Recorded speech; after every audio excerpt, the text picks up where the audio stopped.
What is going on, everyone, and welcome to a very special video on my channel. If you are watching and listening to this on the day it's released, it is Christmas Day. So first of all, Merry Christmas. And secondly, you'll know that every Christmas I do the same video, 12 hours of Reddit content just for you. Now, interestingly, 12 hours is the maximum length of time you're allowed for a video on YouTube. It's like 11 hours, 59 minutes and 59 seconds to be precise. So why not give you as much content as I possibly can in just one episode on Christmas Day? I hope you all have a great day. Enjoy this one, even if you're not watching it on Christmas Day.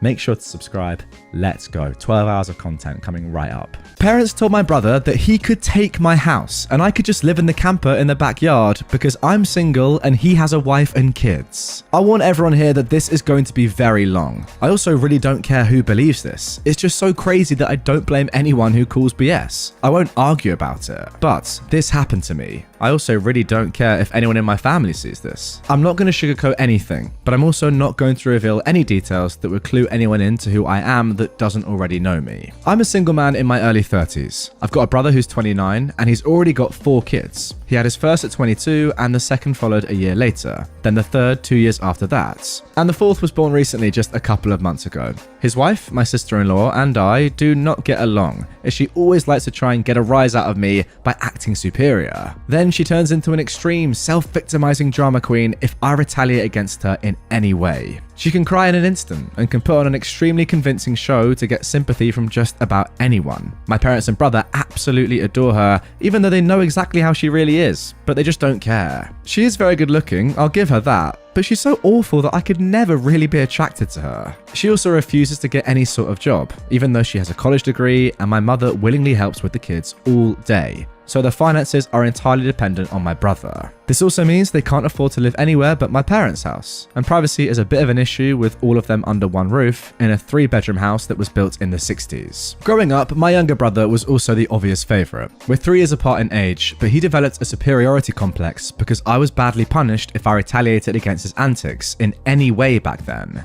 It was obvious that my parents cared for him a lot more because he got the lion's share of everything unless people called them out on it, which did happen a fair bit by other members of family. Which is why my parents packed us all up and moved us about 150 miles away from them, so they generally only would see us on holidays since it was a 3-hour drive. My brother got physically abusive towards me on a number of occasions, flirted relentlessly with my first girlfriend to the point she broke up with me and laughed at any misfortune I had. And my parents just told me to suck it up whenever I was upset about it. I only got equal treatment when my parents wanted to keep up appearances. I admit it was rather funny to see the looks on their faces whenever they had to treat me equally to my brother on birthdays and Christmas because other people were present. We had relatives that were very nosy and loved gossiping drama, so my parents did their best to hide what was really going on and threatened to take all my stuff away if I didn't keep my mouth shut. If anything, it just made my parents celebrate more when I turned 18 and moved out because it meant they no longer had to provide for me. I wasn't even done with high school yet when I moved out,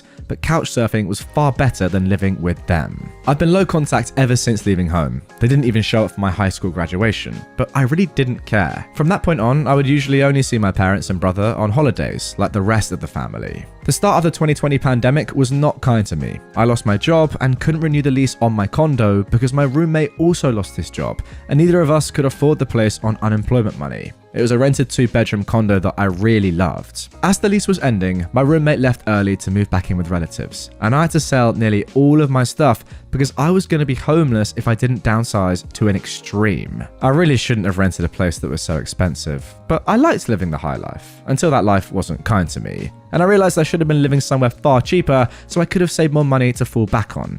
But I had a plan. I own a truck, simply for the fact that I've always loved trucks. So I found a $1,000 camper in good shape and put it on my truck, just so I could live out of it for a while. It was supposed to be temporary, but I ended up living out of it far longer than I ever thought. I originally was hoping to be able to live out of the camper at my parents' house, where my brother and his family still reside as well. But when I asked my parents to let me stay for a while, they told me they had a full house and didn't want me there. Plus, we hadn't exactly gotten along in the past decade. They said they'd only agree to let me park my camper there if I paid them basically what it would cost to rent an apartment in my area. That was way too much just to park my camper. I was jobless and trying to save as much of my unemployment money as I could till I could find a new job. I may as well be living in an apartment with that rent price they were asking. My parents called my camper an eyesore and told me to take a hike since we couldn't come to an agreement. And my sister-in-law thought it was absolutely hilarious that I had to live in a camper. My brother joined her in pointing at and mocking me while calling me a homeless bum.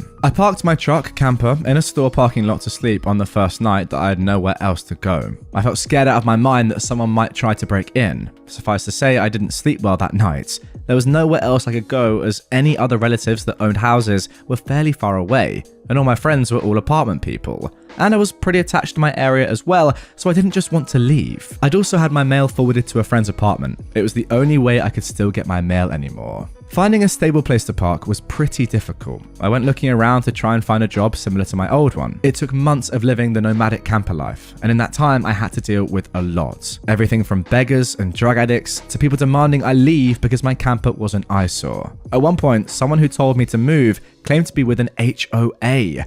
I wasn't even parked on a street with houses. And when I questioned which HOA, they got incredibly belligerent and threatened me. I moved my camper anyway just to avoid the trouble. In order to have a steady supply of electricity, I learned to use a long extension cord to plug in anywhere I could to recharge my camper batteries. This meant sneaking around and plugging it into an outside outlet of a random building while parked on a street. I know, that's a crummy thing to do, but I had to keep my batteries charged so my refrigerator would stay cold. I had a small solar power bank for recharging my phone, but I didn't have anything like a generator, and generators are noisy and require fuel anyway, so I did what I had to do.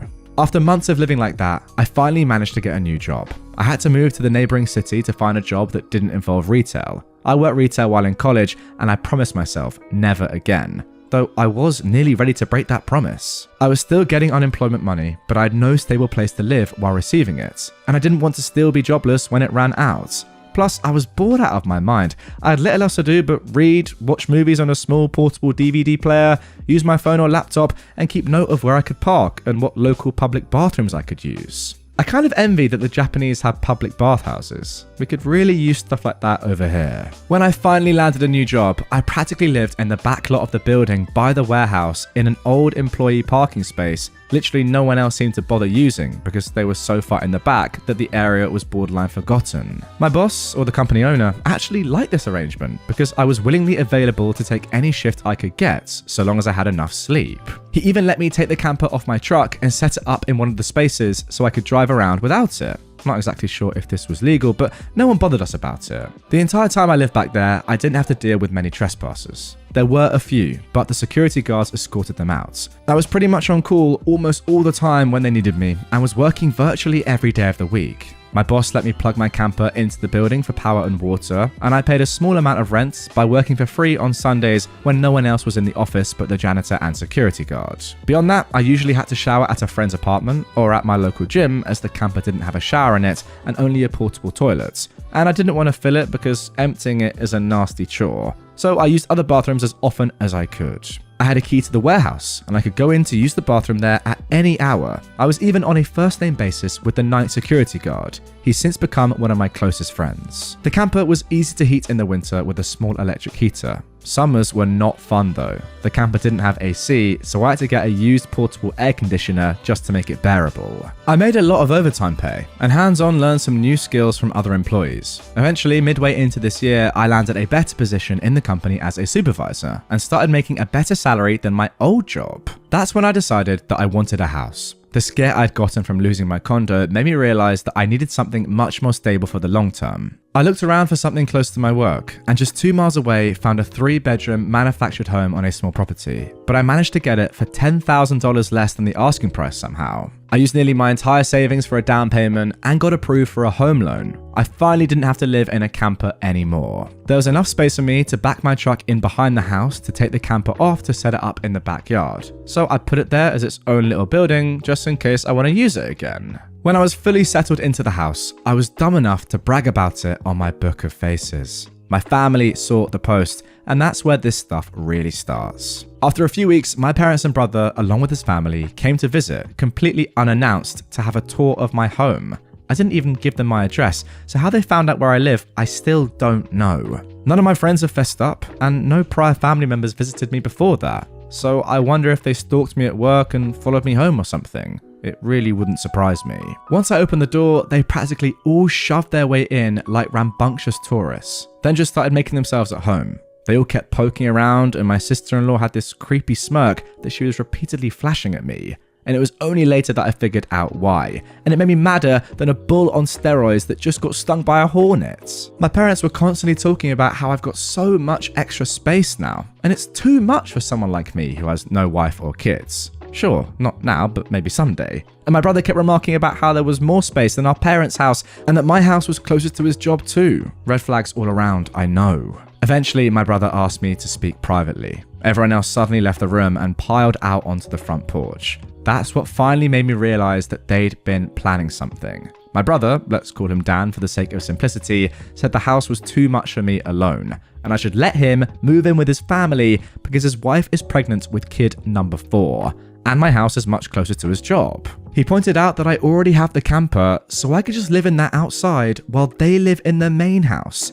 and I'd like to point out that Dan never once spoke of offering rent. Mind you, he's got a good job. He also started talking about how there would be changes and even curfews, and that I couldn't just walk in at any time without prior notice. If it weren't my brother, I think the person I was talking to had lost their mind.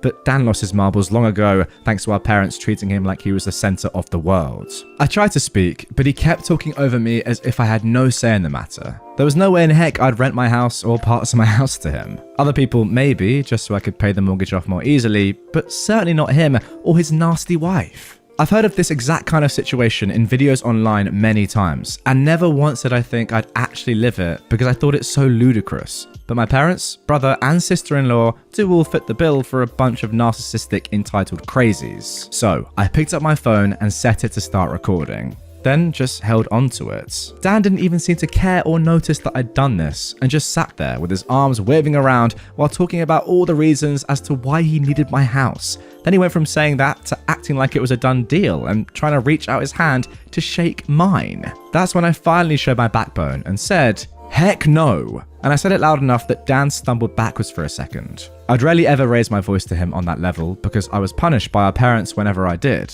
But this was my house, not theirs. My spine could be as shiny as it wants here. I stood up and then told him that my house was not up for grabs, and acting like I'll let him move in just because they want it won't make it happen. I bought my house for me, and it's not my fault he keeps having more kids and has to keep living with our parents because he can't afford to move out. Dan got as physically close to me as he could without actually touching me and said that I didn't deserve the house and that he needed a better place for his family to live. I laughed back in his face and said that was total BS because I worked hard to be able to buy my house. Of course I deserved it. Dan started yelling that I have no wife or kids and I don't need all the space, so I may as well give it to him. I said I'm not giving him anything, and he never even offered to pay me rent. If I let him move in, I'd still be covering the entire mortgage on my house without even being able to live in my own home. Then Dan told me that he shouldn't have to pay rent because his family comes first, and our parents said I was going to do this, and that I will. I yelled as if their word was law or something, and told Dan that they did not have the right or power to give my house to him. Then, right on cue, my parents and sister-in-law barged back in through the front door and surrounded me to try and force me to agree. There was a lot of fighting, but to sum it up from this point on, I heard the line, "Just do it for Dan," way more times than I can remember. In the fight, I told them they all don't have a say in my life or my house, and to get out before I called the cops. Sister-in-law screamed the loudest at me about how she was pregnant again, and I can't do this to her. I said I did nothing to her. She just assumed that she could take and take from me like I just allow it. I had no obligation to her or her family. Then I called her a stuck-up female dog who never had any respect for me, so I don't care what she thinks or how many kids she has. I have no sympathy for her. She won't be living in my house. Well, that made her angry enough to attack me. She got in one good hit on my face and tried to go for more, but my brother held her back, kicking and screaming. She kept demanding he let her go so she could scratch my eyes out. The phone I was holding recorded pretty much everything, so then I held it up and said I was going to call the police if they didn't leave right away. My parents told Dan they were leaving. Then my mother said that I had a week to come to my senses. I told her I wouldn't be and to not come back. Then I told my sister-in-law that my phone recorded everything, and if she tries anything, I'll press charges for assault. She screamed at me and then stormed out loudly, crying with her face in her hands. My mother was the last one out of the door and said that I'd better do this for Dan and my sister-in-law. I responded again by telling her that I wouldn't be. And there we go. A long story indeed, as OP warned, but a great story nonetheless. So much to unpack there, I don't really know where to begin. Ultimately, I'm just happy that you put your foot down. Maybe, finally, if I'm allowed to say that, in your life, and at last, you've told your family where to go, which, funnily enough, is outside of your house. Now, one thing to look out for is that in the intro of this story that I didn't read out, just a little edit at the start, OP said they were going to be releasing a part 2. So it sounds to me like this might actually just be the beginning, and there may be a lot more to come in this story. Perhaps, I don't want to guess, but perhaps the family coming back and trying to invade the home once again. I don't know. We'll have to wait and see. And if part 2 does get posted, I'm going to be on that. Don't you lot worry. But as for now, without seeing part 2, all I can say is just get as much security in place as you possibly can, my friend. We're talking cameras. We're talking Rottweilers. We're talking maybe 24/7 security guards. I don't know. At the very least, a lock on your door. That would be ideal. Because these guys, they just seem like they're going to saunter in once again and try the same tactic. And they're probably stupid enough to think it's going to work. It obviously won't, but yeah, just be aware. I mean, I love that I'm telling this guy to be aware of his own family, but at this point, what else can you do? That is all my advice. Gotta say, ultimately, pretty sad that, you know, your brother was favored so heavily over you and is still favored despite the fact that you are now, what, 29? Like, look, I get it. Sometimes there are golden children. I understand that. But you'd hope that after the age of 30, you're in your early 30s, your brother's 29, that would have stopped by now. What is the reason for that? I have no idea. To briefly explain what happened, this man's parents tried to steal his house to give to his brother. As we saw yesterday, the events that unfolded were pretty incredible. But this is part 2. Opie promised it, and here it is. So here we go. Let's get right into it. Part 2 of parents trying to take my house for my brother. They broke my locks to move in while I wasn't home. As I stated in the first half of my post, many will find this unbelievable and long. Yes, I am aware there are similar sounding posts online already. I've seen a number of them now. But it's not like those posters have a monopoly on this sort of stuff happening to them. If anything, I'm surprised this site hasn't been better weaponized against this sort of thing, since entitled people should be more afraid of getting outed here. But anyway, I do not blame anyone who calls BS. I would too if I was reading this. However, by reading this and my first post, you'll know just how messed up my parents are, as in my life, they were the root of all evil that spoiled my brother into the jerk he is today. And never once have they given me a real reason why, and I kind of fear there isn't one. Some people can't explain why they make choices like child favoritism, so it's all they can do to try and stand by the child they backed, which is exactly what my parents tried to do, and I've practically destroyed their lives for it. Not in the legal sense, but more an emotional one. After I kicked my parents' brother and sister-in-law out for trying to force me to hand over my new house to my brother, I immediately went to my social media and told the story to the whole family. It spread pretty fast, but you won't find it now because it all got deleted some time ago, and I put my own profile on private. I posted about it because I knew that the first thing my family would do when they got home is try to twist the event to make me the villain, and I was exactly right. But I had about an hour to get started before them, and I had video evidence to back up my story about what they'd done. No, I don't plan on showing the video here, so don't ask. That is a shame, but I get it. Being preemptive worked because I got a fair number of family members on my side right away. My parents, brother and sister-in-law must have been all set to write their own posts, but it was too late, so they didn't even bother trying to lie much. My parents, brother Dan and sister-in-law had a few flying monkeys supporting them, but not much else. Plenty of others knew how entitled they already were, so what happened was something they all quickly understood and accepted. There was one person in particular that called me. I don't know who they were, but they ranted at me that I was a horrible brother and I needed to make way for a real family man. I just ended the call and blocked the number. This didn't repeat. The week went by, and my parents showed up with Dan at my front porch, just like they said they would in the prior ultimatum. They rang my doorbell like crazy and also pounded on the door until I finally answered. I opened it just a crack and they tried to shove their way in again, but I'd installed a couple of latch chains that prevented it, and even braced my body against the door for good measure. My father and brother demanded I let them in, but I said I was recording everything on camera and I called the police if they tried to force their way in again. My mother calmed them down and then in her most sickly sweet tone asked me if I was ready to let my brother move in. I told her and the rest of them to F off and never come back. My mother put on the crocodile tears and asked me why I can't just do this for Dan because he's my beloved brother. I laughed and then bluntly said, I do not love him as a brother because he treated me like trash for years, and they only encouraged him to do so. They are terrible parents and he is a terrible brother. Then I told them to leave or I'd be calling the police ASAP.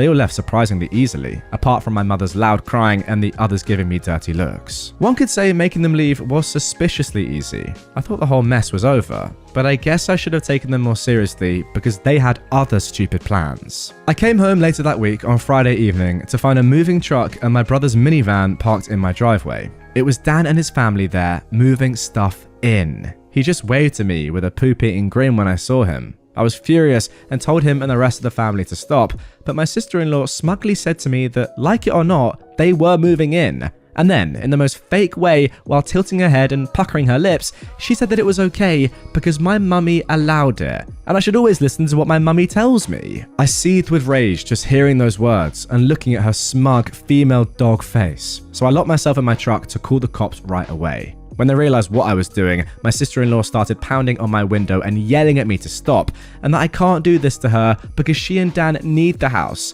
and she cried, "Why can't you just do this for Dan?" I responded with, "Screw Dan, it's my dang house, not his." Then she threatened to key the side of my truck unless I stopped calling the police, all of which the 911 operator heard thanks to the window being slightly open. I told my sister-in-law if she damaged my truck, I'd sue her, and she was smart enough to retreat. When the police arrived, Dan and my sister-in-law, with their kids, had locked themselves in my house. I told the cops what had happened, as well as showing them my new driver's license that had my current address on it. Then, when we went to my front door, I saw that they'd changed the lock, and the old lock was laying on the porch with the center of it drilled out, and the drill they used was lying right next to it, with a complete Harbor Freight drill bits there. Could they have been any more stupid leaving evidence out like that? I pointed out the broken lock and drill and then gave the police a rundown on all the events that had happened prior. Well, I guess Dan called our parents over at some point after I arrived home, because they showed up while I was talking to the cops. My parents immediately lied and started saying that I'd agreed to rent my house to my brother and his family.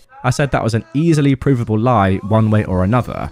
So Dan and my sister-in-law finally came out of my house with some papers in hand. They both looked super smug, like they'd somehow outsmarted me. They'd actually drawn up and printed out a fake rental agreement, but my signature was not on it. There was one, but it looked nothing like my handwriting. I don't think any of them had actually ever seen my signature, so that was incredibly stupid on their part. I told my parents and Dan that that was stupidly blatant fraud, and if the cops investigated, they'd easily figure that out. And I don't think going to jail and court would do them any good. It could even make Dan lose his job, which is his only means of providing for his family.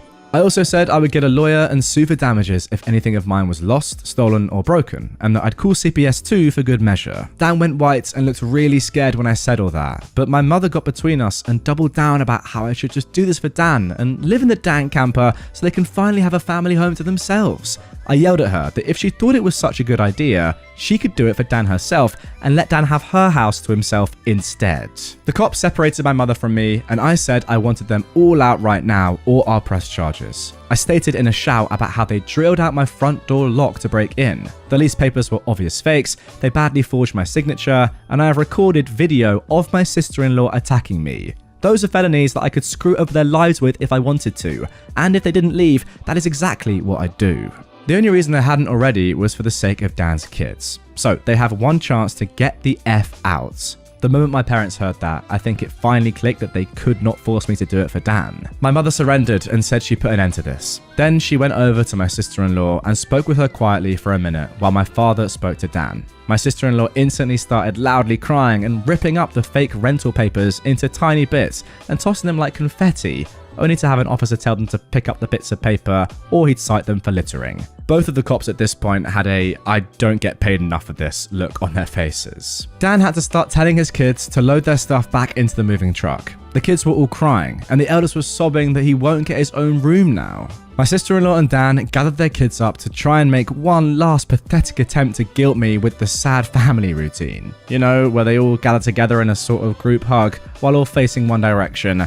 I swear, I think they've practiced it before. All of the kids had the same pleading look with quivering mouths. My sister-in-law kept rubbing her pregnant belly and tilting her head to look like a sad puppy, and my brother just made the saddest face he possibly could and said, "Please don't do this. We need to be able to live here." But I didn't falter and told them to keep packing. All the kids and my sister-in-law turned the crying up to 11, and Dan then yelled at me, "Are you satisfied with yourself? You've denied us a home because you're too selfish to share and help out family." I ended up laughing like a maniac and retorting that what he was trying to do was taking, not sharing. And no amount of crying will make me let his family move in because he's no brother of mine anymore. He's just an entitled idiot who thinks he can take whatever he wants from me, like when we were kids. Dan then started F-bombing me until the cops told him to call it or he'd be in cuffs regardless of if I wanted to press charges. He sucked in his lips and looked a mix of afraid and supremely angry. I asked the cops if they could stick around until my parents, brother and sister-in-law had all left, and they said they had no intention of going anywhere until this had been resolved. In fact, in the next few minutes,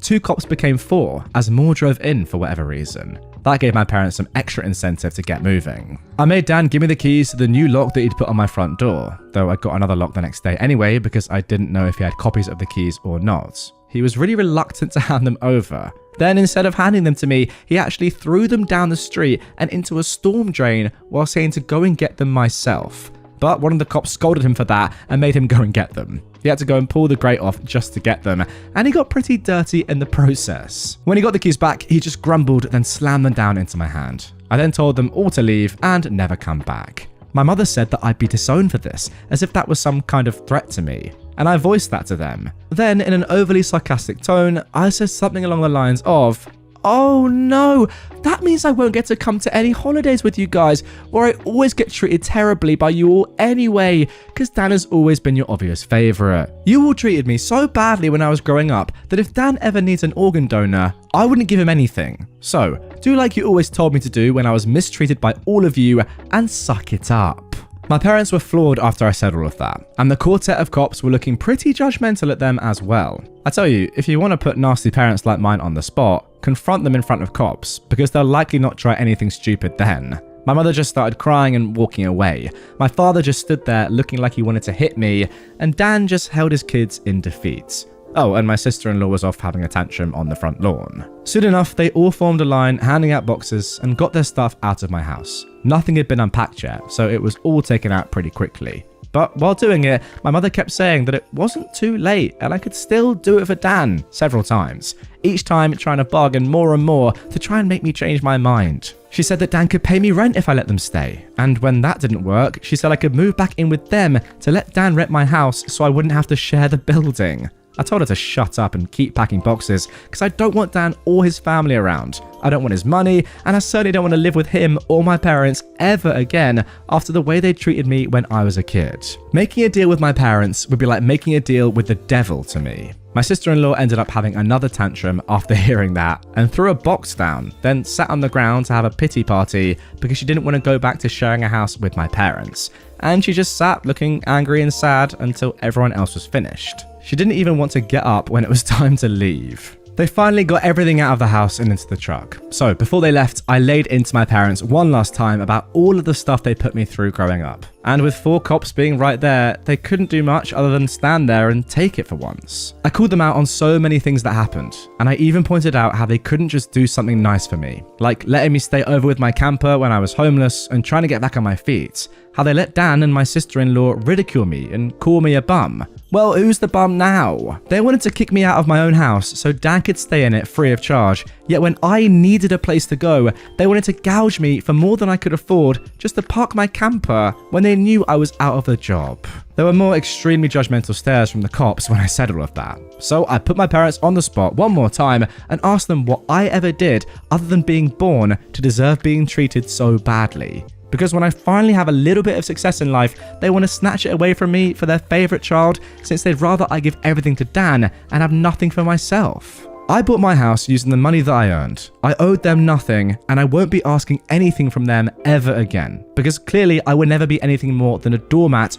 or a cash cow in their eyes. I got no answers from them. They just stood there looking like fish out of water. So I continued ranting and asked them what in God's name made them think they were such good parents after all of that. My father was beet red, but more from embarrassment than anger this time, and my mother was crying that she was a horrible person. I bluntly agreed that she is a horrible person. They all are, and I bet they'll go to hell for it too. They were trashy people and they all knew it, But if I'd called them out on all of this stuff in private instead of in public, they just get mad at me and still act like I'm in the wrong. They just kept up the denial for so long that it's become a part of who they are. My mother buried her face in my father's jacket to cry, and my father looked more defeated than I've ever seen him. Dan and his family avoided me entirely as they finished putting everything back in the moving truck. I made sure nothing of mine was stolen. Not that I'd had a chance to get much furniture yet. I was lucky to even have a couch at that time. They all got back in their vehicles, and my sister-in-law just stood staring at me with malice until my brother finally got her to drive the minivan home.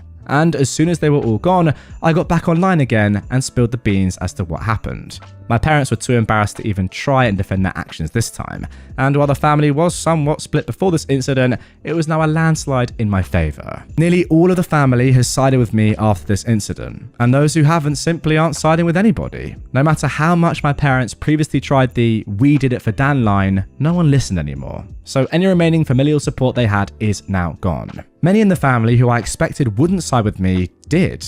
That includes the former flying monkeys. So I guess they've finally had enough. Around that time, I offered to host half the family at next Christmas Eve in my new house. My parents were not invited. I wasn't blocked on my brother and sister-in-law's profile, surprisingly, and I saw my sister-in-law had her fourth baby in early November. They are still living with my parents. I'm pretty sure they knew I was watching because my sister-in-law kept making passive-aggressive posts every couple of weeks or so about not having enough space while living with my parents. Probably to see if she can still guilt me. And I'm sure it's driving my mother and father up the wall because they aren't getting any peace and quiet in their old age with 3 rowdy, obnoxious kids, a mentally unstable sister-in-law, my golden child brother, and a newborn baby in the house all at once. Perhaps they could move into a camper in their own backyard and let Dan take over the house completely. They might get some peace then. Yeah, they could do that for Dan. And there we go, OP wasn't kidding. A truly fantastic second part to this amazing story. OP, love it. Fair play. Now, before I even give my comments on what I've just read, look at this on screen right now. OP has said at the bottom of his second post that there was supposed to be more,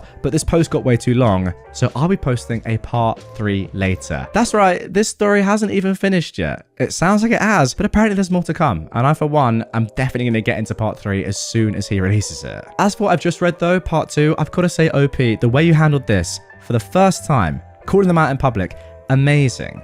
Look, I get it. You had the police behind you and you probably felt pretty confident to really say what you had on your mind in that spot. But it's a good thing you did because, as you said, you've never had that experience before where this sort of confrontation hasn't happened in private. So yeah, I can imagine them looking at you with the police behind you, you just ranting at them, telling them how horrible they are. The police thinking, oh my God, are they really this bad? You saying, yeah, and them just cowering. Like, what an image. Imagine that. 4 policemen, Dan in front, just abusing his parents. In a good way, I must say. Insane. This is part 3 of the incredible entitled parents story that I've covered over the past week, in which an entitled family try and steal a house from their own son. Most recently, this is what's happened. If you remember, we just had a big old Mexican standoff between OP and his family for pretty much the first time. The police had his back quite literally. He was just saying exactly what he thought. And these guys, his family, had no real response. It was quite beautiful to see, if I'm honest. But anyway, without further ado, let's get into part 3, the update we've all been waiting for. This is it. What happens next? Here we go. My parents, brother, and sister-in-law showed up to Christmas at my house when they knew they were unwelcome. I was trying to keep things to 2 posts, but I realized while compiling everything that part 2 was just too dang long. So I've divided it into a part 3. For those who commented en masse to get cameras, I will when I can afford it. I'm still in financial recovery from buying a house last year, and as far as I know,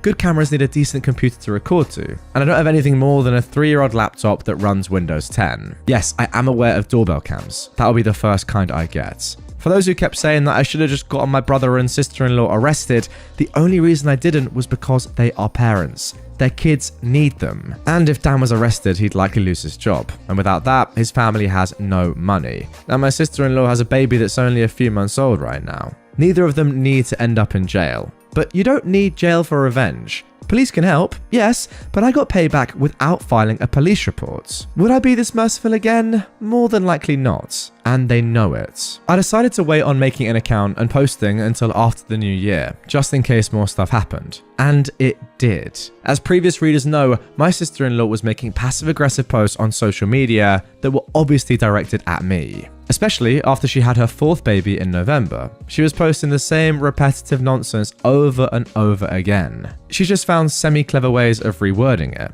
but she pretty much kept regurgitating that she was tired of living with my parents, that there isn't enough space, she needs her own house, blah blah blah. I know, I sound dismissive, but live through what I have with these people, and you'd be ready to sarcastically play tiny violins in front of them too. They're just that bad. Now, since I waited until January to make an account, more happened, just like I thought. I stated before that I'd invited half the family for a Christmas Eve party at my house, and everyone I invited all came, even though it was a fairly long drive of around 3 to 4 hours for them. But they wanted to come and show me their support. I was praised by them a lot for how hard I'd worked to get a house on my own, and that they were sorry for everything I'd gone through. I was asked why I didn't just take my camper and drive the 3 hours back to them, instead of living pretty much homeless for so long. And I had to sheepishly admit that I was very attached to living around here, and I had my best employment opportunities in this area. My hometown doesn't have a lot of great job opportunities in my field, if any at all, and I wanted to make my own way as much as I could. An answer they overall accepted.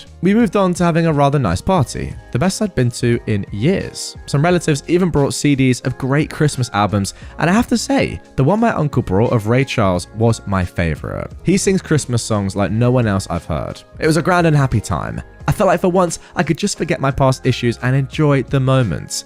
But I wouldn't be writing this if it had stayed that way. About 2 hours into the party, you know who showed up. My parents, brother and sister-in-law popped in trying to look all smiles. They didn't even knock, just walked right in my front door like they were meant to be there. I shut off the music and told them to leave immediately. They begged to stay and said they brought gifts, but one of my uncles stood up and yelled at them before I got another chance to speak, and he said they don't deserve to be in my home or my life after the trash they tried to pull months earlier. And he was backed up by several other relatives. Mind you, this guy is my mother's brother, and he used to love her to pieces until he found out about all the stuff that went on between me and my parents. My grandparents, my mother's parents, as old as they are, hurriedly got in between us and said to my parents that if they want to make amends with me, it's far too soon, and they've never been more disappointed in them than they were this past year. They'd hidden their favoritism for my brother from prying eyes for a long time, but nobody was fooled anymore, and they needed to make a serious effort to try and actually treat me like a son if they ever wanted to be in my life again. Then they turned to Dan and my sister-in-law and said they've seen the repetitive nonsense my sister-in-law keeps posting. They're tired of it, and to just let it go already. My house will not become their new home. My sister-in-law went back to her old standard of crying and had a pity party about how she should be the one living here and not me. She plopped down in a chair to have a tantrum and say it wasn't fair I got this house to myself when I have no family of my own, and she has 4 kids that need more space, and she just wanted a better place to live in and feel like a real mum. It was petty of me, but I loudly pointed out that she sucks as a mother because she lets my mother do most of the parenting while she sits on her butt all day, drinking, playing on her phone, or going out and spending all of Dan's money. And she has the nerve to complain about it. I even joked that I'm surprised her baby doesn't get drunk from her breast milk since she drinks so much booze, which I admit went a bit too far as I got some stares. And my sister-in-law demanded to know if I was calling her a bad mum. I said the evidence speaks for itself. And if she wanted to be able to afford to move out of my parents' house someday, then she needs to put her college degree to some use,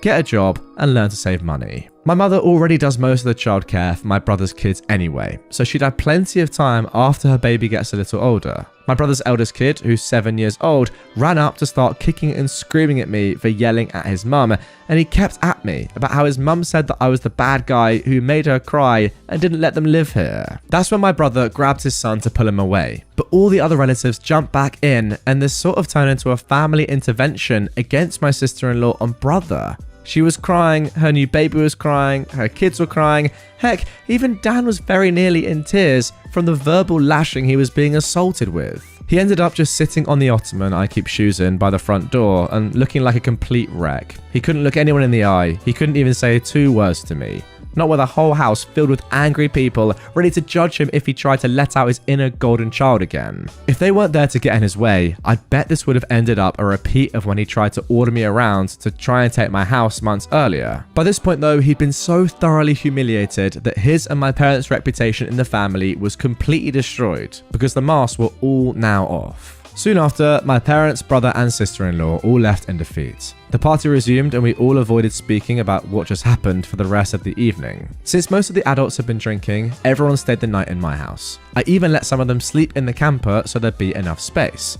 I admit, it also makes a good guest house. My relatives all wanted a tour of it earlier as well, and they said they couldn't believe I'd been living in it for around 2 years. I got a lot of questions about it, like what summer and winter was like, and so on. I was up earlier than everyone else Christmas morning and had a fresh pot of coffee and some ibuprofen for those spiked eggnog hangovers a few of them had. I was complimented on being a way nicer host than my parents ever were, and we all agreed to do this again next Christmas. After Christmas, my sister-in-law did finally stop making posts that were obvious digs at me, and deleted all of the old ones as well. But shortly after the new year, she more recently made a new post complaining about how she tried to convince my parents to get a camper like I had so it could be set up in the backyard. So then Dan and his family could use the whole house as their family home. Well, a taste of one's own medicine is never fun, because my parents turned that idea down, vehemently I hear. No one is going to push them out of their own home, let alone their master bedroom. The post was only up for a couple of days before my sister-in-law removed it, and she's hardly posted anything since then.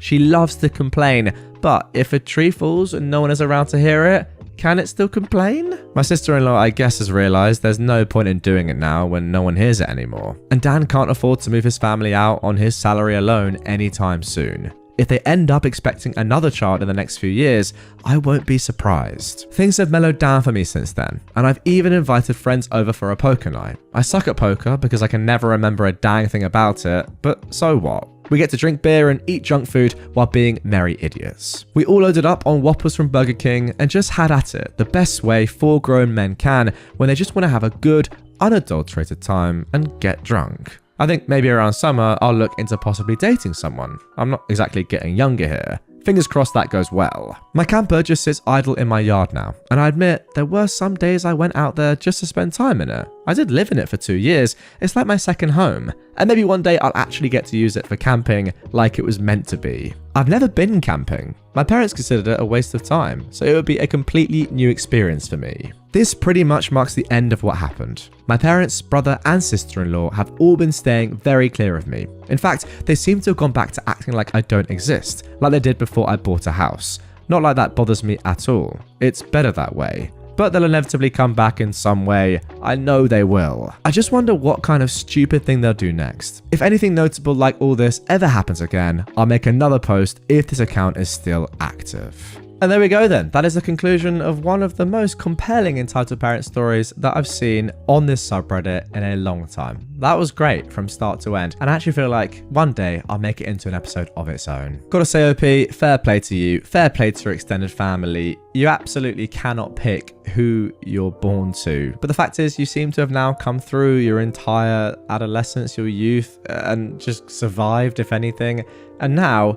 finally, your extended family have actually realized the way these people, who are our very close family, siblings even at parts of this, you know, daughters, parents, etc., are actually just horrible people. And we'd be a lot better off spending Christmas Day without them.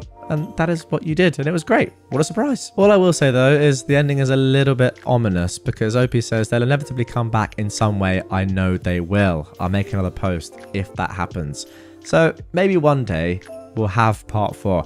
Honestly, for your sake, OP, I hope not.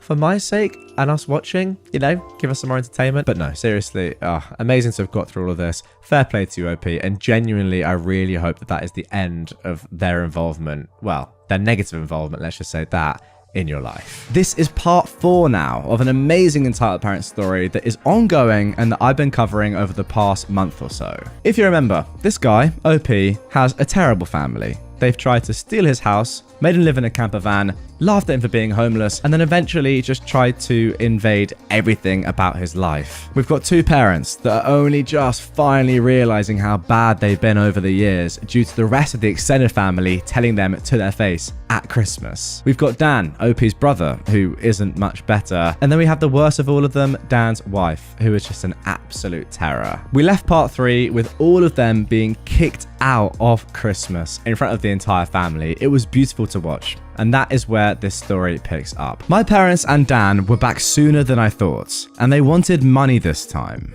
This will not surprise some people who commented on my previous posts, because my parents did some of the exact things they said they would, which was wanting either my money or my signature. I did expect the classic lines of narcissists saying that I owed them, or give me some kind of socialist BS of sharing the wealth, but that was just my imagination running wild. The ensuing situation was somewhat similar to that, but much more tame, I guess you could say. They seemed to know not to push me too far now, and were mostly aiming for pity. It began when my parents recently got in touch with me through social media, and asked for a meeting in a public place of my choosing. It just screamed trap, but I wasn't afraid. In fact, I was amused. They know I'm not to be screwed with anymore, so I could only wonder what they wanted this time. I picked a local restaurant that may have a name of an olive and a garden in it, and we met up there. Dan was with them, but he kept his mouth shut most of the time. We had awkward greetings, ordered some drinks, and then cut to the chase. My parents begged me to help Dan get his own apartment so he could finally move out. Apparently, Dan's credit isn't so great. Gee, I wonder why. Could it be his wife regularly spends him into a hole? Well, they asked that I help by either supplying some capital or by co-signing for the apartment and helping to pay the rent for it. I simply said no to both. That's when Dan spoke up in anger and yelled at me that I have so much and I don't have a family to support like he does. He needed my help and I should be sparing the money for his family since I don't have one myself. I laughed and asked where they were when I needed their help. Oh, that's right. They were pointing and laughing at me for being homeless. Or should we just go further back to my childhood? I'd love to delve into that with plenty of ears to listen in around us. My mother grabbed my hand and begged me not to speak of any of it. My father and Dan both just looked away and said nothing. I'm pretty sure they wanted to say something like they used to at me, but they held their tongues. I asked them if they thought I was rich or something, and their looks said it all. And when I told them I don't have that kind of money, they looked at me like deer in headlights. I broke it down about how much I'd managed to save for the down payment on my house and the way I had to live and work in order to save that much so fast. And then how I spent nearly all of it on the down payment of my house. I'm still in financial recovery. I did have monthly income to spare, yes, but most of it was going right into my savings. I asked Dan what his yearly salary was, and when he told me, I pointed out that it was actually a bit higher than mine. I then loosely broke things down in rough math in front of my parents on how about 70% of my income goes to my mortgage, insurance, gasoline, internet, phone, food, and other bills, and then there's maybe 30% of that left at most that I can put into savings, and I need that money saved to get back on my feet in time, and I have to make sure I have savings to fall back on. My truck is from the 90s. If it were to break down, I'd need money to either fix or replace it. And there's other things one would need a rainy day fund for, like home repair, doctors, taxes, lawyers, or anything in general you'd need quick cash for when it's a sudden, unexpected expense. So, as you can see, I just can't spare money for Dan, and I also refuse to co-sign for anything as that would leave me on the hook for any bill that Dan couldn't or wouldn't pay. Then I pointed out that that's likely why my parents didn't co-sign for Dan's apartment themselves long ago, and my mother just started crying again.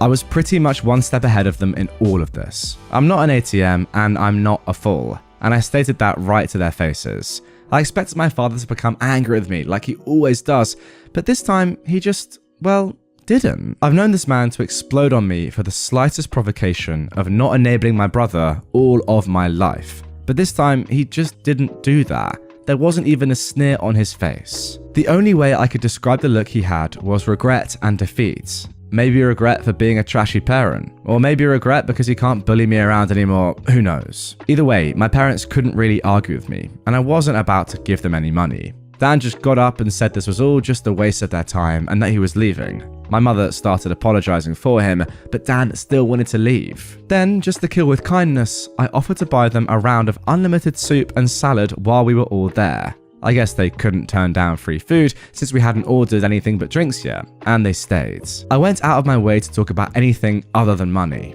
Dan remained quiet and was either eating his food or looking at his phone, but my parents just awkwardly talked with me. They brought up that they've recently joined a local Christian church, and they'd already been going for the last 2 weeks. I said, good for them, and they of course started trying to advertise that they'd like me to go too.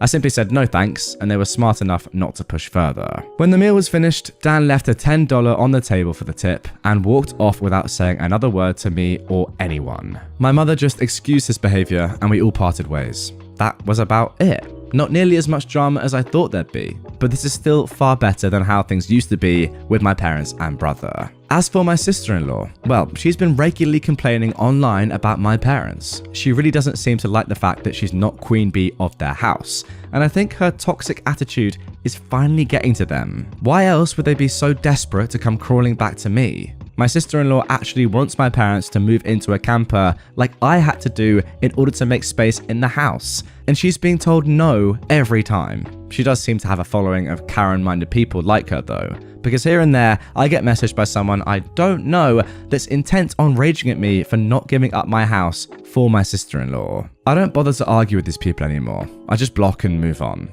Though there was one persistent troll who had my phone number, and they call from a different number every time. Yes, it seems to be the same person who called me to say that I need to make way for a real family man like Dan, but I couldn't care less. The calls though seem to have slowed down, if not maybe stopped. I made it clear to this person that they were only amusing me by keeping this up for so long. The last time they called was around the beginning of the month, and it's been silence from them since then. And there we go. I feel like this story is finally now starting to calm down a little bit, as your parents and Dan, and maybe even your sister-in-law as well, OP, are finally starting to understand that you are not to be messed with after all these years, and realizing how much bad stuff they put you through and how terribly they treated you for the past couple of decades. It seems like right now, you're the one that's kind of controlling them. As you said in this post yourself, you are now one step ahead of them, which is just great to see. Because there was a limit, wasn't there? There was a limit. I didn't want to see you getting mugged around, bullied like this for your entire life. And now you're just absolutely destroying them. It's great to see. I've got to say, your strength of character now, OP, well, we can see it's pretty amazing, but it must be just unbelievable. Once again, guys, if you haven't seen the previous 3 parts, go and watch them all. I'm very tempted to make them into one long episode because this story is just a brilliant one from start to end. And let's be honest, I kind of hope that it hasn't ended yet and there's more incoming. Not to the detriment of OP, but just for our enjoyment as an audience. I think that's okay to say. Now for our next entitled parent story. I just wanted to be a kid. My mum's immigrant guilt ruined my childhood. My mum and I immigrated to the US in 1997. She met my stepdad through an international dating service. My life in America was never hard, so to speak. My mum always told me and my sister growing up though that times were tough. As a kid, I never knew what that meant. My childhood was filled with the word no. As a kid, you're gonna want toys and to go do things with friends. Mum always said no. And if I asked my stepdad, all he would say was, go ask your mama, which always led to a no. Now I'll say this, I was never starved. I was given what I needed growing up, but it was always bottom of the barrel. I remember asking my mum for a pair of Nikes once, and I really mean once. They were $65 and my mum looked at me and said, you're so greedy. You're so ungrateful for what you have. Your family back home could never afford nice shoes like that. Don't ever ask me for shoes like that again. Until I got my first job, I wore Walmart and Kmart. My mum had it drilled into my head that me asking for things that any kid would ask for was wrong. That the family back home had it so bad that I would be doing them an injustice for having clothes or toys or video games when they couldn't. A side note that is important. When I came to America initially, my mum and stepdad did not want me to start school a year late. So I brain dumped Spanish and learned English. It was not until last year, 2022, that I really started taking initiative to learn Spanish. Also, a side note about my parents. They have separate bank accounts, and my stepdad claims that his money is his and my mum's money is hers. This will become relevant. Also, my mum would never pay for a ticket for me to visit our home country because she said it was too expensive and that I didn't speak Spanish anyway. I got to the point to where I was very fluent in conversational Spanish. My original plan was to surprise my mum. I practiced by getting in touch with family members back in our home country. I was talking to one of my cousins and I asked her how her day was. She said it was okay, but she was waiting for the wire from my mum. At first, I thought that was some sort of slang that I was not familiar with, so I asked her to clarify what she meant. She then tells me that she was waiting for my mum to send $800 down to them and that they were waiting at a Western Union for her MoneyGram to come in.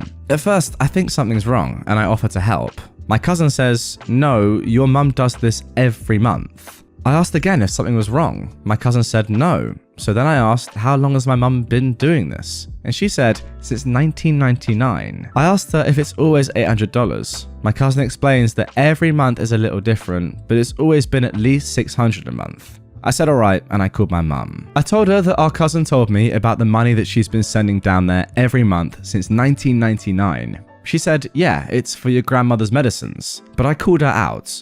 No, it's not. You send them money because you feel guilty about living in America and that they can't. So you send them money every month and they spend it on the same things you've told me I wasn't allowed to have because I was greedy. I told her that during that conversation, I asked my cousin what type of clothes and shoes they wear. They said all the name brands that I was never allowed to look at. They took vacations on my mum's dime to Brazil, Peru, and Puerto Rico, while I missed every single school field trip that required money. I got a job at 14 so I could help with groceries and buy my own clothes because I felt that I was costing my mum too much money. I explained that according to them, she would send at least $600 a month down there. That would mean that she has sent over $170,000. I told her she could have helped me and my sister get through college, but instead we had to take the student loan route. I asked her this question. Is the reason you never bought me and my sister tickets to go and visit because you didn't want us to see the truth? Her reply, I brought you to America. You had it better than all of them. You're just ungrateful. I said, no, I just don't feel guilty about being here. If they really wanted to come here, they should have used the $170,000 that you sent them. If you've made it this far, you might be wondering where my stepdad is in all of this. His belief is, if the conversation is about money that is not his, then it's not his problem. Wow, a very smart man right there. It was never about the clothes or the shoes. I just felt so betrayed because I wanted to experience what other kids around me experienced. Not everything, but some things. As a kid, I was made to feel terrible for wanting anything because I supposedly had it better. I handed my mum my paychecks for years, thinking times were just too tough, just to find out that I had nothing to feel guilty about. I feel like my childhood was taken away from me because I wanted all the things a normal kid asks for. Wow, super interesting story there. I'll be honest, halfway through reading that, I wasn't quite sure what I was thinking. I kind of felt as if OP was quite spoiled and hadn't realized it yet, but then as I continued to read, I realized exactly what was going on and the fact that OP's thoughts were completely justified. And in truth, yeah, you're right. Your childhood was kind of stripped away from you and you were made to feel emotions that you really shouldn't have felt, you know, guilt, remorse probably, just because of your mother. What I'll never understand is someone that favors their extended family over their literal children. I just don't really get that. And what is the point there? Like, why are you sending so much money over to your family? I would get it if you had that money and were spending it, you know, on lots of different things, as in if you had a massive income stream, an amazing job, and you were like, okay, yeah, I have some spare money to send to my extended family after treating my kids to a great life. But the fact of the matter is, you are not forcing, but you know, pretty much encouraging your 14-year-old daughter to work, taking some of her money, her paycheck, and then sending it to your extended family and telling her, your child that is, that she can never demand nice things when you're sending money to your extended family in the knowledge that they're buying nice things. That I just don't get. Super interesting one. It's very original. I don't think I've ever come across a woman or an entitled woman like this. I don't even want to say entitled because it doesn't necessarily strike me as entitled. It's just a really interesting mindset. I've also got to take back what I said about your stepdad, right? He definitely should not have let this slide. I presume he knew what was going on, and maybe that's the reason why I was like, yeah, okay, if you're sending over that much money to your extended family, we're having separate bank accounts. I'm not getting involved in that. Because let's be honest, after tax, sending almost $1,000 per month back to your family is actually an incredibly large amount of money. And there's no wonder that your own kids were having to deal with that lack of money in America because you're sending so much back home. You weren't allowed to go on field trips. You weren't allowed to even look at brand items. That is just not a nice childhood. And what I really like is the fact that you had openly admitted that it wasn't about owning them themselves. It wasn't about having that pair of shoes necessarily. It was the fact that you literally asked once and were just said no to. And that was that. Like every other kid, I know, you don't have to have the Nike shoes, but if every other child has a pair of Nike shoes and you're like, any danger, mum? Can I get them for a birthday present or something? And she says no, you need to realize how lucky you are while sending that much money back home. That's not very good parenting right there. We actually left the story on a little bit of a positive note last time, if you remember, in part 4, where OP was kind of getting one up on his family, in particular over his brother Dan and his wife. But yeah, as I said, if you're not really following that or you're not entirely sure what is going on, the best thing to do is go and listen to the first 4 parts first. Just sit back and relax. It's all one story, so treat it as an extended episode. That is what I would do if I were you before we get into this. But 8 months after that initial surge of posts, we got these updates, starting with this. Well, I figured I'd wait half a year or so after the original post to update everyone, but it ended up being longer than that. Yes, things did go bad again, but not really for me for the most part. I'm pretty much fine, if not almost unscathed, since last Christmas, apart from the time my parents and Dan came to me for money, as my last post said, and a more recent confrontation between me and my sister-in-law that you will read about here. Don't worry, we'll get to that. That is the final update of this saga. I did get a few cameras for my house, including a Ring doorbell at the front. I didn't tell my family about the cameras just in case, but thus far, nobody has attempted a break-in. I think the way I outed them all before scared them into leaving me alone, for the most part anyway. I've taken to renting out 2 of the rooms in my house. One to a close friend, the other to a friend of said close friend. Both have been fantastic tenants. They know to keep quiet and leave me alone most of the time, and even have small refrigerators they keep in their rooms so they don't need to keep any of their drinks in the main fridge. The deal I gave them on rent was too good for them to pass up. It increased my monthly income well, and even after taxes, I'm still monthly putting away some decent amounts in the bank since the rent money pays a good chunk of my monthly mortgage. You're all probably wondering how my parents, brother and sister-in-law took to me renting out those rooms to friends. Well, the answer is not well.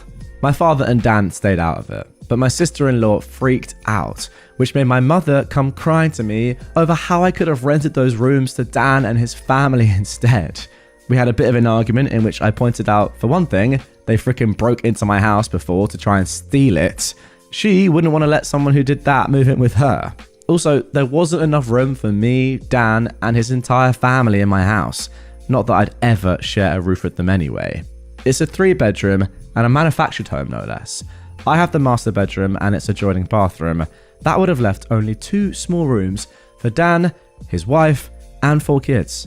Not to mention, they'd be annoying as frick to me all the time. Quick reminder, guys, as well, Dan is OP's brother. Also, my mum knows very well that I can't be around my sister-in-law because she intentionally antagonizes me. And they all mocked me when I was homeless before. Besides, my current tenants are both single guys in their 30s that I get along with. My mother had some sobbing excuses for a while, but she finally let it go and admitted that she was just desperate. Oh, and also OP has left this little edit in here. My parents found out I was renting rooms because my sister-in-law basically stalked me in some way. Then she told my parents, and then my parents contacted me. And then my mother came over to cry about it. Since then, my parents haven't bothered me once about the house, so things are good for me. My parents and Dan, not so much. It turns out my sister-in-law is a far worse person than even I thought. I already knew she was a gaslighting, self-victimizing drama queen, but she sank even lower because Dan's youngest child turned out not to be his. Yep, you heard all that correctly. My sister-in-law had an affair, which in retrospect isn't all that surprising, and something a few people here totally called months ago. After being caught, my sister-in-law was ousted from the family. Dan just recently finished with his divorce, which actually went in his favour since we thankfully live in an at-fault state. Dan also sued to get his name taken off the birth certificate of the youngest child and won. Basically, after the incident where my parents tried to force me to hand over my house, things got pretty tumultuous over at their house. My sister-in-law blamed me a lot. She was convinced somehow that I had tons of money, like I'd won the lottery or something, and that I should share the wealth. Apparently, it was her idea that they come to my Christmas party because she hoped they could all try to get on my good side. It was also her idea to make my parents and Dan try to get money from me for an apartment. So it really burst her bubble when Dan and my parents informed her of how my finances actually were. For the longest time, she had Dan and my parents fully engulfed in her toxic mindset and only fed their narcissism with her own. So her blaming me made the rest of them blame me. That is, until what happened in front of the police when they tried to steal my house. that is when the downfall for my sister-in-law really started. My parents and Dan were apprehensive about coming to my Christmas party after the way I'd outed them. But my sister-in-law convinced them to just throw together a few cheap gifts from what they could get at the last minute and just show up, because he'd never throw us out once we're already there. Boy, was she wrong. She gambled on that plan, and I, with the complete blessings of everyone I'd invited, threw her and the rest of them out. Her plan, she no doubt thought was the most clever thing ever, backfired in her face spectacularly. I guess being chewed out by family at my party not only wrecked my parents' reputation even more, it actually started a wake-up call for them to eventually not listen to my sister-in-law anymore. And as I said in my last post, my parents decided on going back to church. Perhaps because last year I'd said they'd probably go to hell for their actions. I can't say that's the real reason, but you got to admit, it would feel kind of satisfying if that was the case. Though my parents hadn't been to church in 2 decades before going back. While I don't think it's a bad idea that they're going to church, they need to understand that going doesn't just give them a do-over for all the trash they've done in the past. But I have a little faith that they're at least trying, because my parents came to my house without Dan to personally apologize to me after they'd seen an animated video of my first 3 posts. That's right, they've known about this Reddit account for a long time now. They also know everything I'm saying. Yeah, they're unhappy about it, but I feel everyone here deserves an update since it's anonymous. Wow, I did not realize there was an animated video of the first 3 stories. Unreal. For my parents and Dan though, watching an animated video of themselves and their own actions was a great way to make them see what kind of people they really are. And they came over to apologize to me later. I'd never seen my father apologize like that to anyone, and the man isn't a good actor. So this felt genuine. They fully acknowledged what they did to me and how there's no excuse for any of it. They even described themselves as narcissists and admitted the truth that they'd wronged me very badly. Then they went on to blame my sister-in-law for a lot of things. Yeah, they kind of threw her under the bus, but it's not like she wasn't guilty of everything they said. My parents have been getting counselling for a while now too, and did offer group family counselling. But I declined as I'm not ready for that anytime soon. Dan himself didn't apologise to me for some time, but he looked extremely remorseful anytime the past was brought up. Meanwhile, Dan and my sister-in-law's marriage absolutely fell apart. It wasn't a crumble, it was a cascade. Without me as the scapegoat or black sheep or ATM that they couldn't mock or try to get money from anymore, and after the public humiliation of social media, my Reddit posts, and the animated online video, my sister-in-law finally let out enough of her toxic on Dan and my parents for them to realise she's not the person they thought she was. Their denial had been strong, but my sister-in-law's entitlement was stronger. I've had many a thought of lightsabers clashing over this drama. My sister-in-law clad like a bimbo Sith with a lightsaber that looks like a giant lipstick or something like that. I imagine there's a wealth of puns and jokes to be had there, but I really didn't bother to think in much more detail about it. But as you can imagine, things only got worse because my sister-in-law kept looking for other ways to get what she wanted. She kept bringing up ads for used campers and RVs to try and get my parents to buy one to live out of so they could have their main house. And she kept doing this no matter how many times they told her to stop. She even tried to say to my parents that they should just buy an RV and have a life on the road like normal old people do. Now that was stupid, even for my sister-in-law. The opposite was suggested by my parents, that Dan and her buy a camper themselves to live out of instead. My sister-in-law basically said she shouldn't have to do that since she's the mum. She pretty much lauded the fact that she thought she had total parental authority over everyone's heads because the kids in the house were all hers. And when my sister-in-law didn't get her way, she actually took her baby and left the house to disappear for several days. They knew she was fine because her phone was still working and she was responding to texts with short but passive-aggressive answers. And when she came back, she was only more embittered because nobody caved to her demands while she was away. She also refused to go to church, but Dan went with our parents and took his kids along as well, save for the youngest, since my sister-in-law refused to let him take the baby anywhere. Personally, I don't go to church. I believe in God and all that stuff, but I just don't like church. Besides, it never did me any good growing up. Okay, there we go. That concludes update 1 to this story. And I've got to say, It sounds to me as if Dan and your parents, OP, are now finally coming to terms with how badly they acted before, the fact that they probably are narcissistic, at least your parents are. I mean, they literally said it themselves. And I can only see that as a good sign, really, for the future of your relationship. Also, the signs were showing of that potentially happening in the most recent part as well, the part I did a few months ago before this one, where OP's parents as well, they seemed as if they would slowly come to terms with the fact that, oh wait, they've been in the wrong here for a very long time. However, now, the worry is that your sister-in-law, or your ex-sister-in-law, is just completely going off the rails. I mean, who knows what she's capable of? OP also mentioned at the start here about a very recent confrontation between him and his ex-sister-in-law, which is, again, as I said, the final part of this story as of today. So we know this is probably going to grow into something a little bit more serious, and she's going to be the main problem, but there we go.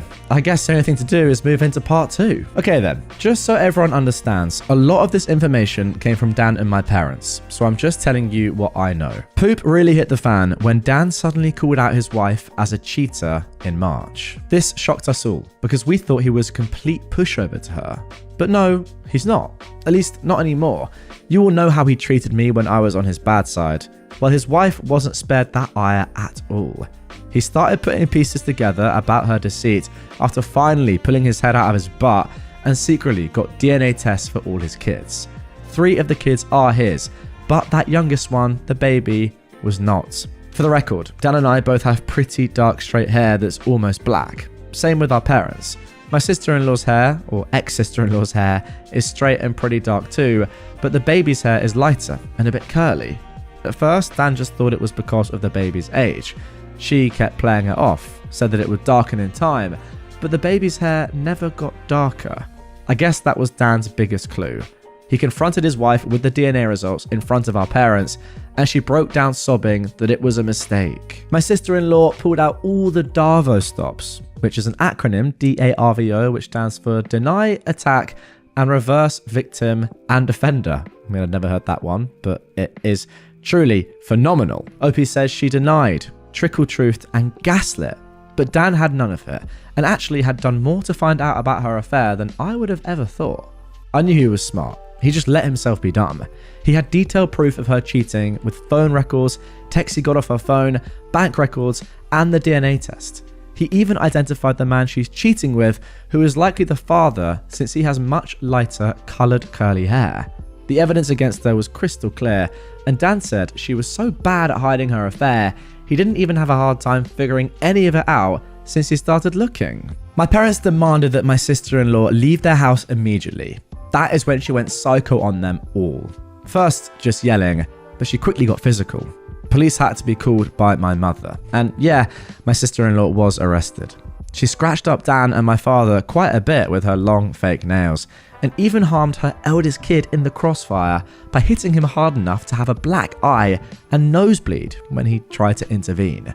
Dan was smart enough to have his phone recording nearby when he confronted her, so the police had all they needed to arrest her for assaults.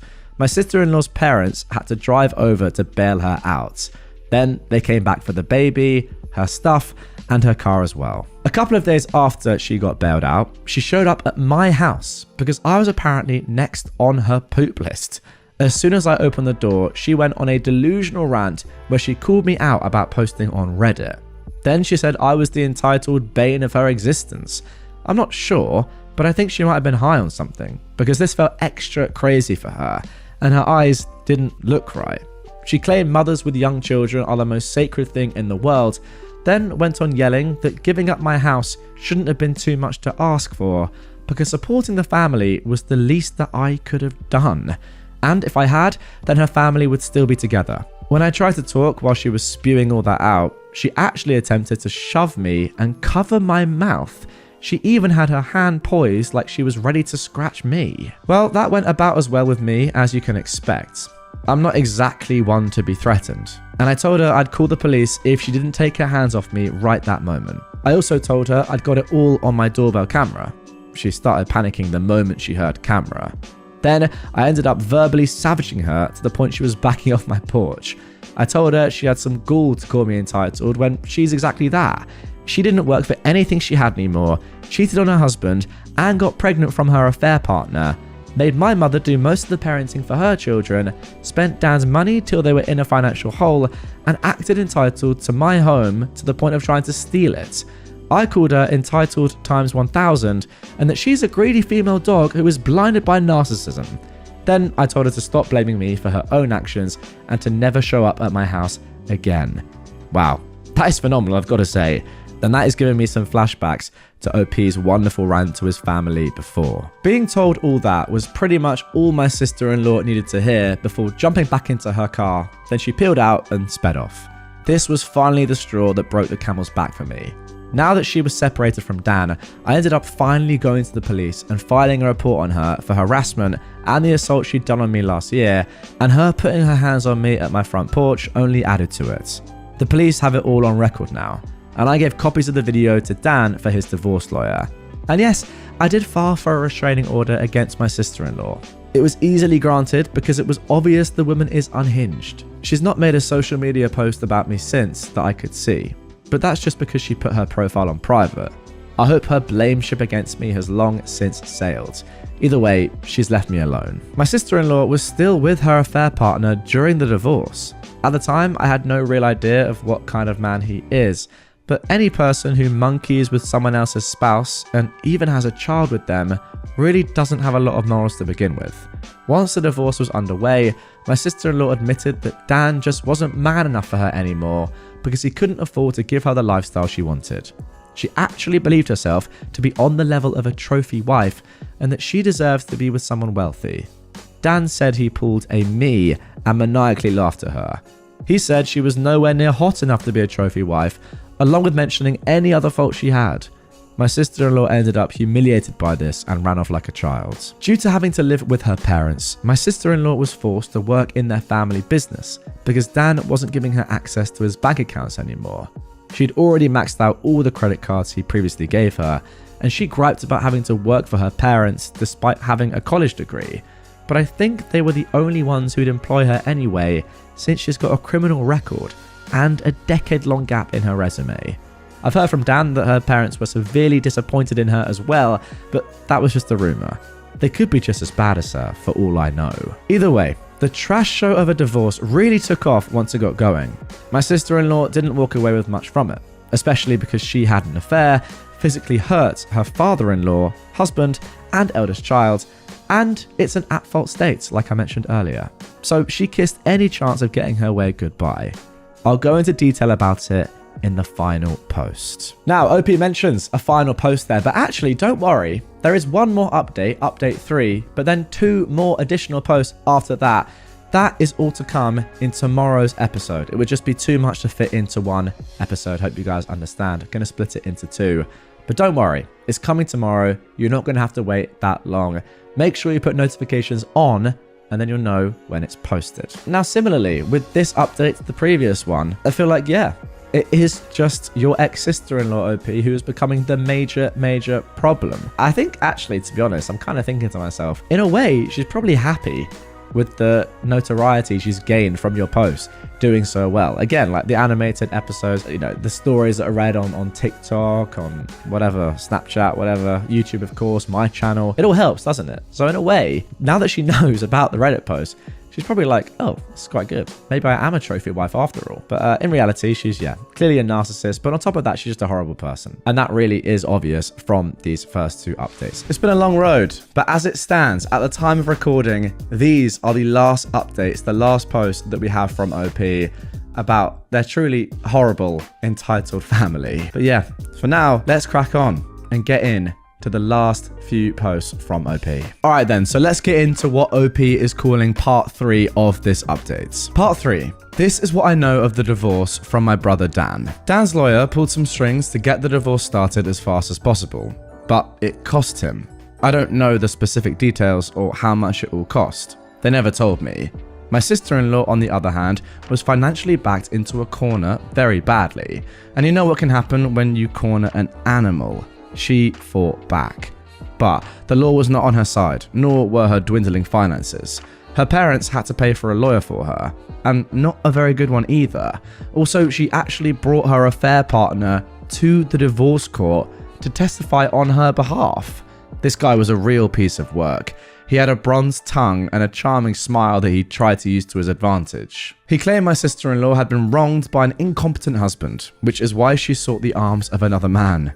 He claimed he was ready to take responsibility for his child that he'd fathered with my sister-in-law, but that she would still be needing the alimony for helping to support herself and care for said child.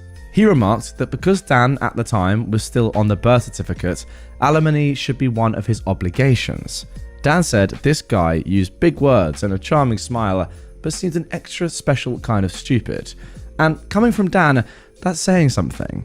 The judge was also not swayed in the slightest and told the bronze-tongued lout that he was a hypocrite for saying he was ready to take responsibility for his own child, while also handing his hand out for money from the man whose marriage he'd helped to ruin.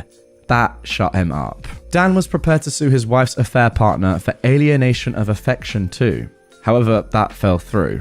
I guess it would have been on Dan to prove how much she'd loved him before the affair started, but after her mask came off and we saw the real her, we're not sure if she ever really loved him at all, or if she just loved having a meal ticket. Someone here pointed out that she probably kept popping out kids to avoid getting a job. And you may have been right. Either way, she tried dragging out the divorce. But Dan's lawyer and the judge kept that from happening much. I swear, Dan must have seriously lucked out because he got one of the meanest and most unsympathetic to cheater judges in the States. And all the evidence we had on my sister-in-law made it easy to keep her from playing the victim. So instead, she just let her real female dog self out since there was no point in hiding it anymore. The court had all of the records provided by Dan and myself. Police reports, photos, and recordings to prove that she was an abusive narcissist. There was a mountain against her that she had no way to climb over or hike around. She tried standing against the mountain, but that was prime avalanche territory. In the end of the divorce, my sister-in-law struck a deal to end things quickly. Dan takes 3/4 of the credit card debt, gets his name off the affair baby's birth certificate, and she walked away with only partial custody of her children, no alimony, but also without most of the credit debt she racked up. Her being legally employed by her parents meant she had an income of her own to fall back on to start paying off her debts. She can see her other kids almost whenever she wants and can take them on weekends. But for whatever reason, she's made very few attempts to even see them. She took them out to eat fast food a few times, but never took them home with her. The kids are back in school now. That gives her even less opportunities to see them. You'd think that her parents would want to see their grandchildren, but they haven't contacted Dan about it. They barely saw Dan's children before that too. Now they may not even bother to see them at all. Do they hate kids or something? Even Dan doesn't know. But he tells me that his in-laws were always indifferent to him. As for Dan, well, he really did love his wife a lot. So the betrayal of her cheating made him hit the bottle hard. Rewind back to the night of his confrontation with his wife. He came to me in a stupor with a whiskey bottle in hand and his face all scratched up, covered in bandages. I wouldn't say he was drunk yet, but I freaked out seeing him looking like that at first, then berated him for driving under the influence. But that didn't really mean much to him compared to the betrayal of his cheating harlot of a soon-to-be ex-wife. We spent a few hours hanging out in my camper so as not to disturb my tenants. All the while, Dan was drinking whiskey straight from the bottle and crying that he's a fool and how he regretted ever marrying my sister-in-law. Pretty much any time he mentions her name now, he just refers to her as that female dog. So that's her nickname now. Ironically, this time together was the most bonding Dan and I have done in 15 years. While he didn't exactly apologize to me, he did call himself a trashy human being with terrible taste in women. Then said that I at least didn't make his mistakes. Despite all he previously did to me, he's still my younger brother, and I couldn't risk letting him try to drive home. So I told him to stay the night and managed to take his keys, then set up the bunk in my camper for him to use. I rented out my spare rooms after all.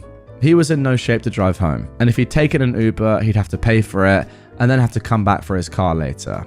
He was still a depressed, crying mess and didn't want our parents or his kids to see him like that. And frankly, I was worried he'd do something insanely stupid if I let him leave. I didn't want him to sleep in the house, so putting him in the camper was the best option. Just because that female dog screwed him over doesn't mean that I suddenly trusted him. It's just better for him to sleep it off in the camper. We both spent time in the camper playing games and watching movies on my portable DVD player. Poker was no fun with just 2 people, and Old Maid was just boring. Thankfully, I had an Uno deck too and an old school battleship game. He really liked those. It was enough to keep him distracted until he was finally willing to lay down after running out of whiskey. He threw up a lot of it in the bucket anyway, but he wasn't opposed to sleeping in my camper. In fact, he found the idea kind of cool. Dan had a lot of questions for me as to how I'd lived in the camper for as long as I did, and I answered them all, if not just to keep him busy. But I needed to go to bed myself since I had to be up early. So I left him with my portable DVD player and a couple of movies. That way he could amuse himself alone for a while if he even managed to stay awake. Before leaving for work in the morning, I popped in while Dan was passed out in the bunk and left a bottle of ibuprofen and an energy drink on the counter of the camper's kitchenette, along with his car keys and a letter explaining to leave through the backyard gate. He saw himself out without trouble at around 1:30 p.m. About a month after my ex-sister-in-law, aka that female dog, was kicked out, Dan came to me asking to borrow my camper. I guess he found it more comfortable than I thought when he slept in it. And he fully admitted he didn't ask sooner out of pride. But with his soon-to-be ex-wife out of the house, he decided to give up his room for his eldest kid. He's got 2 girls and a boy, with the boy being the eldest and now 8 years old. The kids were all forced to share a room until that point. They just had curtains up for the boy's half of the room. But the boy often slept on the couch to avoid his sisters.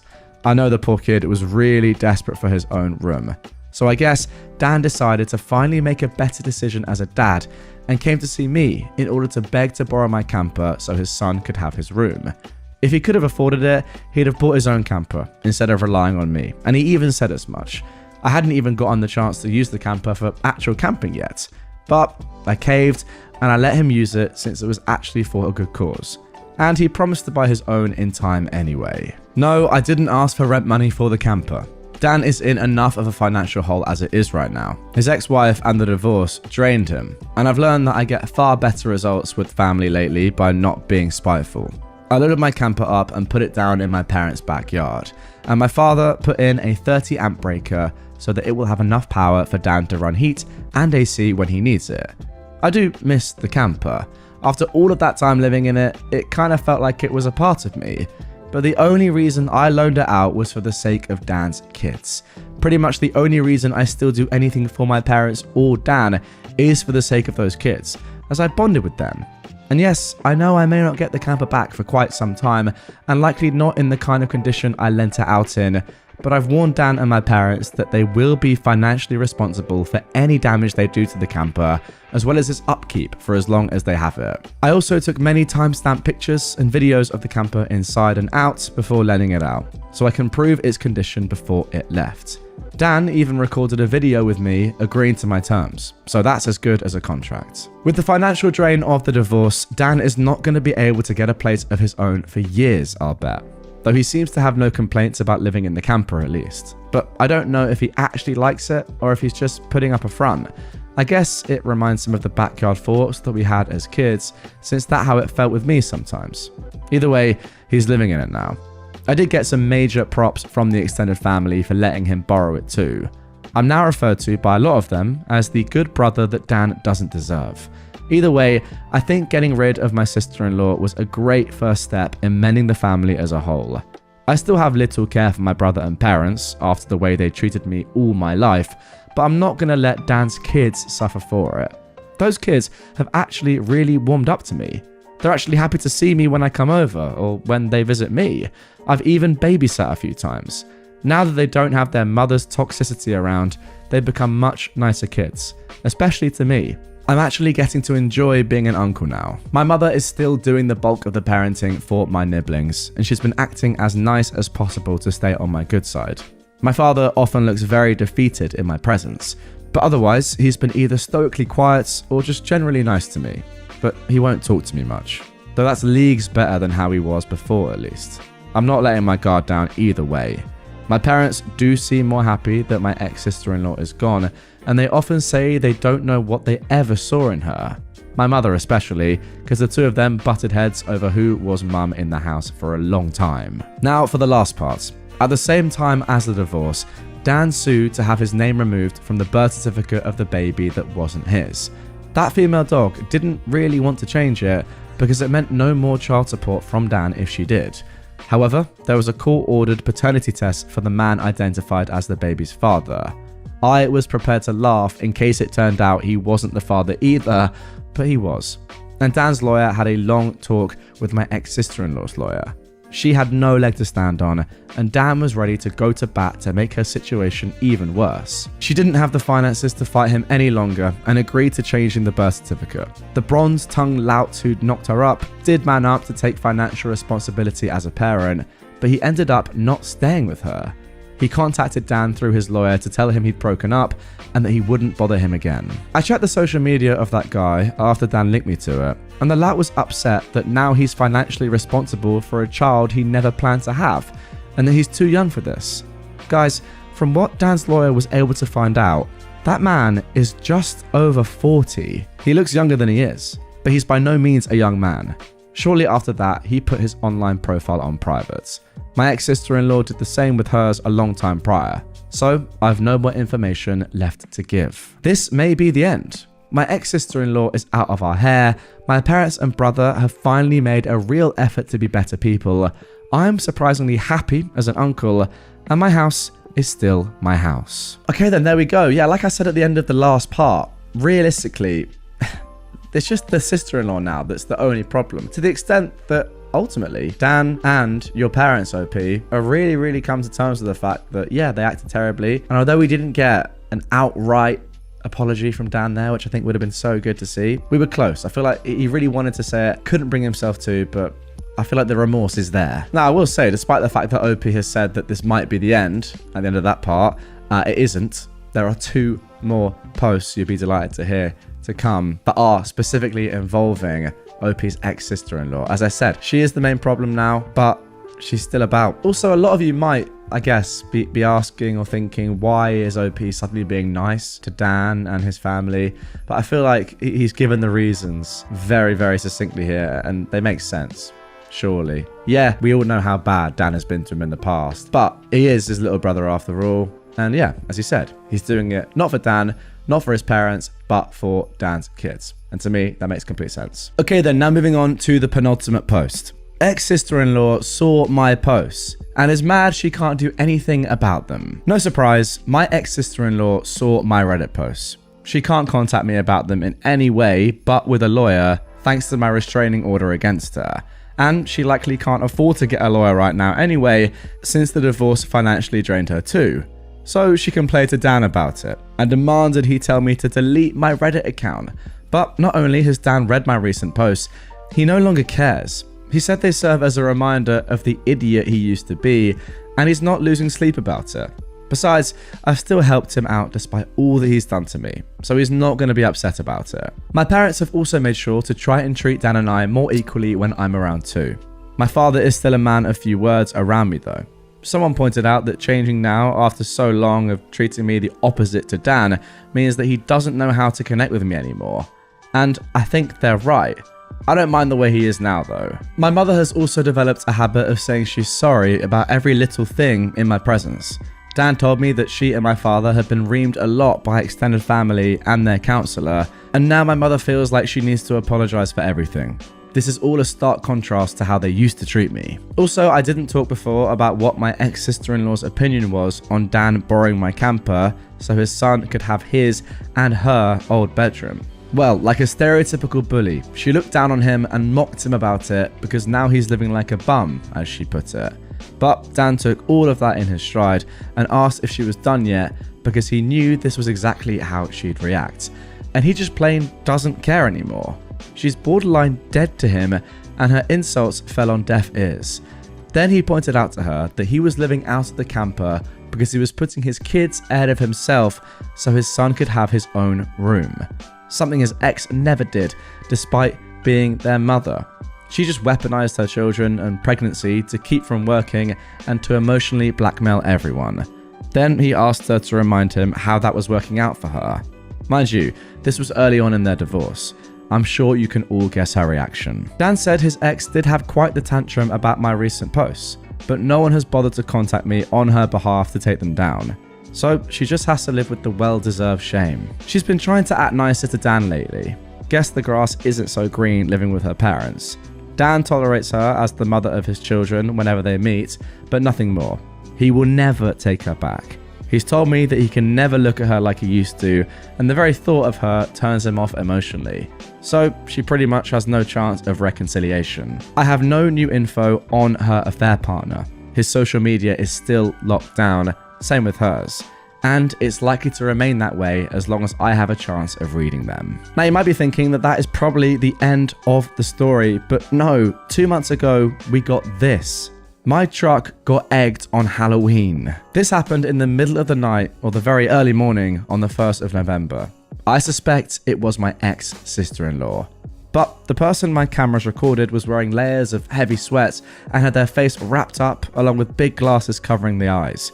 You couldn't really tell if they were a man or a woman. They came on foot too, so no identifying car.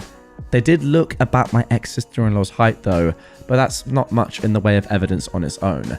If it was my ex-sister-in-law, she knew about my cameras, so covering her face and body for petty eggy revenge was probably the smartest thing she's done in years. Way to finally put her college degree to use, by egging a beat-up old pick-em-up truck. The egger showed at around 3 AM. I was deep asleep and didn't hear anything. Whoever it was that appeared that night quickly threw a dozen eggs or so all over my truck. They didn't attempt to do any more damage at least, and were gone in a flash as soon as the last egg was thrown. I didn't see the mess until I was leaving for work in the morning. I ran my truck through a local car wash during my lunch break, and that took most of the egg off. I had to scrub it a bit more later after work. Egg really isn't good for the paint, but the truck's from the 90s and doesn't exactly look mint anyway. I did take photos and I filed a police report with the CCTV footage as evidence, but so far nothing has come of it. There was no real damage other than my minor irritation and $15 at a car wash. If my ex-sister-in-law did do this, then she was smart enough to only throw eggs and not key my paint or slash my tires, so my insurance wouldn't be involved. I don't think much will come of the police report, as the cops seem to dismiss it as a probable prank by a teenager. I get they were probably overworked, but at least the report will keep a paper trail in case of future incidents. I've waited till now to post about this because I wondered if anything else would happen, but no, just right back to peace and quiet. I'd appreciate any good advice on the matter though, just in case something like this happens again. And also one final update from OP here. I asked around with some people on the street about cameras possibly seeing the person who egged my car. Responses range from "we don't have them" to "it was Halloween and people pull stupid pranks, let it go." The few people who were helpful told me that I waited way too long to ask and the footage auto-deleted. So basically, the egger got away. But if it was my ex-sister-in-law, I'm guessing she had to walk around a half mile in those sweats just to not get her car spotted on camera. It wouldn't surprise me if she questioned if it was even worth the efforts. Oh well, I guess I'll just wait and see if the egger comes back next year. I did hand out printed pictures of the egger though, and even stapled a few up on posts. So now people in my neighborhood are aware at least. The tenants renting out 2 rooms in my house have stayed out of it, and I really don't blame them. It's not their problem. Okay, so there we go. As of the 15th of January, 2024, that is all we have for now. Sad, I know, but it's been an absolute marathon. 6 parts there, all decently long. Jeez, I mean, that's a lot of content, but yeah. Fair play to OP for going through all of this in such an amazing way, really. I mean, I think I would have lost my head a lot earlier. So, fair play. Entitled guest thought money could get him anything. So, I live on the big island of Hawaii, and last year I was working at a local resort doing concierge. Most of the job was helping people figure out what they want to do while on vacation, like snorkeling, guided hiking tours, helicopter rides, etc. One afternoon, I was approached by a guy who wanted to take a tour to the Captain Cook Monument, which is known for having great snorkeling, but is only accessible by a steep and fairly grueling hike, or by boats or kayak tour through a permitted company, of which there are only a few. He wanted to go that day or the day after, and I explained that unfortunately all of the tours were fully booked. Unfazed and without pause, he tells me to find him another boat. I explained that only certain boats are allowed to be in that area, and all of them were full. He insisted though that I get on the phone and start calling anyone I could who had a boat that he could pay to take him there.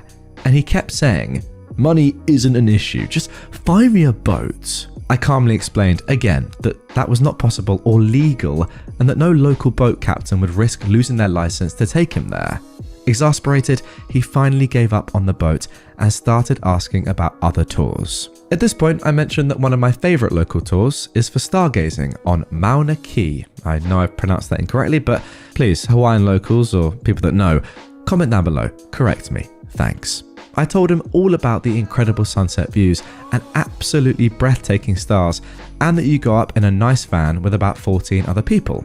He was interested in going up the mountain, but didn't want to be around other people or be on a tour for 8 or so hours, so he tells me to call the helicopter companies and find him one that will fly him up there for a private star show. I begin explaining that the mountain is restricted airspace due to the observatories at the top, and that even if it wasn't, that not only can the local helicopters not safely make it to 14,000 feet in altitude, but none of those companies do stargazing tours because they aren't trained for it and don't have the equipment. Again, he tells me to just call around and find him a pilot willing to take him up there, and again starts repeating that money isn't an issue. I once again calmly explain, while shrieking like a banshee internally, that no pilot is going to risk the loss of their license as well as fines and jail time for taking him up there. Finally, he throws up his hands and says, "Fine, I guess I'll just go to the beach then." Like, yeah, dude, I feel so sorry that you left planning your vacation activities until you were on vacation, clearly have issues being told no, and now your only option is to enjoy a stunning beach in one of the most beautiful places in the world. God, I hate rich people. Oh my God, I just, absolutely despise this sort of person. Just because you've got money doesn't mean that you can have access to do whatever you want. It's just not how the world works. It's just annoying that people like this have lots of money and just feel entitled to be able to say and do things like this. It's just insane. There's literal legal reasons as to why money doesn't matter in this situation and you cannot do this thing. Yet they don't get it. How dumb are they? And yeah, again, I completely agree. Now your only option is to enjoy a stunning beach in one of the most beautiful places in the world. It's not as if it's a bad thing, is it? Goodness me. The audacity to say, fine, I guess I'll just go and enjoy the beach then. Yeah, you will. My sister-in-law got a new engagement and wedding band, and it's the exact same one as mine. My sister-in-law copied my engagement ring, and I'm trying not to get angry. My sister-in-law has always hated me. From the moment I got with my now husband, her husband's twin, she has always hated me. The first thing she ever said to me was that I'm the longest lasting girlfriend, and since that day, there's been this weird unspoken competition where she's always trying to belittle me, making me feel small and insecure. At first it used to work, but now it just angers me. She's bragged about seeing my husband, boyfriend at the time, naked before. She's made comments about my sister's marriage unnecessarily. She's just jealous or something and has always said something to demean me. She goes and changes into outfits that match mine and literally copies me in everything. Well, me and my husband got married recently and he bought me a new ring because of our new journey in life as we'd grown so much. And then today I went to my mother-in-law's house to celebrate someone's birthday and she's here with my husband's twin. I look at her and she copied my ring. Exactly. My husband bought me a new 5-carat pear rose gold double halo ring, and she has the exact same thing. I am so freaking angry. Also, an added note, she also copied our other sister-in-law's engagement ring. My husband has 7 brothers, and the eldest got married first, and then she did, and she had the exact same ring as that girl too. So I know this behavior isn't random or a coincidence. I'm trying to contain myself because it's not a big deal and it's just materialistic things, but I'm fuming and I'm so annoyed. I literally don't want to talk to her at all on this trip. So should I confront her or just leave it alone? Yeah, now this is just extremely weird, and to be honest with you, over the history of my channel and having read a lot of stories about people like this is not a kind of new occurrence, I want to say, an individual like this in one of these stories on these entitled subreddits. She's just, I don't know, got so much wrong with her, so much jealousy. We don't know why, because obviously there's not a lot of context to outside what we've been given, but it's just clear that She is a terrible, terrible person. And I don't really know what her agenda is, what she's trying to do, what she's trying to achieve. But yeah, just a horrible person that sadly is a part of your life. All I can say is just try and ignore her as much as possible. Every little thing that she does to try and irk you or get under your skin, whether it's dressing like you or having the same engagement ring made or wedding ring or whatever it is, just ignore it. And by doing that and not giving her any fuel to add to her stupid fire, it will just drive her crazy. Trust me, I think that's the only thing you can do here. Lady gets a ticket after people kindly warned her. This one is from a few months ago, but it's still gold.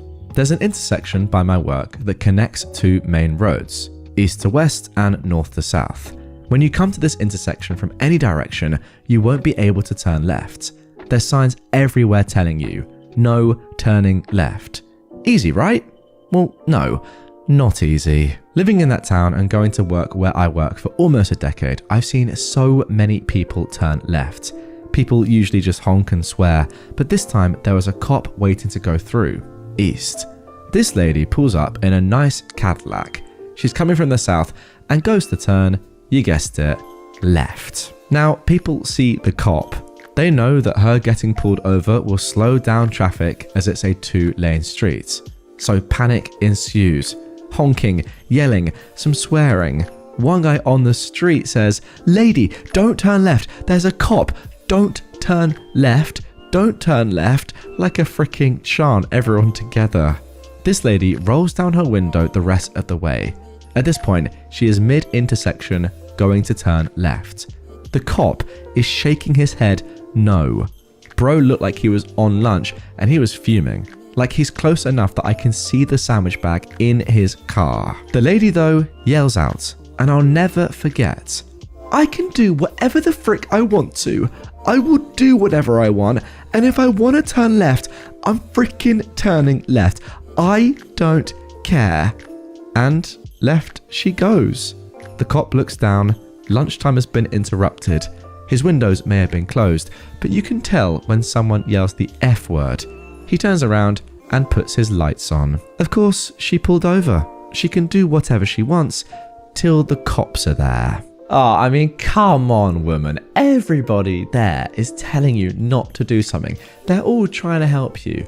But no, I guess that is the definition of entitlement.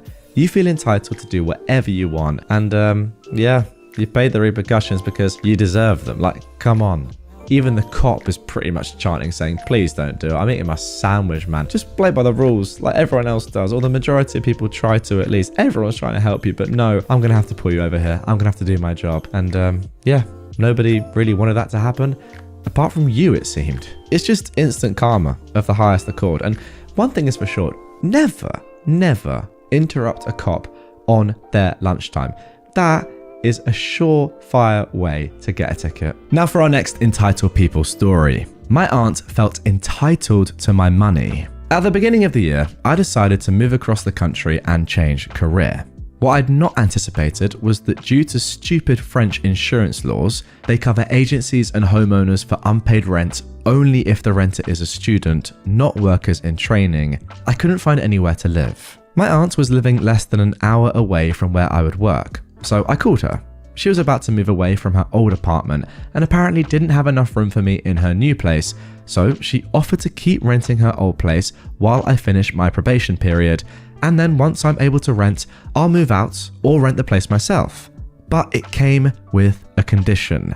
I had to pay her the entire caution in case I break anything, and I had to buy her the kitchen she'd installed and several other pieces of furniture because it was a pain to move it. I also had to only have moving boxes, no furniture myself. I had to argue to let me have a freaking fridge. I moved in and stayed for the 3 months probation. Then I decided that I prefer to live near my job and move out. I cleaned my aunt's apartment, I moved my things out, and the furniture she sold me, except for the kitchen, and left. Now, because I was here illegally, I had no choice in that. My name was never on the contract, but I still paid my aunt rent every month. I believed that she would receive the entire caution back and give it to me. Plus, she said she would try to resell the kitchen to the new renters, and that would allow again me to have some money back. But she texted me yesterday that she'll only receive 30% of the caution back. Here are the reasons. She lost the key and it has to be replaced. I insist she lost a key. Charges to pay, and then also garbage taxes. Here is the kicker. Those are the charges for the entire year, but I was only there for 3 months. Yet still, she is making me pay the entire tax. I wouldn't mind paying them for the 3 months I stayed, but I find the entire year to be exaggerated. Plus, I didn't lose the key, she did, and still it's up to me to pay? Her reason was, we agreed I would only give you the money that the agency is giving me back. I'm screwed because I was there illegally, so I don't have a leg to stand on. I'll just remember to never trade with that aunt again. Well, although I see your point, OP, that you don't have a leg to stand on because you were there illegally. You can do other things, right? You can, for example, tell your entire family about how your aunt treated you, what she made you do, and how much money she made you pay, when in reality, that was her caution. That was what she had to pay. Well, at the minimum 9 months, but probably more, given, as you said, she was the one who lost the key. So yeah, I think that there's nothing you can do financially in terms of that money is gone. But tell your family, tell everyone, make people understand what your aunt did and that your aunt is a bad person. Just to clear up some things as well, I'll put this on screen actually. People are asking in the comments, if OP was there illegally, isn't your aunt the one that's liable? So do nothing, it's on her to fix, not you. But then someone has replied that the aunt is shorting them on the payback, there's nothing owed to the landlord. OP clears things up though. Yeah, I don't know if it's the same in the USA, but in France you have to pay a caution when you rent a place, and when you leave, if anything is broken because of you, part of that money isn't returned. Okay, so in England we call that a deposit then, that makes sense. To assure my aunt I was coming in good faith, I paid her the caution before arriving. I really had no choice, and she took advantage of that. I see, it all makes sense. Very sad. But there we go. Entitled Mum wants to pay me $3.07 an hour to watch her kids. Basically what the title says. An entitled mum reached out to me asking if I could watch her kids for 13 hours a week for $40. She wants me to 1. Watch 2 kids under 5. 2. Cook them meals. And 3. Clean her home. My usual rate for a job like that would be $15 to $20 an hour given my experience, skills and qualifications and what the job is asking for. When I told her my rates, she cussed me out and told me it would be a privilege to watch her kids and that I should just take the job since I obviously need the money. Wow. What a start to this episode. Just a short one to get things going, but I felt like I had to read it. And now you guys probably know why. That is entitlement personified. Okay, now for our next story, slightly longer than the first, and this one actually originally comes from r/AmITheJerk. Am I the jerk for refusing to change my daughter's clothes at a birthday party? I am a 34-year-old woman and I have 2 kids, an 8-year-old boy and a 4-year-old girl. My daughter's name is Aurora. My husband and I chose that name because it was slightly similar to my late father-in-law's and worked well with our last names. It had nothing to do with the princess from Sleeping Beauty, but in spite of that, we've had fun with that movie in the past, and ever since my daughter realized that she shared names with a Disney character, Princess Aurora has been her favorites. Our family went to Disney World in July, and while there, we bought my daughter a Princess Aurora costume. She adores it and wears it whenever she has the chance. 2 weeks ago, one of Aurora's friends from school threw a princess-themed birthday party. She encouraged her friends to wear costumes. My daughter, of course, wanted to go as her favourite character, which didn't surprise me at all. When we got to the party, the birthday girl came to greet my daughter, and she was also dressed as Princess Aurora. I didn't know what her costume was going to be prior to the party. I got worried for a second, but the birthday girl was actually really excited. She said that they looked like twins. It was adorable. They ran off to play and I forgot about the costumes for a while. About 30 minutes into the party, I was at a table with some of the other mums when the birthday girl's mother came up to me. She asked if I had brought any spare clothes for Aurora. I said yes. I always bring an extra shirt and shorts for her. She then asked me to change my daughter into the spare clothes and out of her costume. The mother explained that she'd hired a photographer to walk around taking pictures of the kids and was also planning on getting a group photo near the end of the party. She didn't want anyone wearing the same costume as her daughter in these pictures. She also thought her daughter might get jealous since my kid gets to share her name with their favourite princess. Now, if the birthday girl was the one who had a problem, I might have considered changing Aurora into her spare clothes. But no, she was genuinely excited that they were dressed the same. It also didn't feel fair to force my daughter to be the only one without a costume in a party full of children in princess dresses. I said no and explained my reasoning to the girl's mum. She insisted for a few minutes, but I held my ground. Some of the other mums started to back me up, and she eventually got up and left. When I went to pick up my kids earlier this week, I ran into her friend's mum. She accused me of ruining her daughter's party by allowing Aurora to wear the same costume as her. She told me she doesn't think she'll ever be able to look at the pictures without being disgusted by my behaviour. I thought she was exaggerating, but I'm starting to doubt myself. Our conflict has found its way to the mum group chat that we're both in, and opinions over there are divided. Some think having two girls wear the same costume is no big deal. Others think I should have changed my daughter's clothes.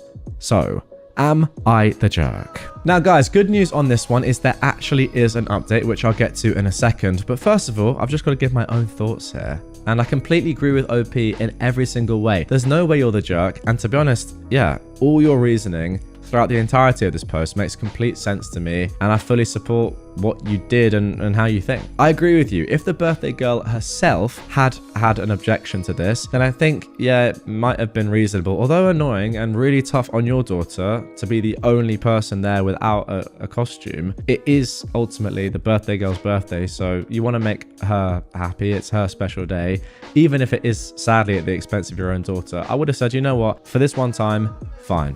It's the birthday girl's request.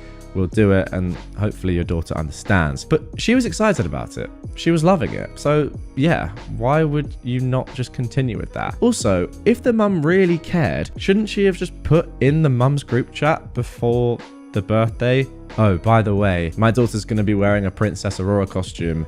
Please no one else wear that. She didn't put that in the chat. She didn't tell anyone. Therefore, you can't reasonably expect someone to not wear that. It's not as if Princess Aurora is a really rare princess. It's a princess-themed birthday party. I'd be shocked if there wasn't more crossover, to be honest, between other princesses. And then finally, calling it disgusting behavior.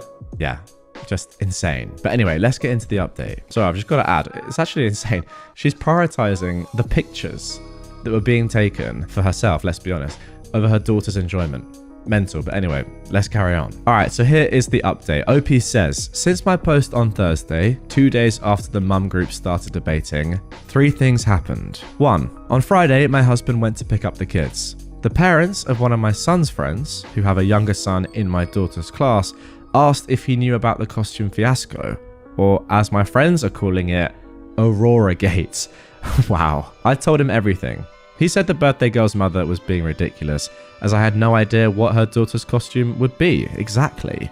The mum he was talking to asked, wait, she didn't know? She called me and I told her my side. It turns out that the birthday girl's mum told people that I had been informed about the costume and to avoid dressing Aurora the same weeks prior to the party. The story was warped before it even got to the group chat. My side of the story made it to the group chat. After some pressure, the birthday girl's mum eventually confessed that she'd lied about me. Most of the other mums had apologized to me by Sunday. Oh my gosh, that is awful. She's doubled down on her entitlement by lying. Wow. Second, also apologizing to us on Sunday were the birthday girl's father and maternal grandmother. She's visiting them for a few weeks. Apparently, the birthday girl's mum had been complaining about the party almost daily. Since they got the photos back, the birthday girl's mum has been insisting that there isn't a single good picture of my daughter without another girl wearing the same costume. Aurora and the birthday girl were playing together most of the party. Yeah, not that surprising, given that we know the birthday girl was really excited that someone else was wearing the same costume as her. Anyway, she was especially upset about the group photo, which shows the birthday girl in the center and my daughter to her right. Now there are 2 girls between them, but she still thinks they're too close to each other. The birthday girl's dad had been listening to these complaints since the party. He told us that unless his daughter was in the room, he couldn't look at the pictures without his wife making a comment about me, my daughter, or how we ruined the birthday girl's birthday. It came to a head on Saturday. While talking with the grandmother after the birthday girl went to bed, the mother said she no longer wanted to make a photo album of the party. They'd gotten a photographer for both album and social media purposes. Both the birthday girl's dad and her grandmother wanted the album. The three had a fight that lasted about 15 minutes before the grandmother told the birthday girl's mum to stop obsessing over her daughter's friend. She said that all that matters is that the birthday girl had fun, and all of the photos reflect that. They told us all that when they called to apologise. They wanted the birthday girl's mum to apologise too, but she hasn't. And 3, Aurora came home from school yesterday wearing a headband with her name and a rose embroidered on it. The birthday girl had her grandmother make it for her. Me and my husband are still in contact with the birthday girl's father, and we're trying to set up a playdate for the girls next week. Also, there are some things that I want to clarify about my previous post. My daughter and the birthday girl aren't physically similar. Aurora has wavy brown hair, the birthday girl has straight blonde hair. Yeah, we're all Caucasian, but my daughter is more tanned. Also, their dresses weren't the exact same, and OP has actually linked a couple of pictures here of the two dresses. So the one on the left, if you are watching on YouTube, is her daughter's costume, and the one on the right is the birthday girl's costume. So look, you can see that they're similar, but there are differences. And let's be honest, a lot of traditional, Disney princess dresses are very similar anyway. People are going to be looking similar at this party. The thing I would say with these two is that they are actually just very different shades of pink. The first is very, very light salmon pink. The second is pink. There's a clear difference. You're not going to get these children confused. Next up, the party was held at a kids' party venue, not the birthday girl's place. There were 19 girls and a toddler at the party. All were in costume. There were a few boys, but they were older. I'm guessing they were related to the birthday girl. Before, I was never friends with the birthday girl's mum. Her request at the party was probably the 3rd time we ever talked, and the first that wasn't about the weather. Also, the birthday girl's mother didn't want me to change my daughter's clothes just for the group photo at the end. She wanted me to change her 30 minutes into the party for all the pictures. I mentioned in a comment that if the birthday girl had a problem with my daughter's costume, I might be willing to drive home, change Aurora into her Merida dress, or Merida dress perhaps, which is her second favourite, and then return to the party. Wow, so OP would have been willing to go through a lot of effort to do something that the birthday girl requested, but OP wants to stress that they'd only do that if the birthday girl was upset when we got to the party, not if her mother was annoyed half an hour later. By then my daughter was already playing with the birthday girl and her friends. And finally, to those who said I could change Aurora at the party and or use this as a teaching moment, I'm going to assume you'd never met a 4-year-old. So where's the teaching moment here though? And also, what are you going to change Aurora into? As you said, you only have a shirt and shorts that's not a princess. That's a strange comment, whoever left that. Anyway, my daughter is kind-hearted and would definitely do it to make her friend happy, but she would still view this as punishment. It's also cruel to take a child away from a party and tell them they can no longer play princess with their friends. I refuse to alienate or upset my daughter when she's done nothing wrong. I absolutely don't regret my decision. And that's it. Once again, thank you all. Yeah, there we go. Good resolution in my opinion. As you can probably expect, on the initial post, there were a lot of positive comments. I mean, people pretty much just saying what I said. You've done everything right, OP, and this woman is just entitled. Once again, though, sometimes you do need to post these things online just to check that you're not going crazy. You need to get other people's opinions because, I mean, who knows? OP genuinely might have thought she was in the wrong or had missed something. But yeah, when you see this outpouring of support that we saw on the initial post in the comments, I mean, there are literally hundreds, thousands of comments saying, no, you were right, don't worry. Yeah, it is good to know, okay, I'm not going crazy. Clearly, this woman is just really entitled. I actually can't believe as well the fact that she warped the story. She lied about you. That is the crazy part, because if people had believed that, then yeah, that would make you look terrible. Imagine if somebody said, by the way, please don't wear this dress, or please don't have your kid wear this dress to my daughter's party, and you still put your kid in that dress. It would make you look like a terrible person. It's just terrible that she's even trying to do that. But yeah, good thing that everyone believed you. It's good to hear. And now for our final story of this episode. Entitled Mum is mad that I intend to convert the guest room into my office after the birth of my second kid. I'm currently 21 weeks pregnant with my second baby. Both my husband and I work from home full time. We recently decided that my current office will be a great room as the nursery for the new baby. We started packing up and moving stuff around in preparation. My mum is currently visiting from out of the country and staying with us. She saw what we were doing and commented, "So you and your hubby are going to both squeeze into his small office?" I told her that's not the case. I intend to convert the guest room into my office once the second kid is old enough to attend daycare or preschool at around 18 months. But we'll put a sofa bed in there or have some Japanese futons in case we were to have guests. They'll have a place to sleep and chill out after I get off work. Interestingly, I have told her that plan in the past over video chat, and she thought it was a good idea back then. She claimed to have no recollection of that conversation happening and immediately proceeded to get passive-aggressive with me, saying, "Okay, fine, I won't visit again then." I had to remind her that it's not happening till at least 2 years from now, and there will still be space for her to stay in when she comes to visit. Besides, when my husband and I are working during the day, we hardly spend any time in the living room or family room. She has access to all those spaces. She essentially sees our current guest room as her room and expects us to keep it that way for the foreseeable future, for the few days out of the year that she's visiting. Other than that, it will just be a vacant bedroom that no one spends any time in. She complained to my dad, who actually confirmed that I have indeed spoken to them about my plan. So now she's also embarrassed at getting called out for opposing to what she'd said in the past. She just felt like she's entitled to that room in my house, even though she spends only 1 month total of the year visiting us.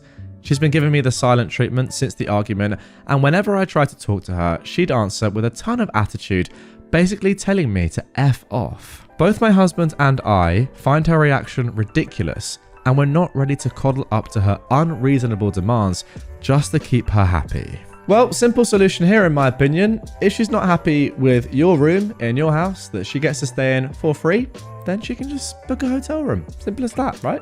I mean, you're getting offered free accommodation and a free place to stay. Yeah, it's your family, and in my opinion, that should be expected, but those are the facts. If you don't like it and you don't want to stay there, pay for somewhere that you like. I think that's very simple. Okay, so here is the update posted just 1 day later.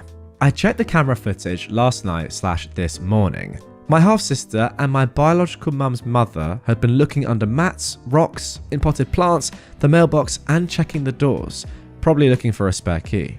I don't keep one on my property, and my dad, grandma, and grandpa have keys they keep with theirs. My uncle did an overhaul of mine and dad's cameras. We now have ones that send notifications to our phones when motion is detected. Also got Ring doorbells for the front and back doors. There are other features, and all the cameras are better hidden as well. I went to the police department while he was doing this, and I brought my grandpa with me. My half-sister was booked for trespassing, but not held very long since my biological mum's mother picked her up from the station. They stuck to the lie of me offering my half-sister a place to stay and gave statements. Not sure how that's going to go, but I'm taking steps to protect myself, my property, and my dad and his property. My half-sister doesn't have a record beyond this, so this was her first offence. I don't know how I feel about that, to be honest. It sounds awful, but I'd hoped she would have had at least one prior, because commenters make it seem like that would make the outcome of a permanent restraining order or trespassing order favourable. My biological mother's mother does have a record though. Harassment, trespassing, and domestic violence.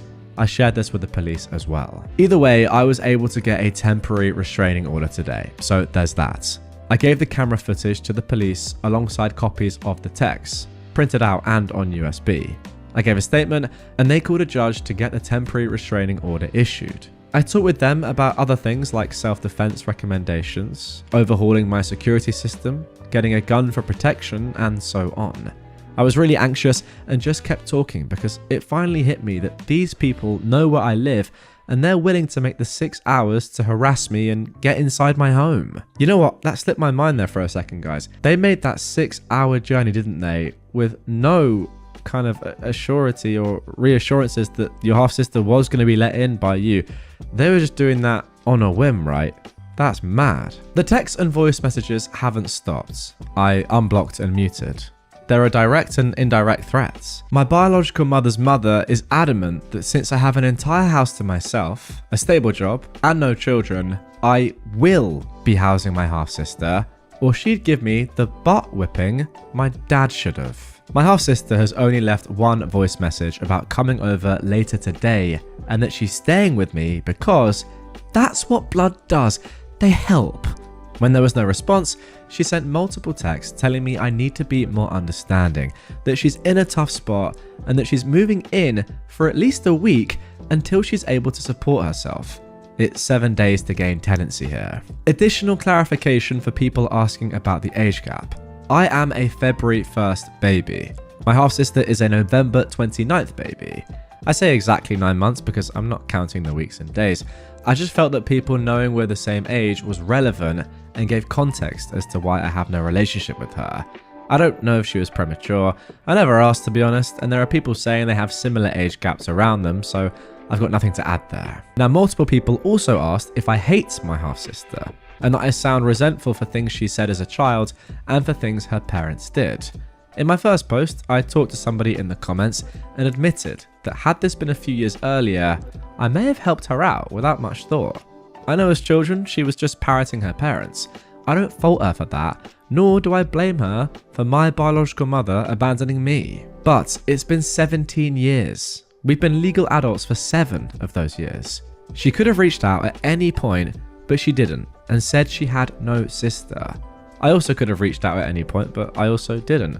I just moved on with my life. I've been in therapy since I was abandoned, and it took me years to move on from no one on that side actually wanting me. My biological mother's mother aside, my half-sister was sitting on my porch with a suitcase, ready to force herself into my home and life. She allowed herself to be driven 6 hours to my home, sat on my porch for half an hour, and then lied to police, all after I said no multiple times. She never claimed me until she needed something, and now she's forcing herself into my life on the basis of being family. I don't hate her, that's too much energy, but I do resent her now, alongside her grandmother and the rest of her family. I was ignored for years, and now I feel unsafe in my own home just because my half-sister and those around her can't take no for an answer. This isn't about my biological mum's affair. This is about my half-sister and her family ruining my safe space, my home, with their trash. The past is a factor in that resentment now because, again, I haven't spoken to her in 17 years. I didn't know what she looked like, but suddenly we're sisters because she needs someplace to stay. I definitely resent that. Also, I feel validated in my choices. Posting to Reddit, asking for and taking advice, listening to my dad. The attorney I spoke to pretty much said all the things that commenters have. Unblocking and muting to get evidence of harassment, calling the cops and showing them the messages because it proves there was no implied invitation. This is apparently the biggest thing I had to worry about because even letting my half-sister stay on my porch could have worked against me. Giving the cops the camera footage of my half-sister and biological mother's mother looking for a spare key was also a good move. Even going about upgrading security, getting self-defense items, and asking the officers about self-defense recommendations and my wish to get a gun for protection works in my favor. It shows that even though this was my half-sister's first offense, I don't feel safe, and she is a major cause of that. And I don't. So thank you again for all the advice. If they show up like they said, I'm gonna set off my security system and call the cops. Now guys, you might be thinking that that is the end of this one. It seems like it's come to a logical conclusion. And to be fair, the story at least, that event has. But actually, OP has posted another little bit of information. It's actually a series of text messages from a cousin of hers that shed even more light onto her biological mother, that side of the family, her half-sister, her ex-grandma, I guess, her biological mother's mother now. And that is really, really interesting. We're going to get into that in just a minute or so. But first of all, on this, again, all I can really say is that you've done the right thing. These people are an absolute disgrace, just coming to you in their time of need. And yeah, ultimately, they are very, very entitled people. I mean, being entitled is one thing. It's when you actually are now feeling unsafe in your own home and they're kind of feeling a little bit unhinged, for want of a better word, that it becomes dangerous and actually quite scary. Because who knows, as you said, if they're willing to drive 6 hours to do this and you felt the need to ask the police about do I need a gun here for self-defense? That is kind of getting past entitled, really, and it's becoming dangerous. So yeah, all I say, even for a further recommendation, maybe get some extra locks, get a big dog, get a fence, build a wall. Don't want to make a joke here, but like as you say, you feel scared. You need people to protect you. Get your dad involved. Maybe go and get your dad to move in with you for a period of time until this is kind of dealt with. Because yeah, as you say, scary stuff. But anyway, let's get into that final bit of info. So here we are. Concerned cousin on half-sister is what OP has titled this one. I was going through the first messages sent to me, and I found one of the many that I muted without reading.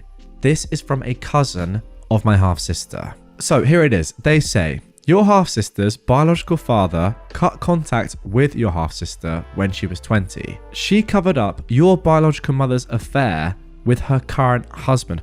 Wow, I guess that's a new man into the equation, right? I'm not sure. Could be the same person as before. No, it can't have been, right? Wow. She covered up her biological mother, your biological mother's affair with another man, her current husband. Okay. So then, the half-sister's biological father stopped paying her tuition and cut her off financially. The half-sister's work history is non-existent. She was kicked out by your biological mother a month ago because she was sleeping with... Sorry, what? She was sleeping with the man that your biological mother was having an affair with and one of his sons? Said son turned 18 2 months ago. What? Your half-sister came home to hers and her mother's partner's things on the curb and all the locks changed. I say her mother's partners, it's her mother's husband. Sorry, this girl was sleeping with her mother's husband and one of his sons and then covered up that entire thing to her own dad. What has just happened to this story? Police weren't involved. The cousin who told OP about this doesn't know if OP's biological mother told the boy's mother, but she did tell the entire family. Essentially said, protect your kids and marriage. OP's half-sister claims she only slept with him on his birthday, but her mother claims he was a minor when OP's half-sister slept with him. The family is adamant about getting her somewhere safe to stay long term because, oh my goodness me, would you believe it? OP's half-sister is pregnant. No one likes her, but they believe abandoning her is wrong due to her being pregnant. The cousin expresses doubt about the pregnancy. Wow, really? So the cousin who is telling OP about all of this isn't even sure if her half-sister is pregnant or it's a lie. What? The half-sister showed OP's maternal grandmother a positive pregnancy test, but no one else has been given any proof. And the half-sister has a history of lying. Now, do we even know for sure if the half-sister did show OP's maternal grandmother a positive pregnancy test? Remember that this grandmother was the one that was willing to drive 6 hours with OP's half-sister to drop her off at OP's home with no guarantee of her letting her stay. Honestly, what is going on here? OP's half-sister couch surfed with those that don't have kids. So far, she's borrowed someone's car without permission, taken expensive items to pawn, taken money meant for interview clothes and travel, then blew it on expensive mum and baby outfits. When cops were involved, she lies and has gotten someone arrested by claiming SA when they tried to have her removed from their property. What? Oh my goodness me, this person gets worse and worse with every word. The plot to get my half-sister into my house was the idea of an uncle, one of my grandma's 3 sons. My grandma apparently brags/complains about me being young with no kids, a well-paid job, and a house that I own. Essentially, this uncle said I had no responsibilities, disposable income, and plenty of room. Because nobody wants to outright abandon my half-sister, this was the best plan, in inverted commas. This is the final message from OP's cousin. Don't give an inch, not even a ride to a shelter. Someone tried and she caused a scene, nearly getting them arrested because she kept lying about the situation. Please read this. I read your 2 posts. Stay safe. Okay, well, we knew she was bad before, but now, I cannot actually believe what I've just read. You guys could probably hear my dismay and utter disbelief whilst I was reading those last paragraphs. Absolutely insane. I mean, let's have a look at what the people on Reddit are saying to that, because unbelievable. Someone has said, great job for the cousin for filling in these outrageous blanks. Wow, I completely agree with that, because there is so much information that the cousin has given you there that you otherwise wouldn't have known, we wouldn't have known, which is so bad. I mean, look, again, I thought it was bad anyway, but this is just another level. So much illegal stuff, just horrible stuff, so immoral and unethical. Just clearly shows your half-sister, at least, as well as, to be fair, other members of her family, to be just absolutely disgusting individuals. Again, comment down below, guys. What do you think about this? What do you think about this? I just need to go back and kind of understand just what was going on there. Your half-sister had sex with the dude that your mum cheated with on the dude that she cheated on your dad with, and then his kid as well? Is that right? Your family was then going to Trojan horse her and potentially a newborn, although we don't know if she actually is pregnant or not, into your house. Unbelievable. Unbelievable. And to be honest, if they were going to do that, those would be the only Trojans your half-sister would ever see. My best friend's ex-mother-in-law demands my friend become a submissive wife to her stalker son. This is an ongoing mess, with my 29-year-old female, best friend's 30-year-old female, ex 29-year-old male, and now her ex-mother-in-law. I have her permission to post this. Now, my bestie never married her ex, but for simplicity's sake, I'll refer to her ex's parents as ex-mother-in-law and ex-father-in-law. My bestie and I live together with my parents in a newly bought house. She is pretty much a daughter to my parents, and we are platonic life partners by this point. Her ex ghosted her for 3 years and has been hounding her ever since he found out we bought a house, trying to get her to take him back and live in our house. We've tried reaching out to the police, but since nothing serious has happened, we've reached a wall and we can only wait. Her ex-in-laws no longer live in the US, but they did come for Thanksgiving. Though my bestie is no longer dating their son, she offered to pick them up at the airport and take them to the hotel. The reason I was told was they would do that for her when she was in college. I didn't like it since her ex is a problem, but she wanted to use the chance to ask her ex's parents to intervene and maybe get him off her back. I still didn't like it, but I figured they probably were okay based on how she described them. And I was completely wrong. My bestie arrived in tears and with a scratched cheek. Immediately I asked her what happened, and now I'm seeing red. The next part comes from how my bestie described things to me. She told me picking them up went well and they talked about the old days. They asked my bestie if they could stop in a nearby restaurant they always liked, and she, being her usual self, decided to treat them to lunch. All hell broke loose in the restaurant though. Apparently, her ex-mother-in-law demanded to know why she didn't take her abusive stalker ex back. According to her ex-mother-in-law, my bestie is responsible for her baby boy since she was his first girlfriend and they were married in the eyes of God. To start, they never legally married, and my bestie is an atheist, so yeah. She tried to defuse the situation, explaining that she's moved on with her life after 3 years of not knowing where he was. She did try to ask her ex-mother-in-law to convince her son to leave her alone, and that she just doesn't want him in her life anymore. Her ex-father-in-law seemed to agree with her and apologized for all the heartache and pain that she's gone through. Her ex-mother-in-law, however, took over the conversation and began screaming that thanks to my bestie, her son had no life. That apparently my bestie was responsible for her firstborn not having a wife or children. The least she could do is take responsibility and become the submissive wife he deserved. The ex-father-in-law tried to pull his wife away, more than likely because they were causing a very public scene. My bestie simply said she would not ever consider marriage to her ex. She then said it might be best to take the food to go and for them to go to their hotel. She paid for all the food despite the ex-father-in-law offering to cover his and his wife's meal, and still drove them to the hotel. At the hotel is where things went from 1 to 100. The ex-mother-in-law had spent the whole drive escalating demands, from taking him back to marrying him to have a child and give her son the house as the man in the relationship. The ex-father-in-law apparently kept telling her to stop, but there was no way she could be quiet. Finally, my bestie had had enough. She stopped the car and told her ex-mother-in-law she will never take a failure of a man like her baby boy as a husband, let alone give birth to his spawn. That she was glad that no other woman had stayed long term with him, since he really won't be a good addition to the gene pool. I gotta admit, I'm proud of her for that last one. The ex-mother-in-law went crazy and jumped on my friend. Her husband luckily grabbed her, but she still managed to get my friend on the cheek. She began screaming that she was the reason her family had split, called her the W word, although it was actually a different word, and said she wished our house burnt with all of us inside. The ex-father-in-law just told my friend to drop their bags on the sidewalk and drive away while he held back his demon of a wife.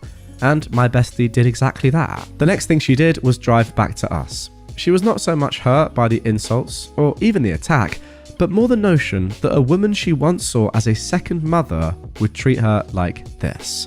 I told her to just relax a bit, so she's watching some movies with the dogs while I write this and do some work. Tomorrow we're both calling out and just having a girls' day with my mum. I did get in touch with the ex's sister and let her know what happened. She already knew from her dad and asked me if my bestie was pressing charges. She should, but she's not. I tried to convince her, but it's a sore topic for her, so for her emotional well-being, I'm not going to push it. The sister said she appreciates that we're not pressing charges and that she will make sure her family doesn't bother us in any way. Apparently, she already had her brother moved outside the city. I'm not sure how or where, but I'm glad he's gone. So hopefully we're done. We're going to avoid going out too often until we know the ex-monster-in-law is gone from the city. It's not a small city by any means, but I wouldn't put it past these crazies to try and stalk my bestie. But that is not the end of the story, guys. Before we get into my thoughts, we actually have an update. After Thanksgiving dinner, my mum sat with my bestie to have a serious talk. She told her she didn't want to diagnose her, but she was showing clear signs that she needed help and therapy could be an option. They had a discussion about it, and my friend agreed to seek professional help. Since she lives with my mum, she's not an option, but mum is going to help her find someone. We just came from filing a police report. My friend won't press charges, but we made a paper trail to ensure that it's at least on the record. She apologizes for not doing it immediately and for going to meet her ex-in-laws.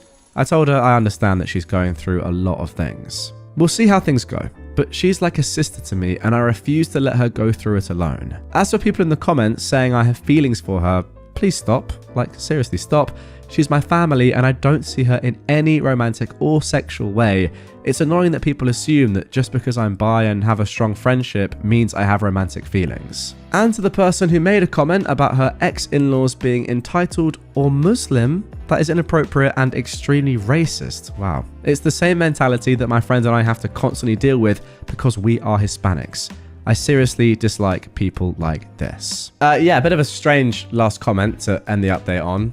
All I'll say to that is, OP, I'm sorry that you have to deal with stuff like that and people like that every day. That is very, very weird. Don't want to see that on Reddit. However, let's get into my thoughts on the entire story. The thing that actually just screams out to me is that despite all the obvious trauma and, I don't know, hardship that will come with filing a police report or pressing charges, I do feel like that is the logical step, right? I feel like that has to happen.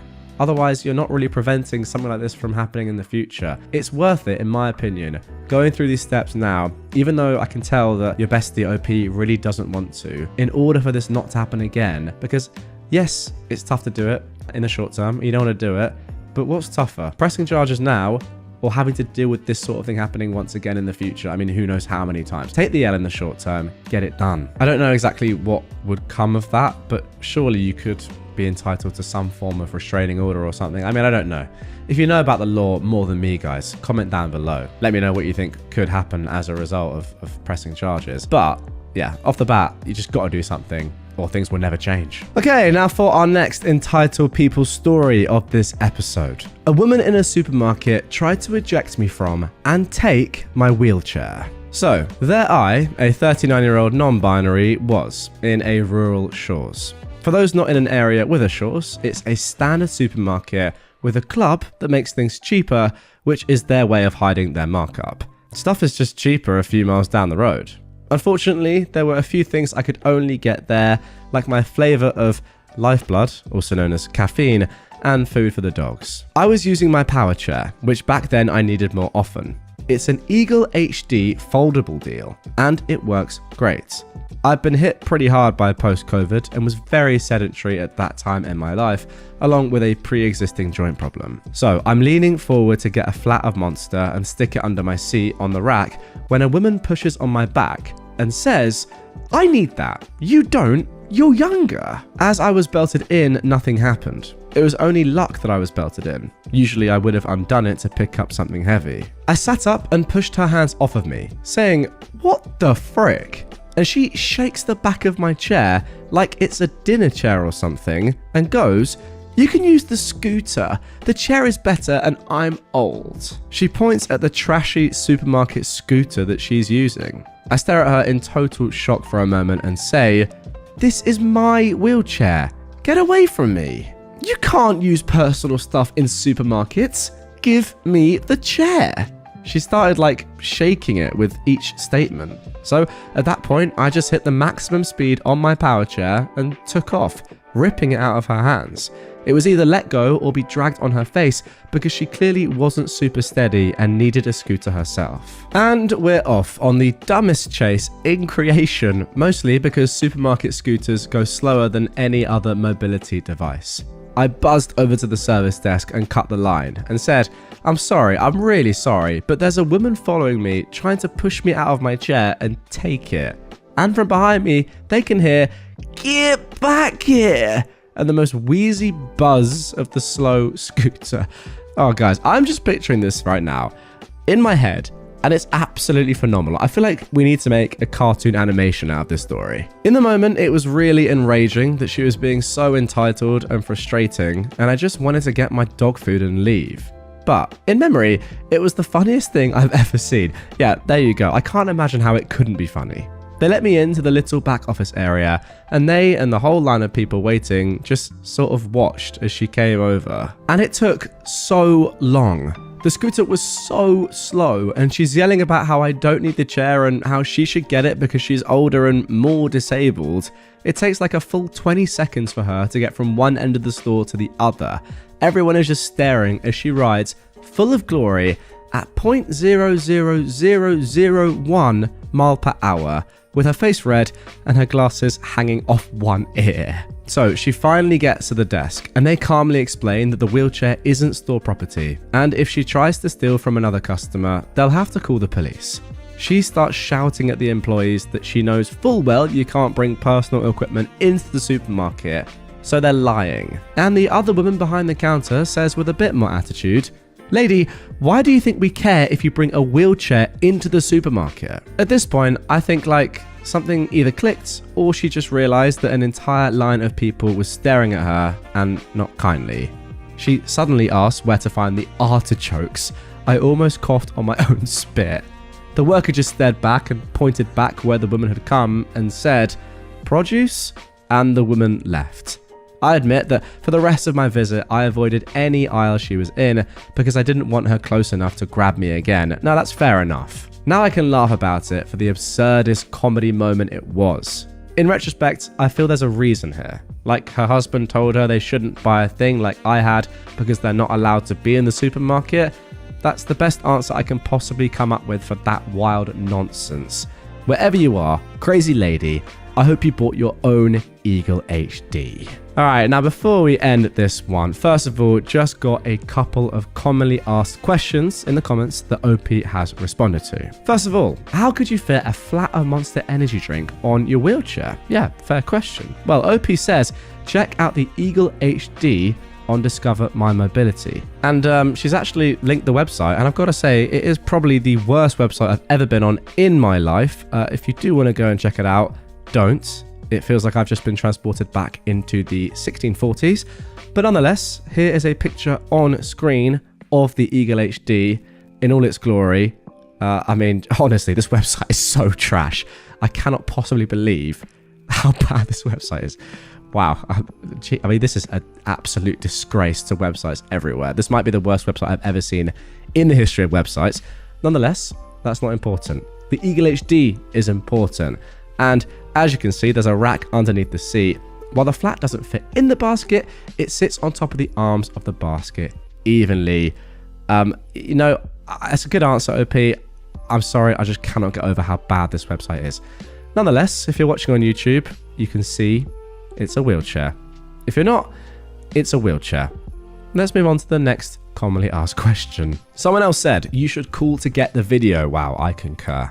Interestingly, OP says, someone on the post is connecting me with a regional person who might have any ability to get it. We'll see. It's very likely been recorded over since it was 3 years ago. I didn't know it was 3 years ago. I was hoping that we might get some juicy video content. Someone else says, why didn't you immediately call the cops and have her arrested? Well, OP says, have you ever lived in a rural town? It's actually really hard to get the cops to do anything about anything in a rural town for a variety of reasons. Getting cops to arrest an old lady in a small town would be nigh impossible and stupid. They'd be crucified by the public, no matter what she was doing. I mean, really? Is that necessarily true? What if she was committing a heinous crime? For example, murdering an entire family. I feel like people wouldn't really be like, oh, well, you can't arrest her. She's one of the guys, she's a neighbour of mine. No, she's committing an atrocity. She must be put away. And then finally, someone has said, you should stand up for yourself. Now, I hope this is not ironic. Well, I mean, it is ironic. I don't know. Can't help but find that kind of funny. Well, anyway, OP has said thank you to this, and then said I did, by going and taking the best legal and socially acceptable way out. Sorry, if anyone out there listening has issues walking and is in a wheelchair, I'm sorry, but that is funny, objectively. Anyway, it's very easy to armchair quarterback someone else's life from the sidelines, but most situations don't end with a verbal or physical confrontation that has swelling orchestral moments and a drop beat on the big punch. That's a shame. I kind of wish they did. Most of them end with annoyance and a sense that my day was disrupted with no resolution. It would be great to give you that resolution with a backstory of me standing up to a bully, but that's not what actually happened. Instead, it was a really unthinking old lady who just needed to be kept at a distance until she could understand reality. And finally, a giant thank you to everyone who gave compliments to the story and narrative. Yeah, I agree with that. It was very good. In case I missed replying to any individual comments, I appreciate them all. Next time, I'll share the story of why I ended up hiding from 8 toddlers under a table. Oh my goodness me. What is it with OP? Just painting a wonderful picture in my mind. Instantly, I've got a phenomenal canvas in my head of you just hiding under a table and 8 toddlers searching or just standing on top of it. Just absolutely dominating the room. I've got to hear that story. Entitled person wants me to leave because I look like Santa. So, I am homeless. No, I don't drink, and no, I don't do drugs. I am trying to get a job, but finding employment when homeless is not an easy task. That's just something I need to get out of the way. Every few days, I take a trip to the library to charge my phone and batteries so I can keep my phone on and working. I typically spend 3 to 4 hours in a quiet corner of the library, glued to the power outlet charging. Today, I had a cute, then frustrating interaction between a little kid and its parents. I walked through the sliding doors of the library and wandered around looking for an open chair near an outlet to sit and charge. I heard this little voice shout in excitement and glee, "Santa!" and pitter-patters of little boots running over to me. Now, I get it, I really do. A big bearded man dressed in red with big black bags and an oversized backpack strapped over his shoulders. Any little kid would easily mistake me for the big jolly man. The kid stopped dead in front of me. She was clenching her fists tight, trembling in excitement. She couldn't have been more than 4 years old. She looked up at me, her eyes open wide, and uttered the word, "Hi, Santa." That made me smile, and I laughed. Her mother came running over, scooped up her child, and said sorry to me, walked away, and told her kid that's not Santa. The entire interaction put a smile on my face, but here's where it went downhill. I found an open seat and plugged in to charge and do my thing. The little kid and her parent were on the other side of the library, but the kid was still brimming with excitement. I could see her head poke out of the bookshelf, staring at me every so often. That went on for about half an hour, until, I guess, the mother couldn't handle her child anymore and she came over to me. She asked me to leave and find a different spot because I am distracting her daughter. I said, "Hey, look, I'm sorry, but this is the only open space with an outlet. I need to charge my stuff." She very sarcastically said, "Oh, why's that?" I replied, "Because I don't have one. I am homeless." I thought that was the end of it because her face went red and she walked away. But no, she came back. She went up to the front desk to ask if there are any outlets outside and if it's okay for me to use them. Seriously, she said that the library is okay with me using the outlet outside to charge so I can go out there. I asked her, "So you don't want me in the library, a public institution, to charge my phone? You would rather me sit outside in the cold just because your kid thinks I'm Santa? Really, that's it?" I looked at her and said, "Well, ho ho ho, Merry Christmas to you. I'm going to stay right here until my batteries are charged." The lady went to the front desk and I listened in because I figured I'm screwed. I'm getting kicked out. She asked them to tell me to leave. They said they can't unless I'm intentionally making a disturbance, being violent or threatening. I've been here before. I keep to myself and I don't bother anyone. So yeah, I was there for 4 hours. I didn't move or get kicked out. My things are charged and good for the next few days. Honestly, not the worst interaction I've ever experienced. At least she was somewhat polite. Okay, yeah, this is just ridiculous. If your daughter is being distracted by something, like another person, you can't go over to them and say, "Stop doing what you're doing." How about you take your daughter away from the distraction, or just tell her to focus on the thing that you want her to be focusing on? You can't just tell a random person to stop being there. That's insane. And then she's trying to get you kicked out. How are you supposed to be the one that's in control of a 4-year-old's attention span? What are you going to do about that? Like, it's not your fault you look like Santa and the girl's excited to see Santa. Crazy. Yeah.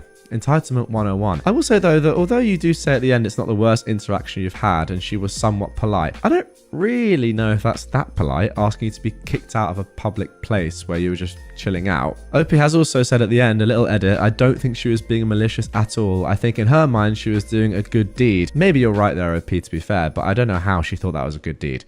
Crazy. Now for our second entitled people story. Grandma Karen decides to unhook an autistic child's harness. This happened several years ago. I was a photographer for a major theme park and have dealt with my fair share of entitled Karens or Brads.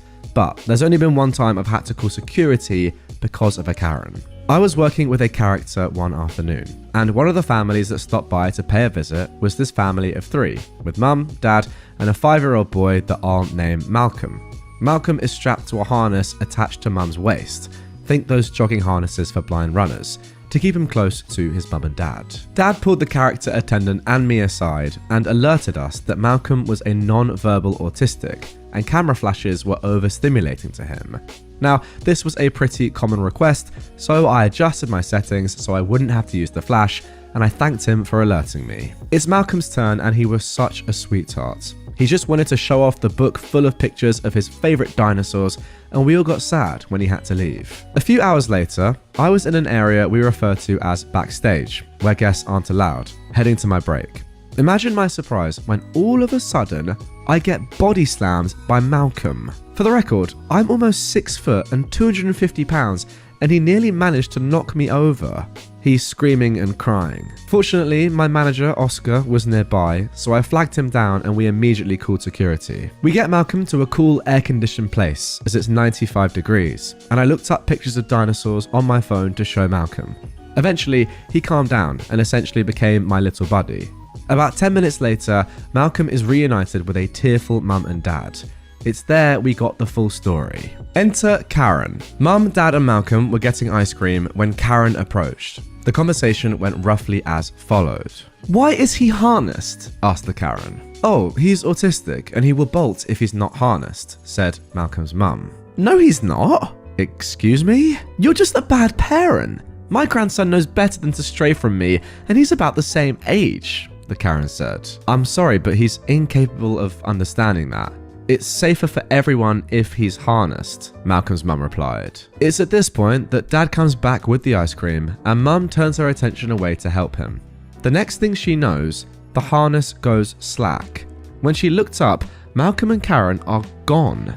It's so packed that day that it's easy to lose track of someone, especially if it's a running child. An important thing to note is that the park has cameras everywhere, so it was easy to get a video of the incident and a description of the Karen. Security was alerted and she was tracked down. She was belligerent and tried to slap the security guard who stopped her, stupidly doing it in front of an off-the-clock sheriff. So she got a lovely court date for assault as a result. Malcolm and his family were given an extra day added to their tickets as an apology for what happened. But they had just one request. They asked to know where I would be the next day so I could take their pictures. The next day, I gave them a full-on photo shoot. And yes, it was the best day of my entire career. Wow, great story. Very, very wholesome. OP, I've got to say, you seem like an absolutely lovely person. Yeah, crazy to ever touch someone else's child or anything associated with them without any prompt from their parents. And then do this? I mean, it's very, very dangerous. What if he just ran off and was never found or was abducted? You know, it's a crazy suggestion, but it happens, doesn't it? Extremely dangerous, and yeah, definitely deserves to be arrested. Crazy. Now for our next entitled people story. Entitled Army Wife versus Major General. So this isn't my story, but from one of my friends. This happened a long time ago, and some names and details have been changed to protect the innocent. My friend, who I'll call Lucy, lives in a town with a pretty good-sized army base. To make some money between semesters of college, Lucy took a summer job as a waitress at a local restaurant that is popular with the officers and their families. She is liked as a waitress to the point that patrons will ask to be seated in her section. But you're not here for that story, are you? You're here for the entitled people, OP. You know me too well. And oh boy, did Karen not disappoint. It was a Friday evening, so it was packed. There's at least an hour wait. The kitchen is zipping, and Lucy and her co-workers are on their toes. Fortunately, it's mostly regulars, so they're patient and even leaving nice tips and paying compliments to the wait staff and the owner. Enter Karen. Karen, who Lucy had never seen before, was seated in Lucy's section and begins the usual Karen tirades, complaining about the wait, sending her pasta dish back a total of 3 times because it wasn't cooked just right, husband's rank name dropping, yada yada yada. Now Lucy is easily the most patient and kind-hearted person I've ever met, but even she was getting frustrated. Then the bombshell dropped. Like most places in this town, the restaurant offers a military discount. However, thanks to this being abused in the past, people wanting the military discount must now show their military ID in order to qualify. There are signs posted on the doors and in the menu stating this. Most patrons understand. But as you can guess, Karen is not one of those people. It's time for the check, and Karen asks for the military discount. Lucy, polite as ever, asks for Karen's military ID. What did you say? Karen says. Can you please present your military ID for the discount? Don't you know who I am? I'm sorry, Mom, but company rules state that your ID must be shown to get the discount. Are you calling me a liar? No, Mom, but in order to qualify for the discount, you must show your military ID. My husband is Kyle, married to a B word. I mean, insert real name there, I guess. He is a second lieutenant at the army base, and he knows people. For those of you not watching on YouTube right now, the word knows is in capital letters. Like, he really knows people. Lucy is trying to keep her cool, but she told me that she wanted to cry at this point. Also, I know people. I can make sure you never get a job in this town again. You're so stupid. You're probably some college dropout who will never amount to nothing. Wow, double negative goes crazy there. By this point, everyone is silent, and even the owner is coming over. An older woman from another section, who Lucy has never seen before either, gets up and comes over. The woman, who I'll call Belle, taps Karen on the shoulder. Karen stops her tirade, whips around, her face turning 50 shades of red and purple, and stares Belle down. What do you want? Now Belle is really calm here. You're going to apologize to this young lady, pay in full, and leave a generous tip. Who the frick are you? Someone who can make things very difficult for your husband. I don't have to stand for this. She grabs her purse. I'll tell so many people just how much this place sucks that nobody will want to come here anymore. Karen storms off, pushing the owner hard enough for him to fall to the ground, and she left. According to Lucy, it was so silent that you could hear a pin drop for at least a minute. Belle helps the owner to his feet, makes sure he's okay, then turns to Lucy. Are you okay? Lucy is still shaken. Thank you. I'm okay. I'd like to apologize on behalf of the base. That was completely uncalled for.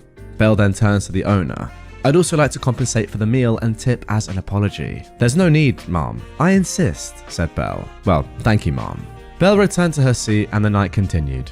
Belle and her husband came by to check on Lucy before leaving and promised to come back for dinner the next Friday. It wasn't until Monday afternoon, when Kyle went to the restaurant to apologize, that Lucy learned what went down. Now remember, guys, Kyle is this horrible Karen's husband. Well, it turned out that Belle was the Major General who had just been posted to the base. That morning, Belle had summoned Kyle to her office for a little chat. Because it happened off base, he was mortified and offered to reimburse Belle for the check and tip. He didn't get into trouble. However, he was warned that Karen's behavior could make things difficult for his career. He made sure that Karen got a verbal torn up one side and down the other on the phone when he was done. In this town, gossip spreads faster than the flu. Karen never darkened the door of the restaurant again, but the rest of the town made sure Karen knew she wasn't welcome. Belle kept her word and showed up every Friday evening for dinner with her husband. According to Lucy, she was a classy lady, and even if she didn't sit in Lucy's section, she'd make sure to tell Lucy hello and leave her a nice tip. Honestly, people like this Karen are just the worst. It's not even them, right, that is in that position of power or would kind of be able to flex a role. Not that I would ever say that's a good thing if you're saying, do you know who I am? You know, like, this is my job, this is who I am, etc. You should never do that, obviously, and people who do that are terrible, but she's not even that person. She's the wife of that person. It's not even her that's like achieved that or has that role to sort of chuck around if they really want to, if they were super arrogant and egotistical anyway. Like, no one cares. It's not even you. It's your husband. Crazy stuff. We'll say shout out Belle, though. Doing a good thing, making sure that everyone is settled. But yeah, as for this woman, absolute mug. And I hope she gets chased out of town. Honestly, I've never actually had someone say to me, do you know who I am? But if someone did say that to me, I would say, first of all, are you Ronnie Pickering? Second of all, no, I don't know who you are, and I don't care. And then even if they are, like Obama, I would still say, I honestly don't care. What relevance is that to this situation? I really hope that situation does actually happen one day, to be fair. And Barack, if you are watching, I would love to meet you, but that is what I would do. So yeah, prepare yourself for that, Mr. President. My mum is insistent that I have a C-section so that she and my dad can schedule their visit for the birth of my daughter. I don't know where to begin. I just need a place to vent. I, a 31-year-old woman, am due to have my first baby in just over 5 weeks' time. My pregnancy was a surprise, and it's been a difficult 8 months thus far. Although low risk, I've experienced every symptom you can imagine, from intense morning sickness to migraines and carpal tunnel syndrome. I've also faced some pretty intense discrimination at work, despite maintaining a high rate of performance throughout the year. All of this to say, it's been a rough year. I've had little support from my family this year, and their nonsense has seemingly known no bounds. Since around May, they've been asking my partner and I to make the 10-hour drive interstate for Christmas so that we could spend it with them. This would be fine, but my doctor has repeatedly told me not to do this, as I'll be 36 weeks at that point and prone to blood clots. Despite this, they've continued to pester my partner and I about it. At one point, they proposed coming to us for Christmas, but then swiftly shut down their own idea when they immediately realized it would be an inconvenience to them. Recently, my dad was diagnosed with some health problems of his own, which he's been told is completely treatable with surgery and some medication. Regardless, I have called every other day to check up on him and to see how he's going. In the last few weeks, my mum has started telling me how awful birth was for her and every other woman on both sides of my family. I kid you not, every time she calls, she encourages me to plan a C-section and drop some new detail about a relative who had a traumatic birth experience. I have told her that her comments are unhelpful, and she's known for months that I don't want a C-section if I can help it.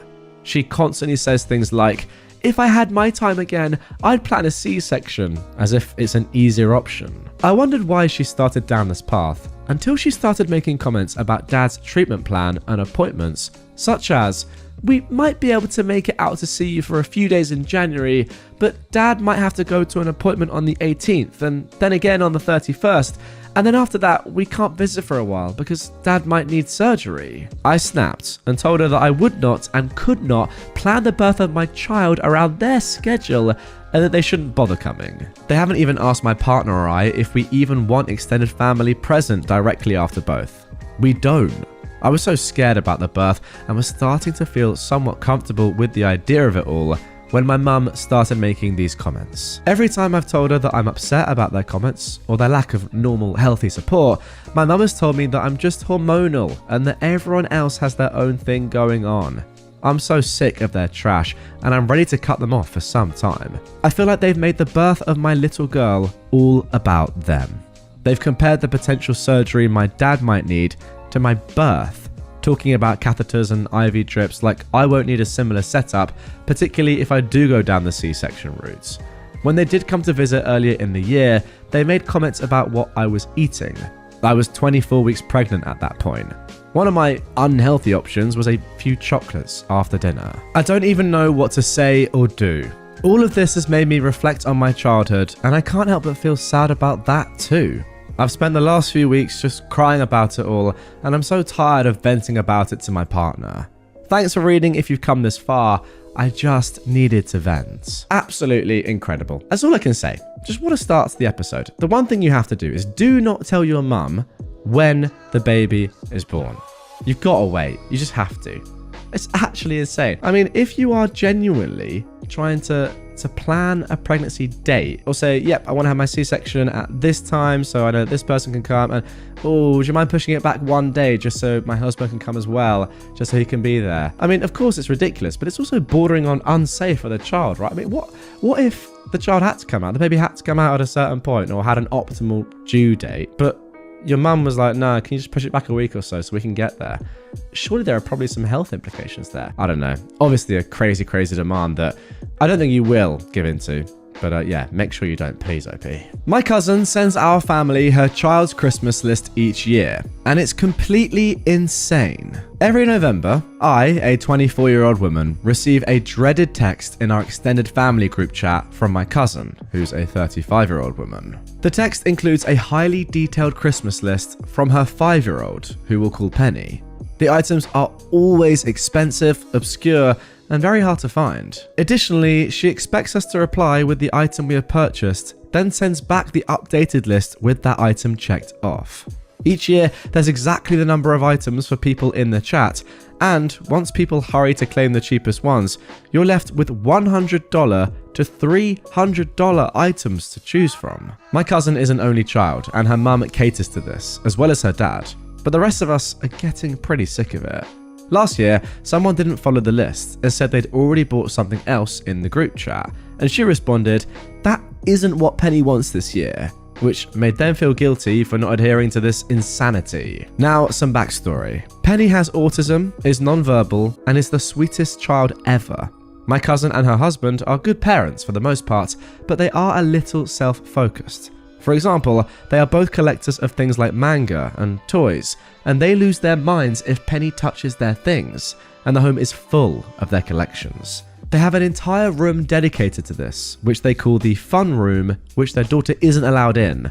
Not so fun. Now, here's the kicker. The items on the list are almost always part of a collection. Either vintage, certain edition this or that, and tons of Beanie Babies. They've started a toy collection similar to their own for Penny, but it's a lot of things that I've never seen her enjoy or show much interest in. One year, the most excitement she showed was for the box, and she loves Disney movies and Paw Patrol, but she's never gotten gifts related to these things. Also, we suggested some gifts like a toy kitchen or something interactive and sensory, and they shut that down in favour of expensive Lego Star Wars. Lego? She's 5. I know dang well that's going straight to Daddy's fun room. This year, I'm getting her an Ariel doll and matching dress. I'm stopping the madness. Yeah, to me it sounds like either your cousins are pretty much creating a fake Christmas list for stuff that they actually want, or they're just not listening to their child at all. I mean, maybe it's both. How about that? I've got to say though, what you've said at the end is phenomenal. That's what you have to do. Just say no. It's time. Just say no. Get her what she actually clearly wants. To be honest, I genuinely kind of blame all of you lot a little bit as well. How have none of you put your foot down yet and just said, no, we're not spending $100 to $300 on a 5-year-old as well? Like, come on. You guys also have to have a bit of a backbone. Ultimately, nobody can force you to buy presents. And yeah, I'm sure you would love to buy something that is on a genuine list or on a list that's given to you, but come on. If these parents have created a list with the number of presents adding up or you know, relating exactly to the number of people in the group chat, that is, come on, the audacity of that. And then to charge what? Or to ask for presents in the hundreds of dollars for a 5-year-old? You've got to say no way earlier, but at the very least, do it now. Now for our third entitled parent story. My mum has claimed the spare room in our house as her room. She doesn't actually stay here much, but I freaking hate it. We've always had this weird power struggle over my home and her staying there. I really don't think she's trying to be cute, but actually trying to establish her power over me by stomping on my boundaries. She's only stayed over a couple of times. We don't live in the same city, and I've corrected her each time she refers to it as hers. I say, it's not your room, it's the guest room. I kind of thought we were past this song and dance, as the previous to last time she stayed, she didn't say it. So I let my guard down, stupidly. Then the latest time she stayed over, as I was carrying her things into the room for the night, she quickly mutters, "It is my room, isn't it? Nobody else has stayed in here." It caught me by surprise, so I didn't correct her this time. And besides me and my husband, that is technically true. But that doesn't mean she has ownership over it either. Then, just yesterday, she asked if she could stay over later this week. As I'm checking my calendar, she slips in a "my room" phrase. So I corrected her. It's not your room, it's the guest room. To which she stuck out her bottom lip in a pout and whines, "It is my room." I start to repeat myself, and she just talked over me before I could finish about, "Did you know where your roaster is? The one I got you for blah blah blah." Yes, I do know where that roaster is. It's in the closet of the guest room. So now I interrupt her and demand, "Why were you in that closet?" And she proudly boasts, "I was snooping." I actually don't really care she went in there, but the way she proudly boasted about it really rubbed me the wrong way. And given the timing of it, it felt a lot like she was trying to hold more power over me when I was trying to establish my own boundaries. I will absolutely be telling her that in no uncertain terms will she be calling it her room again. If she does, it will be the last time she stays in it, but I just wanted to rant about it. Yeah, at this point, you know that your mum is just doing this on purpose, probably to try and rile you. I mean, to be fair, I don't know exactly why she's doing it.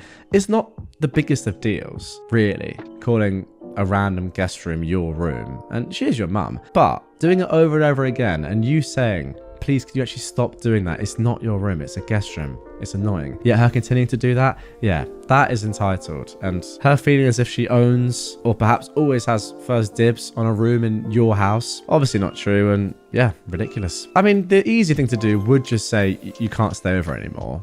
But she's your mum, so I think that's a little bit too much of a unrealistic answer or solution. I guess you could make the room into something else, like a games room or something, but then again, you probably do need a guest room. Just tell her to shut up, honestly. I know she's your mum, but just shut up. Now for our final entitled parent story of this episode. My parents want to give my sister the earrings my grandma left for me. This story is so weird. When I, a 27-year-old female, was 20 years old, I was in a relationship/FWB situation with a guy who's now 40. It was messy. We were on and off for almost 5 years. He was always clear he wasn't ready for a relationship, and I was always clear that I was madly in love with him. Every time I got tired of the situation and wanted to leave, somehow he convinced me to stay because love is free. We'd spent so much time together, but he wasn't ready to commit. I asked my sister for some advice. She's now 42, and she gave me some terrible ideas, like make him compromise, leave stuff at his place, and basically turn him into a boyfriend until it was too late for him to say no. I never managed to do that because I wanted him to love me as much as I loved him, not trap him. During the last night I spent at his place, he said he wanted to try something more serious with me. He talked about some dates that he planned, etc. Only to ghost me forever. It was hard. This was the first person I loved, and he treated me like trash. 6 months passed, and one day my sister came home, we both live with our parents, saying she wanted to introduce her brand new boyfriend. She'd had a ton of boyfriends before, but she said that this was the one. It was a dinner, only with my parents at our home, so I was excluded and expected to just go out or chill in my room. The day came, and while they were eating, I ordered a pizza and came downstairs, only to find the guy that I was with 6 months prior dining with my parents and sister. I was shocked, but I paid for my sister and went to my room to cry. After dinner was over, I confronted my sister in front of our parents and begged her to not be with him, to be loyal to me, her little sister. There was no way she didn't know who he was. I'd showed her pictures of him, his social media, where he worked, and she even knew where he lived. They never met because he didn't want to meet my family and never introduced me to his, but she knew who he was, and she excluded me from that dinner because she knew. She said they met by chance after we stopped seeing each other. But she knew how hard that rupture was. She knew how painful it was to not even have closure. He just stopped replying. He didn't even block me. He just left me there, wondering after 5 years. She knew that during those 6 months, I was still hurting. I know that it was my fault. I was too naive and thought that if I stayed long enough, he would be ready for the relationship I wanted and would learn to love me. Stupid, I know. She defended herself, saying it was a coincidence and that chemistry was there. She loved him, and she wasn't going to lose the love of her life. This stuff only happens once in a lifetime? When I was in my early 20s, I would have believed that. But now, I know that there are 8 billion people in this world. There's no one love of your life. You can find the love of your life multiple times if you look for it. My parents sided with her and said I should get over it since we never had a real relationship. Now skip forward 1.5 years. I've been excluded from multiple family gatherings because he would be around, and my family thinks I will bring negative vibes since I'm still bitter about everything. I have no feelings for him, but I feel betrayed by my sister and my parents. He's just a POS in my eyes now. My sister is now 6 months pregnant. Due to her age, she'd been extremely pampered by my parents. She still lives at home and is going to move in with him maybe 2 months after the baby is born. Then they're going to marry. In my culture, it is normal that when a woman gives birth, she moves back or stays with her mum so the mum can help with the baby for the first few months. A week ago, my sister's friends had a surprise baby shower for her. I happened to be at home and I tried to talk to them. I don't know why. Maybe because my sister and I were close before and I'm sad that we're no longer friends. But her friends acted like I wasn't there and only replied to me with, yes, no, or silence, as if I was the one that created this mess. Or I was a homewrecker. Or I tried to seduce my sister's man. I was planning to move already. I was saving money, etc. But after that, I left immediately to a friend's house. I'm now in the process of finding my own place. 2 days ago, I received a call from my parents asking me to talk. I went to their house and they informed me that the diamond earrings my grandma left me will be given to my sister. Those earrings have been in my family for 4 generations, and before my grandma died, she said the earrings will be mine and my sister will receive a gold necklace. Grandma trusted my parents with the earrings. There was no will or anything, she just asked them to give it to me when I was mature enough to appreciate or take care of a family heirloom. Now my parents think that since my sister is getting married first and is having grandma's first great-grandchild, my sister should have it. I'm really mad now. They're robbing me of something my grandma left to me. Look, I don't think my parents are evil. I think they were too worried that my sister wouldn't marry due to her age. Again, in my culture, a single woman in her 40s is something of a worry for her family. And now that she's forming a family, they want to reward her with everything. But I was the closest to my grandma. She made it clear the earrings will be mine, not my sister's. Not the first one to marry or have a child, but mine. After 2 years of being excluded in favor of my sisters, I gave the ultimatum to my parents that they give the earrings to me as my grandma intended, or I will cut them from my life forever. Well, there you go. I mean, to be fair, if you feel like it's come to that point, OP, then maybe that is the right thing to do. It's a terrible thing to suggest. And yeah, it's probably going to be really hard for you, even though these people, I mean, objectively sound pretty ridiculously unfair and biased towards your other sister. Look, if this is what's going to make them actually understand and realize that you exist and they can't just treat you like this, then yeah, maybe you've got to do it. The really tough thing with the earrings in particular is because there's no will. I guess they're not legally yours, even though they are. But if you've got no proof that your grandma actually said this about the earrings or said to you in particular that they're yours, it is a tough spot. And ultimately, like, what can you do other than just understand how terrible your entire family is, your sister and your parents, that is, and just say, well, yeah, I don't want a relationship with them anymore. Just because your sister isn't married by 40, we're gonna have to protect her and give her loads of things and then treat her younger sister horribly? Ridiculous. Entitled mother showed up to my door and tried to break into my home. She assaulted me and I had to defend myself. Now she's making herself out to be the victim. So to get you all up to speed, I'm going to give you a rundown of my situation. I went no contact with my mother back in October. She threw a tantrum about her husband not being invited to my Halloween party. The reason he wasn't invited? He was abusive to me my whole life. He molested me for 2 years. He SA'd me. He was physically, emotionally, and verbally abusive as well. He's a sociopath. He doesn't give a dang about who he harms or anyone else's feelings. He's also a kiddie toucher, and that's why I'm protecting my child from him and my mum.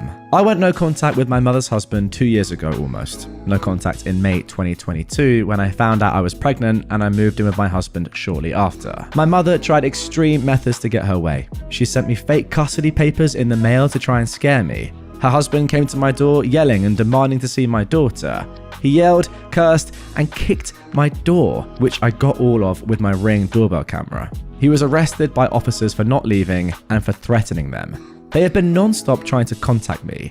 My mother even showed up to my husband's job and caused a scene. So that is the rundown of the whole situation. Now, my mother came to my door this morning when my husband just came back from his overnight shift at his job. She banged on my door and my husband answered it. For context, this situation was all as well caught on camera.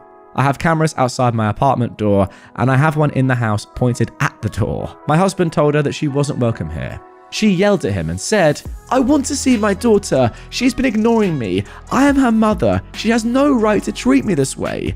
I was instantly irritated. I told my husband to go to the back room with our child. I walked to the door and blocked her from getting inside. She was yelling and screaming at me like a crazy person. She threw a tantrum because she found out about my daughter's party and she wasn't invited. She said it wasn't fair. She demanded I let her in my house to see my daughter, who for some reason she calls her daughter. It's creepy and weird. She tried to bulldoze her way into my house. I tried to shut my door and she pushed against it. I was flung into the wall so hard it left a hole in our drywall. I had bruises on my forearm. I screamed at her to get out. She shoved me and I saw red. I punched her in the face so hard that she flew back.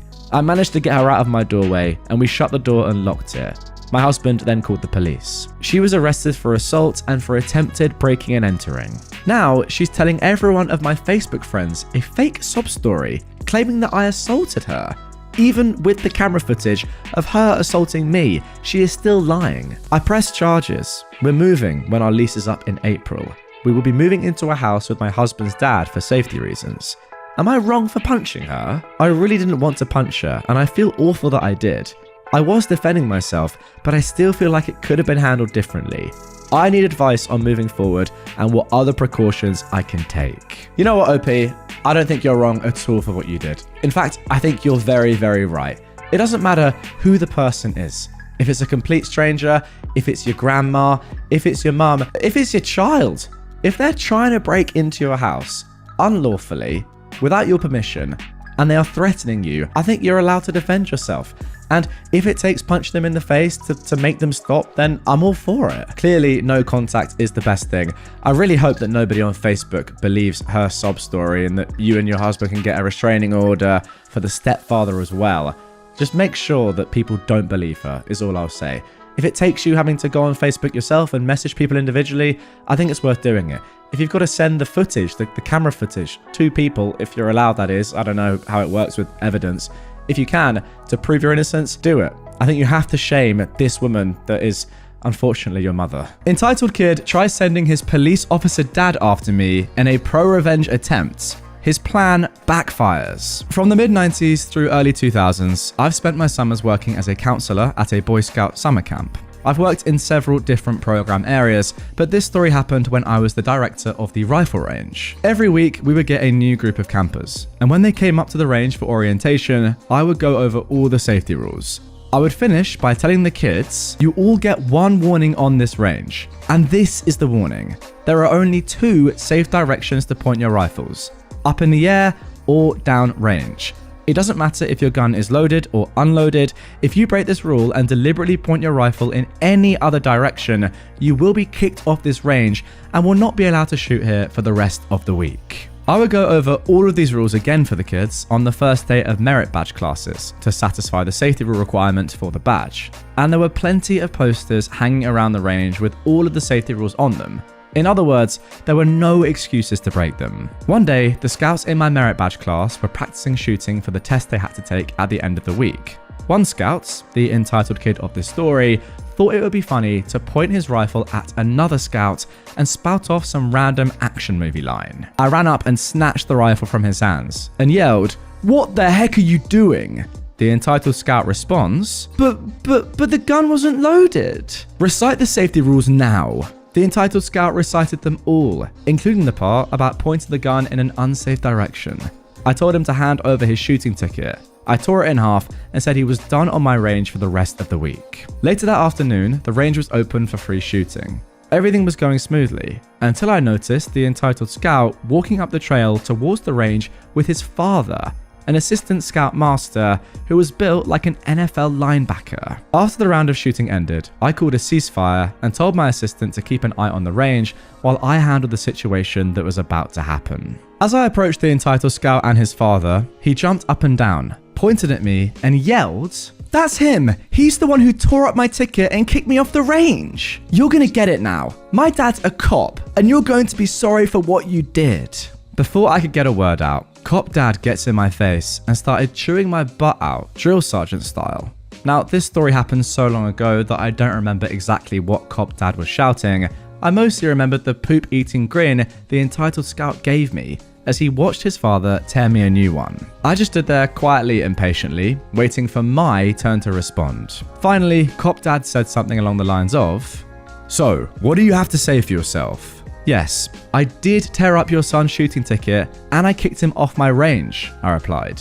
"But did your son mention why I did that?" Cop Dad's face went from angry to inquisitive. He blinked in rapid succession as he said, No, now that you mention it, he didn't tell me why." We both turned our attention to the entitled scout. His smile faded and he shrunk in our presence as he realized that his plan had just backfired.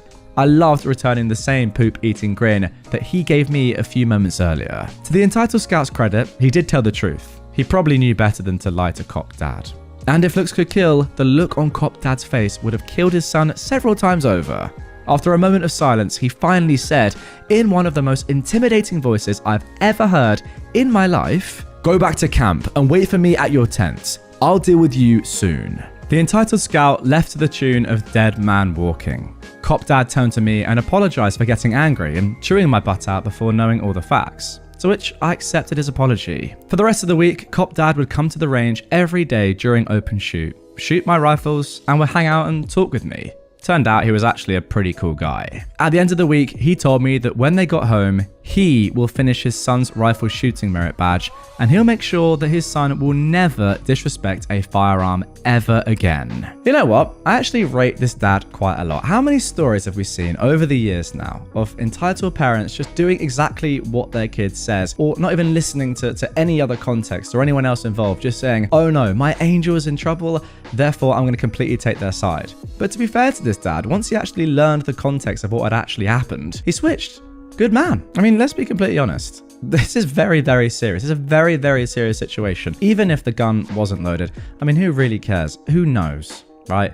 First of all, it definitely could have been. Second of all, it's just a terrible thing to do anyway, especially given the fact that he knows the rules, but is just probably trying to show off. Yeah, his dad needs to let him know to never do that again. But once again, fair play to the dad for not just completely going crazy at you when you realise what had actually happened. Entitled ex-landlord demands I leave behind the washer and dryer I paid for. So for the past 2 years, I, a 25-year-old man, lived in a small apartment building. The apartment didn't have a laundry room for the building when I moved in, but it did come with hookups for a washer and dryer in the apartment, so I bought them myself, because I work for a wildlife sanctuary and I get pretty dirty during my work. Just the other day, I had to chase down and wrestle one of our wild boars, Bacon. We didn't name him that, he came with that name, who loves to escape his pen and thinks it's funny to play chase. I got completely dirty. I was covered in grass stains and mud, so I very much need a washer and dryer. My boyfriend and I just got engaged, and since my lease was up,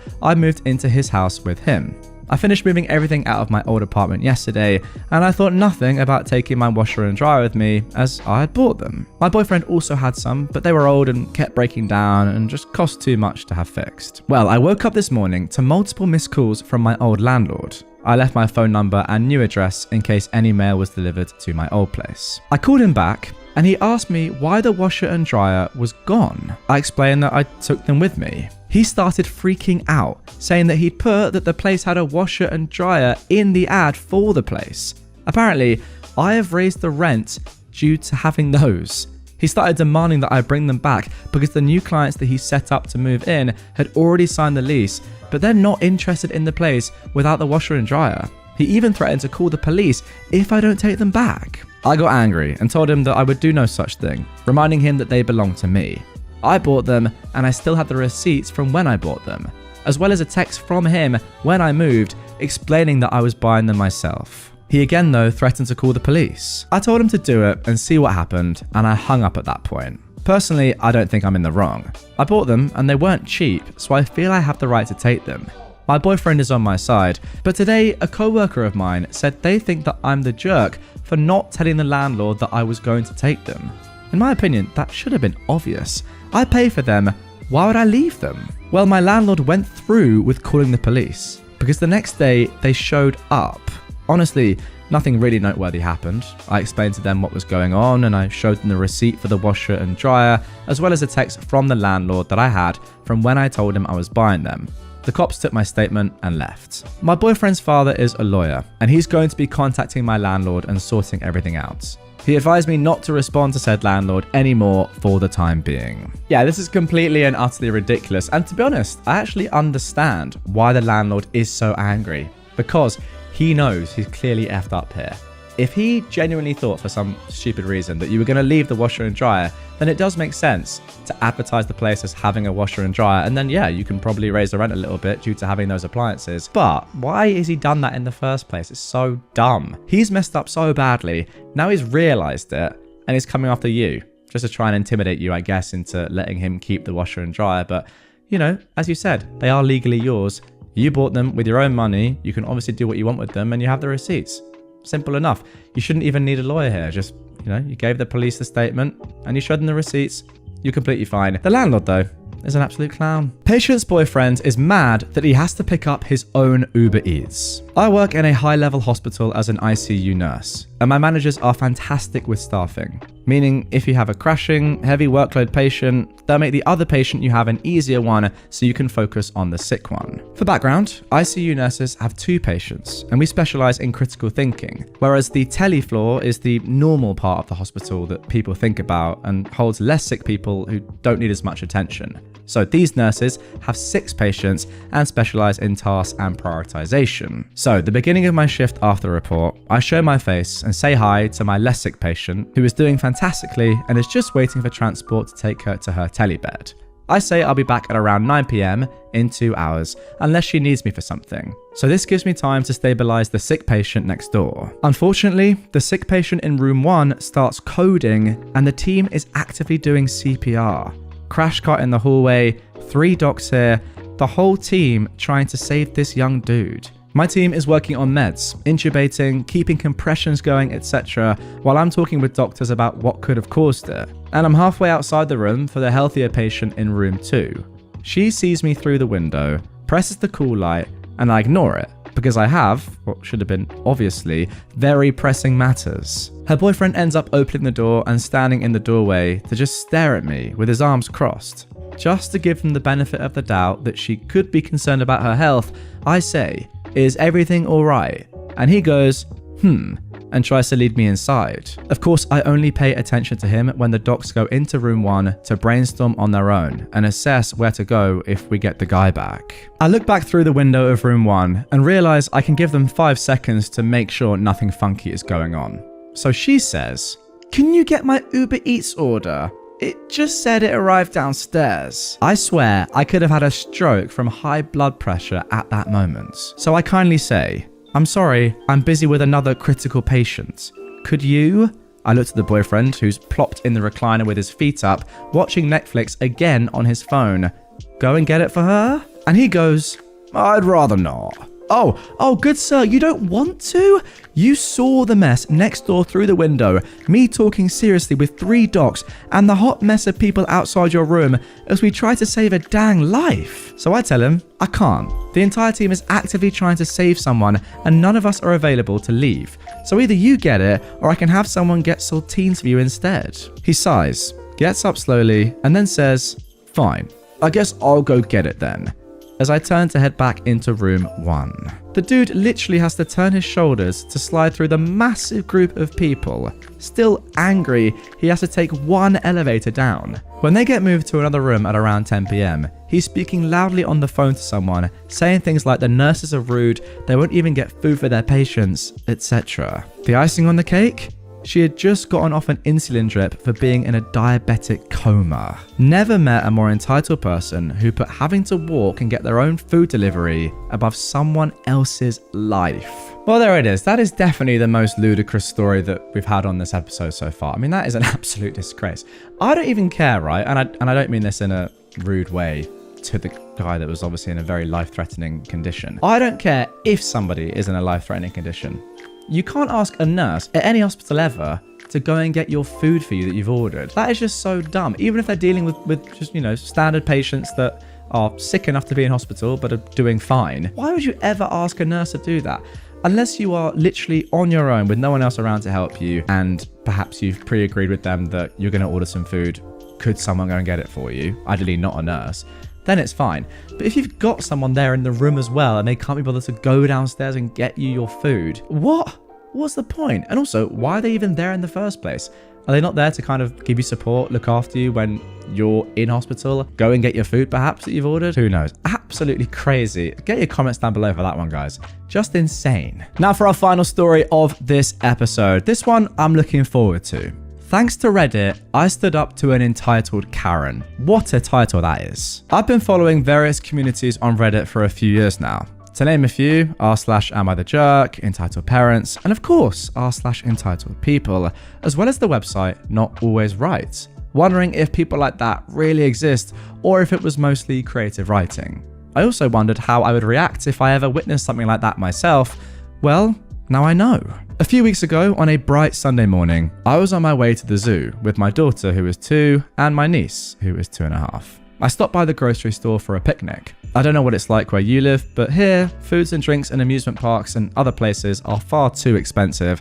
Yes, that is true in England and America, to be fair. I had the girls in the trolley and got in line to the cashier. The lines were long, but hey, life, right? The cashier was doing her thing while chatting with the clients, and I was minding my own business, talking with the kids and patiently waiting. Suddenly, I hear shouting and see an irate woman yelling at the poor cashier, who was visibly getting more and more upset. The client, an older woman with no distinctive features, was yelling like a banshee because the cashier dared to wish a good day to the previous client and basically be nice and friendly. And because of that, our dear Karen was running late. Again, it was around 10:30 to 11 on a Sunday morning.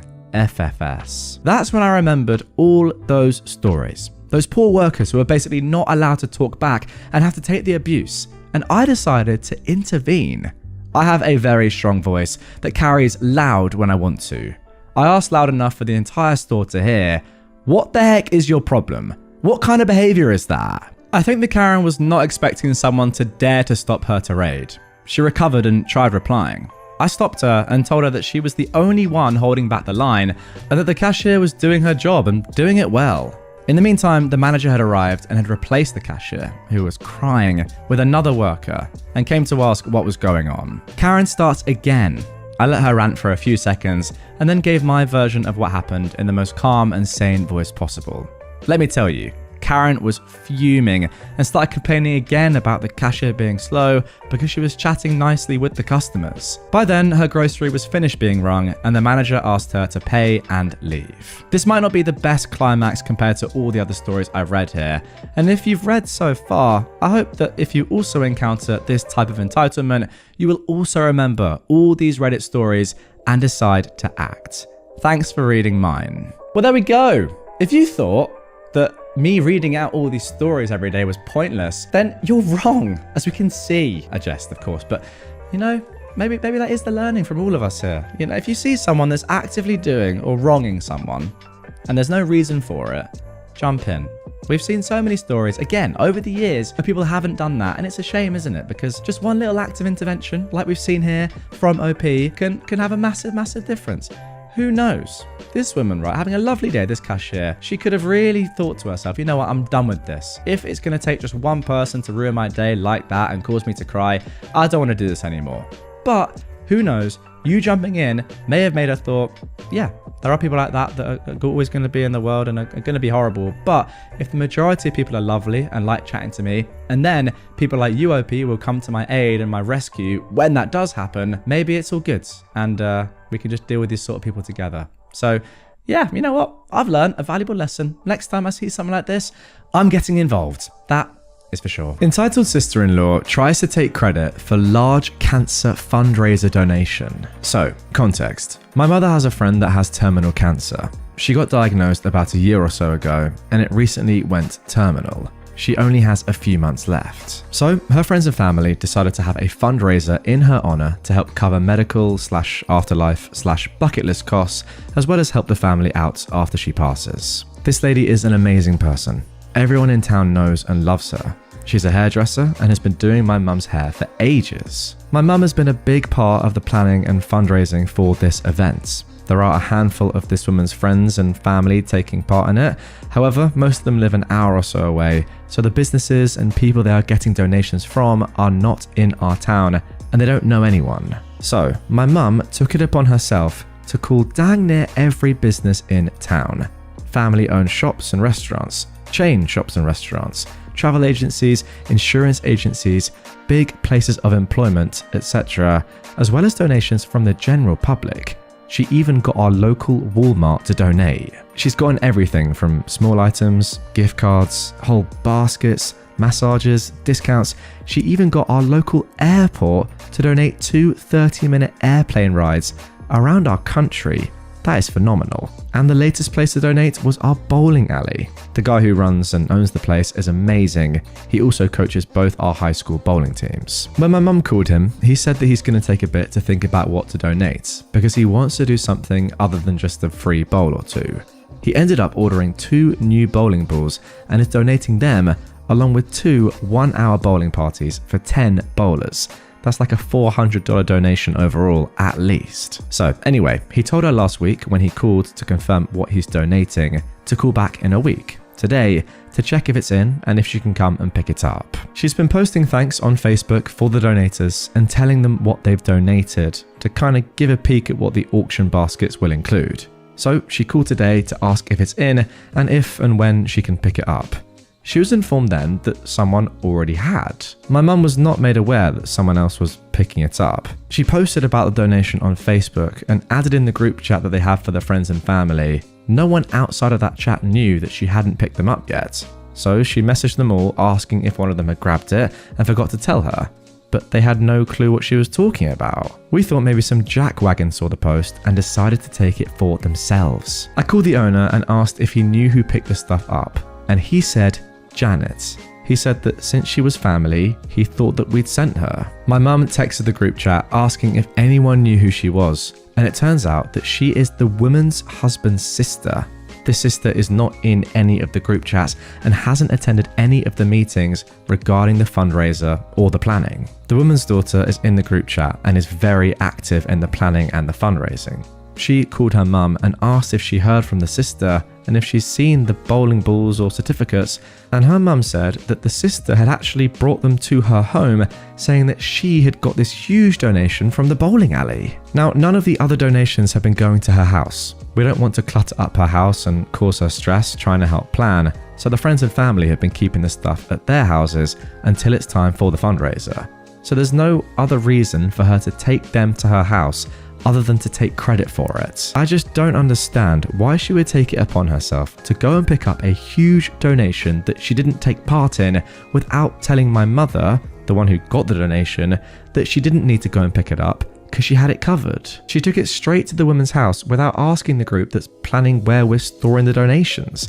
And she didn't tell anyone that she took it. She doesn't even live in our town. She lives 30 minutes away, so she had to go so out of her way to pick this up. She took it to her sister-in-law's house, trying to take credit for this huge donation when she hasn't put in a lick of work for this fundraiser, and left us worried that someone else had just taken our donation and ran off with it. Honestly, after reading this, I kind of would have rathered it be someone just steal the donation and keep it for themselves. This, if anything, is worse.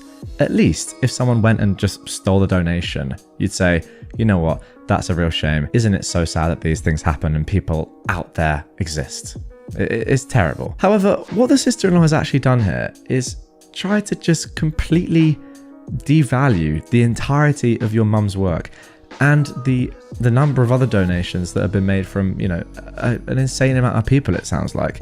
If she is claiming this as her own, what does that then mean for everybody else who's actually done the work? Do you kind of get what I'm saying? So yeah, although I'm sure you'll get the donation back and that's unbelievable, the fact that she has put this doubt perhaps into the woman's mind, into everyone else's mind about who's actually raising the money or what's going on here is crazy. It's so much more selfish than if some randomer had just stolen the donation in the first place. She knows the level that your mum has gone to, the effort that your mum has put in to get these unbelievable donations.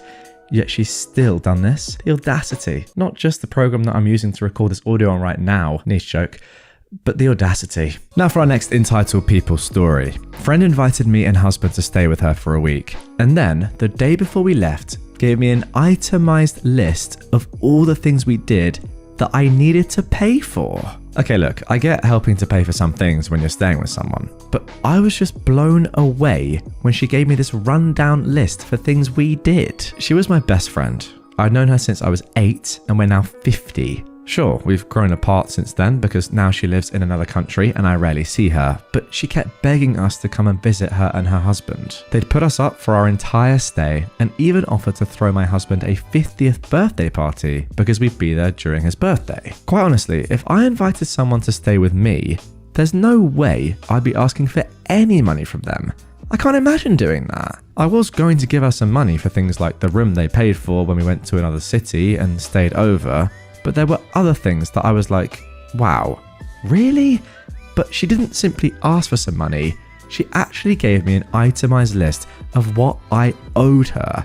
Half of everything we did. My best friend, and she listed things down to the dime of what we owed her. So here is the list.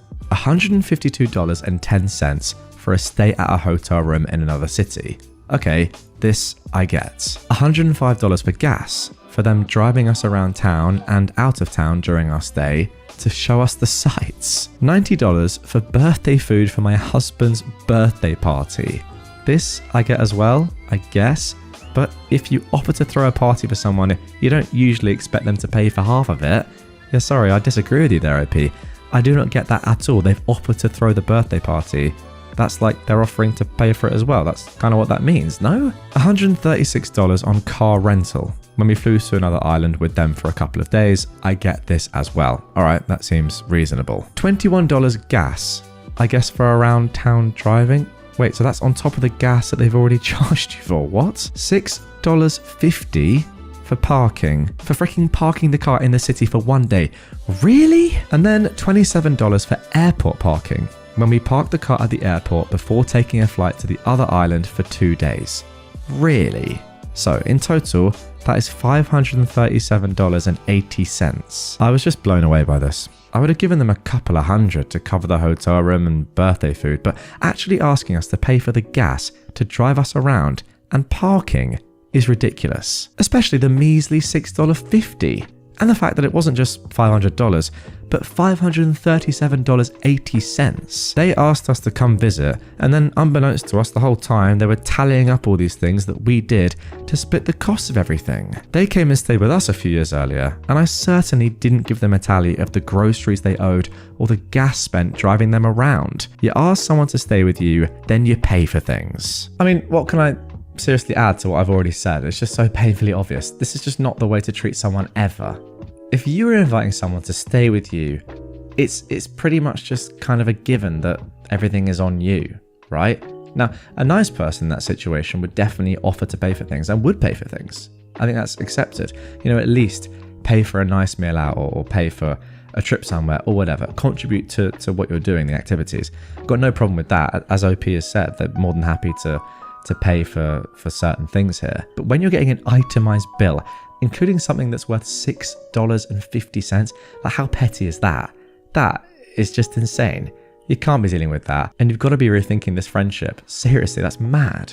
Now for our next Entitled People story. Now this has actually been in the news recently, a crazy post. Women involved in the theft of Lady Gaga's dogs sued the singer for not giving her deserved reward for returning them.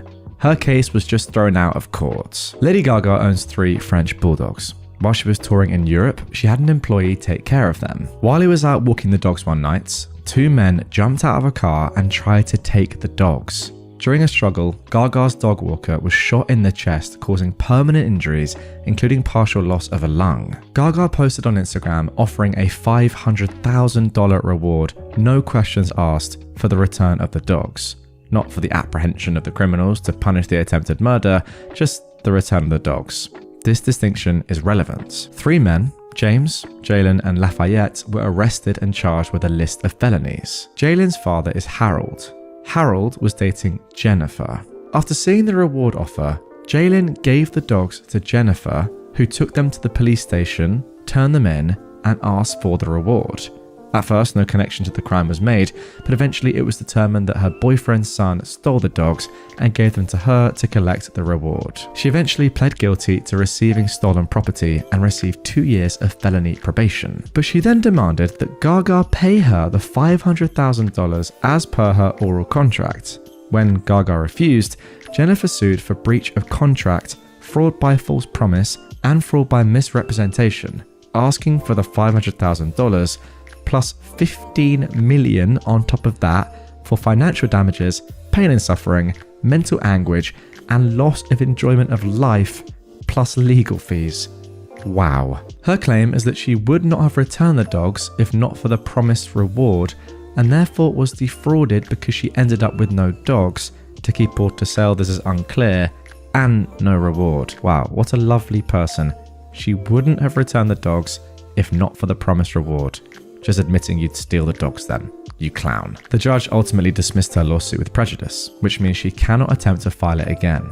Jennifer said she didn't know about the plan to steal the dogs ahead of time, but as the judge pointed out, she never claimed to not know the dogs were stolen by her boyfriend's son when she received them or when she turned them in. Notably, she never alleges that she was unaware that the bulldogs had been stolen after they were stolen or at the time that she received them. That is a direct quote. Wow, what an interesting story. To be honest, I'd forgotten really about the Lady Gaga dog fiasco and the fact that the dog walker almost died. I mean, that would have been absolutely awful. But this woman, the audacity once again to do this is just insane. Like, why, if you're going to have a go and try and get this money, why would you not say that you didn't know that the dogs were stolen?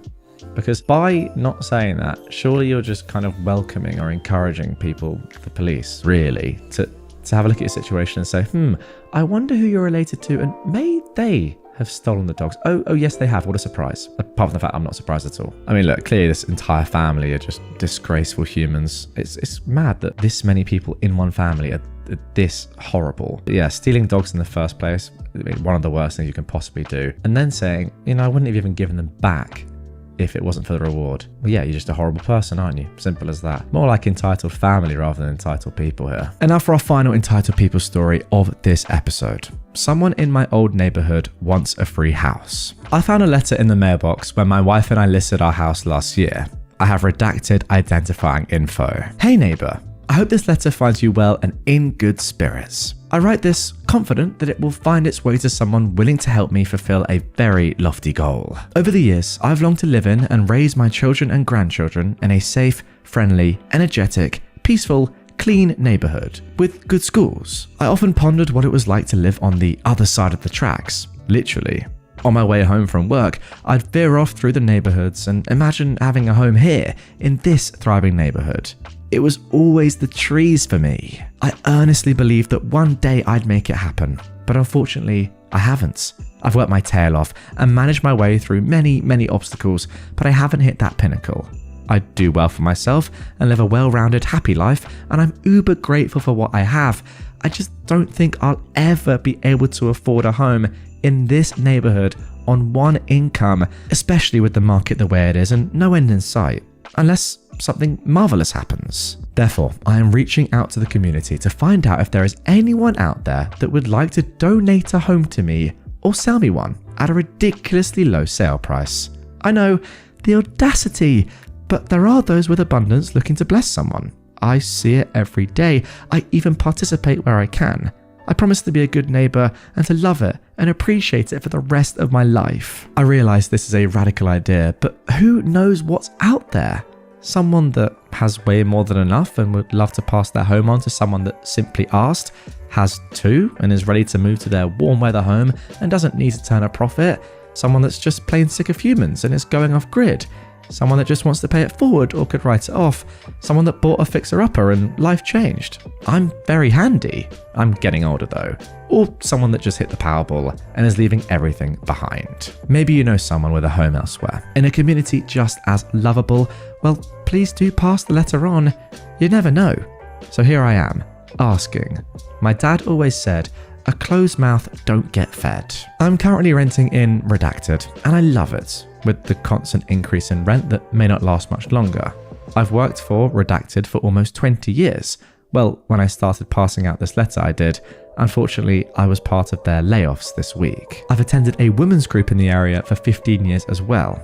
All reasons that I've intentionally left my name out of this. I'm hoping to save face for now. I made an email for responses to this letter. Please, no hurtful or hateful messages. I've seen the nasty comments on the forums, and I assure you that I am a good person with a good heart and good intentions. I'll provide you with my full name, address, references, background check, no resale contract, you name it, should you find interest in my request. Otherwise, thank you for simply reading my letter. So long for now. Turns out there are roughly 15,000 homes in this area, so I have a lot of work to do. Serious inquiries only, and then they've put the email address. You know what? I'm going to give a controversial opinion here. I see absolutely nothing wrong with this. In fact, I quite like it. And I know the voice that I used there when narrating this was a little bit silly, a little bit entitled as I tend to do. But genuinely, what's wrong with this? It's not harming anybody. This person shot their shot, and I say fair play. Who knows? If they have the time and the money and the effort level to print out a piece of paper with these words on and put it in the letterbox of 15,000 homes, then fair play. Maybe they'll get lucky. Who knows? I mean, what are the chances? You might find someone, I mean, sad though it may be, an elderly person that is on their way, for want of a better saying, has no family. I mean, this is quite sad actually, but go with me on this. Has no family to really let their house to. And they just say, you know what, yeah, sure, have it. And what do? We work all our lives to be able to buy lovely houses in lovely neighborhoods. If you can circumvent that and shortcut that by doing this, I say power to you, my friend. You know, this is the sort of sideways thinking, outside the box, that has amazing results. Now, that being said, it probably won't, let's be honest. But if there's a 1% chance that this comes off, even if there's a 0.1% chance, what are you really losing apart from a little bit of time? You're not losing your face, as you said, because no one knows who you are. Personally, I love it. I don't even think it's that entitled. I think it's just a fair request. I know a lot of you guys in the comments will disagree with me. I hold my hands up. It's an unpopular opinion, but I really rate it. It seems almost entrepreneurial. It's clever thinking. I quite like it. My mother-in-law photoshopped my husband's nose on our wedding pictures. How do I tell him? I am a 27-year-old woman, and I've been with my husband, who is 29, for 7 years. I remember that early in our relationship, one of the first things he expressed insecurity about was his nose, specifically about its width. He never wanted surgery, but he thinks that his nose is too big for his face. I never thought that true, and for a long time, I wondered where he'd gotten that idea from. Then I met his mother, and all my doubts went out the window. I don't hate her, but the woman complains about everything, and she seems particularly interested in criticizing her sons. Barely anything about my husband or his older brother is good enough for her. And if it is, she is quick to imply they don't deserve it. According to my brother-in-law, that behaviour didn't start until my father-in-law passed about 8 years ago, so they don't usually hold it against her. But to me, it seems like she legitimately doesn't want her children to be happy. Most times that we talk to her, my husband ends up devastated. She constantly complains about me, his job, our apartment, and his appearance. She has, on more than one occasion, suggested that he get a nose job. That tends to upset him, so I always try to shut that down as quickly as possible. We got married in early May. The photos were ready about 2 months later, and we created a shared album on Google Photos for our friends and family, including, of course, my mother-in-law. I got pregnant during our honeymoon. Can't recommend Dubrovnik enough. And I'm now 24 weeks along. We've had problems with my mother-in-law concerning my pregnancy. We're having a boy and she had a breakdown because she wanted a girl that forced us to put her on an info diet. That was 2 months ago, and she has since improved her behavior. Because of that, we said yes when she invited us to go to a mall near her place to shop for baby clothes last Saturday. My husband had an emergency at work and ended up not coming, but we still managed to have a good time. When we were done, she invited me back to her place. I hadn't been there in a while, and I quickly saw that she'd gotten some of our wedding pictures up on the wall.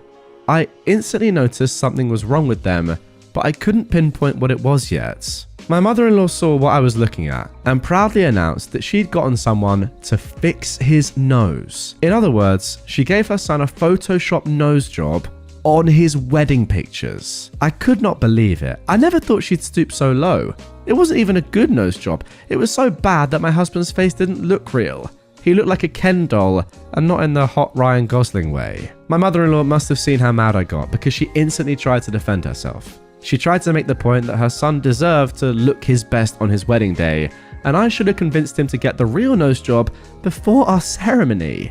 I made up an excuse to leave, but I could tell she knew the real reason. She's been calling and texting me almost every day since. I've been ignoring her, but she's always either apologizing, accusing me of overreacting, or begging me not to tell my husband. I know it seems trivial, but I am outraged, and the more I think about it, the more disgusted I get. I could never imagine doing something like that to my child. I haven't told my husband yet, mostly because we've both been busy with work this week, but also because I have no idea how to. His mother was finally starting to be a better person around him and his brother, and I know it will break his heart to find out about this. I don't know what to do. I have to tell him, but I can't figure out how. I know he loves his mother, and I don't want to damage whatever relationship they still have.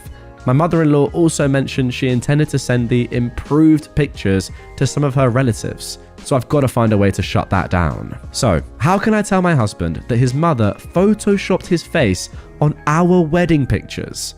More importantly, what would be the most peaceful way to do it? Wow, what a start to the episode. I mean, that is just an unbelievable story. I've never heard anything like this. That is incredible. Now, I will say off the bat, it's very sad that your father passed away, and I completely understand why, OP, your husband and his brother have kind of given their mum a pass for a number of years, because, you know, a death in the family like that is completely tragic, and it could, and, you know, probably would lead to some unexpected and strange behavior. However, it has now been 8 years, and she's still being horribly and horrifically abusive. This is insane. I mean, the fact of the matter is, you have to tell him, and there's not going to be a peaceful way of doing it. You have to tell him the facts. He deserves to know. Yes, you don't want him to fall out with his mum, but if someone is doing this to your husband, I don't care who it is, it's literally incredible. Like, that is mad. You've got to tell him. He's not going to like it. Who knows what the repercussions and consequences might be, but that's for him and you and, you know, his mum to deal with. Absolutely unbelievable. I've never heard of anything like this. Just incredible. Guys, comment down below. What do you think OP and her husband should do in regard to the pictures, and also just his mum in general? For me, I'd say you're not allowed to have those pictures up. It's disgusting. Either you have the real pictures up, or I'm not going to talk to you again. And I understand it's easy for me to say, as this is not my mum and it's not my family, but I'd be very tempted to put that sort of ultimatum in place. Once again, what a start to the episode. Unbelievable. Let's carry on. Now for our next Entitled Parents story. Entitled Dad called the police on me for sitting in a pool. This just happened today, and I'm so mad. I am a 28-year-old man, and I'm autistic, and I just wanted to spend some time relaxing in our local swimming pool. I had black goggles, and I like to swim underwater. I also like to simply rest against the poolside and chill. Also, I was the only adult male without any children in this pool, which is clearly for everyone to use. Shallow at one end, deep at the other, etc. I'm just resting by the poolside when a manager, not even a lifeguard, a manager, comes over to me and tells me my presence and behavior is making someone uncomfortable. He explained that somebody had complained that me diving underwater and simply sitting by the side of the pool was apparently unacceptable, because I was apparently doing this to peep on children. He told me this in a non-accusatory tone and seemed to sound as confused as me about this. Okay, well that's good at least. At first I thought I was upsetting some over-worried parent, and being a parent myself, I felt horrible. I explained that I was just relaxing by the poolside. I offered to take off my goggles to put them at ease, and I even wanted to apologize to this person. The manager seemed to accept this and presumably went back to the parent to let them know I was sorry for upsetting them. About 10 minutes passed and the manager was back, telling me the police had arrived. I was shocked and asked if it was about me. The manager said yes and that they wanted to talk to me. This is when I meet the entitled dad for the first time. Big guy, maybe early to mid 30s and pretty buff looking. This is the only time he spoke to me and all he said was, "You better go quietly or I'll tell everyone here you're a pedophile." He walked away before I could reply and the manager led me out the pool. I felt tempted to flip this Kevin the bird as I walked by, but I kept my cool and just left. I get to the locker rooms and 2 policewomen were waiting. Fortunately for me, they were really nice and friendly with me the whole time. After grabbing a towel, they started asking me what happened and what I was doing. I was honest and told them I was just trying to relax and had no idea that I was upsetting this person just by being there. I even told them I was autistic, which led to one of the officers telling me they had a family member who was also autistic. They then asked me for my details to run me through their database. While that went on, the entitled dad walked by and one of the officers asked to talk with him. He agreed and they went elsewhere. I got changed back into my clothes and as I was coming out of the changing room, the entitled dad was in my way with his back to me. I couldn't quite hear what he was saying over the other people in the room, but I did hear him rather loudly order his kids to stay put while he went to get changed. He walked off without seeing me and I left the locker room. The police stayed with me in the lobby until their database came back. Of course it came back that I had no history of crime and the gym staff had told the officers that I had no history of disturbing other people and I was free to go. However, the entitled dad was hanging around near the back of the lobby watching me. The police saw this too and offered to give me a ride home since I'd walked to the gym. I accepted since I was pretty shell-shocked by the whole ordeal and I was worried that this guy would try something on my way home. In all, this was a really scary experience and I'm still shaking typing this. I'm just glad the manager and the police were professional enough to let me speak my piece. I should mention there were other parents in the pool who didn't care about my presence. Another dad and his kids were playing right next to me and he didn't care. Now, good news on this one is that we do have an update. I went back to the gym today to see if the same manager was on duty. Thankfully he was, and he took me aside to explain his perspective on things. I'll call him Mike. Apparently, that Kevin seemed to be trouble from the start, being very irate with Mike as well as other staff members. The only reason it wasn't the lifeguards dealing with him was because they were scared of him. Being 17, 18 years old, this guy was an early 30s looking buff man.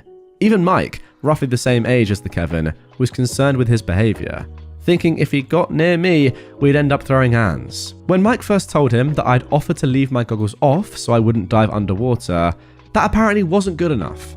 Then when the police arrived, Mike had actually just told them he was concerned for my safety, nothing about the pedo accusation.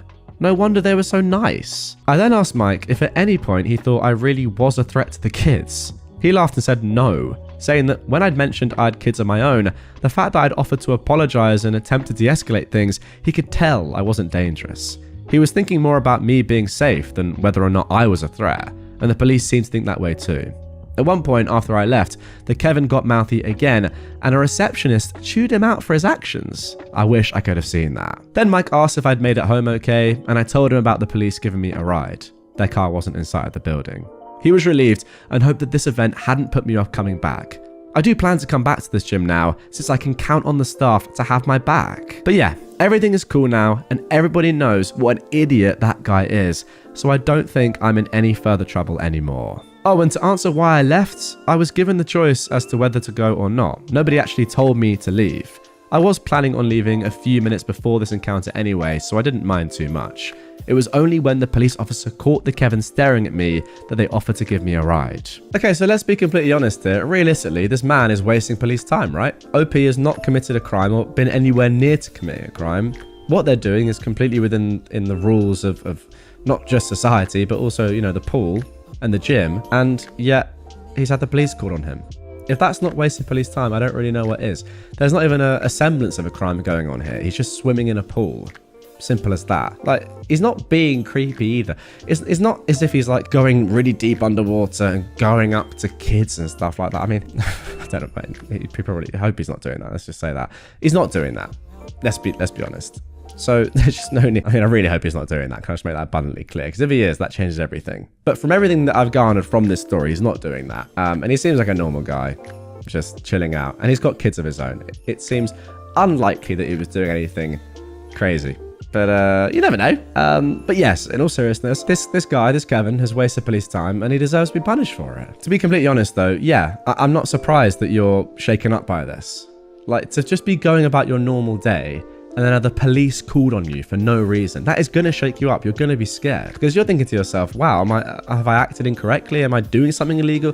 Like, you're going to have these questions. It's going to shake you up, even if what you're doing was completely normal and fine and what you tend to do as it was. Yeah, I don't really think you should blame yourself for that or think, oh, why am I shaken up by this? That would shake me up as well. Scary stuff. It's just a good thing that the police and the manager were on your side and didn't jump to conclusions. Now for our third entitled parent story. 2 kids unzipped my cat's carrier and were reaching inside to pet my cats. This happened a few months ago when I took my cat to a cat show. For those who don't know much about cat shows, when they aren't being judged, they hang out in large pop-up kennels. It's normal for parents to bring their kids to the cat shows, but this cat show had so many kids running around, it was insane. I've never seen so many kids at a cat show. I have nothing against bringing your children to cat shows, just please stay with them and teach them to respect the cat's personal space. So anyways, my cat was sleeping inside a little cat cave inside of his large pop-up kennel. I went to go to the bathroom, and when I came back, 2 children had unzipped the kennel and one was petting my cat. Why would anyone ever open a pet carrier and touch a random cat they don't know? I would have never done that as a child. I don't know where their mum was, but the girl was saying that my cat wanted attention and that's why she unzipped it. But he was still inside his little cat cave that was inside of the pop-up kennel. They're lucky I have a ragdoll cat. Extremely chilled, cuddly, social, and known as the puppy of cats. Additionally, my cat volunteers with kids once a week, walks on a leash, and vibes with literally everyone. But I cannot describe how upset this made me. I want to add that I've never had any issues with kids at any other cat shows but this one. But another thing is that when I was taking my cat to be judged, a kid touched his tail, and I had a couple of other kids try to ask to pet him as I was taking him to be judged another time. To be honest, I think that's alright personally, just jumping in here. But I understand, the previous bit, that is not okay. Also, I had to fuss at some kids who went to another person's pop-up cat carrier and had their hands and faces pressed against the mesh to see the cat inside, because that's probably very intimidating for the cat. I want to say once again that I've never had issues with kids at other cat shows.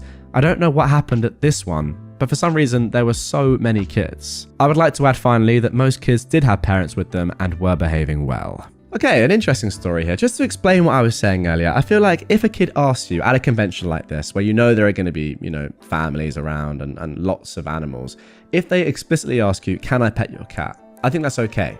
If you want to say no, if you want to say yes, completely fine, up to you. But if they ask you and then you give them permission or not, I think that's fine and that's polite and that's to be expected. But if they just go up randomly to a pop-up kennel, unzip it, and then unzip another compartment as well inside it, and then pet a sleeping cat, yeah, that's not on. And I know they're kids, but I mean, I agree with you. I wouldn't have done that when I was a child, and nor would the majority of people. That is entitled, and their parents should be having words. And now for our final entitled parent story of this episode. Sister-in-law freaks out because she feels my boyfriend and I are denying her child food. My boyfriend's family came to town for a week and stayed with us. We made sure to have clean towels, fresh sheets, a stock fridge, etc. Unfortunately, 2 days after they got here, my boyfriend got laid off. Ever since then, he's been really down in the dumps and grumpy. My boyfriend's family doesn't have the best manners. They leave dirty plates behind, don't clean up after their kids' messes and such. I tried my best to ignore it and just clean up after them when they weren't home. Today, during lunch, we served lasagna. After we finished eating, my boyfriend's sister got up and started packing lasagna for her kids to have for dinner. She packed what her kids left over and was adding more on top. They weren't going to be spending the night with us, so she wanted to have a quick and easy dinner ready for them. I told my boyfriend that if there wasn't enough lasagna left, I can order him dinner and to not worry. My boyfriend got up and asked his sister how much she was taking because he wanted to make sure that him and I also have enough food for dinner. Again, he's been very stressed about money since getting laid off. I mean, that is understandable. She screamed at him, "How dare you deny food for my child?" and picked her things up and left. Everything escalated out of nowhere. She packed her things and went to another rental. She felt like we were denying her child of food. I began crying and ran to my room because, unfortunately, I don't do well in these types of situations. I grew up around an emotionally abusive family, and these events are really triggering for me. She told my boyfriend that she did not feel welcome, and she felt like we were being rude to her. So am I at fault for making her feel unwelcome? Or is she just an entitled parent? She said that I was super rude for making that initial comment in the first place. The one where I told my boyfriend to not worry if we do not have enough food left. A simple conclusion for me here is that your boyfriend's family simply sucks. I don't think I need to say anything else other than that. Am I missing any details here? You guys let me know in the comments down below. For me, that is the conclusion. There's nothing more to say. We can get into the we can nitpick through the story, but we don't need to. It's just, she's a joke of a woman. Simple as that. And that is going to do it for this one. Parents brought screeching baby to Five Nights at Freddy's. This happened a few hours ago and I'm still fuming. I went to see Five Nights at Freddy's last night since it was sold out on Friday and at every theatre by me during the daytime. I found a theatre by me that was showing Five Nights at Freddy's well until 11 PM, so I figured it would be dead. It wasn't really, but still. Okay, 9:40 PM it was. The time where tiny children should be asleep, right? No. Everyone is sitting down, and when the movie starts, the theatre goes quiet, till the murmurs of a baby can be heard. A kid around 7 comes in, then a dad, then a screeching baby and a mum. They came in right as the movie started and were loud the entire time. Now, this kid didn't cry at the jump scares. Instead, it kept making sounds for the entire run of the freaking movie, and I mean louder than movie sounds. The people around me were so angry and kept shushing the kid as it waddled and ran up and down the aisle they were in. The parents acted as if we were crazy and kept ignoring their whining, screaming baby as if it would just go away. People would leave, complain, and when movie people came in, we saw hope that they'd be asked to leave. But instead, they just looked around for the earbleed demon and then effed off as if they couldn't locate the screeches. At that point, the kid said, "Mama, goo goo gaga." It's like the kid is right frickin' there. The mum took the kid out for like 5 minutes and then came back in loudly and said, "Mama really wants to see the movie." She put the kid on the ground and let it continue to run around. The father just ignored the kid. The older child seemed unbothered, like I didn't hear a peep from that kid the entire time. The crotch goblin would go quiet for about 10 seconds, enough time for some hope, and then continue to run around, semi-sleep on the chairs, that annoying thing that bald kids do, and just be a freaking menace to the theatre. And you could feel the vibe in there. We're not scared, we're all irate. At least I know my row was, since they were right ahead of us, so the screeching wasn't even muffled. It was like eardrum destruction. Then, right as the movie ended, and I mean the first credits came on, even before the pop lights turned back off, they were freaking gone. Now they leave? The heck? And it just angers me so much, because screw the parents and screw the theatre for allowing this BS. We all pay insane amounts of money just to see a movie. I've waited so freaking long for Five Nights at Freddy's and just wanted one nice evening out. And these families come in and the theatre people see the babies and say nothing. "Oh, you're gonna take your 1-year-old into The Conjuring too?" Yeah, that also happened to me. Yeah, I see nothing wrong with that. In my opinion, theatre should be for 7+, because at 7 years old, you should be old enough to just be quiet. Now, I don't really hate the babies, even though I dislike kids, because they're too young to understand what be quiet means or what sit still means, but come on. Nobody deserves to have their movie ruined by kids. To have kids cry all throughout the beginning of Endgame because Thanos got his stupid head chopped off, or for kids to screech because the Emperor is scary, boo frickin' who, he was on screen for 0.2 seconds and then it was over. Or for kids to ask, "Who is Batman?" a million frickin' times. PG-13 or 14A should still mean something. It should mean if your kid ain't 13, they aren't getting frickin' in. They don't get to get in and scream and cry throughout a movie. That's the point of most kids' movies, is that scary stuff is limited. And I had this happen when I was a kid and my grandparents took me to see Pirates of the Caribbean and Davy Jones scared the frick out of me. But you know what they did? They took me home. They didn't let me scream and cry during the whole movie and ruin everyone else's days. They understood that I was too young and they took me home. It's not that hard. And I get it, if you don't have a sitter, that sucks, but why would you want to punish everyone else? Well, first of all, I've got to say that is an absolute disgrace, and I'm very sorry to you that your entire experience was ruined by these entitled parents. Secondly, you simply have to get a refund. Demand a refund. That is the least thing you should be doing. The whole thing has been ruined. You've not got the service you've paid for. You are owed a refund. And thirdly, thank you for saying what you did about it not being the kid's fault at all. I completely agree, and it's something that I do say in a lot of these episodes, a lot of my content. A lot of the time when children are, young, let's say below the age of 7, I think 7 is actually a very reasonable age that you've suggested here, in which a child should have some common sense and should know when to be quiet, etc., etc. Especially when they're a baby like this.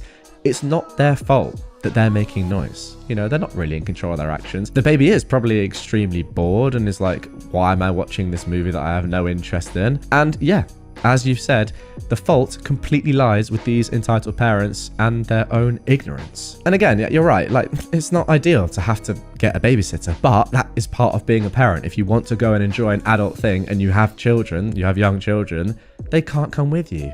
Obviously. It's not only going to ruin the entire experience for you, by the way. I mean, I don't know how these guys have enjoyed the movie. Surely they haven't. But it's also going to ruin it for everyone else in the theatre. So shame on these entitled parents, and also shame on the staff. They should have kicked them out. I'm sorry, they really should have done. Now, our second entitled parent story of this episode is actually an update to one that I read the other day. My mother-in-law photoshopped my husband's nose on our wedding pictures. Now, if you haven't yet heard that story, I will leave a link to that episode down below. Go and watch or listen to that one first, whatever platform you're on. You need to listen to that for this to make sense. I know a lot of you will have done already, but it's a really original, very good story. I'd recommend you listen to that first. Anyway, here is the update to that one. Hey dudes, I'm back. Thank you to everyone who took the time to offer me advice on my last post. Guys, if you don't remember what happened, OP was pretty much asking what on earth they should do when they found out that their mother-in-law had photoshopped her husband's nose in their wedding pictures. Absolutely insane, but hey, here we go. First of all, I want to clarify that not telling my husband what his mother did was never an option. She wouldn't remove the pictures from her house unless I either told him or threatened her. Had I done the latter, she could use that against me in the future, or even imply that I agreed with her. Plus, he was bound to find out at some point, and I knew it would be better if it came from me. I asked how to do it, not whether I should. So I sat him down last Saturday and I broke the news. I explained what the pictures were and my mother-in-law's excuses for them. I also showed him the text that she'd sent me since my visits. The whole conversation, I was calm and straightforward, but made it very clear that not only did my mother-in-law's actions completely disgust me, but I never agreed with her about his appearance. He's the most gorgeous man I've ever met, and there's absolutely nothing wrong with his nose. I also made sure to point out that the Photoshop nose made him look like front-facing Phineas from Phineas and Ferb, and my mother-in-law needs to get her eyes checked if she really thought it looked good. I thought the news would hurt him, and I was right. He didn't cry or anything, but I could see it in his face. The odd but common combination of disappointment and acceptance. He knew his mother wouldn't change, but he still had some hope. It was almost heartbreaking to watch. But for the first time in a while, he seemed to believe me when I said his nose was normal. He told me that now that he knew just how ridiculous his mum was willing to be, her opinion meant a lot less to him. So even though he's hurt, he feels stronger than ever. As many of you suggested, I told him that he was free to approach the situation however he pleased, but I don't want to be around his mother anymore. Most importantly, I don't want her around our son or any other kids we might have. Not only because of the guilt-tripping tantrums that have become her standard behaviour, but also because of the way she treats the people that she's supposed to love. I know she loves her family, but I doubt she knows how love works. If she's willing to treat her sons like this, I fully expect her to be even worse to her grandchildren. In the end, my husband and I decided we're going very low contact with his mum until the holidays. Some of his relatives are throwing a party the week before Christmas, and she will be there. We thought about skipping it, but he has cousins he hasn't seen in years coming for the party. He's been looking forward to seeing them for months, and it doesn't feel fair to let my mother-in-law ruin his excitement. After the holidays, we'll decide how to proceed. Regardless, she won't be allowed to see our son at the hospital when he's born. And once we bring him home, she won't be left alone with the baby. It doesn't matter how much she tries to improve, that is not something we are willing to budge on. In spite of everything, my husband doesn't want to cut ties with his mother, and I understand that. Even if he wanted to, he can't go fully no contact without cutting off the rest of his maternal family as well, which he is firmly against. What works best for now is to treat her like Domino's pizza.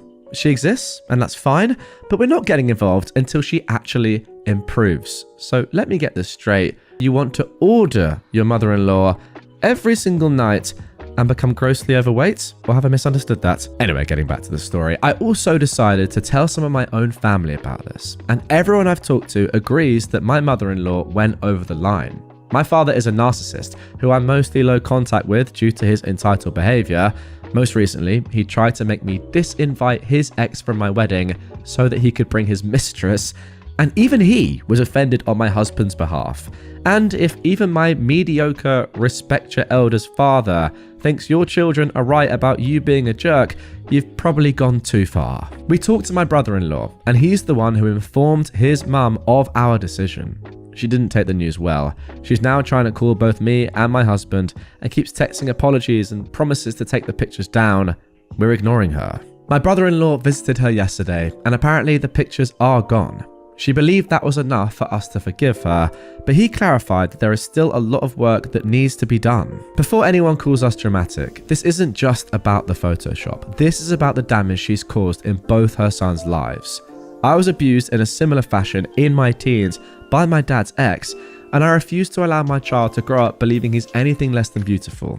Same goes for my husband. That's all. Again, thank you guys. Well, there we go. There is the conclusion to that story. I can't exactly remember what my advice was to OP, but I do believe it was along the same sort of lines as what she ended up doing. Just, you have to tell your husband and let him react to it. There's no way of kind of, I don't know, being nice about it or being gentle. You just got to be brutal and say, look, this is what's happened.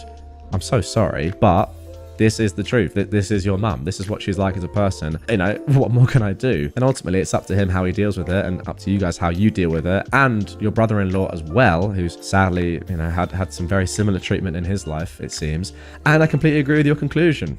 No, if that's me, I don't want this woman in my life, and I definitely don't want her in my kids' lives. Just a terrible, terrible person. Once again, if you haven't yet heard the first part of this, link to that is down below. That gives the context for this entire story. But yeah, really good solution, and I'm happy that OP took the advice of amazing people like me. Wasn't what I was going to say, but it's really what I mean. I do think as well, though, in all seriousness, that's what you guys were saying in the comments on that original episode. So good stuff. Us and Reddit helped out. Let's carry on. Now for our third entitled parent story. My parents' small business is being review bombed because I stood up to a child abuser. My parents have owned a small Chinese restaurant for the past 25 years. Recently, I spent a day working there as a waiter, and a big party of 11 people came in with their children. Their children were pretty rowdy and running around on top of our benches.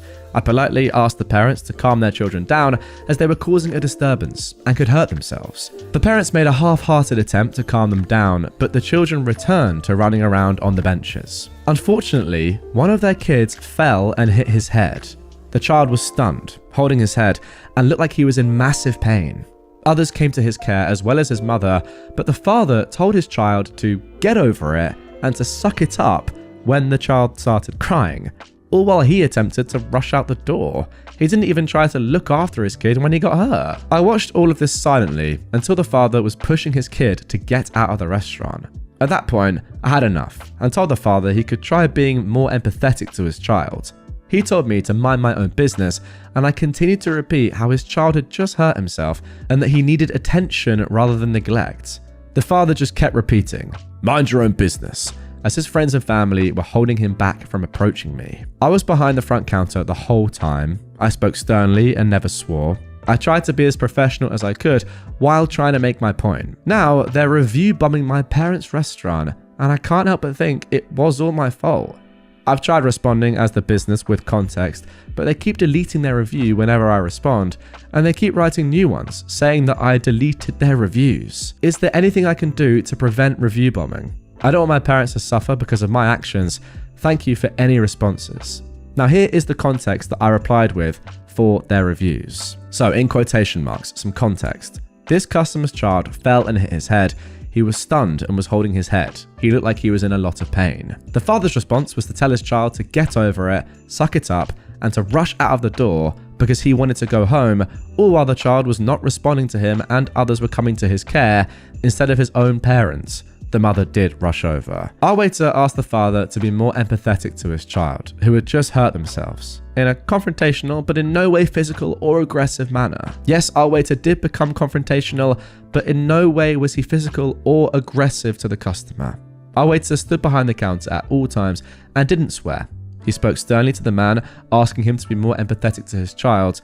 The man in turn had to be held back by his friends and family from approaching our waiter. The customers were also previously warned by our waiter not to let their kids run around on top of our benches as it could be dangerous. The parents made an attempt to tell them to stop, but sometime later, the children were back to playing on the benches and one unfortunately hurt himself. Now then, I think this is a really, really tough spot. What do you do here? I think there's just like so much that we need to unpack off the rip. First of all, I don't actually like quite a bit of the word. Well, I mean, the word confrontational, I just don't think you should put that in your review or in your context reply to the review. It's just not ideal, I don't think. Nor do I think as well that you should ever really admit that a child has been hurt in your restaurant. I think, instead of saying confrontational, you could say something instead that was just, you were verbally direct. Or confrontational has negative consequences, right? It sounds aggressive. I wouldn't do that.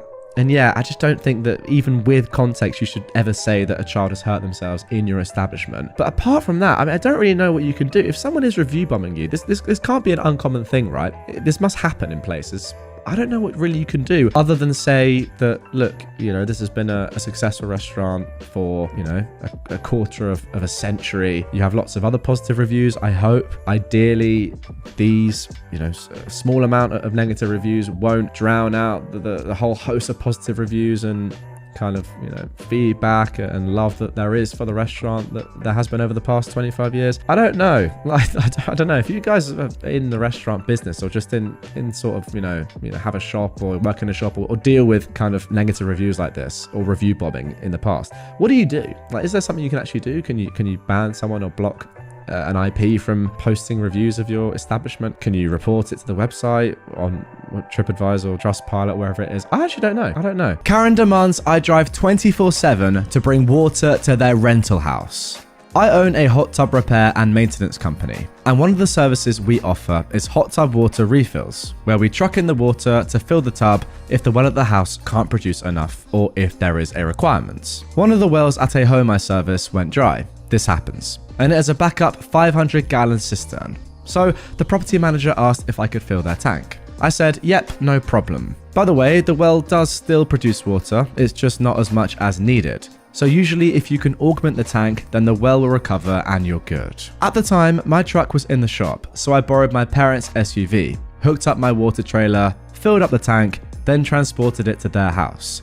I would have normally declined, but the property manager was desperate and I'm the only company in town with water transport equipment. The house is then all good to go, and the Karen of this story, who is renting that property, is set to arrive that evening. Just a day and a half later, the house has run out. The property manager called me and asked if there was anything I could do, if I could just take a look. It's Sunday, the bulk water fill location is closed, and I had no truck or ability to tow. For what it's worth, the property manager offered a new house for them to stay at, but the entitled parents didn't want a different house. So I took a small load of water over with my 1958 Jeep. I filled my small tank and trailer at my house and brought over 275 gallons. This was a total pain in the butt. Once I arrived, the entitled grandmothers come out and immediately start asking why I didn't bring 500 gallons and when I'm gonna go and get them some more, because apparently they had 18 people staying there and they all needed showers. It's a pretty big mountain house. She told me that they expect me to drive round the clock delivering water for their entire stay. By the way, when I can't fill at the bulk station and I can't use my full-size trailer, this is all a total pain in the butt. It takes 40 minutes to fill the tank at my house, 20 minutes to drive, and then 40 minutes to transfer. 18 people consume a ton of water. For reference, if I had my truck and full-size trailer, the whole process would only take 30 minutes. This was all because they wanted to stay in this house to have their ideal vacation, and any other house or houses would simply not do. You know what? I feel like that's kind of fair enough. I don't normally agree with entitled people, but if you've paid to vacation in a certain house, you do deserve to be in that house. I think that's okay. So, one entitled grandma, the Karen of this story, then said it was my job to supply them with everything they needed for their vacation, otherwise she would make sure I got fired. Okay, now that I'm less okay with. I'd been pretty friendly to this point. Karen said I should ensure my schedule was clear for the next week to support them, and that I should go and rent a truck to be able to haul water to them. I honestly couldn't believe it. I was being a professional and friendly person who was just trying to help out, but after those remarks, I couldn't take it. So I clarified with the two mother hens about what I was and wasn't going to do. Also, their adult kids were looking pretty ashamed at this point. One, I said that was not happening, as I do not work for the management company. I'm a third-party contractor who works on hot tubs. I was doing the property manager a favor by helping them out. The two entitled grandmothers then threatened to tell the property management company to cancel my contract if I don't help them, and implied that as someone delivering water for a business, I'd need the money. And two, I told them to go ahead. My full-time job is in cloud technology, and this is a side business for me. I literally couldn't care less, and I was still not going to drive round the clock to do that when they could just move to another property. There was some more back and forth, but I finally told them that they'd be stupid to try and stay here, that their experience they wanted to have in this house just wasn't going to happen. I went home, had a couple of beers, and enjoyed the rest of my Sunday. Apparently the next morning they did move to another house. Also, the property manager gave them a full refund, so their trip was free. Okay, and there we go for story number 1. Now again, as I said, off the rip and during that story, it is tough. You pay a lot of money for your perfect vacation spot and you want it to be perfect, and when it isn't and something's gone wrong like this, I get it. You're going to be annoyed, and genuinely, I would also be annoyed, right? I wouldn't go to the extent that these guys have gone to, obviously, and you can see their kids cringing at how entitled their parents are being, but I can't have any qualms with the fact that they're annoyed. They don't have water supplied to the house they paid a lot of money for, I presume, and they have 18 people in, and it's probably like a nice family holiday. Yeah, it's going to be annoying. However, if the property manager is being so nice and offering you another house for free, then I'm sorry, but you have to take that. You really do. I mean, that's a good deal. It really is. Like, the property manager probably does have to do that. They do have to offer you some sort of compensation, I presume, but this seems like a pretty good deal. Ultimately, yes, it's not the holiday, not the vacation you would have wanted, but you are then getting a free property for the amount of time you were going to have to pay probably a lot of money for. I don't know. I think it's a pretty good deal. And again, you can still be annoyed, but these things do happen. It's not as if it was malicious or if somebody just turned the water off or there was something wrong with the property beforehand and they still accepted your reservation. No, stuff happens and you're getting a free vacation. You've got to take that. Don't ask somebody to work on Sundays and you know, bring water to you 24/7 just because there's an issue with the property itself. That's ridiculous. Now moving on to our second entitled people story of this episode. Now this one is actually from the same user as the first. 12 entitled people in an Airbnb designed for 6 cost me $600. I thought you might enjoy my second thirsty female dog story. I posted previously here about a client of mine with a similar story, but this is the origin story that happened years before that other post, the one we just looked at. My wife and I own a mountain cabin, and a few years ago we decided to put it up on Airbnb. The place is a remote A-frame on 3 acres of forested land with awesome views, about 30 minutes from a ski resort. This was our first Airbnb, so we were pretty cautious with everything, i.e. looking at guests' past reviews, asking them about their trip to make sure this place would suit them, etc. Everything was going pretty well, until the entitled people of this story booked the whole weekend for Thanksgiving. They told us they were driving out from Texas. Mum, Dad, 3 little kids, and 2 dogs. Being that this was our first holiday rental, we went all out for them. We set a turkey to defrost in the fridge for them and left out a snack platter and a couple of bottles of champagne. Talk about hospitality. That is unreal. They arrive Sunday nights, and the next few days, all hell breaks loose. I get a 6 a.m. call on Monday morning. The whole family is puking and sick as hell. They all had altitude sickness. The cabin is at 11,000 feet above sea level, so this happens, especially when you aren't in shape and just came from sea level. I did warn the guests about this ahead of time. So I'm on the phone talking them through everything, where the urgent care is, what to do, etc. And by day 2, things have calmed down. That's Tuesday. However, then I take a look at our water cistern gauge, remote monitored. This house has what we call a slow well recovery system. Basically, at some times of the year, the well might only produce around 60 gallons per day instead of the usual 300 plus. So we have a 500 gallon water storage system that helps smooth out the demand curves. Basically, once the tank goes below 40%, the well starts pumping, and if the well goes dry, a timer gets started, and it will pump again in 3 hours until the tank is topped up. Full description in listing and guidebook. This system is more than adequate for 6 guests. Also, the house only has 1 bathroom and a 40-gallon hot water tank, so it's not like anyone can take long showers. Again, that's all in the listing, it's a rustic place. Tactically speaking, we just ask guests to conserve water, but the system is fully automatic and no one even knows it's there. Well, after 48 hours, I checked our tank monitor and see it's around 35% full, which means the guests used all of the storage and what the well can produce in 2 days. I'm estimating nearly 700 gallons of water. I literally thought something must be broken because there was no way in heck that 2 parents and 3 little kids used that much. Like perhaps the well fuse popped and they got nothing from the well. So I'm now freaking out, thinking this nice family is going to be out of water on Thanksgiving. I called her and politely asked that they conserve water and had them reset the system, aka turn the breaker on and off. So I basically said I'd monitor it for 3 hours, and if I didn't see the levels make progress, I'd get a water truck in.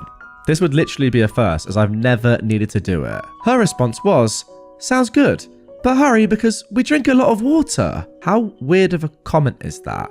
As if 5 people drinking a gallon a day maximum somehow equates to the hundreds of gallons missing from the system. That honestly, guys, is one of the strangest things that I've ever heard.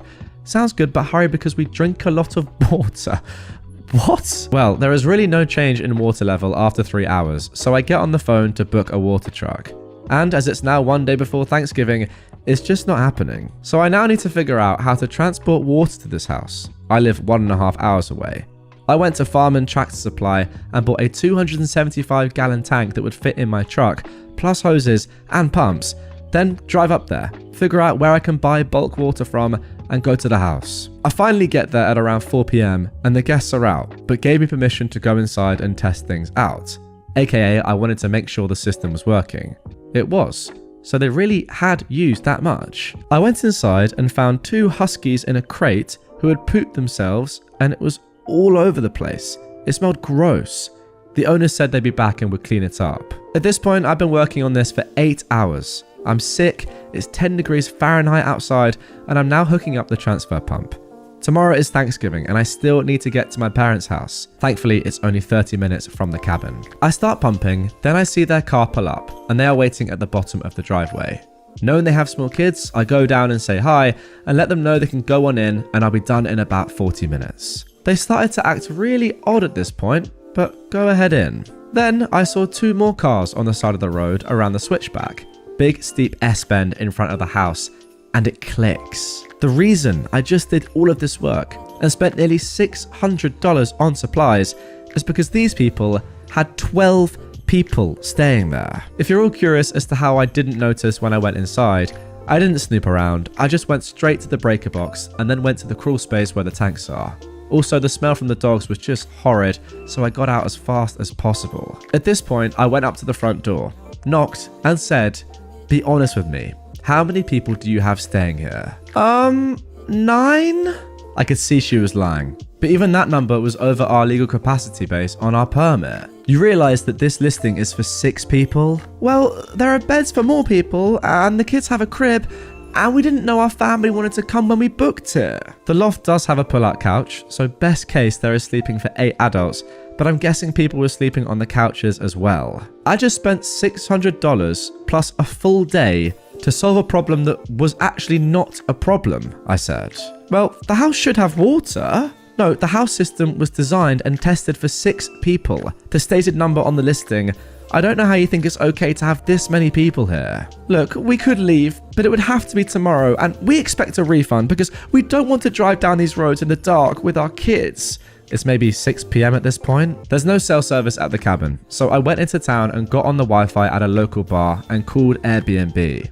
At this point, I'd been hosting for 3 months and I had no idea how to handle this situation. But now I was more afraid that they'd damaged something in the house. So Airbnb cancelled their reservation and asked them to leave. I was able to recover around $200 for a deep cleaning on the house, and they didn't get a refund. On a funny note, at the beginning of this year, I started a hot tub service company, and water trucking is a service we offer, and I used some of that equipment to get started.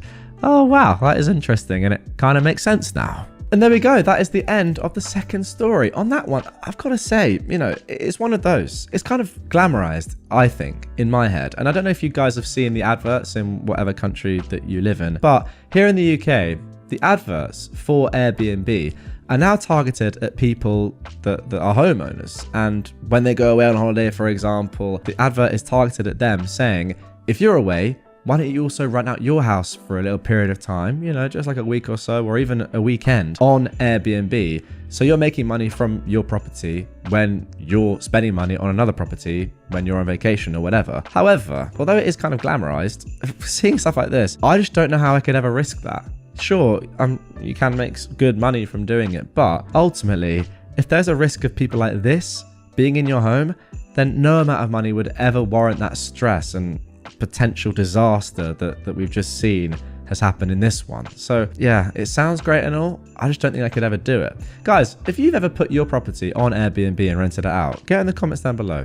Have you ever had any terrible renters like these people, or has it been pretty seamless and easy and you've made decent money from it? I'm genuinely quite interested because it's something that I would have considered in the past, but hearing horror stories like this, I'm just not sure now if I ever could. Karen gets shut down at a funeral. My mum died in 2011, right around the time that my paternal aunt Cookie was left by her husband after beating cancer for a 3rd time. Now, my aunt is very physically changed from all the chemo and radiation. She had gained a lot of weight, lost most of her hair, and had aged a bit faster due to a lack of hormones from having every trace of womanhood cut from her body. I have extreme anxiety stemming from agoraphobia, so my Aunt Cookie was my safe place for the duration of the whole event, which lasted several days.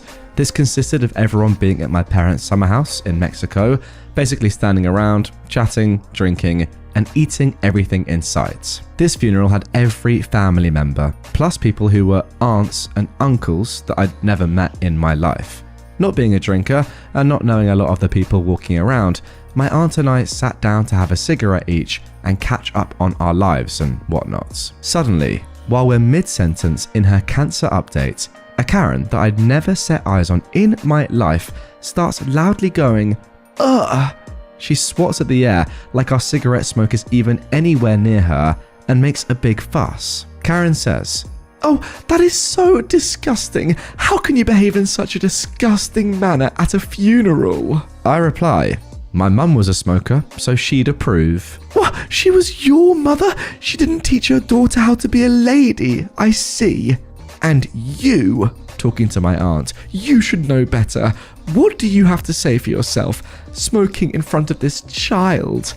I was 33 years old. My Aunt Cookie takes off her sad cancer hat and strokes the small tuft of hair she had left in the front, and booming her voice, but not yelling, says, for all to hear, "What's it gonna do?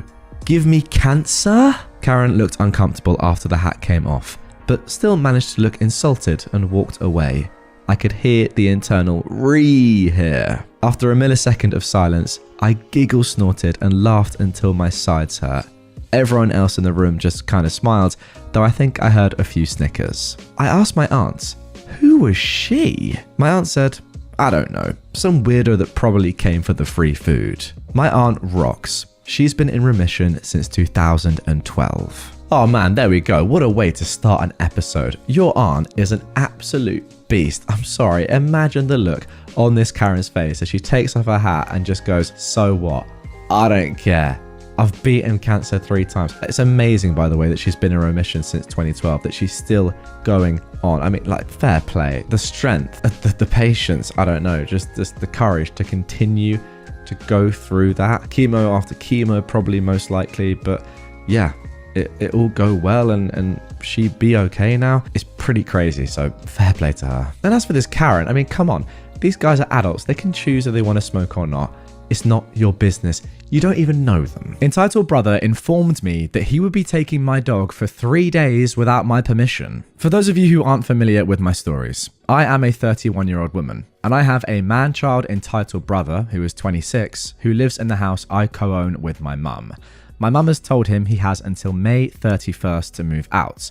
This was originally posted 6 months ago in April of this year. I've been anxiously waiting for him to leave, doing my best to bide my time, but I finally reached the end of my rope, and for something that I'm not sure is the straw or the log that broke the camel's back. Last night, while I was in bed, my entitled bro informed me that he would be taking my dog, Spot, for 3 days on some fishing trip. I told him there's no way he could do that, but he said he wasn't asking, he was telling me. He said, he's my dog too, and that he's entitled to take him whenever he pleases. But here's the thing. 9 years ago, my entitled brother demanded a dog. I begged my mum not to get him one. He had one previously, but neglected it, and my mum ended up rehoming it, for which he never let her hear the end of it. But of course, she caved, and the same problem persisted. My entitled brother never cared for Spots. I ended up taking over his care. I paid for his vet bills, I fed him, I took him to get groomed, etc. Things came to a head when we had to move in with family members, and they said we were not allowed to bring a dog. My entitled brother didn't do anything to find Spot a new home. It was my problem. I found him a foster home, where I visited him every day after my college classes ended, and I was able to get him back 2 years later when we finally had a place to live again. Additionally, when I moved out of my house for a year, Spot went with me. Spot sleeps with me every night and has my name on all of his records. He's now 10 and has arthritis. He takes meds for his hips and his stomach and needs frequent bathroom breaks. Oh, and he hates the water. So when my little bro said he wasn't asking me, he was telling me, I knew that Spot would be miserable and possibly in pain that whole trip. He hadn't asked or even mentioned taking Spot before, so he's due for a refill on his pills tomorrow.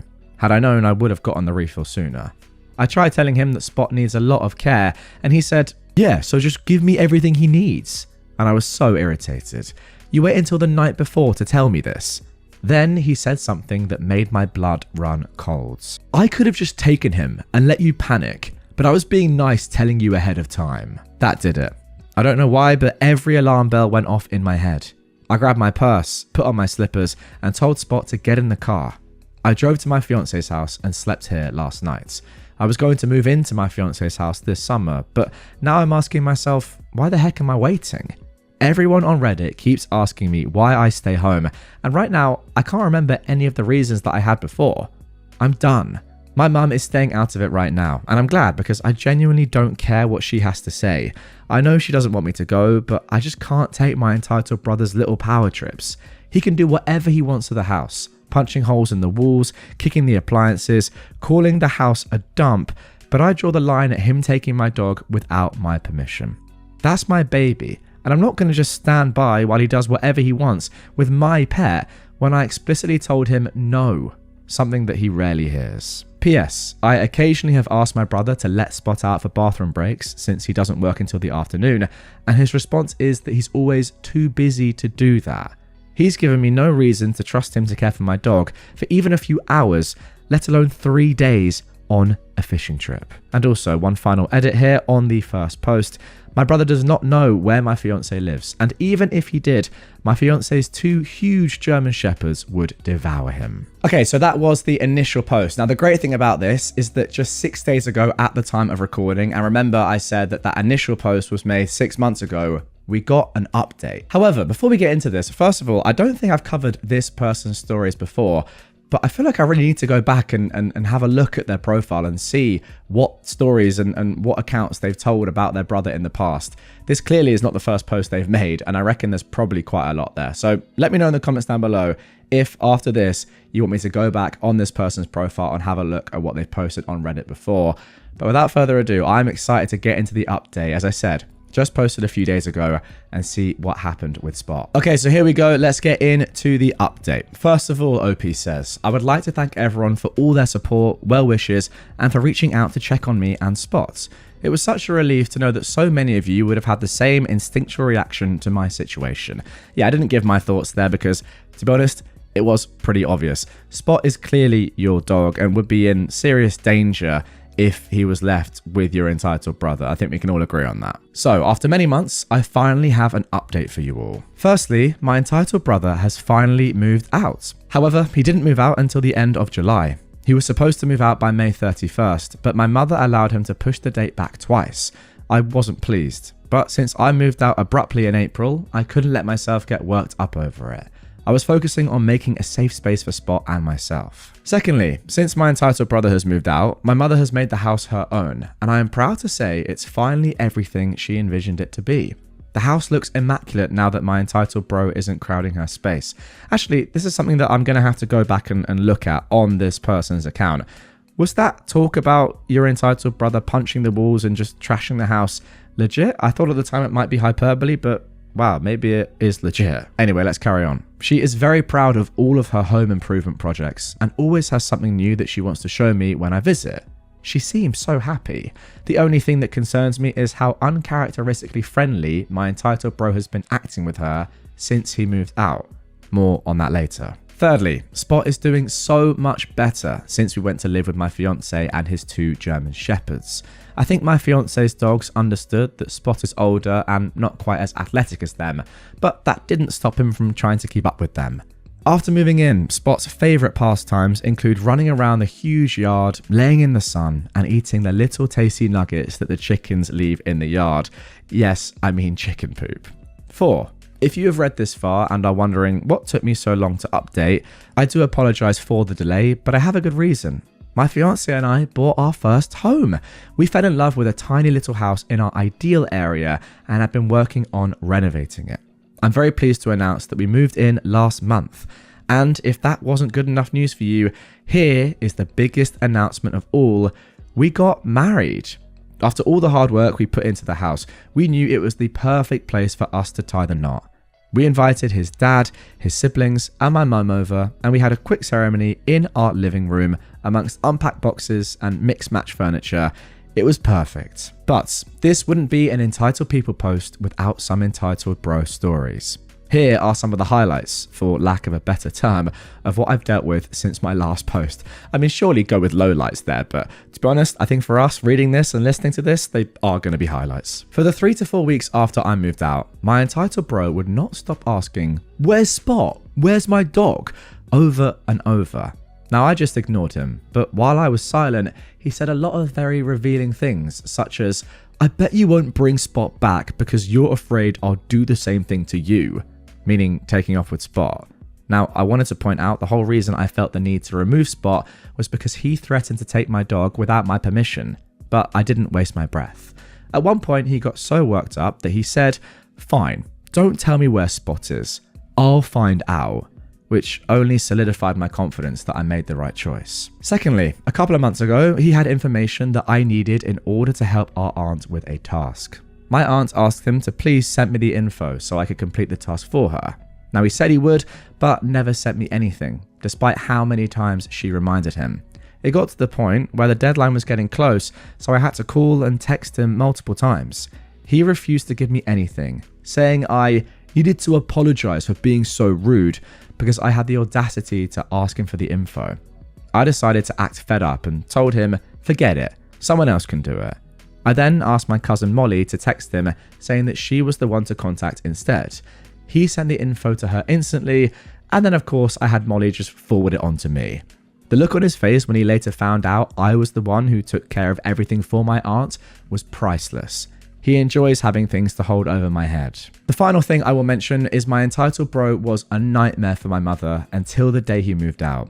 He went through waves of giving my mum the silent treatment, then angrily hounding her for ruining his life, to having personal pity parties and saying things like he was so depressed and he didn't want to live anymore. My mum got so fed up that by his moving out day, she had no pity for him anymore, just actually secondhand embarrassment.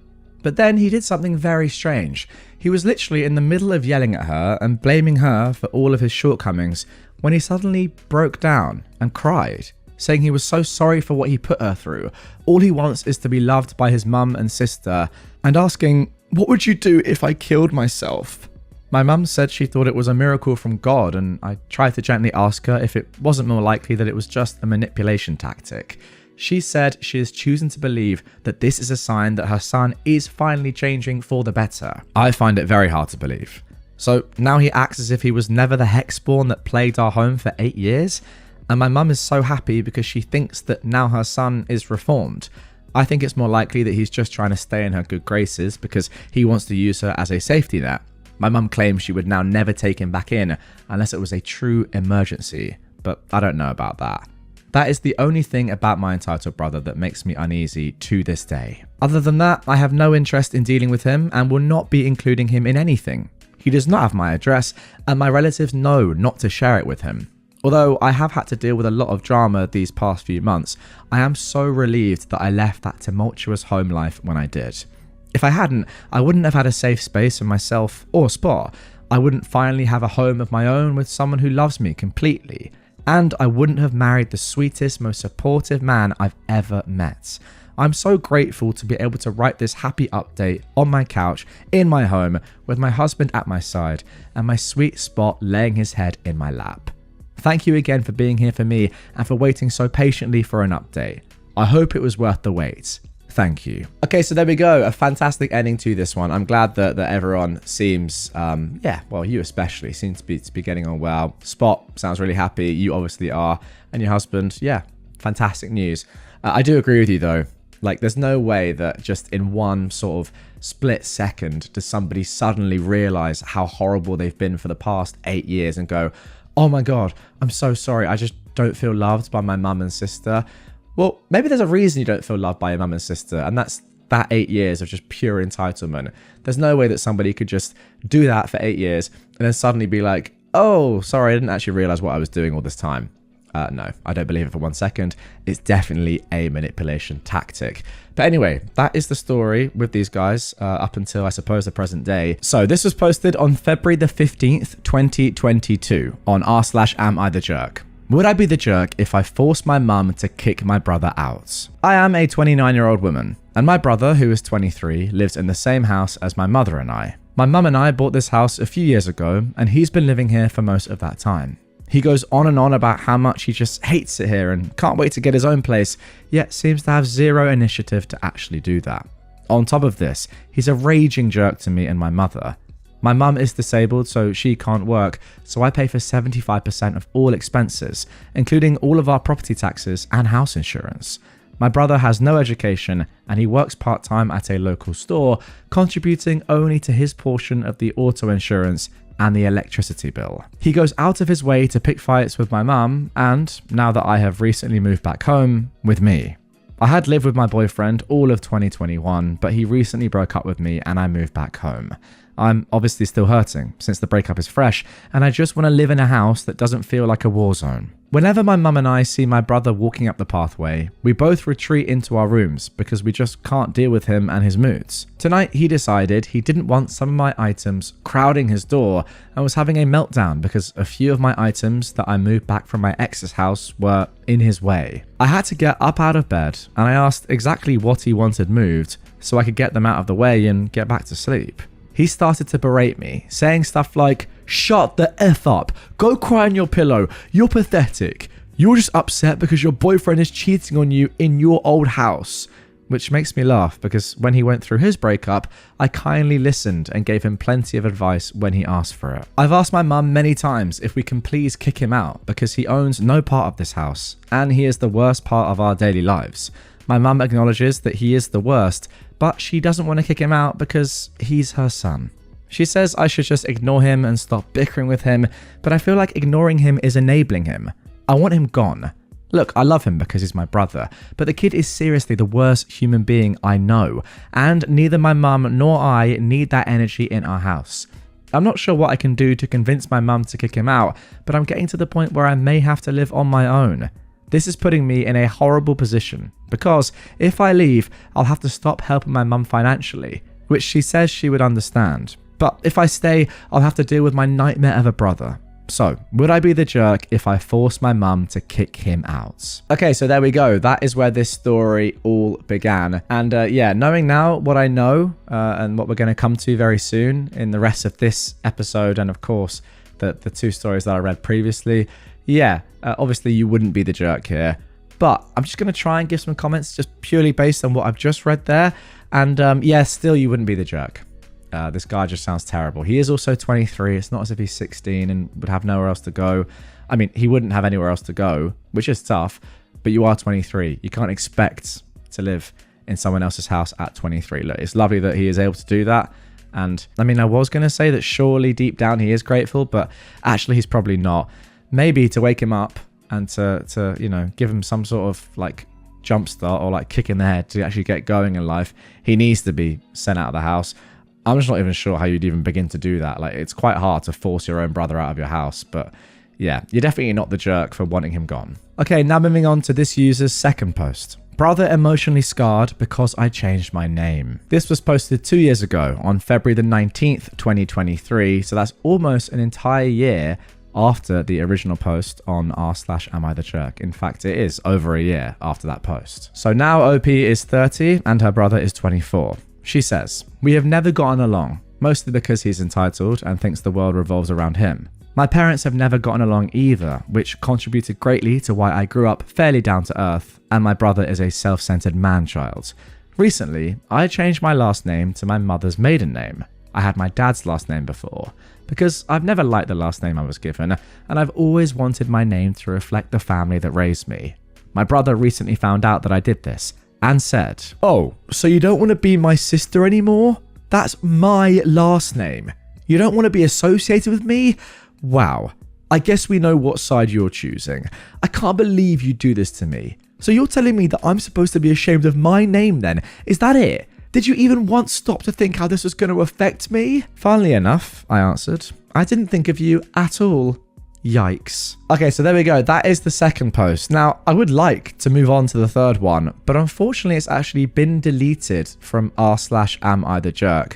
It's been removed by the moderators there, probably because it has some sort of rules against guns. Actually, I'm not sure. It says here that the post violates Rule 12, that posts should focus strictly on actions in an interpersonal conflict and not an individual's position on a broad social issue.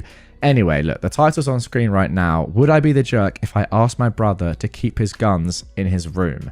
So, you know, the reason this was probably deleted was because of, I guess, it got to a debate about gun control and gun laws in America, etc., which isn't allowed on here for whatever reason.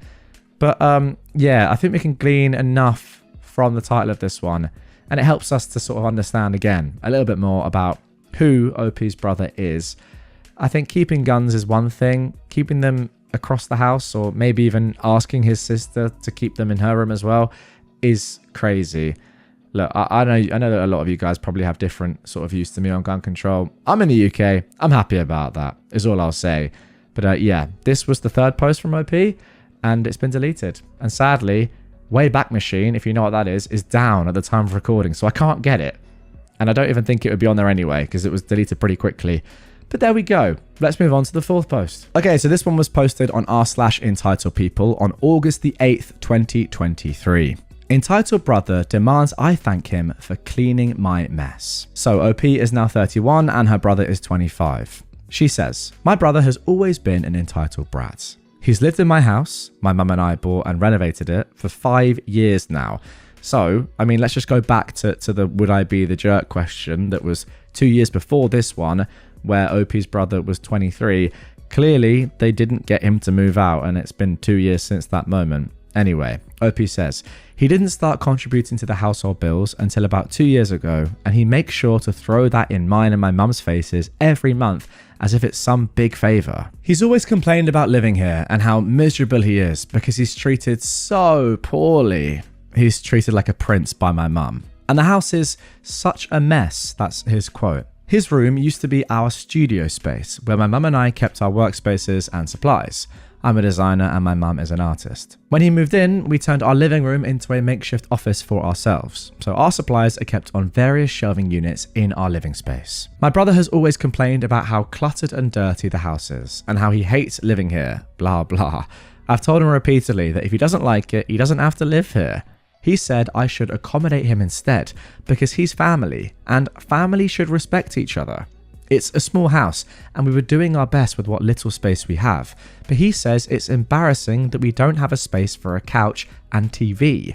We actually used to until he moved in. 2 months ago, he announced that he is being forced to move in with his girlfriend because he can't live like this anymore. Because my mother and I are just so awful for asking him to help with the bills, and we have the audacity to have our workspaces in the living room.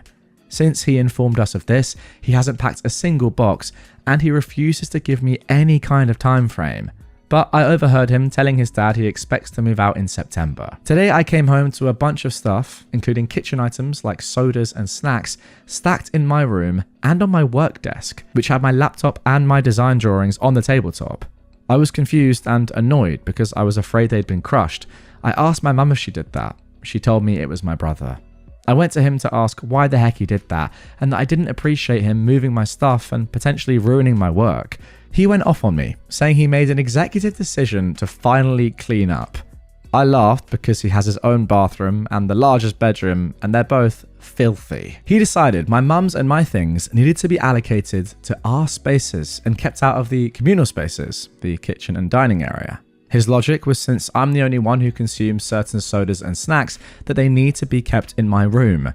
None of his foods or drinks were taken out of the kitchen, by the way. Anything that he didn't deem worthy of being in the communal spaces, he just tossed into a pile on mine and my mother's desks and in our rooms. Mind you, his shoes, moving boxes and bags are all over the hallway. My mum and I always have to step over his trash when we walk by his room, and we don't move anything. I told him he needs to respect our things and our space, but he said it's not for me to dictate. I said, yes it is, it's my house, but he wouldn't hear it. He screamed at me, saying I had to thank him for cleaning my mess and that I better apologise for being so ungrateful. I reminded him he's moving out, so why would he be bothered about how my house looks?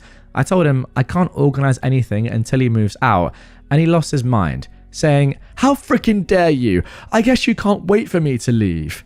I rolled my eyes and told him that not everything I say and do is a personal attack on him.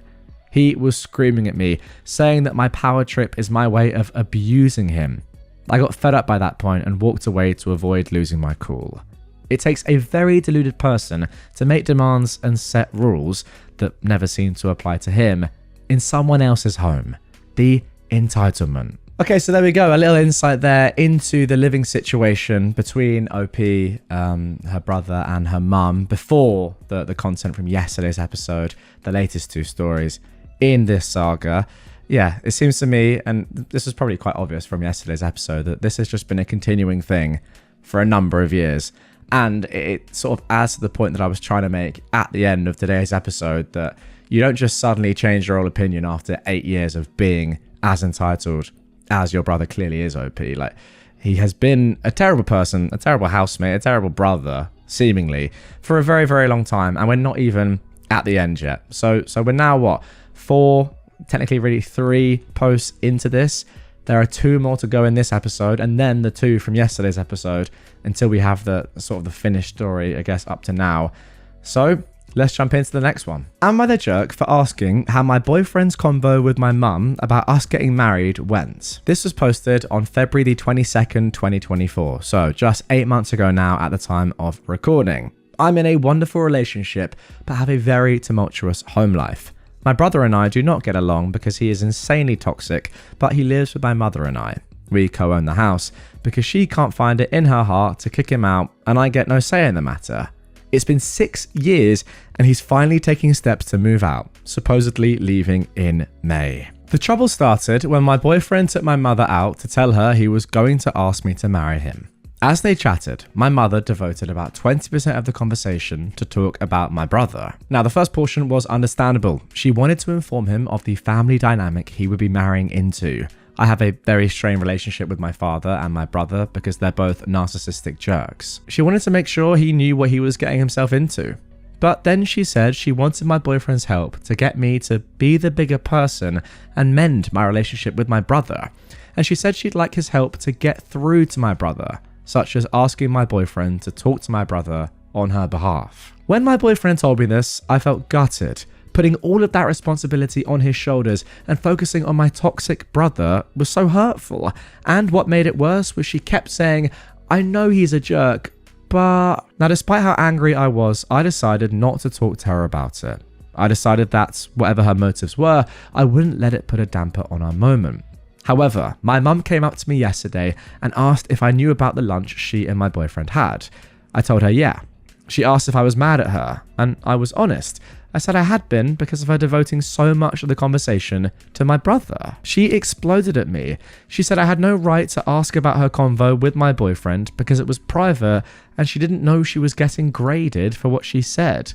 I told her I reacted the way I did because 1, it was meant to be about me and my boyfriend, and 2, my brother is not his responsibility. She said, your brother is going to be his brother now. She acted as if their convo was supposed to be a secret. She was seething because I had the audacity to ask my boyfriend how it went. Why wouldn't I want to know that? And unless she and my boyfriend agreed it was an only between them conversation, I don't see why she could be so angry at my boyfriend for telling me. I don't know. Am I being self-centered here? Am I the jerk for asking my boyfriend how their convo went in the first place?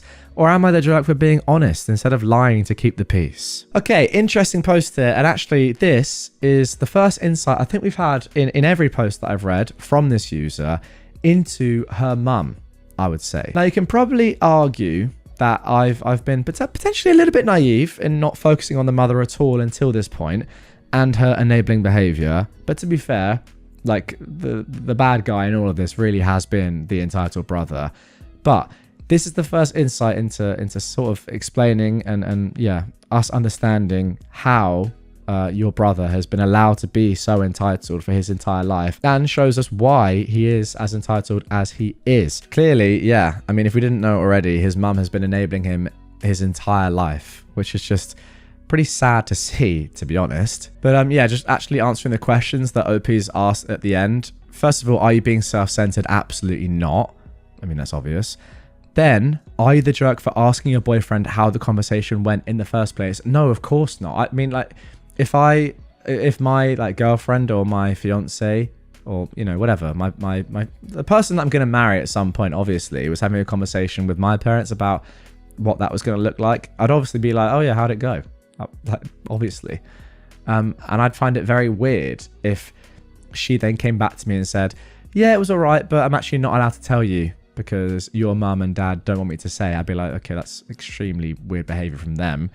But then the final question, am I the jerk for being honest instead of lying to keep the peace?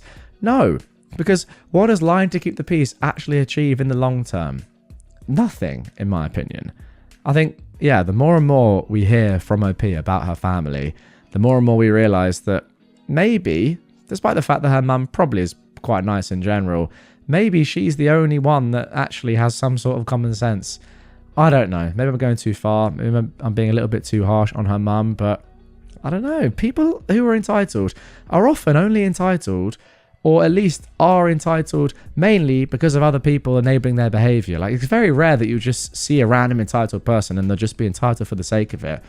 No, I don't think anyone is genuinely born entitled. Normally, it's other people in their life that have made them like that, or things that have happened to them at the very least. But yeah, there we go. Now let's move on to the final post of this episode. What should we even call this? Like, it's sort of like the prequel to yesterday's episode, I suppose. This one was posted just 7 months ago. Entitled brother finally got what he deserved. I am a 31-year-old woman, and I'm in shock over the throwdown that I witnessed between my mum, who was in her 60s, and my entitled brother. Ooh, this is interesting. Maybe the mum does have a backbone after all. Let's see what happens. My brother has been mooching off of my mum and she and I co-own our house, since 2017. He lived rent-free for 4 years. Finally, my mum managed to force him to pay his form of rent by paying some utility bills, a total of about $450 a month. since 2021. He's never paid his bills willingly. Every month he demands to know why he has to pay the amount and demands proof of the cost, as if my mum was trying to swindle him for some reason. And every time he's finally given us the money for the bills, he's told us he was bailing us out since we must be broke. Why else would we be making him pay for us?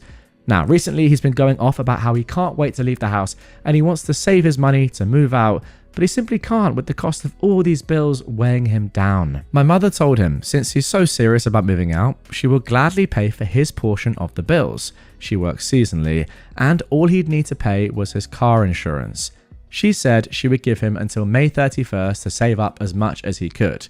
He'd then need to move out. Since that agreement was made, my entitled bro has gone on 2 trips out of state. One was a 4-day bachelor party in New Orleans. He's gone to poker nights with his friends multiple times, refuses to so much as wash a dish, and leaves a greasy mess wherever he goes in the house.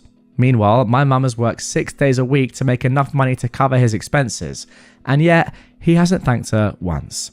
Every time she asks him to do the simplest task, he ignores her or claims he forgot, despite how often she reminds him. Today, she finally snapped. His one bill that he's responsible for was due 4 days ago and he never paid her. She texted him and reminded him verbally many times. She asked via text one last time today, and he finally responded by asking her to give him a receipt so she can prove his insurance cost what she claimed it cost. And he never sent the money. She lost it and said she's sick of catering to him without so much as a thank you. She said she wants peace and he is no longer worth the trouble she goes through. She said she is removing him from the car insurance tomorrow and that he no longer has until the end of May to move out. He actually has 3 weeks. That's it. And remember guys, this was posted on March the 21st, 2024. So instead of the end of May, we're looking at halfway through April. Half the time. Actually, no, way less than half the time. 3 weeks rather than what? 9 weeks or so. She's threatened to kick him out before and hasn't gone through with it yet. But this time felt different because I've never seen her go nuclear like that before. And my entitled bro must have felt that same way because he went through the 5 stages of grief about 100 times during that fight. He screamed, cried, accused, name-called, tried to pull me in to defend him, tried to pull in his dad, who lives 2 hours away, to defend him, tried to call my mum's sisters to defend him, claimed getting his own insurance was an emotional burden, claimed she needs professional help because she is obviously out of her mind, said that she obviously doesn't care about him, otherwise why would she so cruelly deprive him of such valuable resources. He went on and on for 3 hours and she didn't budge. I don't want to get my hopes up that she'll stick to that 3-week deadline, but this is the closest she's come to evicting him. I hope this will scare him into leaving before she has to. Well, there we go. You know what? I'll hold my hands up. I was wrong about this woman. Maybe I was right, to be fair, actually, in a way. But she has just got to the end of her tether, which I respect. I pay rent, so I own this house. Backstory. My parents used to own a house on a big bit of land. When my older siblings went away for college, the house felt too big for our needs. So my parents decided to sell the house, but not all the land. They built a smaller house on the part of the land they didn't sell. A few years afterwards, we moved to a city 2 hours away and kept the house as a place to go during the summer. My parents decided to rent the house as it was well located and had a really nice view. Renting it meant that they could use the money towards the mortgage and taxes. Enter our Karen. Karen and her boyfriend rented the place so she could be closer to her work. From the start, my dad made it clear. The place was for rent, and my parents planned on living in that house after retiring. At that time, both of them planned to work for at least another 20 years. They would of course notify Karen in advance when they wanted to take back the house, so she'd have plenty of time to find a new place.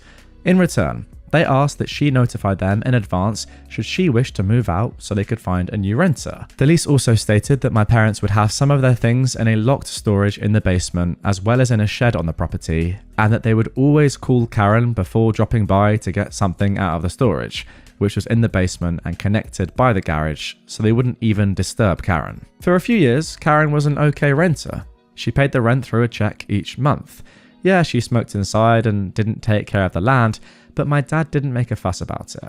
The real trouble started after around 12 years. Every few months, Karen's checks would bounce back. My dad would call her to ask about it. Karen would profusely apologize and rectify the situation. Then it became every other month, until it was every month. Finally, my dad had enough and called her about the lease and the rent. During the call, Karen argued that since she had been paying rent for the past 12 years, the house was now hers. My dad was shocked since that came out of nowhere. He tried to explain to her that she was renting the place like they'd agreed since the beginning. Karen went on a female dog fit about how she'd paid so much over the years and she was the one living there and taking care of the place, which she wasn't at all, and therefore it should be hers. She threatened to take my dad to court. Now, where I live, there are many laws which protect the renter, and it can be a real female dog to deal with when you have a nasty renter. My dad hired a lawyer to make sure everything was in order. After a meeting with Karen, where the lawyer was present, she realized she didn't have much of a case, since all paperwork concerning the house was in my dad's name and the original lease clearly stated it was a rental. My dad offered to her to stop renting, should she wish, after the whole debacle, but she actually wanted to stay in the house. He made her sign a new lease, where it stated, again, that this was a rental, and that should she not pay or cause trouble again, my dad would give her the shortest possible notice of eviction allowed by the law. Karen is still renting the house after almost 20 years. My parents are not close to retiring yet. I do hope it won't turn into a trash show when they decide to take back the house. Okay, now before we get into the 5-year update on this one, OP firstly did leave this comment below the original post saying, the question, why did your dad let her sign a new lease, has come up a lot from you guys, the people of Reddit, asking down below. So this is what I will say. 1, I don't have the slightest clue why. As I was a kid, I was a lot younger when this happened, I wasn't really kept in the loop much. It was also not the reaction I'd expect my dad to have, since he is very respectful to others and expects the same in return. Secondly, I do know the legal actions he took when she threatened to take him to court did protect himself and many future problems that might arise. I do appreciate all the concerns and the advice, although I do think my dad had a good reason to keep her as a tenant from hell after everything that went down. Okay, very interesting last line here, and I don't really understand it. Surely your dad didn't have a good reason to keep her as a tenant. Like, I kind of get it. Like, maybe at the start it was fine and, you know, money was coming in and yeah, it was a little bit of effort eventually, but like she was paying most of the time. But then surely by this point, when it's getting as ridiculous as this and you're having to chase her every single month, and then on top of that, you're getting her threatening you to go to the police or whatever about it and make it into a real issue. Surely at that point, it's worth the extra effort to say, okay, you're done, let's get another renter in. I know landlords don't like the turnover of having new renters, but when it's someone like this, that makes no sense to me at all. Surely you'd get her gone. I don't know. I'm not your dad, OP. Just makes the most sense to me. However, the beauty of your dad continuing to have her as a renter, as a tenant, is that we got this update 5 years later, posted just 3 days ago at the time of recording. Okay, so here we go. Here is the update. OP says, this is an update of a post from 5 years ago. Some people asked in the comments what was going on, and there has been new developments in the last few months. So here is the timeline. Since the beginning, there was a mutual agreement between Karen and my parents that they would both give a 6-month notice before she moved out, or my parents would like to take back the house. So let's move forward to the last week of June 2024. My dad received a phone call from a representative of Karen. Due to her financial circumstances, she was giving a month's notice before moving out. My parents were surprised by the short notice, of course, but didn't actually really mind it, as they were looking forward to taking back the place. Skip forward to the last week of July. Karen was set to move out, but then asked for a week extension as she couldn't find anybody to help her move. My parents agreed. She was now set to move out by August the 3rd. Skip forward to August the 4th. With the car all loaded up, with essentials, dinnerware and cutlery, small furniture, we left for our first trip to the house. The plan was to look at the state of the place, clean up a little bit, and take measurements for the remodeling my parents are planning. As we get to the place, we notice a small sign in the driveway to advertise for a garage sale at the house. We figured she'd forgotten to take it down, but we were wrong. As we get to the house, we can see boxes and furniture through the windows. Cue the shocked Pikachu face as she answered the door. It turns out she hadn't moved out yet, and she meant to call my dad to let him know, but of course she never did. She clearly didn't expect us to drop by so soon after her supposed moving date. My parents were both extremely annoyed, but they gave her an additional week and expectations of payments for the week she overstayed. Your parents, by the way, are extremely lenient. I mean, I'm pretty sure other landlords would say, no, you're done. Like, just get out or I'm calling the police. You're now 2 weeks overdue. Pay us for those 2 weeks and GTFO. But no, your parents apparently are too nice for that.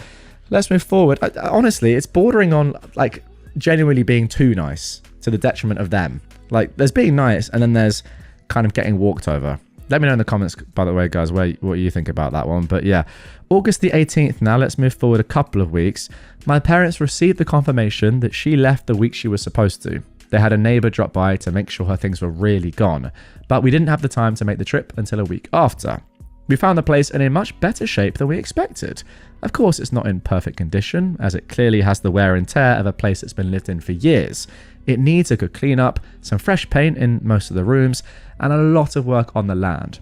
There's also plans of remodeling a bit to make an additional room on the first floor, so my parents don't have to go up the stairs all the time. So, turning over a new leaf. This ends the whole chapter. My parents got the summer house back years before they expected, and although the renter was difficult until the end, she mostly went away without all the trouble we expected. My parents are happy to take back the place and are looking forward to all the projects they have for it. They've been almost every week to clean and sort through the things we had stored there. My dad did a fresh paint of coat in some of the rooms and they're looking for furniture. My brother went once and started to clear up some of the trees to get back the awesome view we used to have from the kitchen. My dad bought an old lawn tractor to help with the yard work and is excited like a little boy with a new shiny toy. We'd like to get the place cleaned and ready to hopefully spend Christmas camping there, as we most likely won't have a lot of furniture yet. Okay, fair enough. Maybe I was wrong actually there. Maybe the best course of action was what your parents did. Just being lenient, trying to make as little fuss as possible, perhaps in the knowledge that if they were really aggressive and, told Karen, like, actually, this is ridiculous, get out, that potentially could have caused a lot more drama than just doing what they did in the end and saying, you know what, fine, maybe we don't get paid for these couple of weeks, maybe she stays for a little bit longer, maybe it's more annoying in the short term, but long term, it's better if she just goes. I don't know, I'm still sort of the belief that she should have been kicked out a long time ago. She seemed like a bad tenant. But yeah, what do you guys think in the comments down below? Do you think OP's parents were just way too lenient here? Or ultimately, they were able just to have sort of one tenant the whole duration of the time they were renting the house, which is always a good thing. They didn't have to do that much work, and overall, it wasn't that annoying. I'm not sure. I think it would have been horrible and a lot of stress, but if they were able to manage it, which they seem to, then who am I to say that was a bad thing? Okay, now moving on to our next Entitled People story. Group admin removed me without warning, then reached out asking for a free trip. So this happened a few years ago during COVID. I don't remember which year, when I worked as a deckhand and lifeguard on a snorkel excursion boat. I'm a freediver and on occasion also spearfish, albeit rarely. A little before COVID, my friend, who is a photographer, added me to a dive group she's part of. I was excited as I didn't have many diving buddies and didn't like diving solo, so I thought I might make some new dive buds. My partner and I live with his parents, and his mother is super high risk for complications, so we were pretty strict about COVID precautions and social distancing. I decided to join one of the dive days with about 7 other people in the dive group. I figured it would be easy to social distance. It was my first time meeting these people, aside from my original friend. Before we even got in the water, I started to realize they might not be my kind of people. I tried to meet people, but most weren't interested in chatting with me. They made a circle to talk, and I ended up standing awkwardly on the outside, uninvolved, because they were almost shoulder to shoulder, and I needed to social distance. I tried to be involved in the topics, but it felt like cool story bro kind of thing, so I just kind of stopped trying. Well, after that dive, I decided I'd likely wait till COVID passed more to dive with them, unless it was fewer than 3 people, since none of them took any precautions. I still check in on the group a few times a week, in case something small was planned and I felt like joining, but most times it was larger groups or scheduling didn't align. Since I was reading the chats, I learned a bit more about this group, mainly that many in the group are vegan. They didn't like me asking if anyone would like to join a spearfishing session. A quarter to a half of them were anti-vax, that most were either photographers or influencers. I did have a few good friends in the group, but I'd met them prior to the group. I worked on the boat 3 days a week, but my captain wanted to hire another person to work the other 2 to 3 days a week. So I offered up the job in the dive group, since I knew mostly everyone could free dive the minimum 40 feet required for the job. Only one person was interested, but scheduling didn't work out. The admin of the group, we will call Maisie, ended up removing me from the group without warning. I didn't find out till I tried to find the chat and it was gone. So I asked her about it. She said she removed me because I wasn't participating in dives right now. I told the group I was only going to do 2 to 3 man dives till vaccines were available and/or COVID was less of a concern. This was because most of the dives had been larger groups or scheduling issues, so yeah, I hadn't been participating much. She said she needed to make room for people to join the group that wanted to and that would actually participate. Ouch, but okay, fair. Sorry, I gotta interject here. That's not fair. Why is there a limit on a group chat? Like, that's not a thing. It doesn't make any sense. Let's carry on. I thought the fact that she didn't tell me when she did it was weird, but I just moved on since I still had my prior friends. Now, I never told them I also run the social media page for the boat company I work for. And a few days after getting booted from the group, I get a message to our company's social media from Maisie. Is she inquiring about the available position we need filled to help us get more business and survive COVID? Nope. She wants a free half-day excursion to the neighbouring island in return for exposure, telling us how her followers will be booking our trip and she'll bring a boost of profits by promoting us. I can't say I was surprised. Disappointed? Yeah. I don't remember exactly what I wrote back to her, but this is the closest I can recollect. Hello, thanks for reaching out to our company. Unfortunately, due to COVID restrictions, our capacity has been cut in half to adhere to social distancing requirements. This has led to our demand rising, since what we could previously accommodate in one excursion must now be split into 2 trips a day at max capacity restrictions. You promised that exposure will increase our bookings, but without a contract showing hard numbers and an agreement to reimburse us if projections fall short of the agreed amount, we cannot warrant a free half-day excursion for exposure over a paying guest. We're also short-staffed and only able to operate 3 days a week at this time, limiting our income even more under the already financial strain of COVID. Local businesses dealing with these setbacks is widely known about, and we find it in bad taste to request free excursions or products from small businesses under this well-known strain. We can offer you a resident discount, but that's all. We hope you decide to support small businesses in this time. However, we understand that COVID has put financial strain on all. We do have positions open to apply for if you've had trouble finding work and making ends meet in these hard times. She never responded, and I never talked to or saw her again. About 6 months to a year later, the COVID restrictions lightened a bit for travel, and our location was drowning in tourists. Our already high demand skyrocketed, and we were doing 3 to 4 trips a day, nearly back to back, because we were still short-staffed. I busted my butt, and I made bank. I was able to save up for a big purchase a few years faster than planned, and all I could think about was how if she'd taken up the job offer instead of asking for free stuff, they'd have a great job on the water and be making some great money. Well, that right there, in my opinion, ladies and gents, is the problem with influencers or people that call themselves influencers. Like, let's be honest, I don't think anyone that has any self-respect that is in sort of content creation or is sort of an Instagrammer or something like that calls themselves an influencer. I think they just use a different word. I think right now, like, influencer, the term, has so many negative connotations because of people like this and people doing things like this that I would just never want to be sort of painted with that brush. I just call myself personally like a content creator or just media person because, you know, although in theory, yes, if you have a following, you can influence, and therefore I suppose you are an influencer. Like the term is just so disgusting because of people like this. And yeah, to ask for free stuff, I suppose is fine. For exposure, I'm not 100% anti it. You know, if someone does have a following, then it can actually be worth it. But you know, it depends on the individual, of course, and what they're actually offering. But to do it during COVID as well, when you know full well that everyone is struggling, and obviously a business that is run by, well, tourism, people physically being on the boat and doing stuff like that, like that obviously cannot run during COVID, is going to be struggling.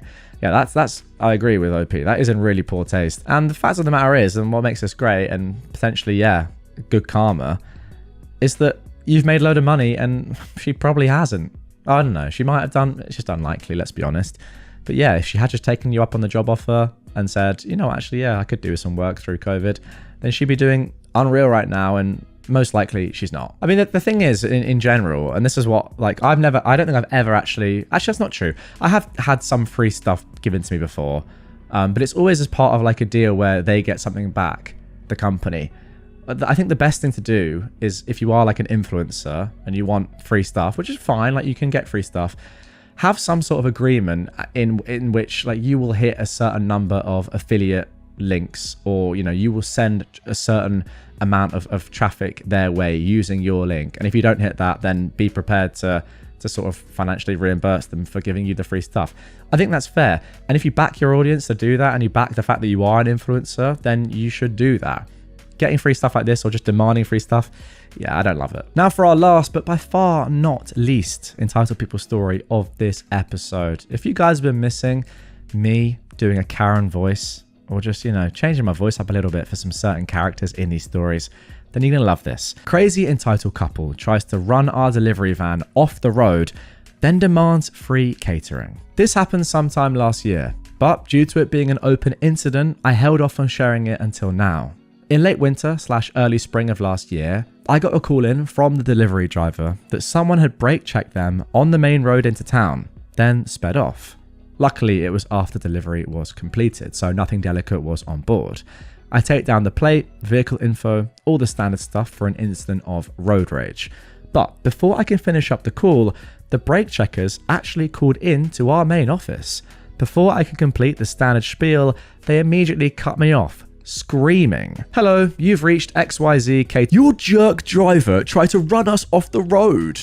Now, I know our driver. They are the least aggressive, most careful driver I've ever seen. They regularly deliver precarious items like wedding cakes without so much as disturbing them.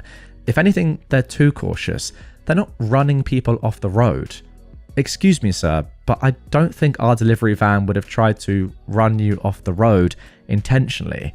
Were you perhaps traveling in the vehicle's blind spot? There are warning signs on the delivery van to avoid lingering in blind spots when the driver signals. This is about as far as I get trying to be diplomatic. Then the entitled woman gets involved. "Why are you defending this jerk? This is some minimum wage idiot that probably doesn't even belong in this country. Yeah, your driver tried to kill us, and you're making excuses? This is outrageous." "Sir, ma'am, please calm down. I'm just trying to get to the bottom of things." "Do you know who I am? I'll shut your whole operation down. You listen to me, you little R word. You better be ready to give us some hefty compensation, or we'll take this to the police and we'll sue you. We have a party coming up, and if you'd agree to cater it for free, we might let this all go." I have no doubt the look on my face when I heard that out of the woman must have been one of the most exasperated faces I've ever made. At this point, I'm just pausing to try and process this bizarre demand. "Hey, stupid, did you even hear what my wife was saying? Do you speak proper English?" It's at this point I've had enough. I'd put the pieces together as soon as they complained about road rage. "Are you license plate ABDC 12345 gold 4-door crossover? Are you the jerk," insert racial slur, "driving that big stupid van?" "No, I'm not. But the driver called in you having brake checked him just before you called in. We just tried to stop the driver because he was a danger to everyone on the road." "Uh-huh. Well, we will see what the facts are once the vehicle's camera footage is reviewed. Our delivery vehicle is equipped with 360-degree recording. Just let me pull that up." "BS. There's no such thing." "Unluckily for him, there is. It's similar to the 360-degree Tesla cam. Unfortunately, you can't pull it up for situational awareness while moving over 20 kilometers per hour. Thanks whatever safety bean counter thought that needed to be locked out." I pull up the footage from the fleet management software, then proceed to see the gold car in question, not just travel in the blind spot, they were fully behind the vehicle, then sped up to try and cut it off when the driver turned on the signal to change lanes. "Sir, I can clearly see that your wife in the driver's seat sped up after the driver signaled intent to change lanes, entering the vehicle's blind spot. Then, instead of slowing down when the vehicle started to change lanes, you kept trying to push up until you were forced onto the shoulder. No, that's not what... Don't interrupt. I can then clearly see you zip into the left lane, overtake the van, merge in front without signaling at an unsafe distance, then slam on your brakes. After reviewing this footage, I think it's a great idea to get the police involved. The woman then splutters and tries to come up with something to say, and the man then just says, "Hang up the phone, Karen." They disconnected the call, and I had a good laugh. Then I made an online police report. I'll bet their insurance premiums will never be the same again. In my opinion, right, it's just so stupid that these people didn't realize or didn't even think for 1 second that there's a pretty decent chance that this delivery van would have some form of camera, whether it's a dash cam, whether it's something that's more advanced.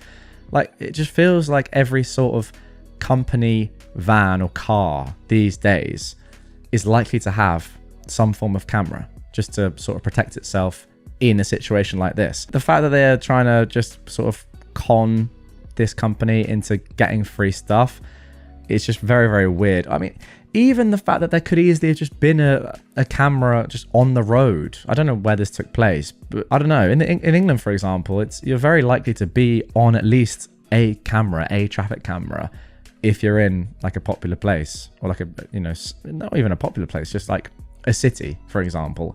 So who knows where this took place and whether that's different in the country that this took place in. If it's America, yeah, fair enough, it probably is different. But still, like, you just outright lying to try and get something for free. It's so dumb. And also, what they did was incredibly dangerous driving, and yeah, I'm sure that they will be charged for this. How my entitled late aunt lost everything. Buckle up, because this story is an absolute doozy that spans nearly 4 years. Some backstory that's relevant to the story. In December of 2020, my father agreed to put his mother into a nursing home to protect his sister, my aunt, from an elder abuse investigation and getting my grandmother moved into state care. Because of my aunt's negligence, my grandmother had been hospitalized 3 times in 2 months. Once for a severe UTI, another time for an infected wound because my aunt secured my grandmother's diaper with duct tape, and the final time because of second-degree burns after my aunt left a heating pad on my grandmother's back overnight. Ironically, in October 2021, my aunt would end up in a nursing home after she burned herself with a heating pad, then didn't get medical treatment until the burn was badly infected. In January 2022, my grandmother passed away at the age of 94 years old. In my grandparents' will, they split their estate between their 2 children 50-50.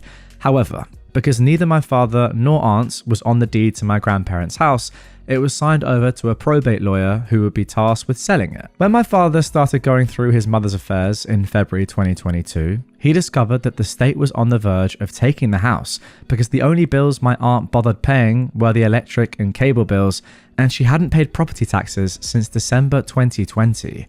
My father also discovered that there were 2 massive liens on the house, totaling almost $200,000. One from the nursing home my grandmother had been in because my aunt hadn't paid them either. The other because my aunt convinced my grandmother to take home equity loan out on the house so that she could buy a car. Initially, she was only supposed to take what she needed for the car, roughly $6,000. However, my aunt went behind my grandmother's back and would end up taking the full $100,000 the bank offered them. My aunt had been able to co-sign for the loan, so she was authorized to take the full amounts. She also never made any of the monthly payments on that loan because she legitimately thought loans were money banks, just giving people free, no strings attached cash. My aunt never told anyone what she did with the remaining $94,000, but the rest of the family suspects that she gambled it away at local casinos. My aunt was also given full access to my grandmother's bank account, which she'd almost completely drained before my grandmother passed, meaning my father had to pay any outstanding bills from his own pocket, though he was eventually reimbursed by the lawyer. Goodness me, just 2 paragraphs in and already, what a woman your aunt is. Some point between late January 2022 and March 2022, in an attempt to buy herself some time to recover enough to leave the nursing home and thinking that the house couldn't be sold if somebody was living in it, my aunt convinced one of her friends to move into my grandmother's vacant house, unbeknownst to my father and the lawyer. As you can imagine, things got messy when my father found out. Initially, my aunt told my father that the man was there to take care of her 2 cats. However, even after my aunt was court-ordered to sign her 2 cats over to my father due to neglect and abuse, the man refused to leave. Both cats have been treated and rehomed and are doing well. Well, that is good to hear. We eventually found out that man had broken his lease, moved out of his apartment, and had nowhere else to go except his and my aunt's daughter's house, and who adamantly refused to let her father move in with her. Around April, my parents started to deep clean the disgustingly dirty house with the man still living there, and he did everything in his power to obstruct my parents' efforts. He'd call up claiming he was sick with COVID, which my parents almost always called his bluff on since he was physically disabled and never left the house, nor had anyone but my parents visit. One day, he told my mother, well, Sharon, who is my entitled aunt, said we'd be able to live here forever, and that my father didn't have the balls to kick me out. Well, my mum told my father what had been said, and the very next day, my father gave the man an ultimatum. My father told him, either you leave on your own by May 1st, or I'll have you evicted. The man chose the eviction route because my aunt told him they can't legally evict a disabled person, and he believed her. He ended up having to move in with his daughter, who is no longer speaking to my aunt because my aunt has ruined that woman's livelihood on multiple occasions. But that's a whole other story. However, before he left the house, per my aunt's orders, he stole several valuable pieces of jewelry, including a box of rings that had been willed to her cousins.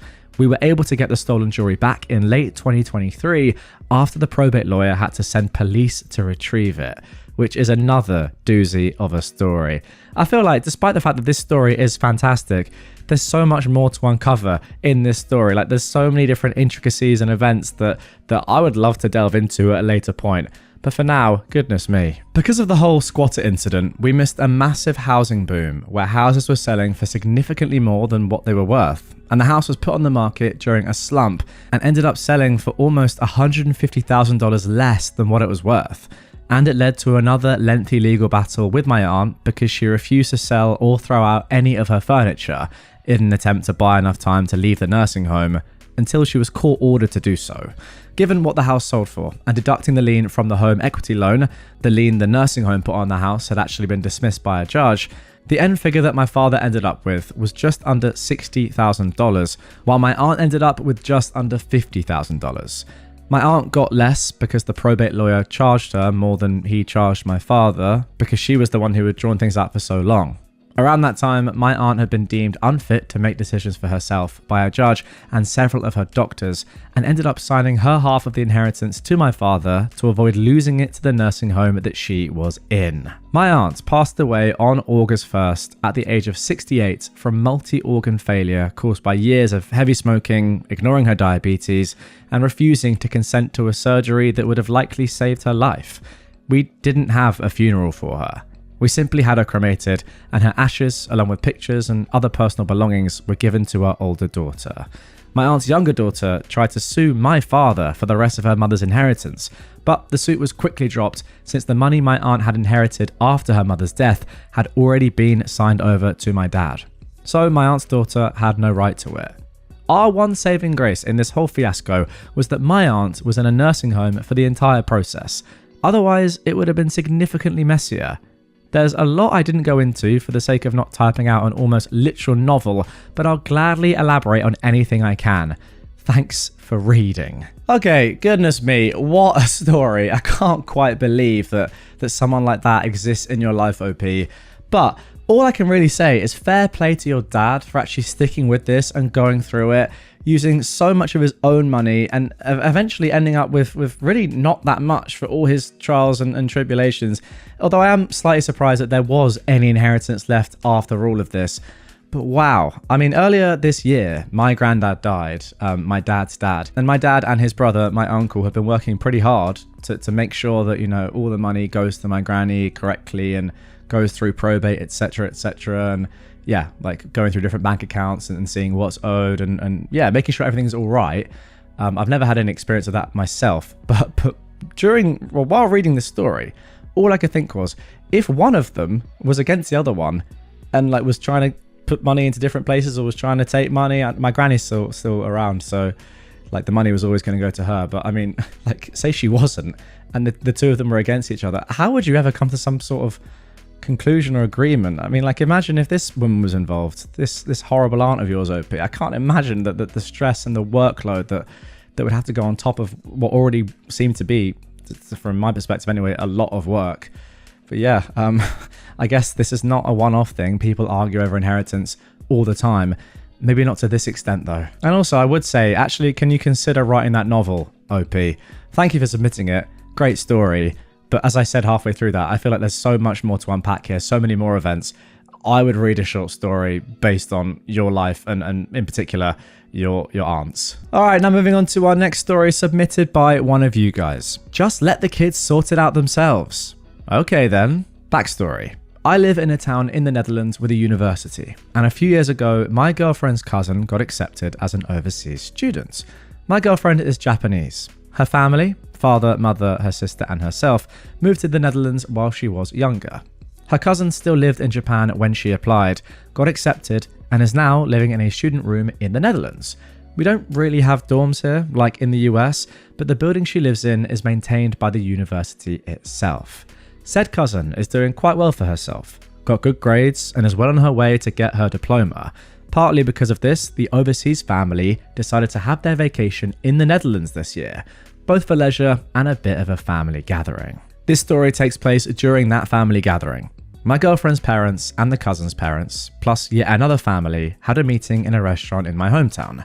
They had 2 little kids in tow, sisters. They looked like 8 or 9 or so to me, but my girlfriend later told me they're actually 11 and 12, but did look younger than they were, probably also because of their school uniform. At least that's what it looked like to me. I really don't know. Anyway, the idea was to catch up with the family, and my girlfriend was asked if she would be willing to keep the 2 young kids busy for a few hours since she was the oldest of the lot. My girlfriend and me are in our 40s. Her studying cousin is around 25, and as said, the 2 kids are 11 and 12. Now, my girlfriend didn't mind, but did ask me if I wanted to come along as well. Her cousin didn't mind. The 3 of us had met a few times before already, and well, it was all about keeping the young kids busy anyway. Oh, for the record, the 2 young kids basically only speak Japanese. They do understand bits of English and can even speak some, but it's mostly Japanese. My girlfriend's cousin speaks both Japanese and English, and has even learned quite a bit of the Dutch language as well. Seriously, for the few years she's been here, it's, in my opinion, quite impressive.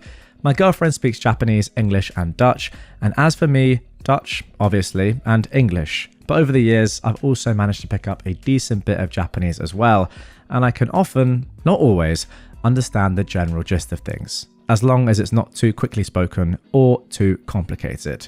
So basically, it was all English and Japanese between us. Right then, let's get into the story now. A bully shows up. We took the kids for a walk through my hometown, and they were quite interested. But when we went past a playground, that also quickly got their attention. So the 3 of us decided to go and sit on a bench and let the kids have some fun. There were several activities, like an air balloon castle, swings, a sandbox for younger kids to play in, just plenty of things to do. The 2 wanted to go into the castle, which was fine with my girlfriend, as long as they made sure to only use the entrance and exit, which was located on our side, so they wouldn't get lost and we could keep track of them. The 3 of us talked quite a bit, but also kept eyes on the castle. So, around 15 or so minutes later, I spot the 2 again by accident near the exit with a little kid in between them. I have no idea, but I'd say she was around 8 or so. I can't really tell exactly what's going on, but I did see the kid point to the area of the sandbox, and that's where the 3 of them headed next. Before I can say anything to my girlfriend, a young lady walks up to us and asks, in Dutch, if we have seen a little girl passing by. This seems way too coincidental to me, so I ask, is she wearing a pink dress by any chance? The woman's face lights up as I tell her that she seems to be with my girlfriend's younger cousins, and I point to the sandbox. But when we look over, we now also see an older boy near the girls. I'm not good with guessing ages. Let's just say that he was bigger than them, and he's clearly harassing them. The small girl is visibly crying, but is also comforted by one of the two younger cousins, while the other is keeping the boy away from her. We all walk over to the sandbox just when the boy manages to shove one of the cousins out of his way, and he's clearly trying to bully the young girl in the pink dress, but is now stopped by the other cousin, which is when we arrive. The woman who is with us berates the boy and tells him to stop picking on young children, but the little brat clearly isn't very impressed. The incident. The next moment, his mother, so I assume, storms over, yelling, and she has every appearance of a Karen, or a Toki as we tend to call them over here. A little argument ensues, mainly between the mother of the girl in the pink dress and our Karen, or Toki. It goes back and forth, but it's apparent that according to his mother, the brat did nothing wrong by picking on a girl half his own size, and this fine example of a mother even has the audacity to blame the other mother for raising such a weak little C-word. Basically, and then if you are Dutch, have a look on screen right now if you're watching on YouTube, that's what was said. And then the Karen says, kids will be kids, just let them sort out their own problems already. But she does take the boy with her as she walks away. The mother gets ready to grab her kid and leave, but in the meantime, the girl has completely calmed down and is actually having a great time with the two cousins. Unknown to anyone else yet at this time, my girlfriend decides to comply with the earlier suggestion. First, she asks the mother to reconsider leaving because the kids are having so much fun together. My girlfriend also comments how amazing kids are because they clearly don't speak the same language, yet they seem to understand each other just fine and are having a good time. The mother agrees, and my girlfriend now addresses both her cousins in Japanese, and it sounded very serious to me. Something about the tone, the way she talked, and also looked at both girls, even a bit sternly. They both nodded and clearly said, "Hi," aka "Yes, mom, apologies for the pronunciation there." I think I even saw a small head bow, but I'm not too sure. Our little group goes to sit on a bench nearby, and for the next 5 minutes, nothing happens. We're just having some small talk. Then the bully returns. The mother of the small girl wanted to stand up, but gets stopped by my girlfriend, who tells her that she has nothing to worry about because her kid is completely safe. Just watch. Trust me on this. The mother is visibly uneasy, but does remain seated, which is when I noticed that the behaviour and stance of the two cousins has completely changed. They seem much more confident and relaxed. The boy starts making a fuss while one of the cousins stands up, points to him, and yells something at him, in Japanese, obviously. He once again tries to shove her out of his way, but this time she's faster. She steps aside, does something with her leg, and gives him a huge shove. Next moment, he's eating sand. No, literally. He gets up visibly angry with his face covered in sand. This time though, he becomes violent and actually tries to hit one of the cousins with his fists. Yeah, tries. She evades one attempt, then grabs his hand, spins it around, and the next moment the boy finds his arm twisted behind his back and he starts screaming. The other cousin now also stands up, pats the young girl on her head, makes another move, and once again the boy gets shoved to the ground, this time by both cousins. Hard. When he looks up, the other cousin actually makes a moving gesture as if she wants to kick him, but without actually moving her legs or anything. She's obviously just threatening him. My girlfriend pokes me with a huge grin on her face and tells me, surely that deserves a point for self-restraint. Don't you agree? She's visibly loving every moment of this. Apparently the boy isn't totally stupid and he runs off, while one cousin immediately turns to the young girl again, who is clearly still having a good time. Not the least upset with the bully. "What was that in God's name?" the mother asks. "Oh, sorry. What the heck was that?" she asks. My girlfriend tells the mother that her cousins are taking the same self-defense classes as she and her sister once did, and that she had decided to pull rank by telling her cousins that it was okay for them to actually defend themselves, as long as they didn't overdo it, of course.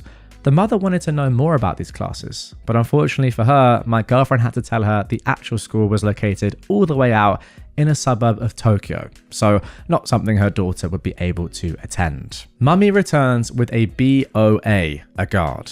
We're chatting some more for the next 10 minutes, after which the bully's mother storms over to us with a BOA in tow. BOA is Dutch for, I'm not going to be able to pronounce that, which basically means so much as being a deputy, but without the proper training nor having any weapons. Generally speaking, most of them usually handle ticketing people. He tells us that he has gotten a complaint from the woman about people beating up her kid, to which the mother of the young girl immediately snaps, "Whatever happened with letting the kids sort out their own problems?" Now, the funny thing is, apparently the whole spectacle didn't really go unnoticed, and before we could say or do anything, someone else had stormed over as well. "I saw the whole thing, officer," an older woman said.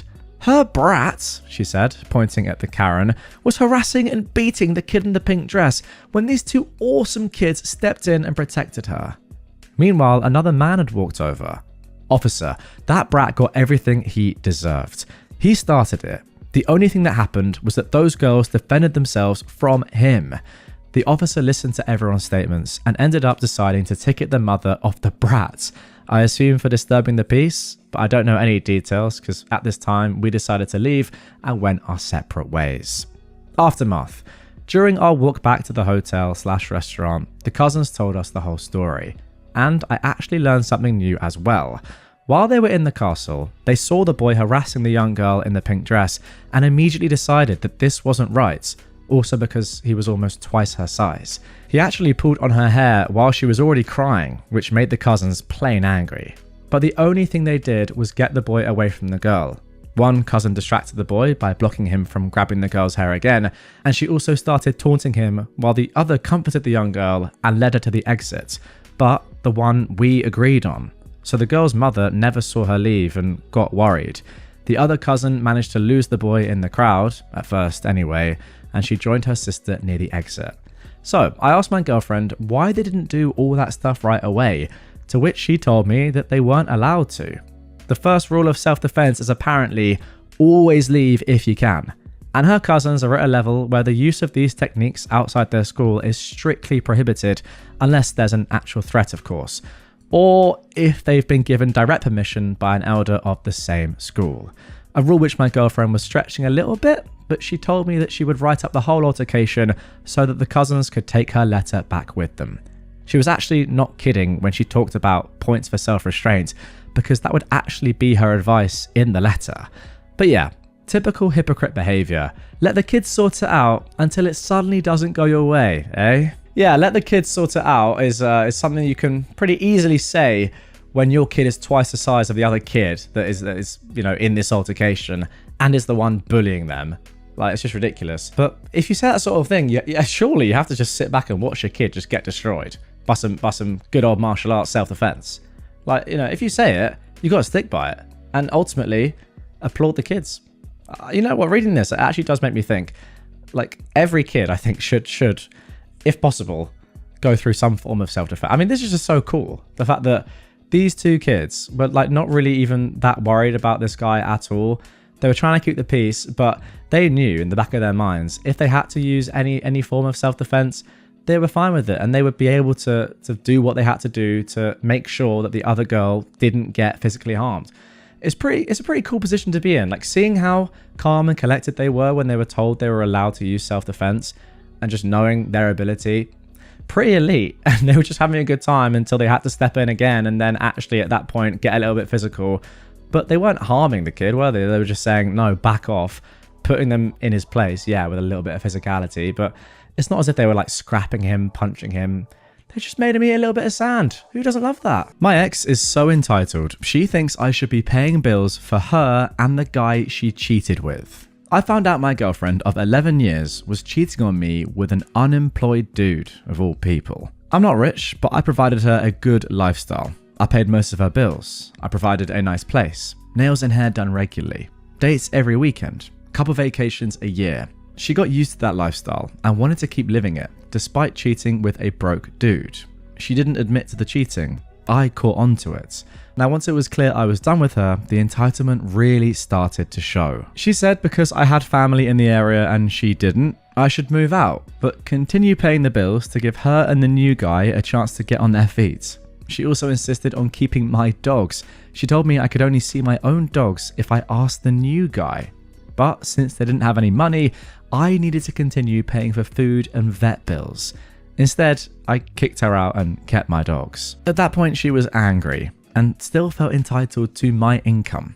After I kicked her out of my place, she claimed she was forced to quit her job because I forced her to relocate. And then she tried to sue me for lost wages, which didn't work out in her favour. Now, you'd think she'd stop at this point, but she didn't.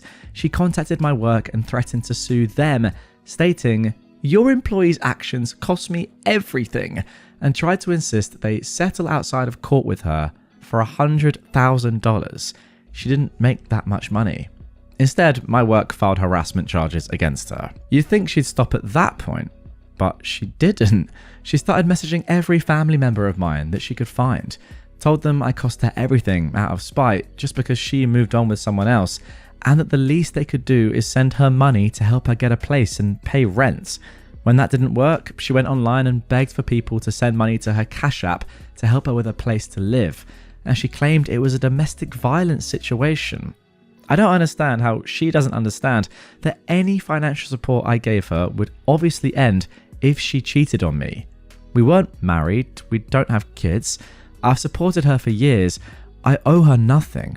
I really don't owe it to her to help her and her new relationship get on their feet and establish themselves, which seems to come as a shock to her. When I read a story like this, guys, I genuinely do think, like, is this entitlement, or is it just being completely unhinged and just downright dumb? I just don't understand how you can possibly think that cheating on your partner and then trying to like take all their stuff and then saying, yeah, please continue to fund my life with the person I cheated on you with, is like, how can anyone think that and actually mean it? I mean, look, it's an ideal situation.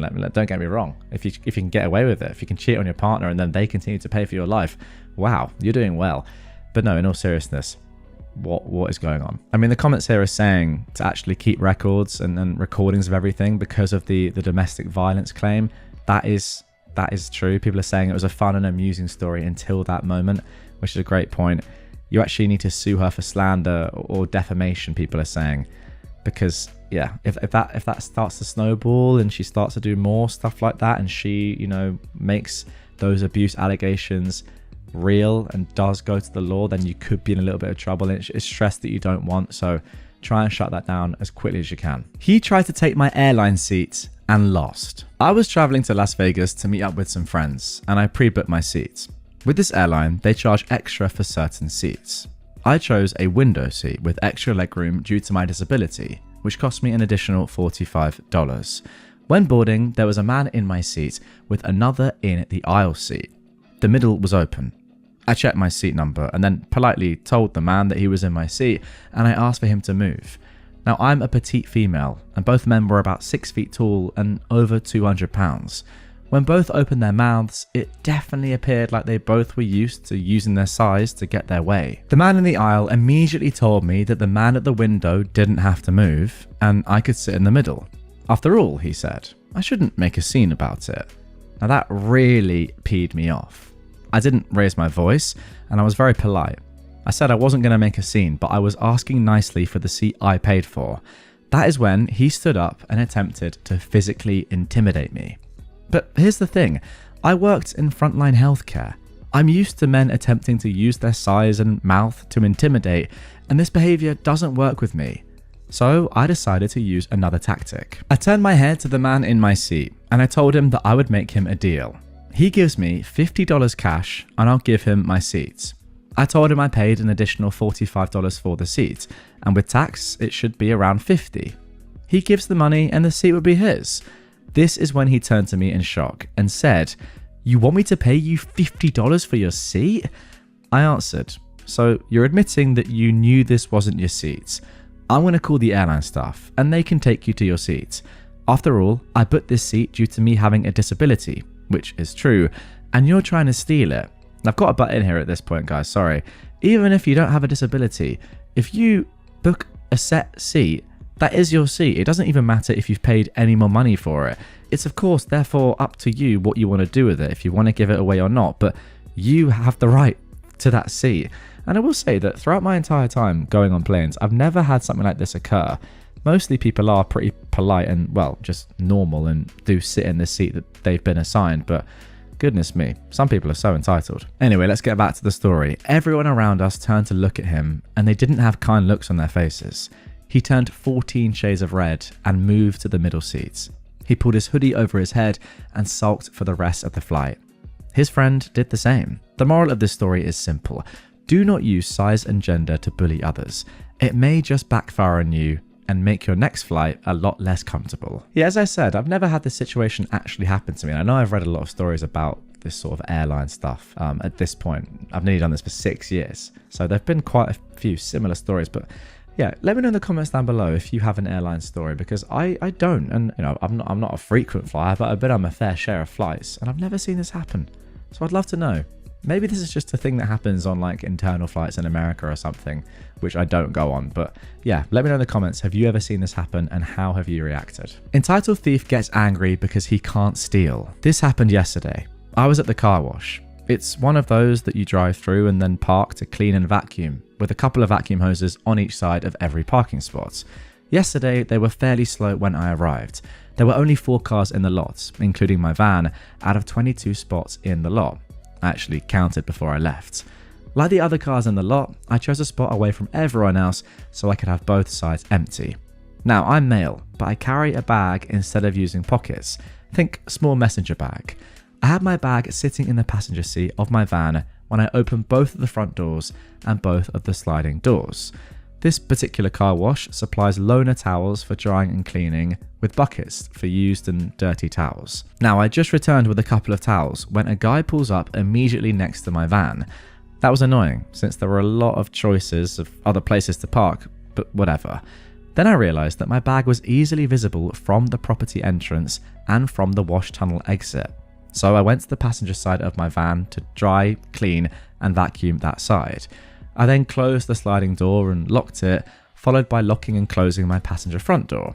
About 30 seconds after I went back to the driver's side to work on that side, I heard someone pulling on my door handles. I immediately looked up, and unsurprisingly, it was the jerk that parked next to me. So I yelled over to him, "Yeah, I already locked the doors." He gets so angry that I can see him turning red, and he yells back at me, "F you, jerk." Then he punched my van, which hurt his hand more than my door, jumps back into his car, and tears out of the parking lot as fast as his little beater can go. I laughed and flipped him off as he drove away. When I went to look at the other side, I had no idea where he hit my van. There was no mark or dent of any kind. So I finished cleaning and I went to the store. I'm glad I locked my doors. You know what's actually really impressive about this is the fact that you clocked on to there potentially being a little bit of danger, like very, very early. I would have thought maybe in that situation, yeah, you would question like why is someone coming up, pulling up right next to you, but you might just think they're being annoying or just unaware, but no, you clocked it very, very early. What's crazy is rather than running away and fleeing as you'd expect a thief to do when caught, this guy actually just started swearing at you and saying, "F you, jerk, why aren't you letting me steal your bag?" And then punching your van. It's like he didn't even care about running away or getting away. He was like, "Damn it, I really wanted that bag. I really like the look of it." Very, very strange once again, but you handled that very, very well, OP. My neighbor doesn't buy her kids any snacks or drinks. We bought our house we were in 8 years ago. 2 months ago, my husband passed away from cancer. Don't worry, we are financially secure. But when we moved in, we started meeting the neighbors after we were settled in. There was one little girl who was about 4. As she got to know us, she started spending a lot of time with us. We took her on vacations, dinners, shopping and parks, etc. This little girl, Fran, even spent the night with us. I spoiled her and got her many treats and clothing and gifts. We then met her older sister, who was 10ish, who started asking for the same things. So I kept giving them sodas, snacks and food, etc. She soon started bringing her other friends over. I finally decided to put a stop to her and her friend, who was 11, and I told them that I'm cutting this gravy train off because I have to go shopping more often than I want. It was getting old, and I even complained to the parents of them about the older kids, hoping they'd stop their kids, but of course they didn't. So, 3 years ago, the older sister, Rachel, asked me what I am buying her for Christmas this year. I told her that's not happening anymore. The same night, she tried to set our house on fire. I was going to call the cops, but the mother said it would be too extreme and she'll deal with her and she won't be allowed to go anywhere for 2 months and she'll take away her phone, etc. I saw her going somewhere the same day and the days following. 5 days after I talked to her mum about it, Rachel sent me a text asking for $15. No apologies, nothing, just straight up. Have you got $15? I forwarded that text to her mum and nope, nothing. So I stopped acknowledging her when I saw her anywhere. I just ignored her. She started tossing things though in our swimming pool. My husband told them that he was done with their child and he put more security cameras around our house. She has major anger issues. She tried to get her guy friends to take out the cameras, and of course we saw that and called the cops and showed them the proof. They talked to the boys, who said that Rachel had offered to let them feel her up if they damaged our cameras. Oh my goodness. My husband said if they ever come close to our home or vehicles, they'll be carried away in a body bag, which scared them. Sorry, why would you ever admit that someone had offered to let you feel them up? I mean, offering to let someone feel you up anyway is extremely weird, but then admitting that as well? Okay, this is all very, very strange. The family rented their house out and moved far away. But 6 months ago, they moved back into their house. I still ignore the free moocher. She kept sending Fran over to ask for so many things, which mostly include food, but wasn't limited to it, so she knows that I won't budge. Plus now, she is 17 and Fran is 12. The mother kicked the older monster out because she couldn't handle her. She steals from everyone and anyone. Stores, parents, friends, and neighbours. I blame the mother for not disciplining her when she should have. Now Fran has started following in the footsteps of her older sister as far as wanting snacks and drinks. She asked for bottled water many times. One day I told her that she should drink tap water, and she said she hates the tap water, and she started trying to bring a friend around. I saw the friend, Lauren, one day outside looking very hot. She lives several streets away, so I gave her a bottle of Sunny D. She left, and within 5 minutes, Fran was at my door, ringing the doorbell frantically and trying to open the door. I was watching from the cameras while I was handling some insurance claims for my husband's passing. I was emotional, and I ignored her. They left, but as I'm watching, she took her much younger friend's juice and she poured it all out. I guess she was thinking that if I can't get any, then she shouldn't either. Now, Fran is a very nice and thoughtful girl, but since she knows that I like her, she can just ask for anything she wants. Again, it's gotten old. 2 days later, they both came to my door in the guise of checking on me, but when I didn't offer them anything to drink, Fran started talking rather loudly, and she said, "I want Dr. Pepper," while her friend just as loudly said, "Me too." I told Fran that both your parents work, asked them to buy some for you. She looked shocked and said, "But I thought you loved me." I said that doesn't mean I'm going to give you things anytime you want. The younger friend had seen my DoorDash delivery once and we'd gotten KFC, and she told Fran that we had KFC and they came to ask us for some. I told her we got 2 bowls and my daughter and I shared and my son had one, and there was no chicken left. Now, the mother is very aware of these demands that her kids make from the other neighbours. She's been separated from her husband for many years. She can buy high-end designer handbags, but other than giving her kids food, she won't buy them anything extra. I am grieving, and these people are now asking me for firewood to keep their house warm. It's not my job to do that. Their home uses oil for heat, and it's probably about the same price to fill it up as a Gucci handbag costs. I have central heating, but I also love the fireplace in the cold days. She doesn't prioritize. I don't know what to do because after telling them so many times that we aren't rich enough to feed our neighbours, I don't know. I don't want to sell my house, but they're freeloaders. The mum asked me to sell her our older van on a payment plan, but I refused to sell it. I'm emotionally attached to it because that was my husband's commuter van. It's only 2 months since he's been gone. I am not ready to part with any of his things for now. Any advice? Thank you in advance. Well, my advice to the UOP would be stop answering the door, block all their numbers. Maybe, if anything, you could actually just call CPS for a wellness check because I don't know what's going on in that house, but clearly something is not, in the wise words of Gary Neville, something's not right. Maybe that'd be enough actually at that point if you did that to actually get the mum to tell the kids to back off, because I agree with you, right? You don't just turn from a nice normal girl into this monster without some poor parenting, and it's very, very likely that the mum is just not doing enough here, let's be honest. But yeah, I mean, as far as what you can do with the kids themselves when they come round, I don't know. I would just say, like, on the one hand, it's obvious you want to be really nice to them still, and they should, in theory, be very grateful for what you've done for them in the past, but clearly they're not. I think at this point, you just have to say to them, look, I'm sorry, but you are no longer welcome on my property, and then give them nothing, which is tough because You spent years giving them stuff which their mum hasn't given them, but it's got to the point where you have to put your foot down, in my opinion. Entitled woman thinks she owns the drive-thru, throws a tantrum, and gets served by karma and the police. I'm at Chick-fil-A the other day. At this location, they have 2 drive-thru lanes, one for regular orders and one for mobile orders, where you skip the line if you use the app and scan a QR code. I always use the mobile lane because it's way faster. Well, not today. Enter the entitled woman of this story. She cuts me off pulling into the lot, red flag number 1. But whatever. There's no one else in the mobile lane, so it's not a huge deal. I pull in behind her and immediately notice she's not holding a phone to scan a QR code like a normal person. Nope, she's sitting there waving at the attendants. Newsflash, nobody monitors the mobile lane.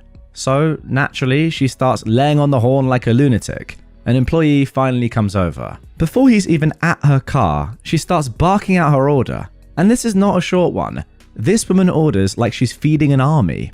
After ordering, she drives off without paying. The guy literally has to chase her down to get her payment. Then she pulls up to the window where I'm still stuck right behind her, despite having scanned my code and being ready to grab my food in seconds. The employee at the window asks her to pull around to one of the waiting spots, but she refuses, saying, "No, it always takes longer if I pull around." The employee explains very patiently that pulling around won't delay her order, but it will let them serve the people behind her whose food is ready.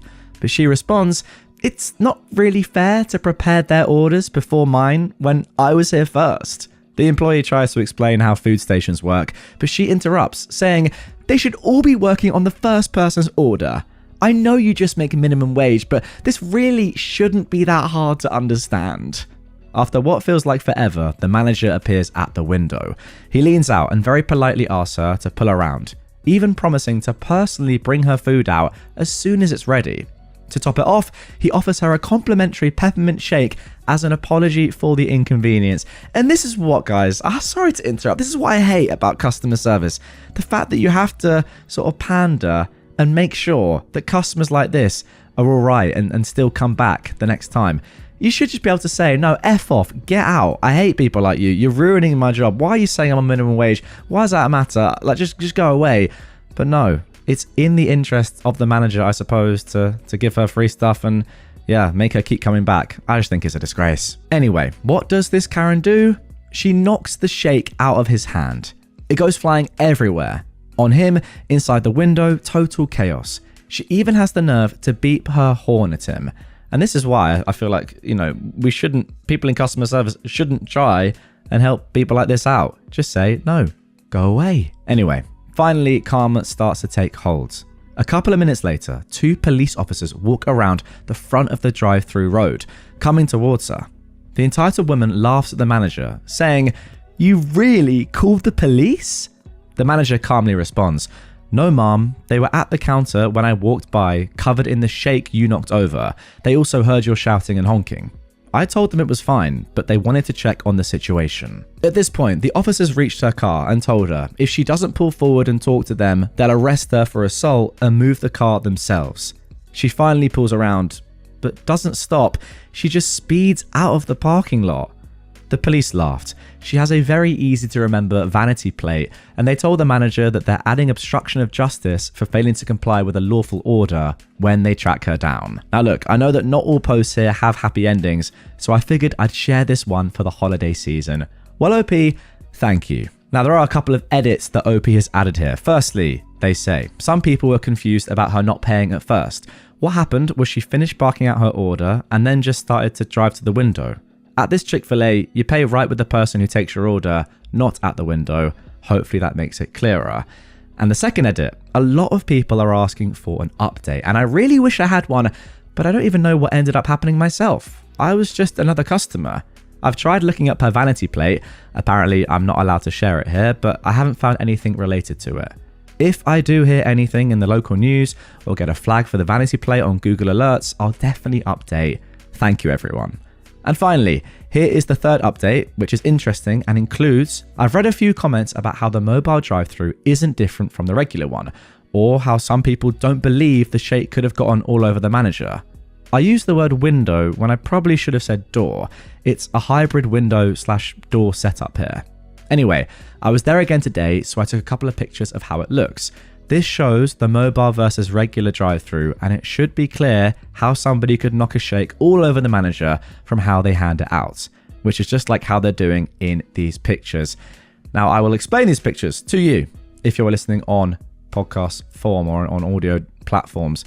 But pretty simply, rather than in a normal drive-through where there is a window and the employee will pass your food through the window into your car, in this mobile lane, the employee gets out the door, like walks out the door. So they are physically standing next to the car. A couple of images here which show that, yeah, the employees are very close to you, like they're just standing outside your car door pretty much. So yes, if you did knock over a milkshake, as you can see in the woman in the second photo, she's carrying a drink, it would be very easy to knock that and just, yeah, splash it all over her. So crazy scenes, but I suppose that is what happened here. Okay, and there we go. Maybe that is one of the reasons why we have windows at drive-thrus rather than doors, for reasons like this. I mean, maybe not. I mean, this shouldn't happen. It's absolutely ridiculous. But again, like, comment down below, guys. What do you think about what I said in terms of like these sort of fast food chains or just customer service in general, always saying that the customer's always right? There has to be a point where you just say, you know what? I don't care if we lose this customer's business for the rest of eternity, the rest of their life. It's not worth it. And I feel like we reached that stage before the manager got involved and was giving a free milkshake, right? I don't know. Maybe it's like, it's good to give people the benefit of the doubt. But if this woman was doing all that crazy stuff before the manager got involved, at that point, just say, look, move along. We don't want your business here. Pretty much never want to see you again, but that's fine, as we don't want to deal with you. Now moving on to our next entitled people story. Beg Packer wanted to eat my lunch. Now, if you've never heard the term beg packer before, like me, apparently this is the definition. It's a traveller who asks the public for money to fund their travels.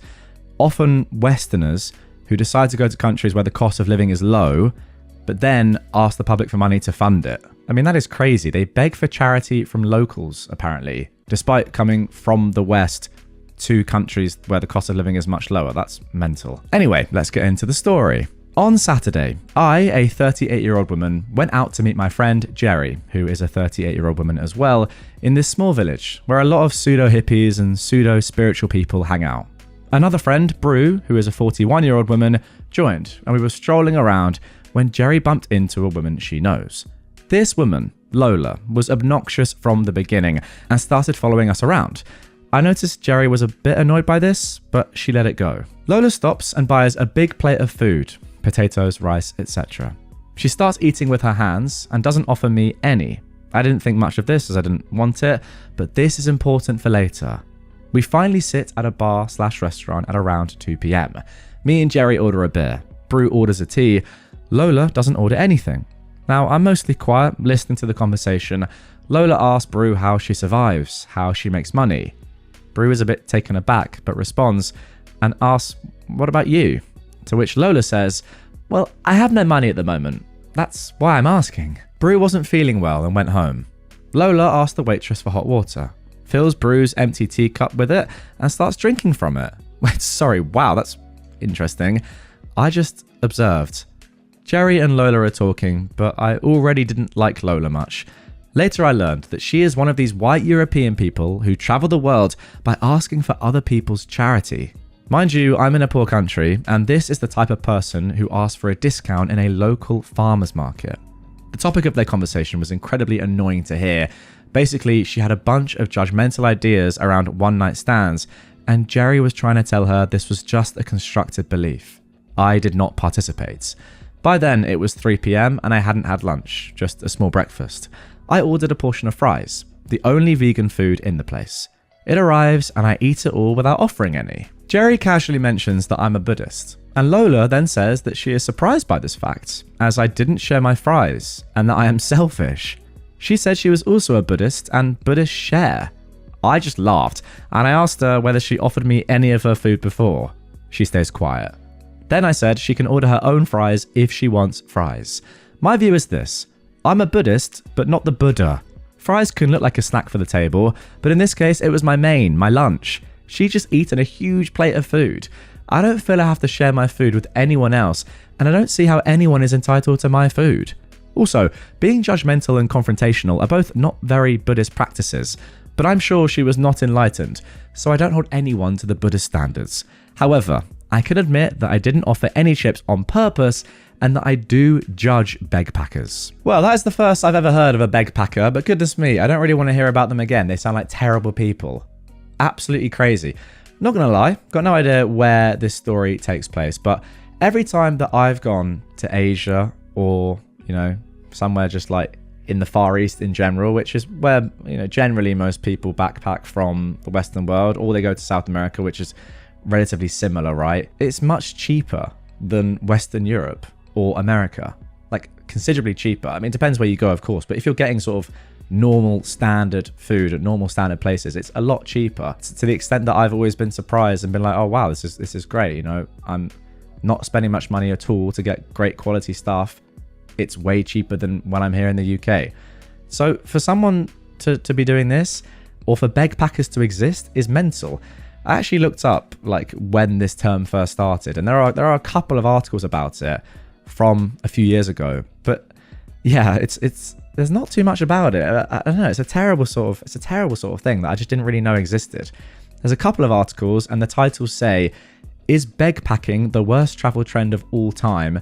And there's an article from The Guardian, which funnily has the title, "Young, Entitled and Over There, The Rise of the Begpacker." Couldn't say it better myself. Great story. Now for our final entitled people story.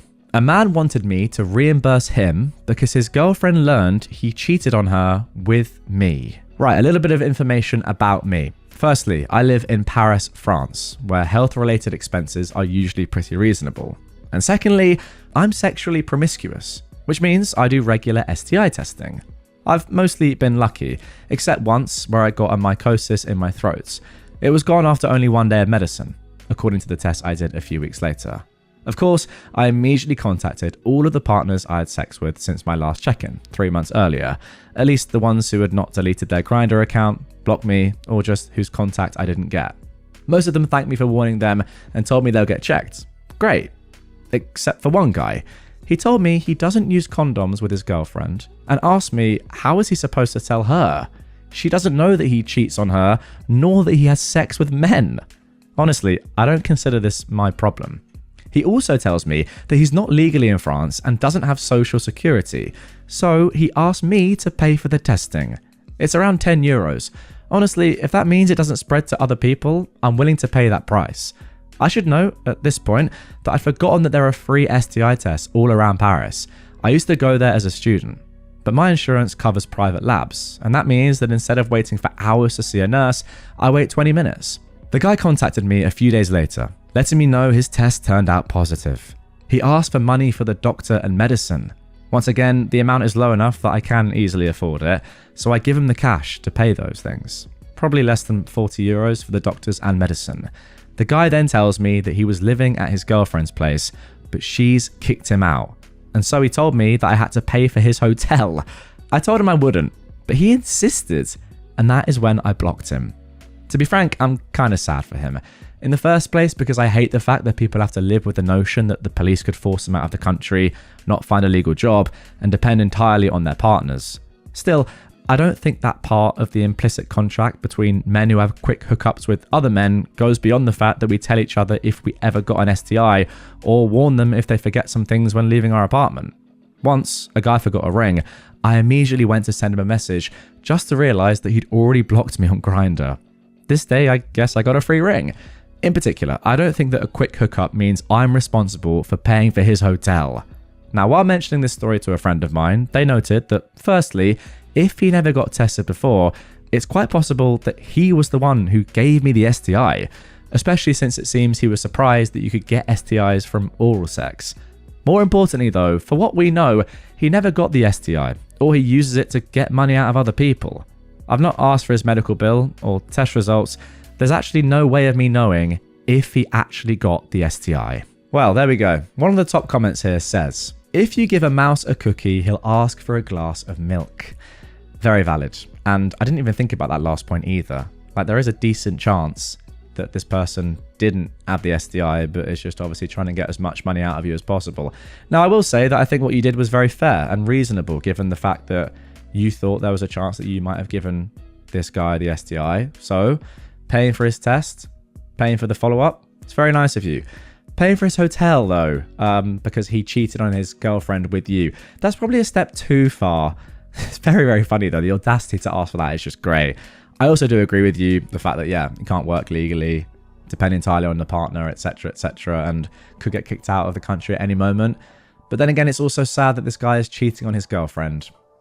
So, karma is all I'm going to say. My entitled brother threw a massive fit just because he was mad I bought a house. Yeah, so I'm aware of several similar stories involving entitled family members wanting houses they have no claim to. But I guess this stuff really happens. And it's no picnic when it does. I suddenly became a homeowner some time ago because a friend of mine's grandfather was moving to Florida and his house was ripe for picking. I knew the old man well. RIP, he passed a few months later from a sudden stroke. Anyway, he offered the house and property to me for $200K. I practically ran to the bank to apply for the loan. The house is a manufactured home from the 80s, but it was remodeled repeatedly by the former owner and has a separate garage building. The home and property could have gone for more, but he offered the house to me because he knew I'd take care of it.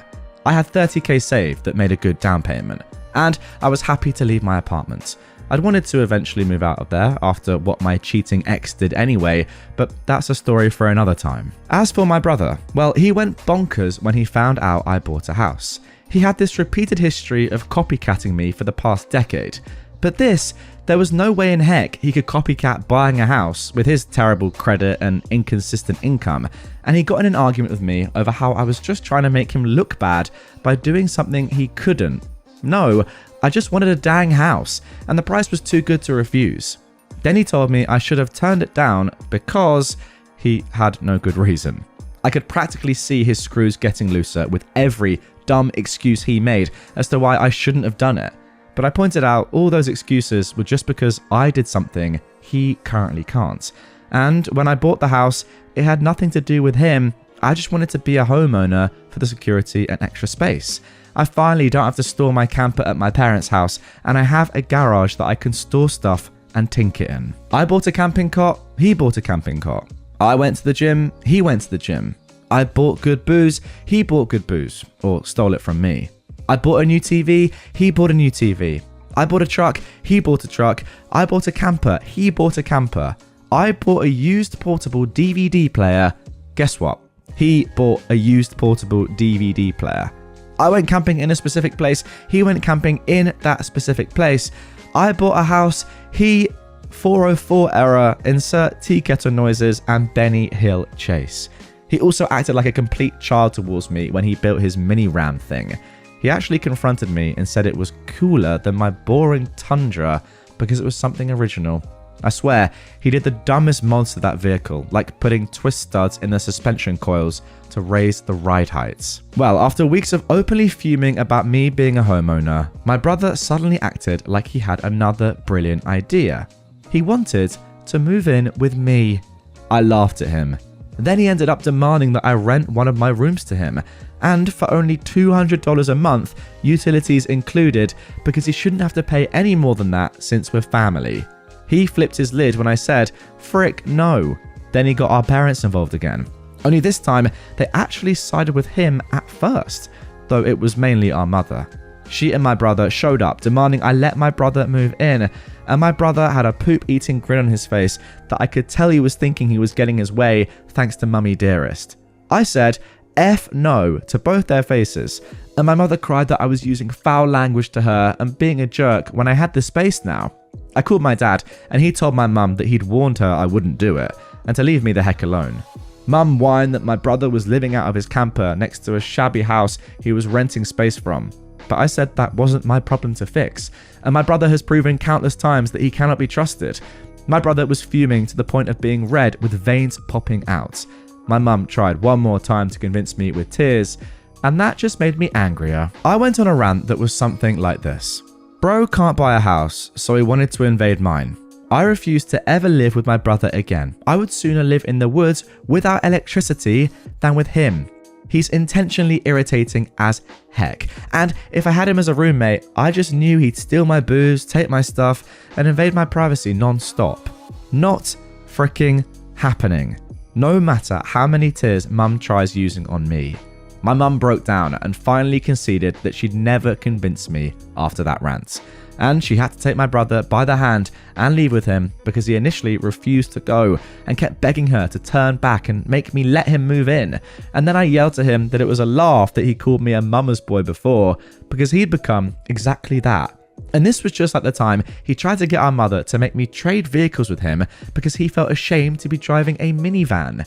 He yanked away from mum, then told me to go and screw myself and the horse I rode in on. I laughed and pointed out I didn't ride in on anything because I was already home, but his rattle-can horse was waiting for him in the driveway. He flipped his lid again and looked like his head was going to explode, but mum got in front of him and told him to just go. Then he drove off in his rattle-can Silverado without her. He'd driven her there, so then I had to take her home. While taking her home, I made things very clear with my mother over why I could never trust my brother again, and his life was not my burden to bear. And then I told her how little my brother was offering for rent anyway, which he'd conveniently not told her. Then I later rented that same room to one of my best friends for $600 a month, and he pays for utilities. The other 2 rooms are my bedroom and a home office.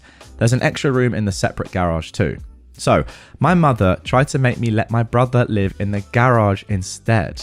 There's enough room in its storage room for a bedroom. Again, I said frick no. And that's since been turned into another friend's rented room with a bit of plywood remodel. Yeah, I kind of rented both the spare bedroom and garage room out to friends out of spite, but I wasn't letting my brother live with me in any capacity. And also, to be fair, if you are able to do that and then make some more money, why would you not do that? It's so good. Yeah, you have the spite on the one hand, but also you're making money to pay back your mortgage. It's brilliant. And you don't have to live with your brother. It's a win-win-win. My brother later ended up having a complete meltdown in front of our parents over how he's the older brother. He should be the one who owns a house first. He's supposed to be successful, and I'm supposed to be the big loser in his shadow.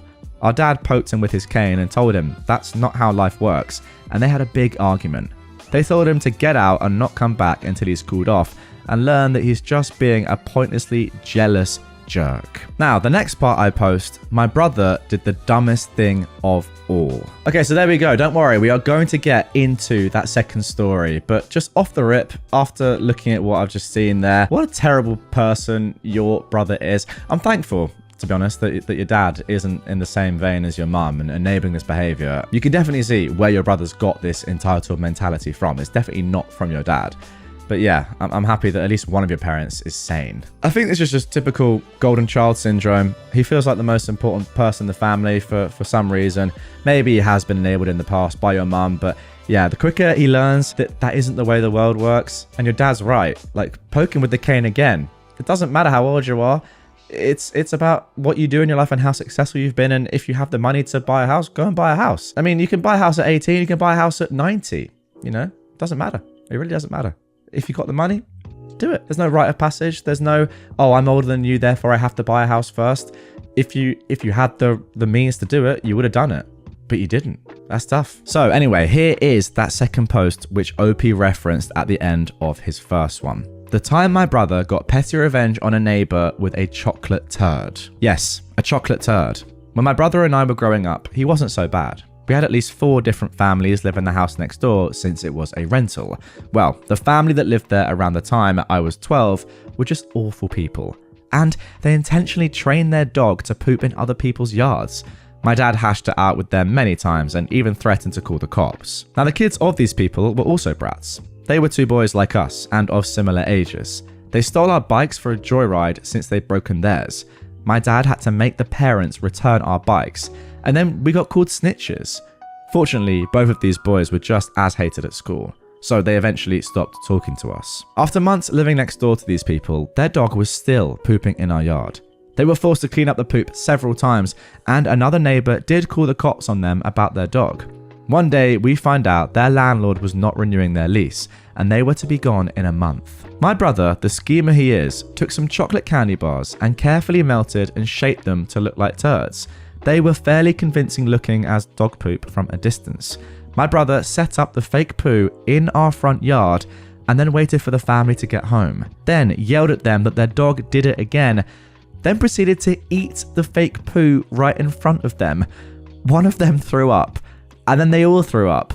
And my brother milked it by talking about how tasty it was in detail. We didn't find any poop from their dog in our yard for the next couple of weeks before they moved out. That was really not what I was expecting, but wow, phenomenal from your brother, I suppose. Although really quite weird, to be quite honest. Okay, so yeah, a slightly different second story to the first one there. And I've got to say, I put some respect back on your brother's name after that. That was good. Now, again, I've got to say, a little bit weird. However, at least it's like funny rather than just going crazy and saying, oh, my brother's got a house before me. No, I want that house. I want to move in for next to no money. That is more enjoyable and a good prank. Imagine seeing that, not realizing obviously that it's chocolate, and seeing your neighbor eating your dog's poo off his front lawn. That's going to really mess with you upstairs, isn't it? And yeah, beautiful right there. He should be doing more of that, your brother, OP, and less of the first story. Anyway, we've got time for one more post. Let's get into it. To the two entitled brats that disturbed a flight from Iceland to Canada and caused a delay, I hope you're banned for life. I was on a recent flight from Iceland to Canada, and minutes before takeoff, literally as the hostess was doing safety demonstration, a girl jumps out of her seat and interrupts her to tell her she forgot her purse in the airport with her passport in it, asking if she can just go and get it. She was hyperventilating. The hostess asks her to sit down and calm down, and she goes to inform the crew. Then another crew member comes over, and lo and behold, the story changes into, no, I have my passport, but I need the purse because I have medication in it. Okay, immediately, I have massive doubts over this.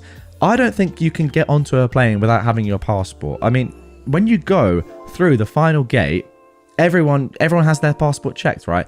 It would be impossible, I think, to board the plane without having it, unless you somehow dropped it, in the gangway after that, or up the stairs onto the plane or whatever.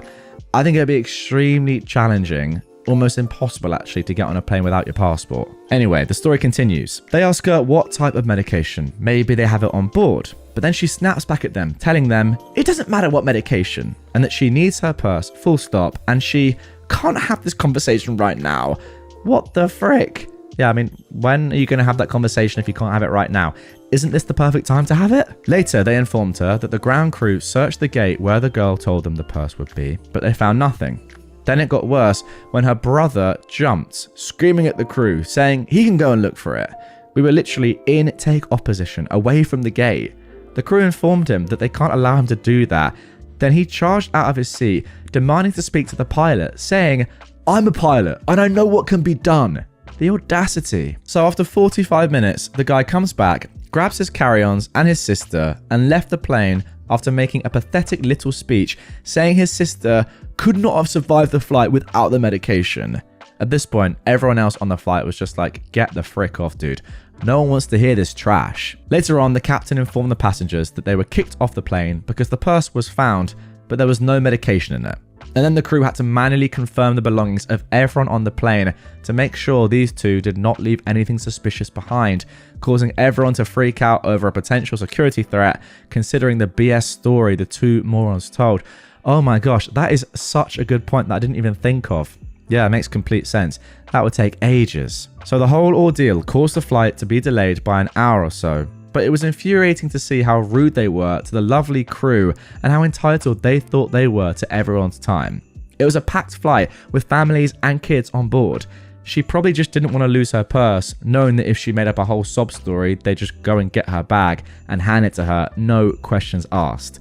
Keep them off flights, please. Yeah, I agree. It's definitely people like this that should be banned from flying. It's just so entitled, so selfish. You just have no right to ruin everyone else's day and flight just because you were stupid enough to leave your purse behind in the airport. That's on you. It just is. Also, who knows? I mean, if you do the right things and yeah, fair enough. Say to the staff, oh, I made a mistake. I left my purse at the gate. Can you just ring and have someone collect it and then I can get it another time, or it could be sent to you, whatever. That's fine. But don't ruin everyone's day and cause the plane to be delayed and, all this other stuff just because you're an idiot and left a belonging of yours behind. I mean, yeah, the top comment here literally is, the irony is, if the purse was going to be found, as it was, the airline probably could have arranged to have it sent to them on the next flight. They didn't need all that drama. Exactly. It doesn't even matter like that much. You'll get it back. Why lie about first your passport being in it, then life-saving medication that clearly was absolute BS? It's just all a load of rubbish. And yeah, I genuinely do think they should be banned, at least from the airline. Ideally, from going anywhere on a plane ever again. I'm not sure logistically if that's possible, but you know, it should be. Karen tries to stop a homeless man's cookout. Now I'm frustrated. I am homeless and don't have many options food-wise. Like the rest of the world, I have the same options: eat out or cook for myself. Restaurants are way out of my price range. The cheapest thing on the menu at a fast food place is enough to feed myself for an entire day from a cheap grocery store. My options to prepare my food are limited. I don't cook back at my camp. It's too dangerous and attracts too much attention. So I use the fire pits located in many of my city's parks. FYI, they are legitimate fire pits meant for picnics and for the public to use. Today it was going to rain very early, so I went to the pit I use regularly to cook my breakfast, lunch, dinner, whatever it is. I only eat once a day, early. I got to the pit around 3:30. I wrapped my foil pouch, made of potatoes, carrots, and lunch meat foil bake. I had the fire going and my food in when this male Karen aggressively walked towards me and the pit with a cell phone to his ear. He came up screaming, "What the frick are you doing? What are you doing? That's a freaking fire. What are you doing?" I said, "I'm cooking dinner." The guy yelled at me to put the fire out, saying it's against the law. Now, this isn't the first time I have dealt with a very similar situation. I told him to eat a D and beat it, and to his credit, he left. Until the fire department showed up. They came to put out my fire. I talked with them and they said the police were on the way as well and that I could be fined $500 for having a fire in a non-designated place. I said, "Isn't this one of the places? Look at the fire pit." Well, they decided to wait until the police came. The cops asked me what's cooking. They said, "Yeah, this is the spot to have a fire," and pointed at the sign saying Picnic Area 3. And I'll give credit where credit is due, they were dang good cops. They left without even asking my name.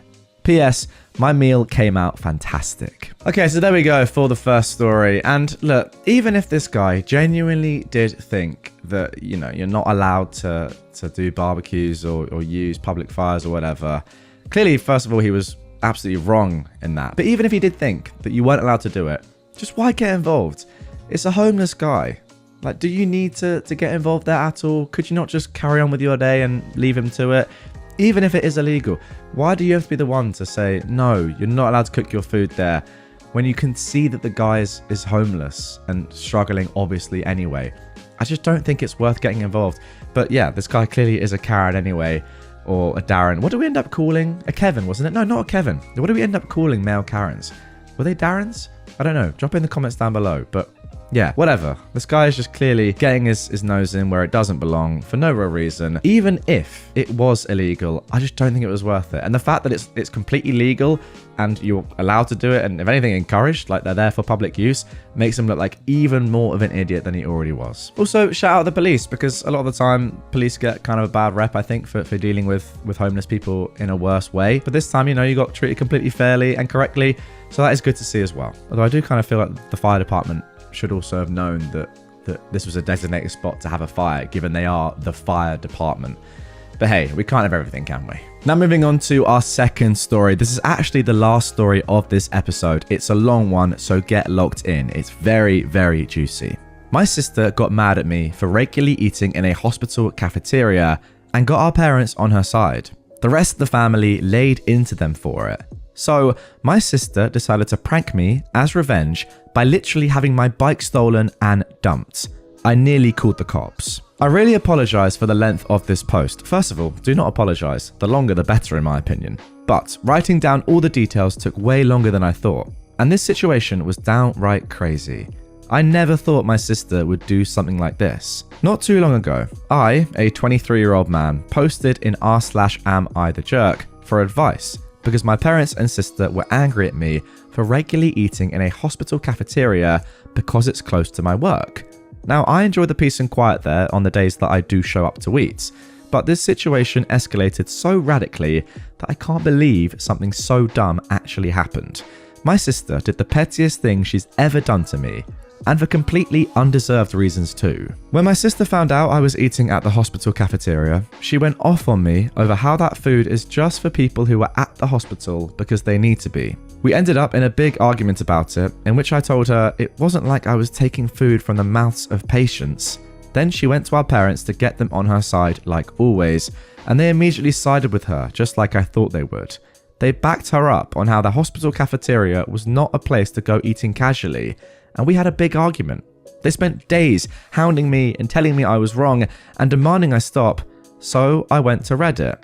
And here I learned that not only was I not doing anything wrong, but it's a very common thing for people to go eat at hospital cafeterias just because they like it.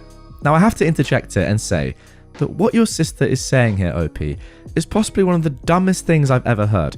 You're not taking the food that is given to patients. You're going into the cafeteria where you have to pay for food. It's a place for visitors of patients. It's a place for anyone, it's a public place.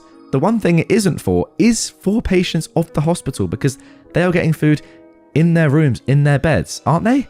I mean, unless I'm just misunderstanding the situation here, at least in England, where I live, the cafeteria that is, there when you go into a hospital is completely public and it is for anyone and you have to pay for the food. It's very separate to the food that patients get. Anyway, OP continues. I hope the situation would just fade away. But a few days later, my sister called me asking me if I'd stopped eating at the hospital. I said no, and then it all started again.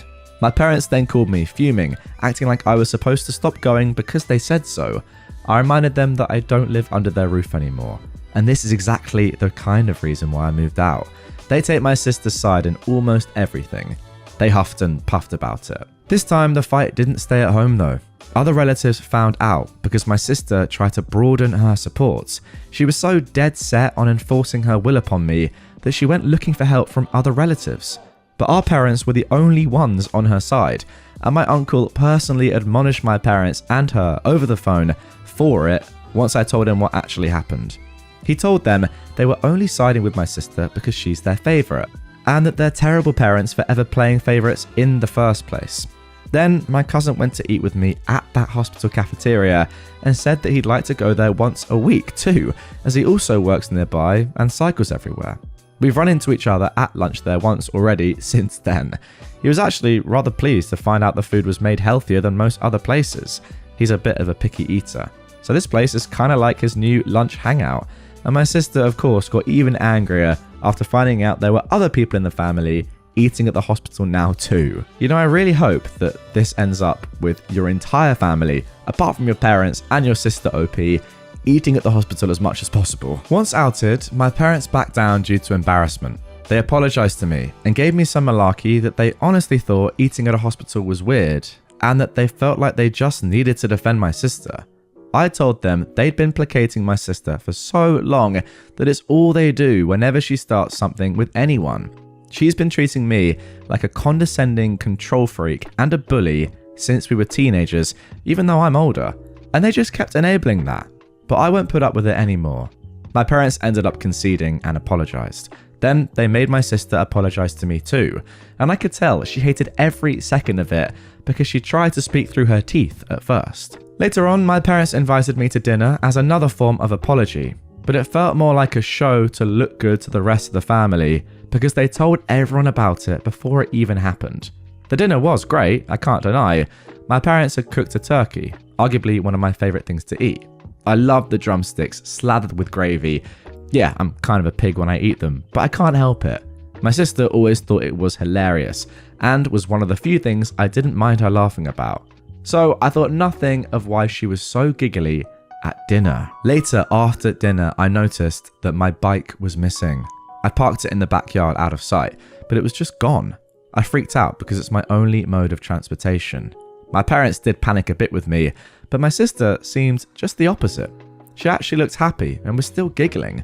I immediately suspected her, but she played innocent. She even gave the "I can't believe you think I'd do something like that" line.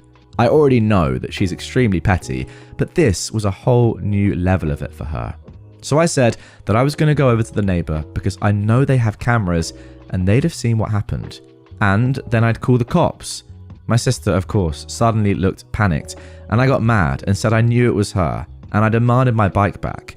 She started crying, saying she didn't do anything, and then our parents, of course, immediately took her side, scolding me for daring to accuse her. So I had enough and said I was going to the neighbours to ask to check their cameras, and then I'd be calling the police.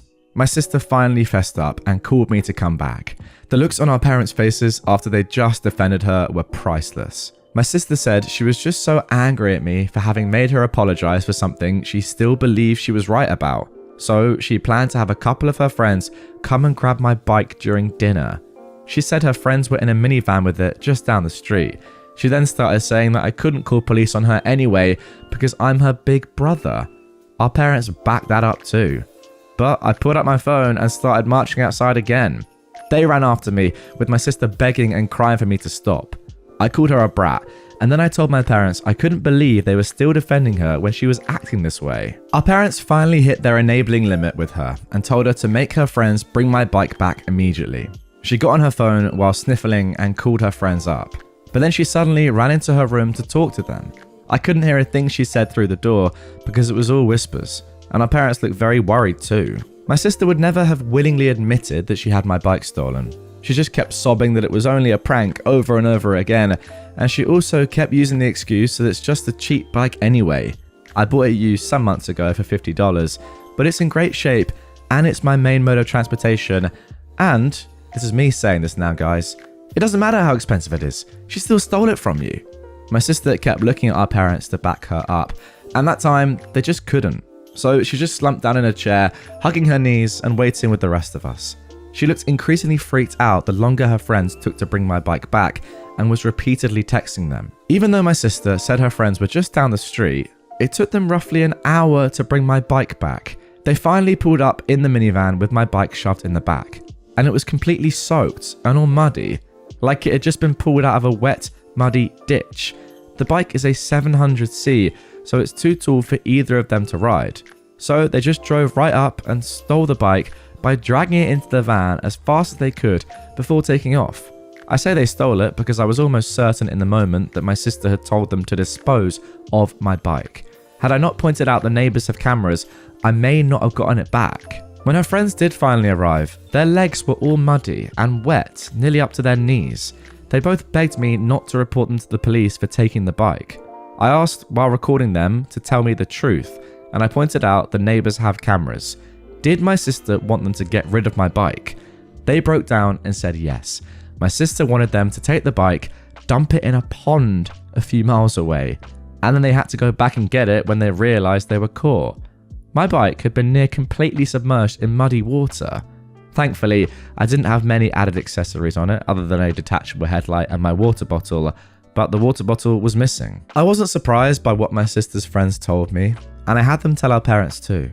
They laid into my sister till she was bawling on the floor, kicking and pounding like a toddler. I'd never seen her act that way since she actually was one, and I found it mortifying that she was still like this on the inside. Then she shut herself in her room. Her friends were banned from ever coming to my parents' house again.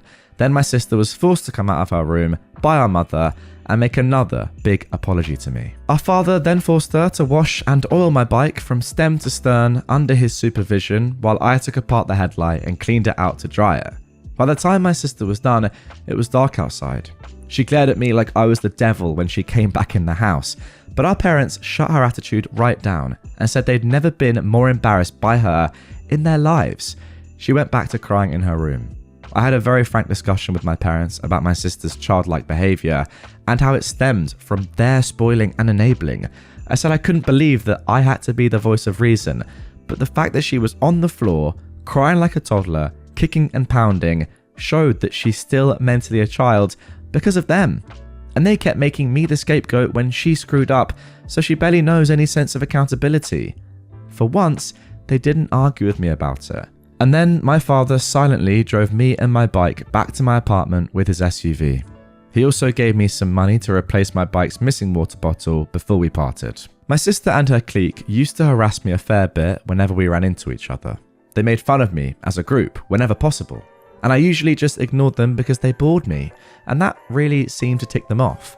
But After the bike incident, I got sent numerous messages from numbers I didn't know, cussing me out for making my sister cry over a silly prank. Knowing her, she probably fed everyone she knew a very different story of what happened. I texted lengthy replies of what actually happened and even stated that I have recordings of her friends admitting the truth. Some people at my sister's college found out what actually went down. Maybe from my texts, maybe her friends spilled the beans, but it's embarrassed my sister so much that she came home having a crying tantrum about how people there were calling her and her friends bees and bike thieves. I may not have gone to college, but I know students who need them are very protective of their bikes. A lot of them live on shoestring budgets after all. My sister says someone even joked they shouldn't leave a bike around her because it might just disappear if she had to apologize to anyone. My sister ended up so upset that she refused to leave her room for 3 days to have her pity party. My parents called me up to try and turn everything on me again. What? I cannot believe that. Really?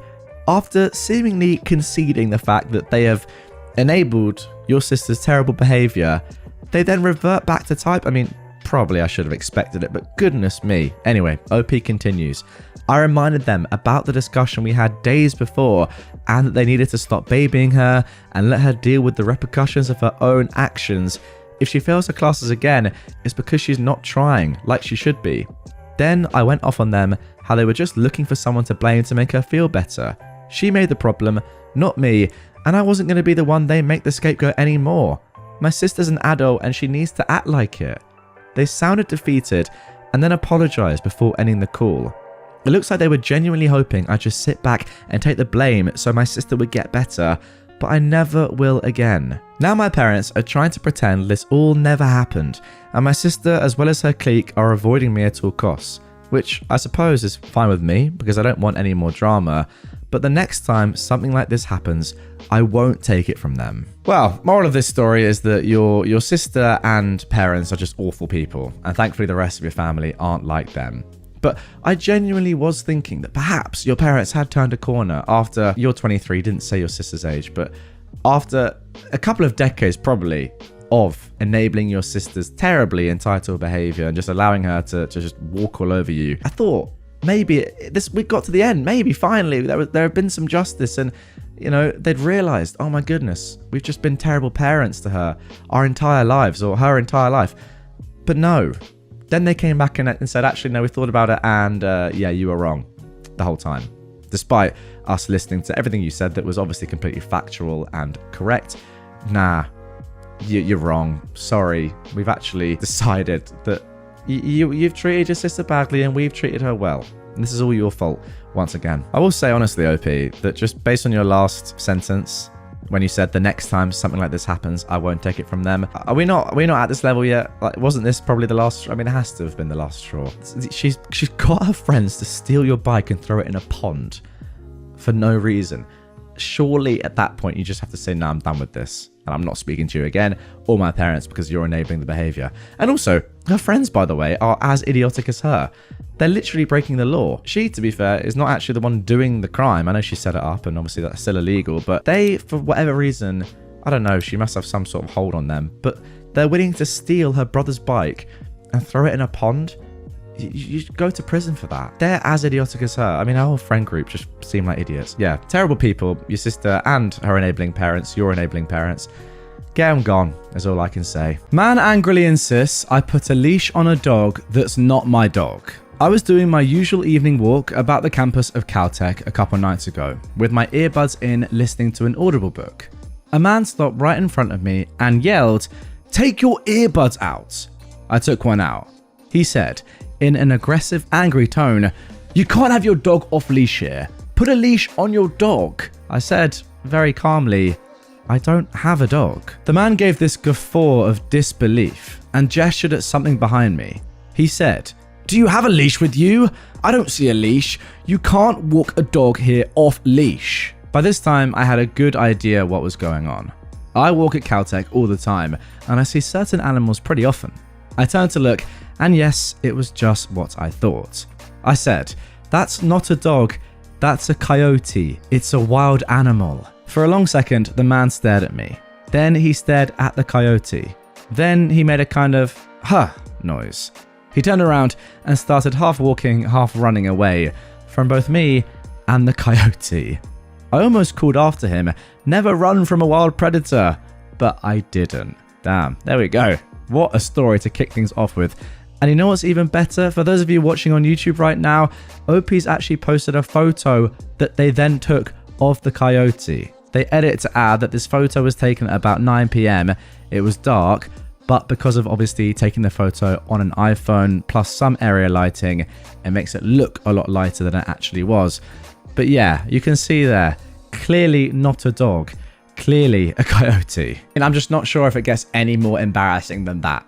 I mean, it's just crazy. Just so good. What a start to the episode. The fact that he was probably scared of the coyote after learning what it was and then was half walking but really running away afterwards as well is just so good. Just such a good start. Let's carry on. Woman at hospital refuses to check in. This just happened. I'm still sitting at the lobby in awe of the event and I wanted to write it down while it's still fresh in my mind. I'm waiting for a ride home, so I got to witness the majority. For blood work at this particular medical centre, there's a digital kiosk to sign in rather than speaking to a desk. The kiosk is very simple. Put your ID and insurance card in the machine, it'll scan, check you have a blood work request, then confirm it to the room in the back. While I was waiting, an older woman comes up to the front and entirely passes the kiosk and attempts to open the door into the lab. The door, not locked, is opened, and nurses quickly rush up to stop her, leading to an argument in the lobby with around 3 nurses blocking the door. One nurse said, "Mom, you need to check in and wait to be called." The woman replied, "Oh, I'm not doing that. You can't pay me to touch a dang computer. I don't even have an ID. You can look up my information in the back." The second nurse said, "It doesn't work like that here. The kiosk is very simple. You can manually put in your information if you don't have an ID." "I'm not doing that. This is unnecessary. The office in another town over doesn't have one. It's hard enough to put a card in the grocery store machine. Now you're making me do it here?" "We're not that other location though. I'm sorry, but we need you to check in. I can help if you need." "Oh, this is ridiculous. Just look up my information. I'm an old woman. I won't touch a computer. I don't touch a computer anywhere. You can't force me." "Mom, we're not forcing you. It's just how our system works. I can do it for you if you have your information." "Fine, do it then." From there, she proceeds to announce her personal information very loudly and the nurse inputs it. "Do you have an insurance card?" "Obviously, but I don't have it on me. You can look it up." "Unfortunately, I can't. Our system doesn't work that way." "Do you know your insurance ID?" "Yeah." And then she gives the number. "There you go. You're checked in. No problems." Finally. I don't understand why this new generation is making everything so difficult. You can't expect me to use a computer. I wouldn't recommend it to anyone I know or any of these people behind me. For a 1 to 10, I'd give it a 0. "I understand, Mom. You're signed in though. You can take a seat now." "What? I can't go back? I just went through all that trouble to sign in. I'm an old woman. This is already stressful." "There's someone in the back already. You'll be called in soon." "I'll make sure to never come to this location again. Hurry it up." So then the nurses went into the back and this woman took a seat somewhat close to me and began talking to the other people in the lobby. Only one other person engaged her and she started talking about pancakes, like she didn't cause a spectacle just now. Is this what secondhand embarrassment is?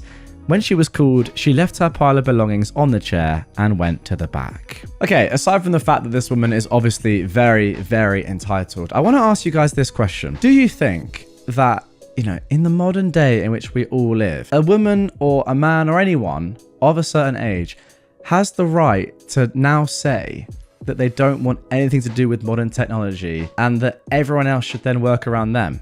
Now, I understand when this sort of tech came in, phones, the internet, etc. It was a new thing for everyone. And a lot of people didn't want to learn. A lot of people did learn, whatever. But now I feel like just, the amount of tech that's in the world, that is just the way it is right now. Like, in my GP, you also sign in on the kiosk. You don't go and speak to somebody. That is just a very common thing now. Loads of different places now you have to download an app to order something, for example, or to get in somewhere. I just went to the Euros that are happening right now in the football world in Germany. You had to have an app on your phone to get in. If you didn't have an app, it was impossible. Like the barcode was constantly changing on your phone. That is how, they make sure that people don't get in that don't have a ticket or have scammed their way in or whatever. What I'm saying is it's kind of the modern way. You have to be up to date, at least a little bit, with some form of technology. So I personally think that it's about time this woman changed her ways, and other people like her, unfortunately, I know people don't want to, but you kind of have to get on board at least the minimum amount with tech. Like, I think that you should have a phone if you can afford one. You should know how to download an app, etc. You should know how to log in, at the hospital on a little easy kiosk board like that. What do you guys think though? Do you think that there should be like an age cutoff, or do you think it's just time that everyone started just understanding that tech really isn't that hard, even if you're old? And I would actually go as far to say as it's her own ignorance, and for some reason the fact that she's proud of not using tech or computers, that it's just working against her when she just needs to adapt and open her mind to the world of tech. Now for our third story. I know it says these deposits are non-refundable. I've been tattooing professionally for close to 2 years, and this is my first time dealing with this particular situation. While I fully understand why individuals are reluctant to have a newer artist working on them, I've also seen experienced artists mess up and or screw people over. I had a young man and his father come into the shop recently. This was my second time speaking with them. The adult-aged son wanted a relatively easy piece on his forearm. It consisted of only lettering, a little line work, and some generic cloud shading. They did not ask for a specific artist, and they put a deposit down with me for an appointment initially set for today. The young man's mother contacted me yesterday, explained that they had an event coming up, and she did not want tattoo plastic wrap present in the event photos and wished to reschedule. Weird excuse, but not a problem. I attempted to reschedule him twice before speaking with the mother again today. The mother began with, "It says right on the appointment card that these deposits are non-refundable, but I just thought I'd ask." She then went on to state that individuals online said go in and ask for the owner. So her husband and son were supposed to ask for the owner instead of whoever just threw you up there. Now the owner was not even there either time they came in, and the owner wasn't mentioned. She kept stating that she was aware I was new and wanted someone more experienced, like the owner, doing her adult-aged son's first piece since it was bigger. Again though, it was a simple piece. At one point, she even asked, "Are you still an apprentice or what?" When I informed her that I'd been taking on my own clients for well over a year now, she only said, "Yeah, see, I'd like someone with more experience to do it." I offered to transfer the deposit over to a more experienced artist, the exact one she was asking for, and she stated that she'd just like the deposit back. She stated a second time that she was aware that the deposit was non-refundable, but that she just thought I'd ask. I told her at this point that the owner retains half of the deposit, so I'd have to discuss the potential return with him, and she asked in a rather rude tone, "Okay, well, should I expect to hear back from you tonight then, or should I be contacting him myself?" Okay, no doubt about it. With this one, I would definitely tell her that a refund is not available. I think, you've been messed around a lot here.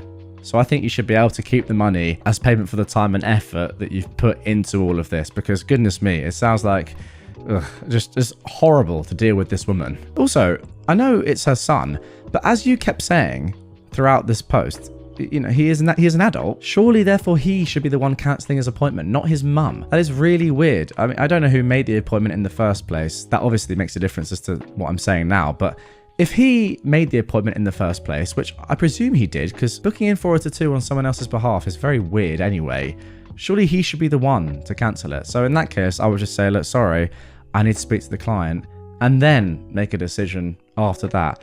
Don't deal with this horrible mother. I want a biscuit. The 2-day saga of a hospital Karen. This is going to be long, but full of entitlement. I was in hospital and ended up being put in the observation unit because no specialist beds were available. The OBS unit is a catch-all ward where patients are put if they're not in imminent danger but need regular monitoring. It's bright and extremely noisy, so nobody can sleep well. Unfortunately, Biscuit Karen arrives at 10 PM on day one. What a nickname, by the way. Why is she called Biscuit Karen? Because she wants a biscuit and she's shouting this loudly enough for the whole OBS unit to hear. Never mind the time or that we're mostly trying to sleep.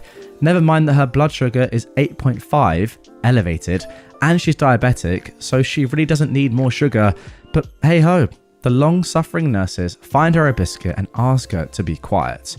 Biscuit Karen, though, does not quieten down because shouting is her default setting, and she doesn't seem to notice that other patients exist.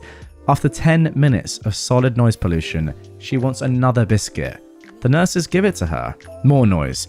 Then, another 15 minutes later, she shouts, calling for another biscuit. The nurses are occupied, so nobody answers her immediately. So she shouts her request louder, as if we all hadn't heard her already. This is where the nurses begin to lose patience. She is told to be quiet, and her blood sugar level is mentioned. However, Biscuit Karen insists, so she's given another freaking biscuit. Maybe the nurses drugged this one because Biscuit Karen soon goes to sleep and snores loudly. This was a taste of what was to come, but nobody on the obs unit knew it yet. Day 2, 11 PM.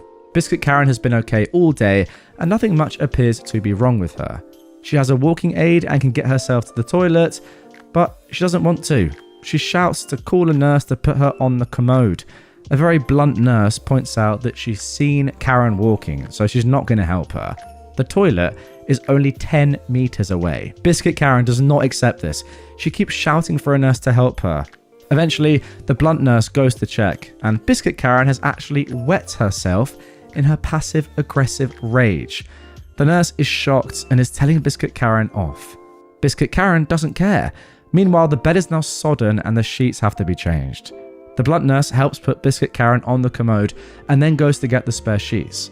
Unfortunately for the nurses, other patients are being equally as tricky.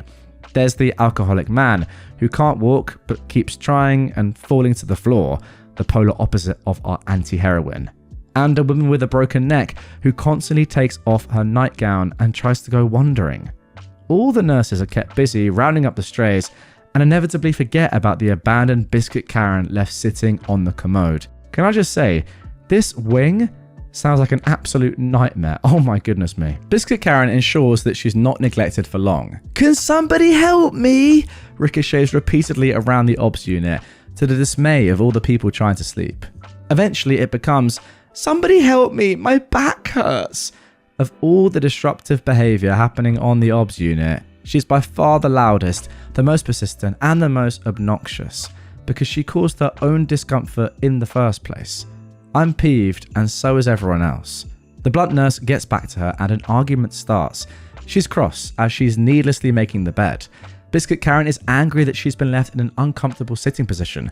In fact, she's getting more aggressive by the second, and eventually she slaps the nurse. The blunt nurse does not put up with this nonsense. She abandons making the bed, leaves Biscuit Karen on timeout, still on the commode, and ignores all shouted demands to come back. She tells the other irate patients that she's not risking further aggression, and we all agree with her in solidarity. The blunt nurse was true to her word, so eventually a deeply compassionate nurse tried her luck making the bed. Unfortunately for DC nurse, Biscuit Karen is a raging racist, true to stereotype, and she not only calls her the N-word, but also tells her to go back to where she came from. Oh my goodness. DC nurse nopes out at that point, whilst blunt nurse calls security. Biscuit Karen has begun yelling every few seconds, I want my phone! Where is my phone? Still from the commode, presumably so she can enact her threats. I'm going to report you. I'm going to get you fired. The nurses aren't stupid though, so nobody gives Biscuit Karen her phone. It doesn't occur to Biscuit Karen to get off the commode and find her own phone. Meanwhile, the other patients have hit their BS saturation point and have started yelling at Biscuit Karen to shut up. It's past 12 AM and nobody can go to sleep yet. At this point, the cries from Biscuit Karen change to, somebody help me, every 3 seconds over and over again. The nurses are unmoved. There's a torrent of reactive verbal abuse from the other patients, but Biscuit Karen doesn't seem to hear them. In fact, she's completely devolved into a pathetic toddler tantrum, except toddlers have more self-respect, and she stays immersed in her self-pity for a long time. Meanwhile, 1 AM rolls around. Security officers take their time to arrive, but when they do, they're met with what happens to be a distressed old lady who claims that the nurses are hurting her and that DC nurse actually hit her, an audacious lie.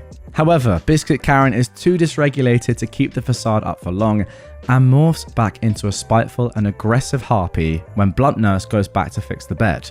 The security officers see exactly why they were called and try to keep the peace whilst the bed is finally finished.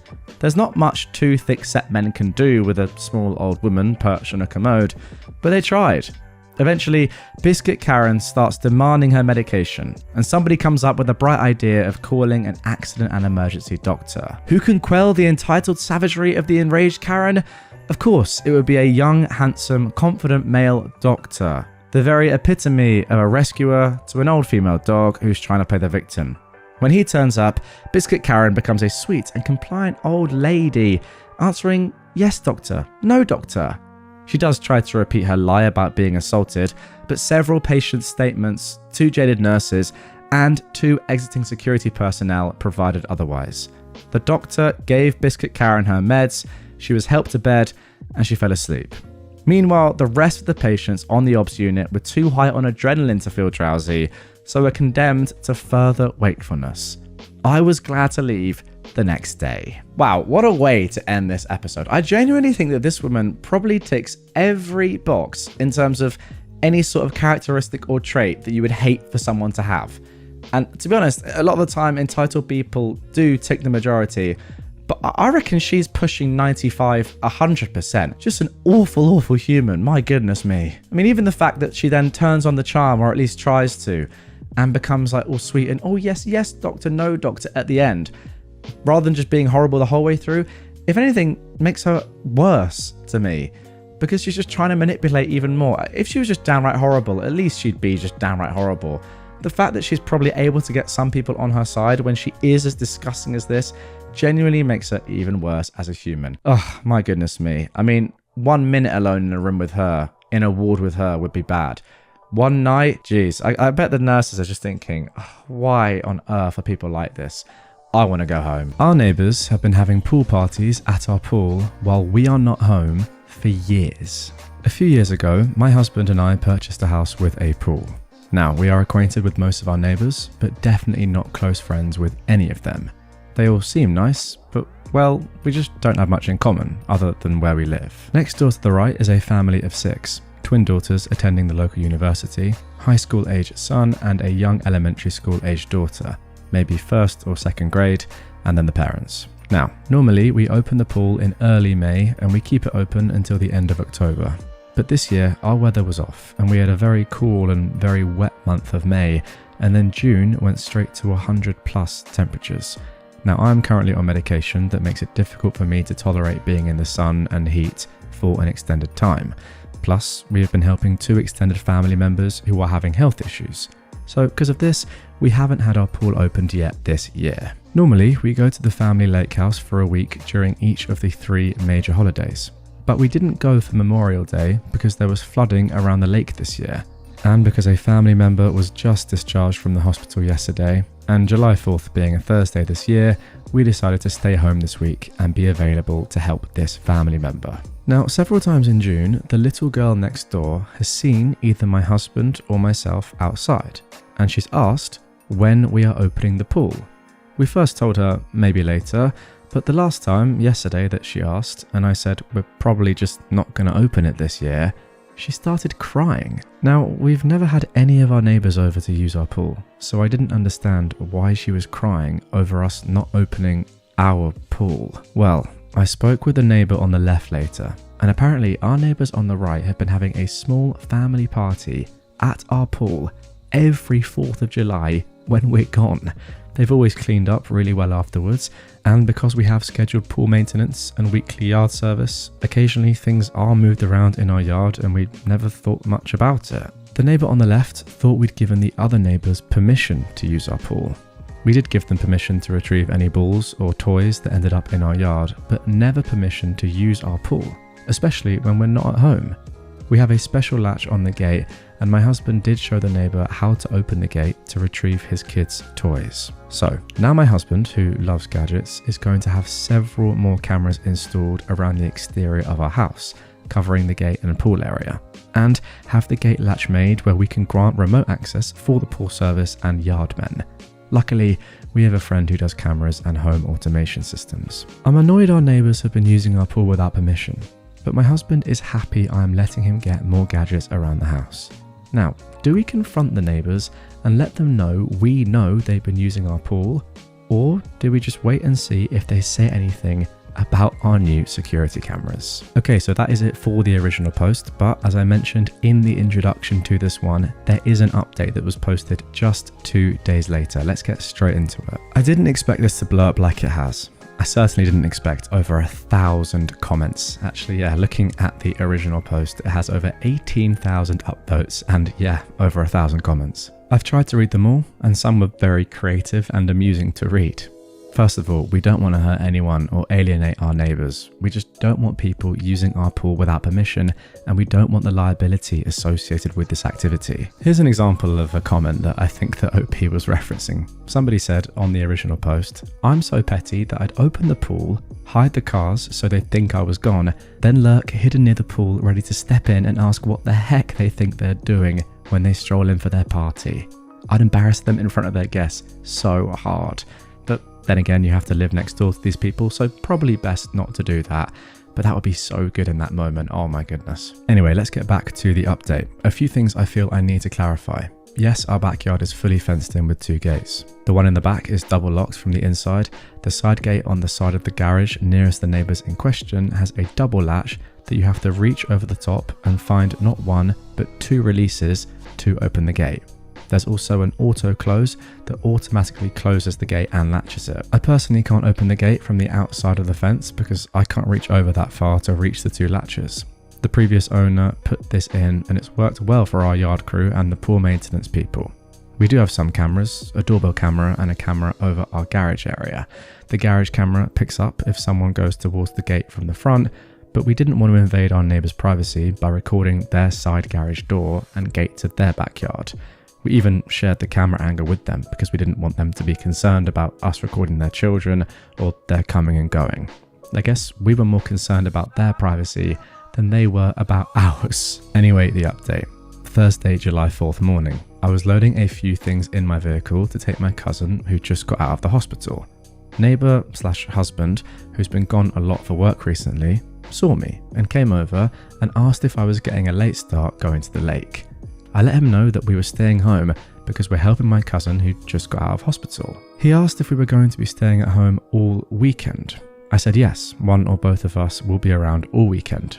He quickly wished me a happy 4th and went home. I went back in to grab my purse and tell my husband about the conversation with the neighbour before I left. When I got home, our friend Mike was there. Mike does security cameras and home automation systems, gadgets, and my husband loves gadgets. Mike and my husband have a plan for multiple cameras and several gadgets, some of which involve us going ahead and having the pool opened. I agreed to all but 1 of the new cameras and almost all of the gadgets.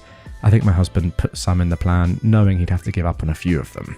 Mike also suggested talking to our homeowner's insurance agent because we might be able to get some discounts with the security upgrades. So on Friday the 5th, Tom, our insurance guy, comes over and Mike is back. And he has a drone to help him find the best camera positions.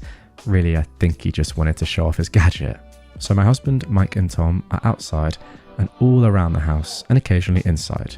I look outside every so often, and at different times other neighbours have come outside and down to our end of the street. The neighbours want to know what's going on, so my husband tells them we're concerned that someone or several people may have used our pool without our permission while we were not home. It turns out that 2 different neighbours had witnessed some friends of the neighbours' children come over last year, and they and the neighbour twins had gone into our backyard. One neighbour even asked the girls, and they claimed that we let them come over all the time and use our pool. So at this point, my husband and Tom discussed this, and Tom says we should send a registered letter to the neighbours rescinding our permission from entering our fenced-in backyard. So before Mike and Tom left, the neighbours on the right, pool party neighbours, come home, both husband and wife. My husband asked to talk to them, and with Mike and Tom as witnesses, he tells them that for insurance reasons, we are rescinding our permission for them or any member of their family or guests to enter our fenced-in backyard, and we will be sending a registered letter stating this as requested by our insurance. My husband never accused them or their children of using our pool, but said we had reason to believe that in the past, our pool had been used without our permission. He did say that we had reason to believe that their older children might be friends with someone who's been in our pool. My husband also told them that we are changing the gate to have an automated lock and cameras will be installed around the pool area. He also assured them that we'd avoid the cameras being pointed at their windows or backyard. My husband indicated that we were taking these measures to hopefully lower our homeowners' insurance rates. He said that they exchanged a few looks between them, but they said they understood and appreciated the heads up. So, hopefully this saga is over, but if there are any other updates, I will try and post them. Okay, so there we go. That is the end of the story for now. And I'm going to be honest, a little bit disappointed that we didn't get a really amazing ending to this one. Something along the lines of a comment I read below the original post, but maybe that was a little bit too far-fetched and fanciful. But I was dreaming of something as poetic as that. Imagine the look on their faces when you just come out of nowhere. Surprise, we're not at the lake. And you are on our property. Here are the police. Would have been amazing. But in a much more real sense, I understand exactly why you did what you did, and it's a much more succinct and sensible solution to this problem that, is going to have the best long-term effects. I think though, just finally, I do need to just talk about the absolute entitlement to go and use your neighbour's pool and have a party there without them knowing. Imagine doing that. It's genuinely insane. And you can't for 1 second say or have the excuse that because when my kid knocks the ball into their garden, we're allowed to go and get it, I'm then allowed to use the pool whenever I want. That's not how it works. It's absolutely insane.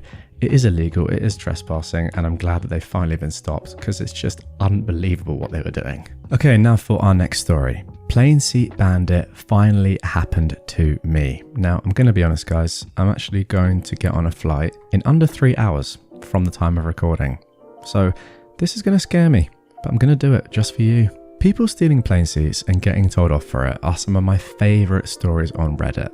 With the increase of plane seat bandits, most likely due to airlines almost making it a requirement to pay for seats if you want to sit next to your plane partner, I've been half expecting to run into one since me and my husband travel a lot for work. Well, it finally happened, and it was fun. Me and my husband always buy plane seats towards the back of the plane. As we stroll down, we see a lady with a young son, maybe 11 or 12, sitting in our seats. They were both deep in their phones when I told her that she was in our seats. We had to wake up at 3 a.m. to drive to the airport, and we didn't really sleep, so I was not in the mood for BS. She smiles and tells us that they weren't seated together, so the stewardess told her they could sit here. She most definitely didn't. I smile back and say we paid for these seats, so we'd like to sit there. She keeps smiling her stiff smile and points to other empty seats behind us and asks if we wouldn't mind sitting in one of them, since they're already settled and comfortable. Would it even matter? Well, I said, yes, since the plane is still boarding, so these might all be reserved, and it really messes with the system if people sit in random seats. Goodness me, the flight's not even full yet. Just get up and move, man. It's insane. Anyway, she is starting to lose her smile and says if there aren't seats available after the plane has finished boarding, they would move then. Now, I'm not confrontational, and I'm usually a people pleaser, so I'm struggling to stand up for myself, but I'm so proud for doing it anyways. Meanwhile, my husband is struggling between boarding passengers to get the flight attendant. I sigh and, with a half smile, say, I'm sorry, but I just want to sit down and not stand in the hallway blocking people to see if maybe there are empty seats when I paid for our seats. And besides, I would like the police to be able to identify our bodies by seat number in case the plane crashes and our families want to bury our remains. Oh my goodness. The kid's face, which has been glued to his phone this entire time, shoots up in shock and he looks between me and his mum. It was delicious. She has a bewildered look on her face. There's silence for 5 seconds before she packs up her stuff and pokes her son to move. I keep smiling sweetly and thank her and plonk myself down as my husband returns with a flight attendant. I tell her everything is fine and I tell my husband what happened. We laughed and I'm pretty sure the mum heard, or at least I hope so. I didn't look back, but I think I'm not mistaken of feeling a laser stare in the back of my head. Luckily, the flight was only 3 hours, so I didn't need to walk past for the loo. Well, that was a phenomenal story. Well, there we go. Some of my fears, I think, have been offset a little bit by reading that story. I have just got a notification literally right now from the flight saying it's going to be delayed. Don't know how. It's 3 a.m. when I'm recording this and the flight's at 6:50. How is it already delayed? Makes no sense. You can see maybe behind me. Oh, can you? Yes, there we go. A rucksack. Doesn't give anything away. I have a bag here as well. I'm going. And you know what? Because of this story, I want to bump into some entitled people, and I'm not going to be as funny or nice or clever as OP. I'm just going to batter them in the face. My sister climbs through the second story window and assaults me. I've watched her channel read out a lot of stories like this, but I never thought that I'd ever witness one or even be involved with one. But alas, my sister changed that. Who knows?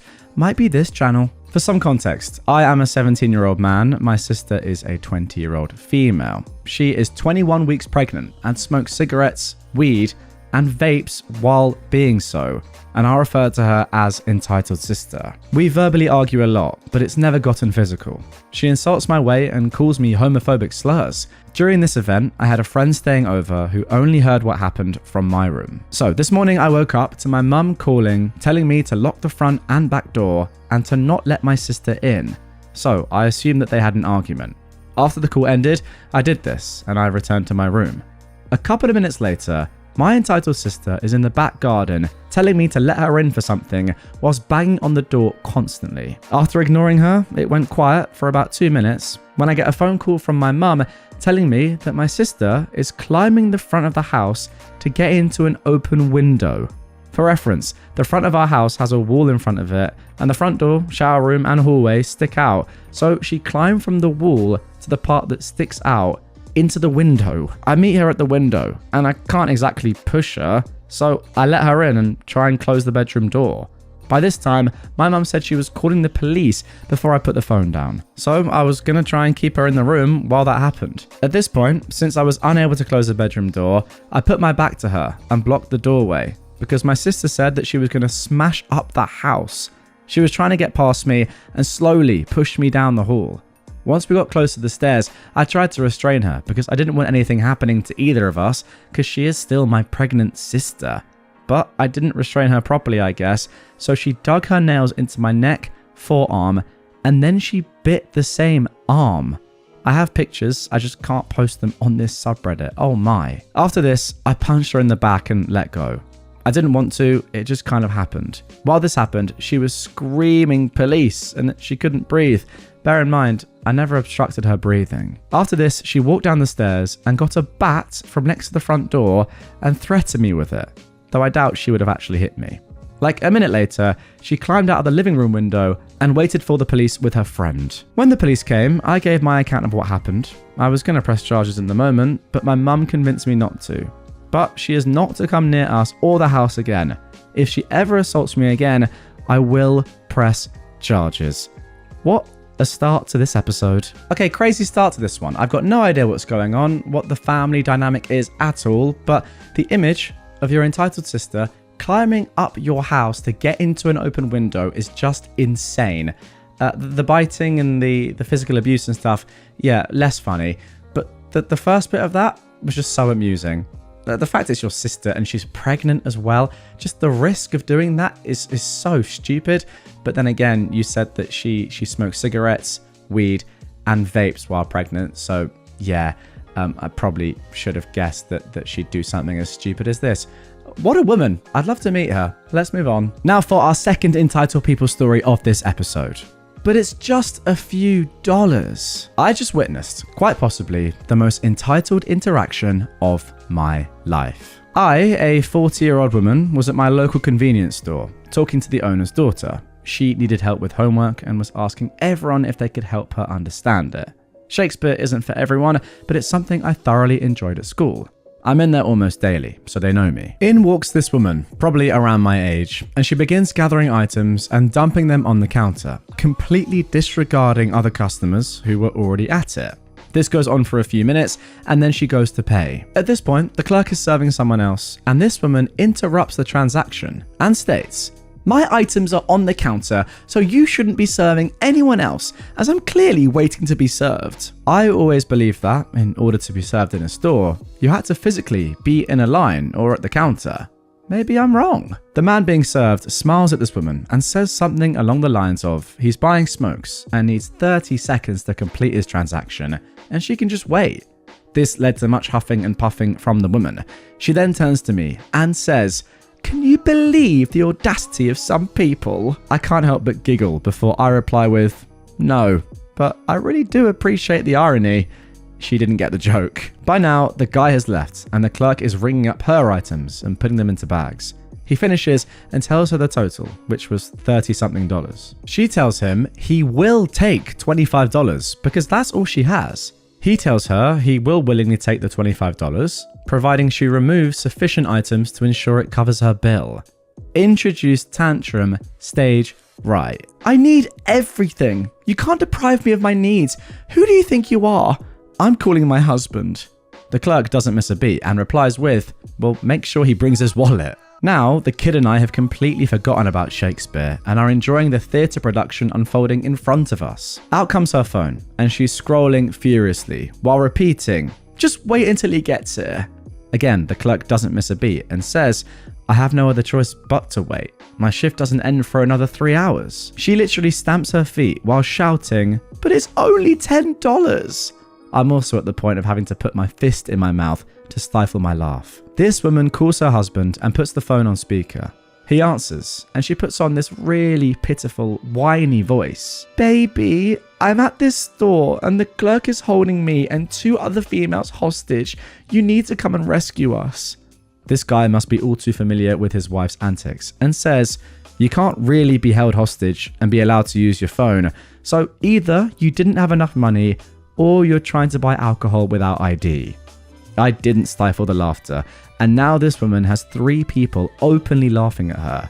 She has to sheepishly admit it was the former. Her husband then says, "If you leave the chips, candy and soda behind that you don't need and that we have more than enough of in the house, I'm sure you'll have enough money." She started to protest, and her husband uttered, "I've told you about doing this. Say one more word and I'm cancelling your birthday." She stamped her foot again as she hung up and told the clerk to remove the suggested items so that she does have enough to cover the bill. As she's about to leave, she actually asks that no one posts about this on Reddit. Wow, that is just a wonderful story. You know what? I think that might be the first time. Correct me if I'm wrong here, guys, if you've been around in the channel for a long time and you can remember a time where this has happened. But I don't think we've ever seen anyone before in any of these stories ask that nobody posts about it on Reddit. That is so good. I know that Reddit has obviously blown up and subreddits like this are much more popular now than they were a few years back. But still, for someone to say, okay, maybe just nobody posts about this on the internet and let me be, is so funny. She clearly knows from what her husband has told her that what she's done is terrible. What I don't get is, from his perspective, why is he still with her? Maybe he kind of likes the fact that she is just so dumb and he has to keep her in line, but it's a bit weird as to why, you'd be with a woman like this. Nonetheless, makes for funny stories, I guess. Now for our next story. We aren't a dang daycare. So, quick background. I work at a private kindergarten that is a school, not a daycare. We teach math, reading, manners, writing, etc. Obviously, it's very simplified. We have a schedule that is posted weekly of our classes, and children have to test to get in. Due to where we are located, one of the richest neighborhoods in a very large city, most of our children come from wealthy families. Up until now, this has not caused any more issues than children bragging about their social level and then being humbled by not even knowing what money is, as is to be expected. However, I have a family that is incredibly entitled in my class. When their child arrives, she has to strut around a bit and make everyone stop and say hi to her, which is fine since she's 5 and what else should we expect? But the issue is that she shows up 5 minutes before lunch almost every day, interrupting my class when my students all get up to go and hug her. Our first issue with these parents bringing her late is that her parents refuse to let us know when they're doing it and why they are doing it. They won't answer the phone if we call, and they'll lie to us if we ask if they're coming today. For example, my partner teacher called and got through to the mother and asked if the child would be coming the next day, as we had an activity to plan. And the mother explained they had an issue with some documents that day, and that's why they couldn't come, but they'd certainly be there for the activity. Well, guess who didn't show up and who didn't call? On top of this, the child is straight up failing every subject. Halfway through the school year, they don't know the alphabet, they can't do basic math, they can barely count to 10, Meanwhile, the rest of the class has excelled in all areas, and there are 5-year-olds that are already reading and doing basic addition. But this child's mother complains that the homework is too hard for the child, as if they ever actually do it. We have to deal with this almost every day. Alright, halfway through this, guys, I've got to interject and just say, why haven't you kicked out this child yet? It's not the fault of the child, but just if a family is this difficult, and you said it's an incredibly competitive school, right? But if a family is this difficult and it's disrupting everyone else, just get them out of there. Anyway, let's carry on. OP says, I say almost every day because lately she has started showing up at 3:15 and school ends at 3:20. Her parents bring her just for her after-school programs, which she greatly enjoys, but I'm fed up with it. The school is actually struggling to keep children due to some staffing mess-ups, way too complicated to get into, so they can't tell the parents to pound sand when they show up at the end of the day, and no one is willing to tell them off at all. Okay, makes sense a little bit, I suppose. Due to this, the child hasn't attended a single class in almost a week, showing up just as the other children leave to attend the fun programs. What really gets me is that they clearly don't need a school right now. They're clearly home with her until 3 p.m. and only drop her off for 2 hours. They don't want her actually learning, which has put her far behind her peers in this area. And the way this child acts in the country we live in Asia, wherever they go from here, elementary, international school, another kindergarten, whatever, she is in for the rudest awakening of their life. If they return to their home country, I know for a fact she'll be beaten for the way she acts on the rare occasion that she is in class. These parents are so entitled that they don't realize they're setting their child up for failure. They treat us like garbage, like a daycare, instead of the school we are, and I'm just sick of it. If it were up to me, I'd start fining them for coming later than lunch. If that doesn't work, I'd kindly tell them to take the kid to an actual daycare, because they are wasting our dang time. Okay, you know what? I actually retract what I previously said in terms of it being understandable that these guys haven't been chucked out yet. I do not care what is going on with your company, with your private kindergarten. Just get them gone. Like, I don't even mind if it's going to cost you a lot of money. You've got to do it. It's impacting everyone to such an extent that I'm sure that, yeah, losing a little bit of money isn't great, but I'm sure you can deal with that and just have a much easier working career and life without them there. And, you know, the other families will probably see the benefit as well of that long term. It's definitely in the interest of this kindergarten to just get rid of this family once and for all. They can find something else. I agree with OP. I mean, yeah, an actual daycare. That's what they're looking for. Why don't they just go to that instead? I would also kind of think like that. I don't blame OP for this at all, or the kindergarten. But you shouldn't be allowing a 5-year-old kid to come into a class like that late, waltz around, and like say hello to everyone and get hugs and high fives from everyone. If anything, they should be told to sit down and not be late again. And then, you know, at least they would get that message sort of drummed into them that they can't just waltz in at any moment and just act like a queen. If anything, that's enabling their entitled behavior. And I know it's not your fault, OP, that this child is like this. It's obviously her parents, but you have to start helping out, right? That is one of the main points of school and education. It's not just for you know, getting clever, but it's also, of course, for teaching an individual how to behave, right? You said yourself that you actually teach manners. Where are the manners here? Again, not putting the blame solely or even massively on OP, but yeah, I didn't really understand that bit. But nonetheless, these people have to go. Now for our final story of this episode. The smartest guy in the whole wide restaurant. So, a while ago, me, my girlfriend and her friends went to a fondue place for her birthday. It was a really popular spot, so when we got there were already 15 or 20 people waiting outside the restaurant. We put our names on the list and were hanging out, chatting and waiting for our table. There were 2 outdoor tables with people eating while we waited, and one group finished up and left, leaving the table empty. Enter smart guy and his girlfriend. This guy walks up to a restaurant and sees 20-ish people standing outside around an empty table with used plates and silverware still on it, and just sits down at the table with a very smug look on his face, like he's figured out a life hack that all the other people in line were too stupid to think of. Everyone outside is giving this guy the stink eye now. His girlfriend, who unlike him does have the ability to feel shame, starts trying to tell him they need to put their name on the list, and he can't just claim a table at a busy restaurant just because nobody else is currently sitting there. The guy, who is fully being glared at by at least 6 other people a few feet away from him, doubles down and explains to her that that's not how it works. He was the first to claim the table, and he doesn't want to move and give someone else the opportunity to take it. She tries in vain to argue, but smart guy just gets on his phone and continues tuning the rest of the world out. Then, like 30 seconds later, a waitress comes out to clean the table. And when she sees him, she's like, "Yeah, you can't sit there. There's a huge waiting list. Do you seriously not see all these people around you?" And some people outside start laughing at him or making comments. His girlfriend is freaking mortified, and as soon as the guy sheepishly gets up, she insists they leave as she's too embarrassed to eat with him in public. It's just wild to me the way that some people will double down on behavior that they know is wrong just because they think admitting their wrongness makes them look stupid. It's just being stubborn, that's all it is. This guy, I'm sure, just thinks that he is, the dog's balls, for want of a better phrase, and has probably been able to do this in the past and has gotten away with it, but thankfully now is being called out on it.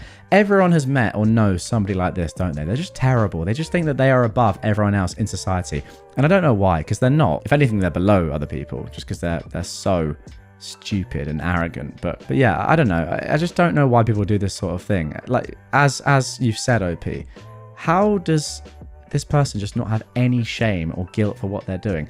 If I did this and I saw 6 people glaring at me, I'd probably think, even if I didn't know it was wrong, even though it so clearly is, I'd probably think, I wonder if I'm doing something wrong here.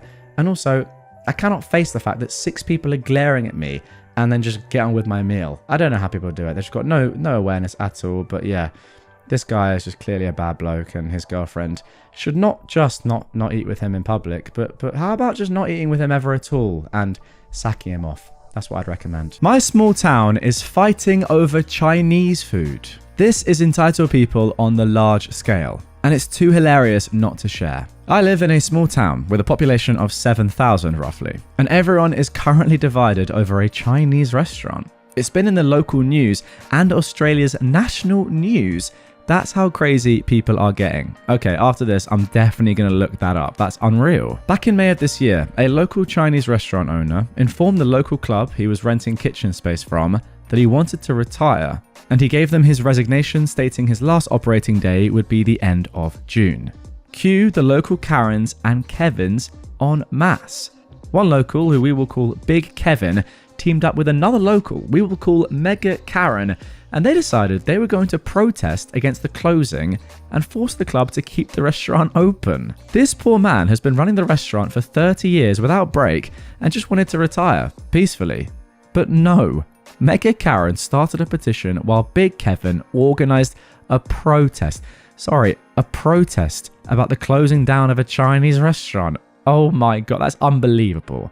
Now, our third major player in this we shall call the Wicked Witch. The Wicked Witch, working in the shadows, starts leaking to the local paper that said restaurant owner is being forced out by the club, a false allegation. The club gives their first and only statement about the situation, stating that the restaurant owner retired and even produced his retirement paperwork for proof.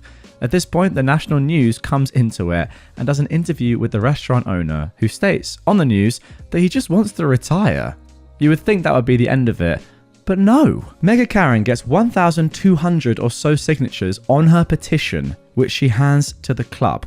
1,200 people have signed saying they do not want to let this man retire and that he must continue making Chinese food. Okay.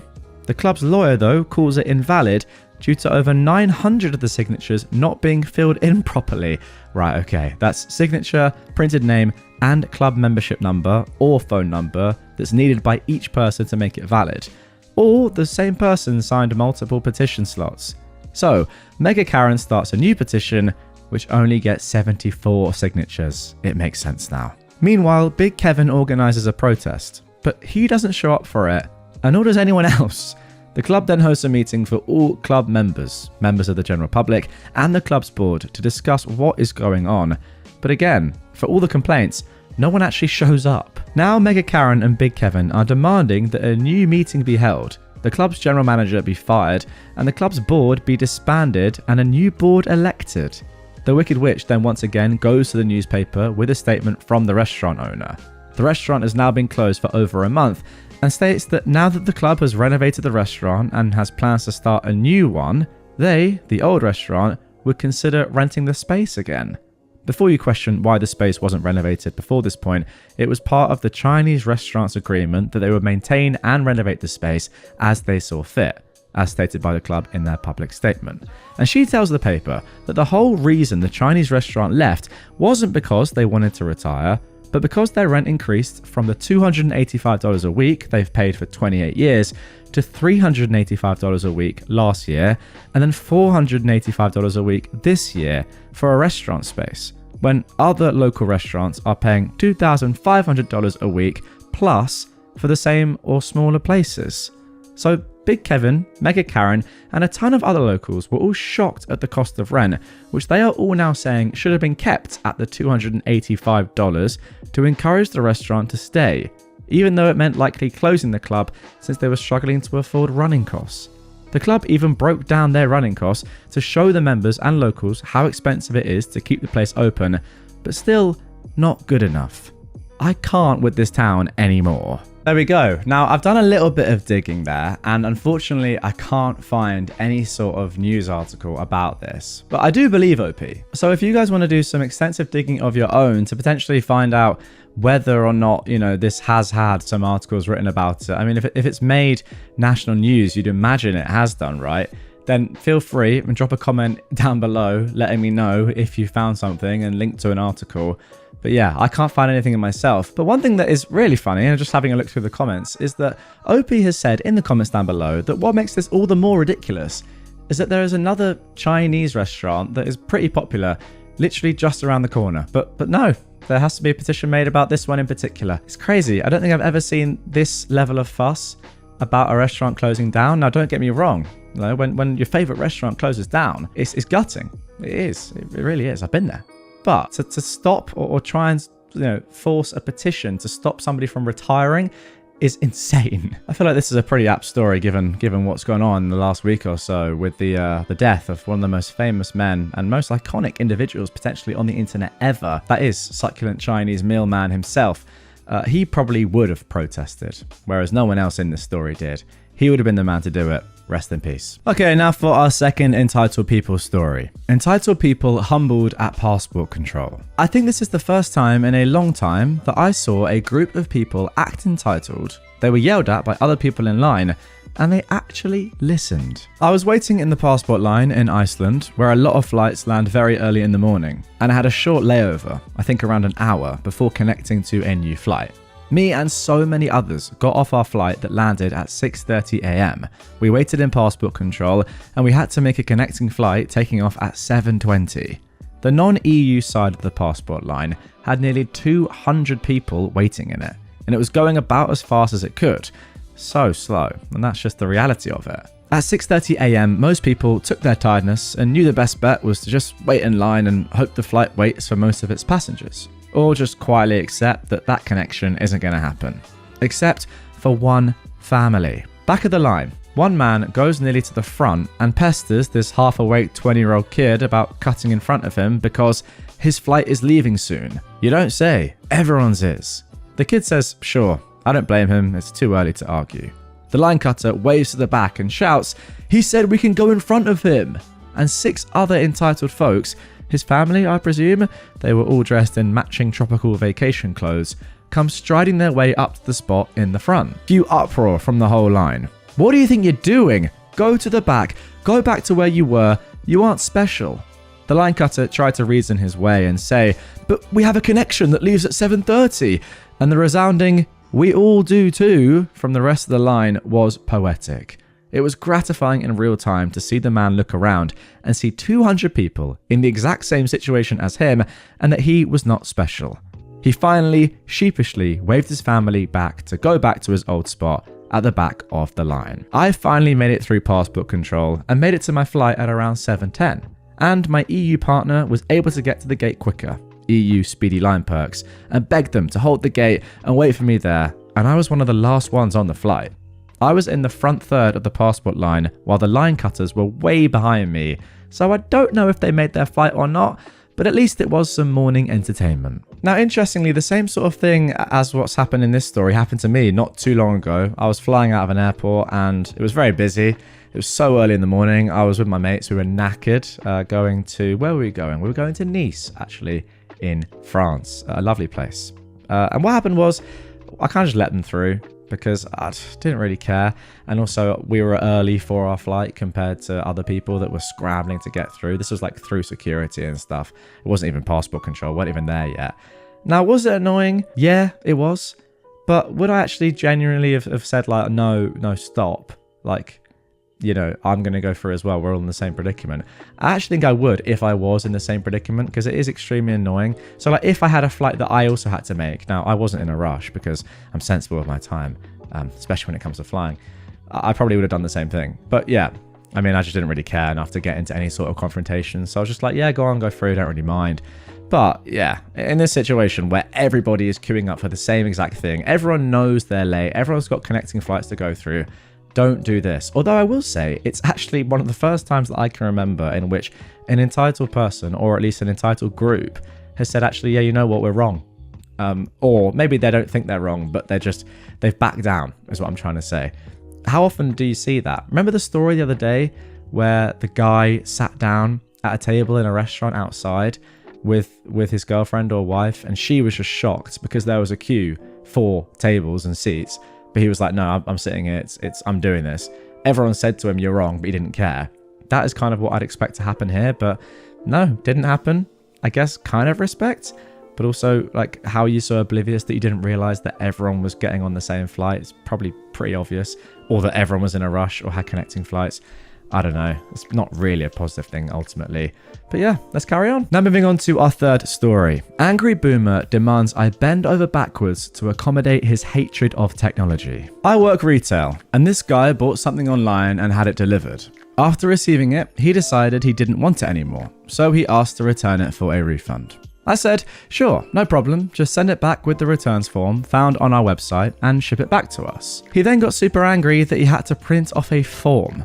Like most people my age, I don't have a freaking printer. So I said, okay, fine, don't print out the form, just include a handwritten note and ship it back to us. And how am I supposed to do that? By taking it to the post office? And what? You're expecting me to pay for shipping? Well, it's your choice to send it back. So, back in my day, stores provided a little something called customer service. I expect to receive that from you as well. Annoyed at the entitlement, but also just exhausted of the BS, I agreed to provide a return label. I asked him to move the conversation to email though, since I can't provide him a return label over the phone. So he sent his email, rehashed all his nonsense from the phone call, and I replied with this. I can provide you a return label, but you need to be able to print it off so you can attach it to the item. That was 2 months ago, and he never replied to that email. Today, he called me back. Hi, it's Bob. Remember me? Sorry, Bob, but I speak to many people every day. You'll need to refresh my memory. And with that, he was fuming again. It was like me not remembering him was the worst sort of insult. He rehashed everything again, and then it all came flooding back. My immediate thought was, didn't this happen months ago? And I was right, it did. I checked the email chain and I sent my email on June the 16th. He again complained about having to ship it back himself and having to have access to a printer, but I just said, because I was annoyed, that's the way the world works now. I can't change that. So he said, I'm sick of this. I've had enough of this for today. I'll call back later. Then he hung up. I was hoping that would be the last of him for another 2 months, but no, he replied to my email from 2 months ago within an hour. He again started complaining about how we have made this difficult for him and that we should make accommodations for people that don't have a printer. I replied saying, we can provide you with a PDF of the label, and if you don't have a printer, then you could ask a friend or a relative or even the post office to print it for you. Now, here is the kicker, the absolute cherry on top of his entitlement. This is your problem to fix, not mine. Your store has set up a system that requires the use of a printer without any consideration for people that are too old to use modern technology. I will not go out of my way to fix a problem that you created. You need to tell the courier to print the label themselves and have them deliver the label to my house. Wow, I haven't replied yet, but there are so many things I would like to say. Firstly, This is our system? Welcome to the 21st freaking century, you decrepit C-word. It's sentences like that, by the way, guys, that make me really want to change the fact that I don't swear on this channel. Just such a beautiful sentence. But yeah, can't read it. Obviously, got to censor it, but wow, so good. Anyway, we didn't invent the need for a printer. Couriers are the ones that generate the PDFs, not us, but that is the easiest way to do it. Your refusal to understand that does not make you right. Secondly, this is definitely a you problem. I understand not owning your own printer because I don't own one either, but you could easily take the PDF to a friend or a family member that does have one.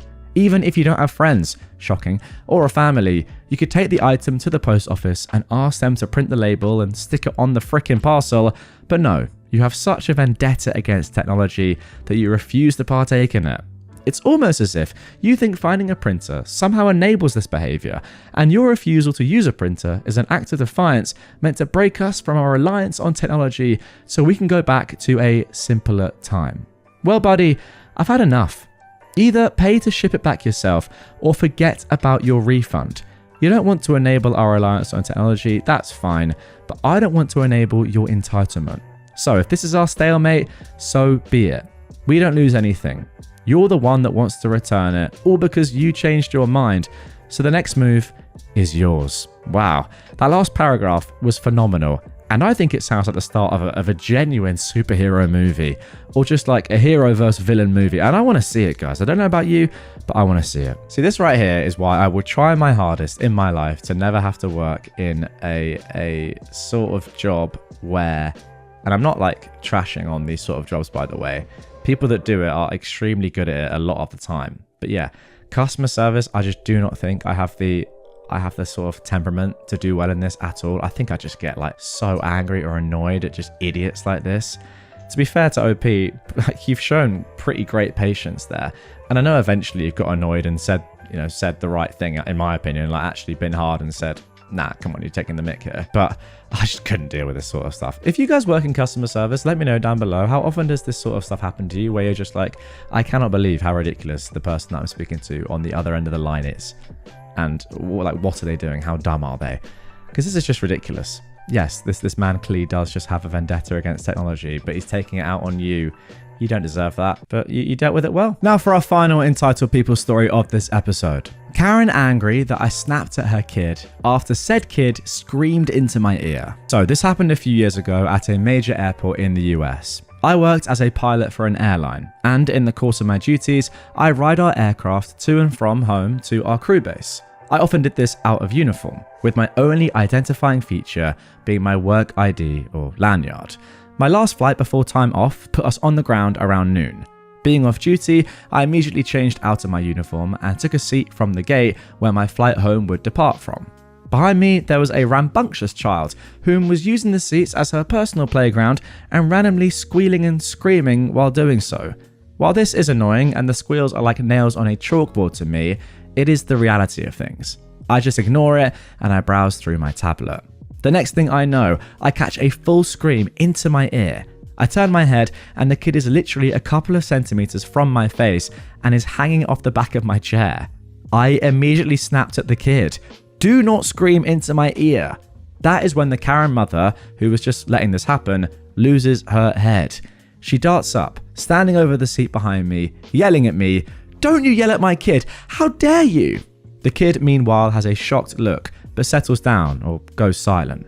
Karen, though, continues on, trying to goad me into arguing with her and doing everything but actually putting hands on me to escalate this into a physical fight. She even tries to encourage her kid to scream again, to which the kid just sat there quietly. I initially stare at her for a few seconds, then I went back to ignoring her and the situation and just go back to looking at my tablet. She continues having a meltdown for 10 minutes before the man with her collected her, the kid, their things and went elsewhere. I feel bad for the kid, as I cannot see her future ending well with that sort of guidance. It was also a shame that the mother flipped, as I likely would have given the kid wings that my company supplies us with after the kid calmed down. Well, hopefully after this lady has learned that if she doesn't discipline her kid for doing stuff that is just downright rude and obnoxious and just wrong, then somebody else eventually will. Doesn't necessarily mean that it had to be you in this situation, but I'm sure this has happened a lot of the time in the past. And it needs someone like you to eventually make her realize what is she doing as a parent? How can you be enabling this sort of stuff? Again, as I always say, with children that are extremely young, or even just young, I don't blame them. You can't really blame a kid for going mental, but you can blame a parent for not parenting. Simple as that. And yeah, you know what? Fair play for shouting at the kid. Probably just shocked her. Something that her mum has clearly never done. She's probably never heard the words "stop doing that" in her life. Crazy, but yeah, good job. Entitled college roommates were mad I didn't cook for them, and they wanted me to pay for the ingredients. I refused, and they threw my stuff in the trash. I debated telling this last story after the whole saga with my mother-in-law and ex-wife, but I mentioned it before so many times that I may as well tell it. But it will probably be my last post here. I know it seems I dealt with a lot of terrible people in my life. I suppose I was just a magnet for it. My terrible mother, my terrible ex-wife, my terrible mother-in-law passed away before becoming my ex-mother-in-law, my bad co-worker that gave out my phone number to my mother, and lastly, some bad roommates from my college days. But beyond all of that, I haven't really dealt with much anyone else of note. Guys, in case you're wondering, this Redditor is someone whose stories I've read out quite a few times over the course of my channel. If you've been around for a while, you'll probably get one of the references they've just made there to one of the stories I've narrated. But this is a brand new one. Let's get into it. OP says, I've got good friends, a good job, and I'm physically active. But there were times I was just drawing in narcissists. Hopefully no more. Back in college, I had to deal with 3 bad roommate guys for 6 months. It was community college, so no dorm. Just a rundown apartment that looked right out of the 80s. I was balancing school and part-time work, so didn't have a lot of money. The funny thing is, I was literally the only one there who knew anything about cooking, much less did dishes. I wasn't one of those hardcore couponers, and there was really only 2 good stores in walking/biking distance. One a typical supermarket, the other a small discount food store. That's where I went the most. I was also no stranger to the local thrift store. My roommates mostly just ate junk food or whatever else they could grab that was already made. So, for obvious reasons, I couldn't keep leftovers. We also had fights about them not doing their share of the cleaning, but that was resolved later as well. 2 of these guys said they were friends before college, and the 3rd roommate fit right in with them for a while. The drama over the food first started when I made myself an egg sandwich for breakfast. 2 eggs over easy or medium, with your choice of cheese, bread, and mayo. It's actually pretty good, and a solid breakfast. One of my roommates saw me eating it and asked for one too. I apologetically said no because I was on a tight food budget and the frying pan was already in the sink. He rolled his eyes at me and groaned. I told him they were easy to make them himself if he bought the ingredients, but he balked at the notion.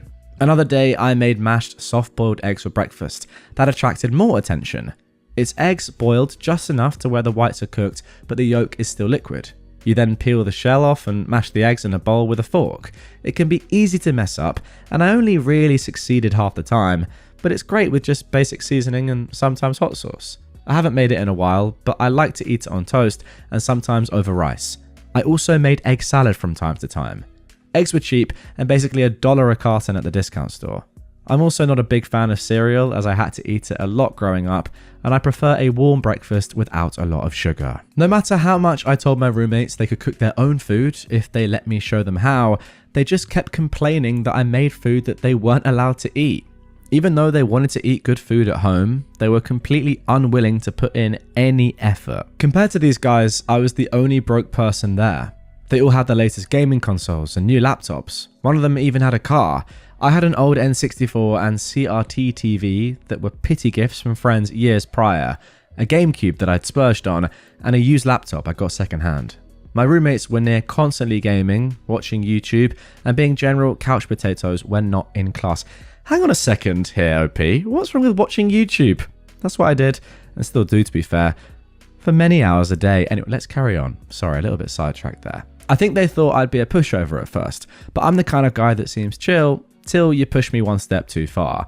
And they did this by stealing my game systems and my food. Here's what happened. One evening, I made something good for my dinner. I don't remember specifically what it was, but it might have been tilapia fillets. I ate those a lot. I even made them into spicy fish burgers.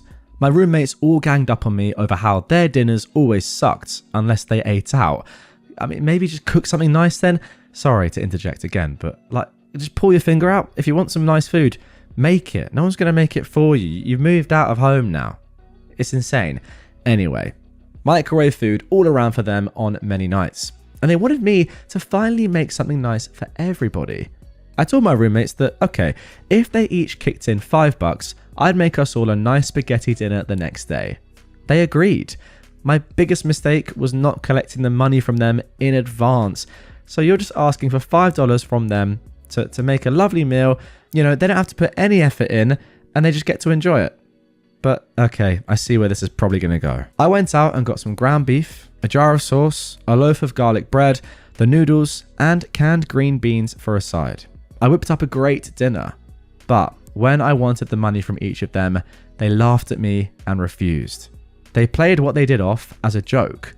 When I didn't accept that answer, they told me they were sick of me flaunting my cooking around them and never sharing it. I gave them all the finger and told them I'd never cook for them again. And I stuck to that. They actually tried several more times. Oh my goodness, the audacity. And I always refused.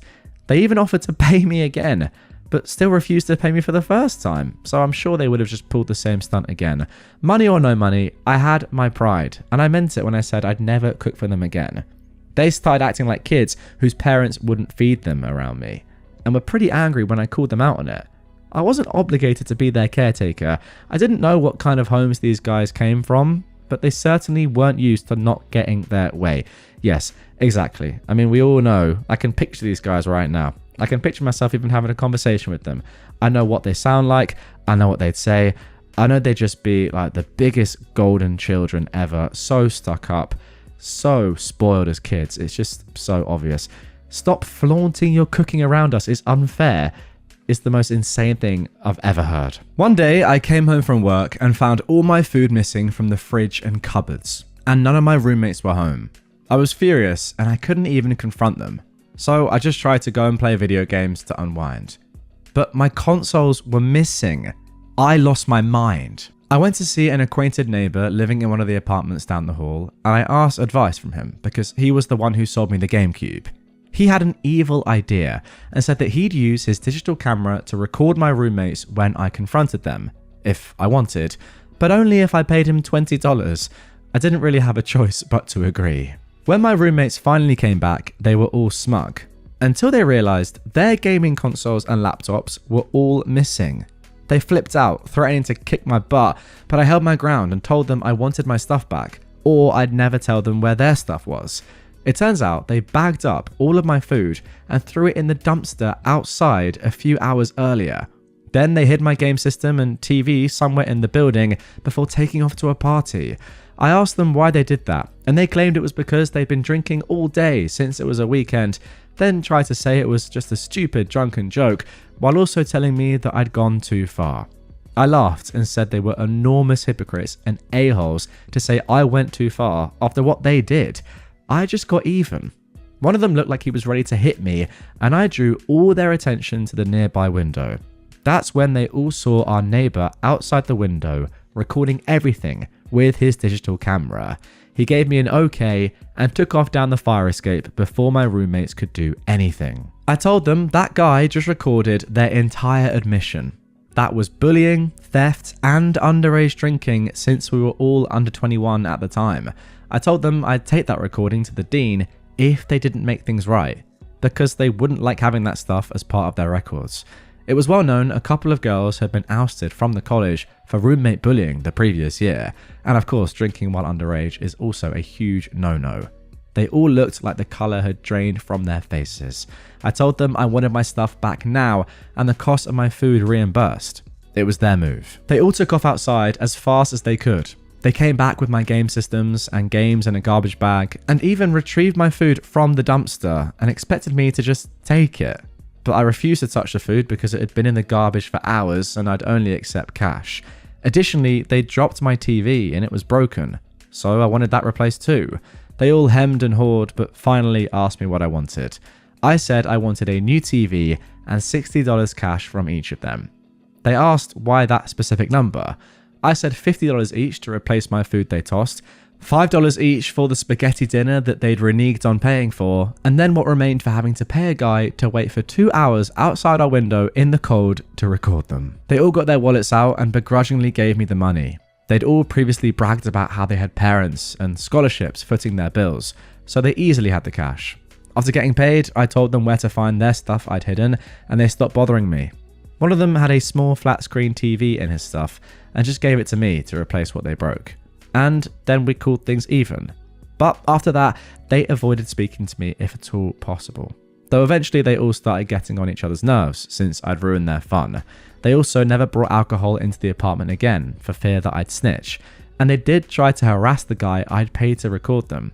He said he'd take the recording to the dean himself if they bothered him again. So they were SOL to do anything about the situation. When the lease renewal came, 2 of the roommates opted to move out of the building because they and the third guy now hated each other.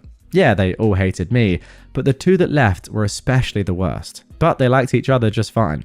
Didn't bother to keep tabs on them once they were out, and the few classes we had together, they kept away from me in. And the one roommate that stayed actually made some improvement as a person, and made sure to tell the new guys who moved in not to mess with me at all.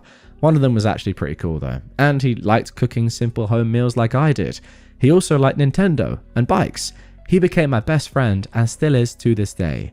We even still play Mario Kart together when we can, and took up cycling together again once I separated from my ex-wife. He's been my greatest support ever, more so than any family I've ever had. Also, for those wondering where I'd hidden my roommate's stuff, I hid them all in their own suitcases that were already put away in the closet, which would have been one of the last places they'd have looked. They were all so annoyed it was all right there the whole time. Okay, there we go. That is the end of that one. Wow, what a story. And I just feel bad for this Redditor, because you guys will know if you've seen any of my other episodes that have stories in from this user. They've been through the mill, I think, to say the least, in their life. And yeah, they've finally gotten away from their parents, their horrible family, get to college, and we just met with horrible roommates like this. It can't get much worse. I mean, this is literally the definition of entitled people. Just like, I can't imagine doing this at all. It's just so crazy. Obviously, I went to university. I was in a dorm of my own, I suppose. People cooked different stuff. Some people cooked together. Some people cooked separately. Whatever. It was all chill. One thing that nobody ever did was say, "Oh my God, I can't believe that you're cooking a lovely meal and not making any for me for free. What are you doing?" Like, it just didn't happen. I don't understand how somebody can genuinely think like that. That's insane. And the funniest bit about all of this is saying it's actually unfair that you're doing this in front of me. It's just not right that you're doing this. I'm getting jealous to the extent that you need to stop doing this. It's very weird. Like, if you care that much, just learn to cook and just make some meals yourself. But I don't particularly love cooking. In fact, I would actually say that I don't dislike it. It's all right. I don't know, can't be bothered a lot of the time. But if somebody was making a lovely meal in front of me, I wouldn't tell them to stop because I can't be bothered to make nice food. That's insane. It really is. And then on top of that, OP offers them to like, an olive branch. Okay, I get it, guys. You don't like the fact that I'm good at cooking and you can't be bothered.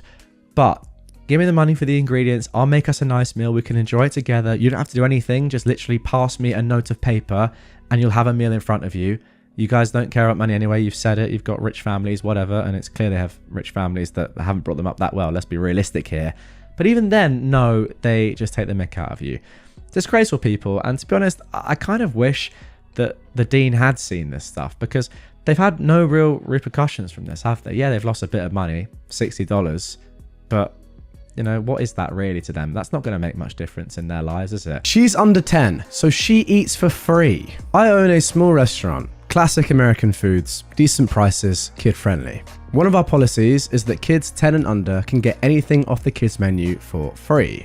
The stuff on the kids menu is cheap, like a bowl of mac and cheese with some chicken nuggets isn't breaking my bank on food cost.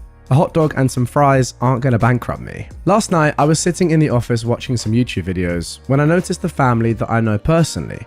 Their daughter, 12, is friends with my granddaughter, who is 13. When I see people I know, I have a tendency to sort of take over the table. The server still gets the tip, but I give the table a lot of extra attention. So I stop over and say hi, and I check their ticket in the computer out of curiosity.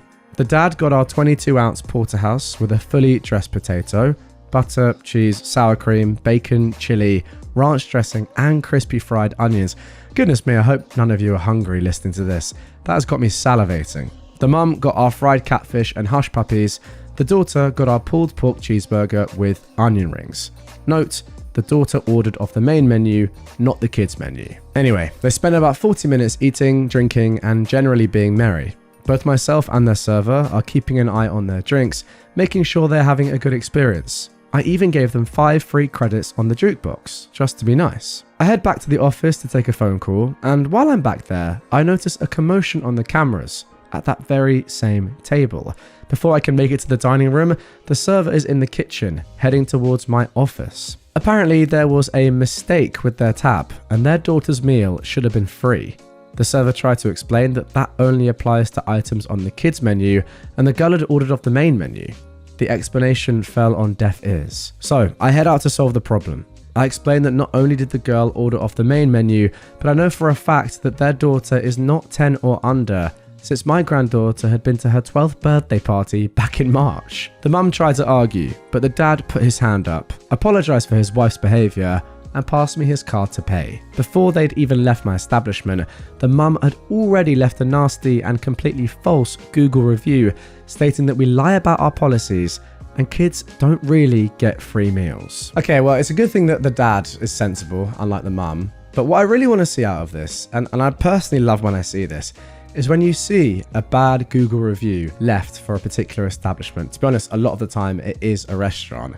And then immediately under that, you can see the response left by the restaurant owner that just destroys the original review, just literally sentence for sentence. Every single point, a lot of the time, the manager has a rebuttal for. So I'd love to see this in this situation. You know, the woman clearly lying about what had happened, probably saying my kid's under 10, but wasn't allowed to have, you know, a free meal, even though she ordered it off the kids menu. Just obviously all a lie there. And I'd love to see OP just, say, nah, not true at all, and completely ratio the original review. Now moving on to our second story of the episode. This one actually has an update afterwards as well.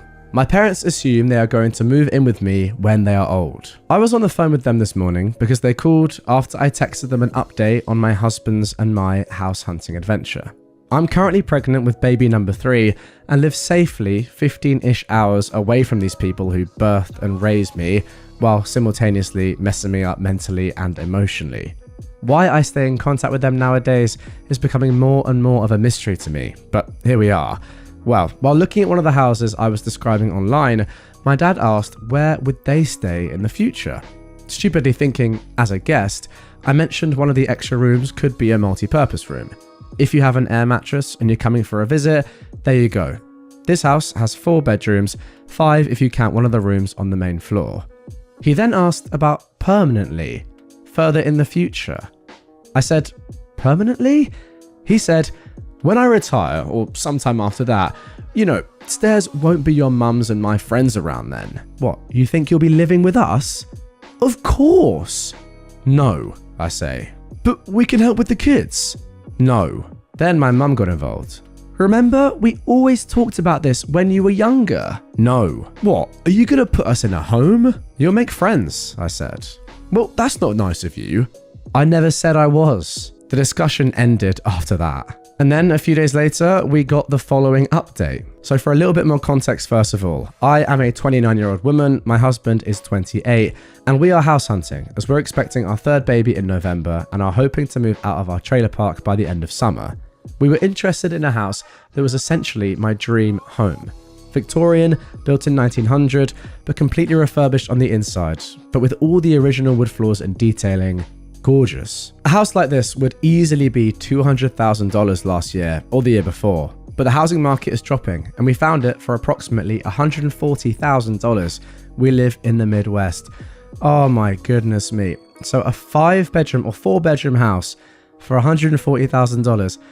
Oh, the fact that I live in London sometimes is just absolutely brutal. That is a disgusting price. Oh my goodness me. Genuinely, 10 times the price of that you would need for a house like that in London. It's just insane. Anyway, it has 4 to 5 bedrooms and 2 full bathrooms. There we go, OP has clarified. My parents the other day asked where they would stay When we come to live with you, that's in quotes. Now, this was never a discussion. They just always assumed they'd live with me when they're older, and I always said no. Well, we messaged the finance person about what the monthly payments would really be. On the app, it estimated $950 plus a month. We figured we could swing that, but needed to know for sure before putting an offer in. She came back with over $1,000. That's not doable for us. We're going through a program and have a grant, so we aren't rich. Lower middle class at best. Thankfully, we have another house we had in mind. A craftsman style, built in 1920, with built-ins, wood floors, and a nice-sized fenced-in backyard. The basement even has a slightly finished room, perfect for hiding from storms and tornadoes. And it's $20,000 less than the dream house. It's just a little smaller, and bedrooms were pretty small, but it's something I was willing to deal with. We saw it before we saw the dream house. Well, when updating my parents on the house situation, my mum all but threw a fit. "You don't have to go with the first house you see." "It wasn't," I replied. "You can wait until something else comes up." "Actually, no, we can't. Some weird law passes in our state in regards to realtors, and our realtor wants us to find a house before it goes into full effect in July/August, which just gives us more incentive to find a house pronto. So far, no other houses have popped up in our area in our budget." "You're about to have your third kid. Where are you going to put him?" "Well, bunk beds are a thing." "Are you going to sleep in the basement if you have more?" "We'll cross that bridge when we get to it." "It's so tiny." "It's bigger than what pictures show, but yes, compared to the dream house, it's definitely smaller than that, but it's also more realistic." I knew what she was really worried about though the whole time. Where will we stay? But she didn't say it. She started looking at other houses on the app and tried to bring them up to me. They were all houses we'd already looked at or were too far away from my husband's work. She was really trying. My dad was actually pretty chill about the whole thing. She even brought up a house that needed serious work. "We want to live in the house, Mum, and we don't want a money pit." She practically growled at me. The call soon ended after that. The one thing I don't really ever understand with these people is just like where their conscience is at, or just how they feel about things in general just makes no sense to me. If I was begging my own children to let me live with them when I'm older, I would just be so like, I don't know, I'd have to be in such a weird mindset or just state to do that. Especially when I'm still perfectly happy like living with my husband or wife or whatever. It's just weird. Are you not just chill living on your own? Do you really want to be around your kids that much or just use them, I think, is really what's going on here to such an extent. But then I feel like in my head, I'd just be like, what am I doing? I'm using my own kids for housing. Am I not a bit better than that? Should it not, if anything, be the other way around? I don't know. It's really weird. If you actually need to live with your children for sort of, medical reasons or because you are incapable of doing things and living by yourself because you're older, that's completely fair enough. But that's just not what's going on here. So I don't get it. It's just a very, very weird mentality, I think. Left her kid alone in a bookstore for hours and thought it was totally normal. This here happened a while ago. I recently got reminded of it after meeting an old friend, and I thought I'd share this story because I know after 13 years in retail/customer services that many people would think that what she did was okay. Back when I worked in a bookstore in a shopping mall, there was this little girl, maybe 5 to 6 years old, just sitting quietly in a corner, looking at the pictures of a book. At that moment, we just noticed her because she was kind of hidden, tucked in a corner, and was totally silent. We asked where her parents were. She said her mummy was in the shop next to ours and told her to wait in the bookstore. We asked if she knew how long it had been, and she pointed to the hands of the clock where they'd been when her mum left. It had been nearly 3 hours. I still can't believe that kid stayed quiet for so long, and I'm still kicking myself for not noticing her sooner. We took her to the mall security and they started looking for the mum. That brainless woman was in another mall next to ours. We have 3 smaller shopping malls on the same street next to each other. The mall security was shocked. One of them was a dad and went to get the kid biscuits and an apple juice. He knew right away she was really hungry after 3 hours all alone waiting. I never forgot how happy she was munching on those chocolate chip cookies and sipping her juice box. They called the police and child protection services. Me and my colleague waited with the kid. We actually had brought the book with us for some reason, so she wouldn't be too scared. When the mum finally arrived, I swear she did not understand at all why what she did was wrong and got annoyed at us for going to security. She argued that her daughter was safe in our store and that she, quote, knew to not cause trouble. That got the police suspicious because the kid was indeed very quiet and eerily well behaved. Looking back, it's kind of obvious that she was scared into being this quiet and calm as a child. The mother's justification was basically that since our store was selling books for kids and some toys, we were essentially babysitters and that we were the ones in the wrong for not, quote, wanting to do our job and watch the children. Needless to say, the cops were just totally done with her and took her to the police station. The kid went with Child Protection Services.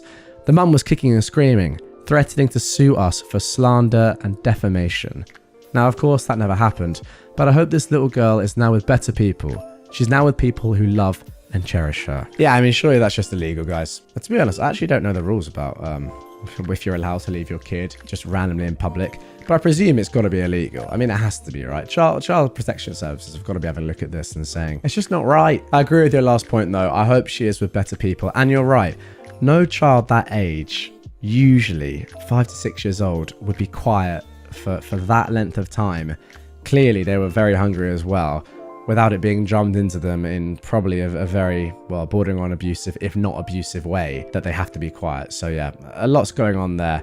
Not just this one incident, there's probably a lot more bad stuff happening as well. Neighbor thinks her kid's bedtime should decide when I can do my hobbies. My neighbor, who is a 27-year-old woman, has 5 kids and 1 more on the way. She doesn't work. She's not ill or anything, just chooses not to. Lives off benefits and is all sorts of entitled. Tonight, I was working on my brother's birthday present, and this included needing to make a few cuts with the chop saw. It was 9 PM and I was done by 9:15 PM. In my country, the curfew for noise and noise disturbance is 11:30 PM. She then sends me this long Facebook message about how her kid's bedtime is 8 PM, and therefore I need to not use power tools after that time, and could I only use them in the daytime so as to not wake her kids. I replied saying I was done now. Bear in mind, she sent that message after literally less than 10 minutes of noise, and that I couldn't confine my usage to daytime because I have a job. I could have said a lot more. I felt like saying to her, your kids are going to be living with a screaming newborn in a few months, so maybe focus on teaching them to sleep without it being perfectly silent. But I restrained myself. Even so, the very little I did say clearly set her off. She sent me another paragraph about her kids needing to be ready for school at 8 AM before blocking me. Now, I will just say here that I do think that being respectful to your neighbors and people living around you in terms of noise pollution is a very fair thing. And, you know, if you know that you live around families that have young children that want to get to sleep early, I would suggest that in general, trying not to use power tools late at night is a good thing to do, which, by the way, I'm sure OP does in general. However, on one-off occasions where you need to do something, and yeah, obviously you can't choose, to use any hour of the day to use your power tools if you have a normal life with a normal job and other commitments, then it's absolutely fine to do. And I think her reaction is pretty insane, to be honest. Yeah, the main point being, you have to teach your children how to sleep through a lot of noise. I mean, now, thankfully, due to my parents, I think, teaching me as a child to sleep with a lot of noise going on. I know that sounds weird, but my mum actually does often say to me, oh, aren't you lucky that we used to vacuum around your cot when you were young, because I sleep under the flight path. Last year I slept right on a main road with loads of cars going through. Completely fine. I think it's up to your parents really to teach children how to do that, and not up to everyone else in the neighborhood to work around young children. Yeah, it's nice to be nice, but not all the time, and you can't just be living your life to the strict, regimented daily schedule of children. Now for our final entitled parent story of this episode. Entitled Disney Adult demands that I change clothes in the middle of a crowded restaurant. To preface, this situation came up a few years back, but still lives rent-free in my mind from how absurd it was. I was on a family vacation at Disney World a few years back. I, 19 years old at the time, was staying on property at a resort, but on our first night we had dining reservations at a different hotel that was a fair distance away. It was a casual buffet-style restaurant, so there was no dress code or reason to be fancy, so I wore a pair of shorts and a graphic tee of a unicorn that said, "Everything sucks," in a glittery cursive font. About halfway into dinner, when I got up to get seconds, a woman, probably in her 40s, stepped up to physically block me and immediately started shouting in my face about my obscene clothing. I just stood there completely baffled, while she went on and on about how our young children, who were calmly eating on the other side of the room, were being distressed by my, quote, disgusting and inappropriate shirt, and then she demanded I take it off in the middle of the restaurant. When I told her I don't exactly carry replacement clothes with me, she demanded that I go to the gift shop and buy a new family-friendly shirt, specifically one with Disney princesses or Minnie on it, because that's what her children would like to see. At that point, I didn't want to deal with her anymore and said that I'm not here to appeal to kids I don't even know. The waitress would have stopped me at check-in if there was a problem with my clothing, and I just wanted to eat my dinner and leave. I walked away to get the rest of my meal and left her screaming at me for a few minutes before she eventually gave up. I hope those kids turned out okay. You know what I would have done in that situation right there? And I wouldn't have done this, right? But in my heart of hearts, I would have loved to do this. It's just take my top off and just like whip it around my head and just chuck it. I've been like, there you go. You happy now? Are you happy now? This is what you asked for. Just full nips out. In fact, I'm going to do it now. But in all seriousness, I mean, this woman's just ridiculous. Absolutely ridiculous. You should have said to her, well, if you want me to change my shirt, go and buy me one from the gift store. Then I'll change it. Because in that way, you're getting a good deal. Even if the shirt's terrible, you could then donate it afterwards and keep your own shirt. But yeah, insane. Again, kind of similar to the last story. Not everyone is going to work around your children who also, again, by the way, don't care at all. What is going on, everyone, and welcome to the channel. I hope you're all doing well. Now, before we get into the more regular Reddit story stuff today, and don't worry, we're going to get into that, I first of all need to tell you about an article and a story that I've seen online, which has absolutely just shocked me and blown my mind. As you can tell by the title of this one, this is technically r/entitled parents. I think the story that you're about to see goes a long way beyond that, but I just had to show you guys. I had to bring it to your attention. Here it is. Now, we talk about titles of news articles. This is on Daily Express US, and the title of this article is Boy, 10, crushed to death by £340 foster mum after she sat on him for misbehaving. So yeah, as I say, this obviously goes beyond what we'd normally expect from entitled parents. This is just, yeah, murder, a little bit further than the usual stuff. But I just have to tell you about this story. It just blew me away when I saw it. So Jennifer Wilson has been charged with involuntary manslaughter after her £340 frame caused the death of 10-year-old Dakota Levi Stevens in Berrien County, Michigan, court document says, which is just insane. For Europeans, £340 is roughly, let me do some maths on the fly, about 150, 160 kg, roughly around there. Like, it's insane. It's double my weight, and I'm not a light person. Like, if I was lying on a 10-year-old boy, not in that way, I probably shouldn't be making jokes given what's happened here. If I was lying on a 10-year-old boy, I would be thinking, okay, this is going to be a struggle for them to breathe. Two of me? Yeah, that's insane. Anyway, here we go. Here's a picture of the lad and his foster mum. Just such a sad story. A 10-year-old boy was crushed to death after his £340 foster mum sat on top of him after he acted up, according to court documents. Jennifer Wilson was apprehended in Berrien County, Michigan, and could face up to 6 years behind bars. 6 years only is just, like, that's just insane.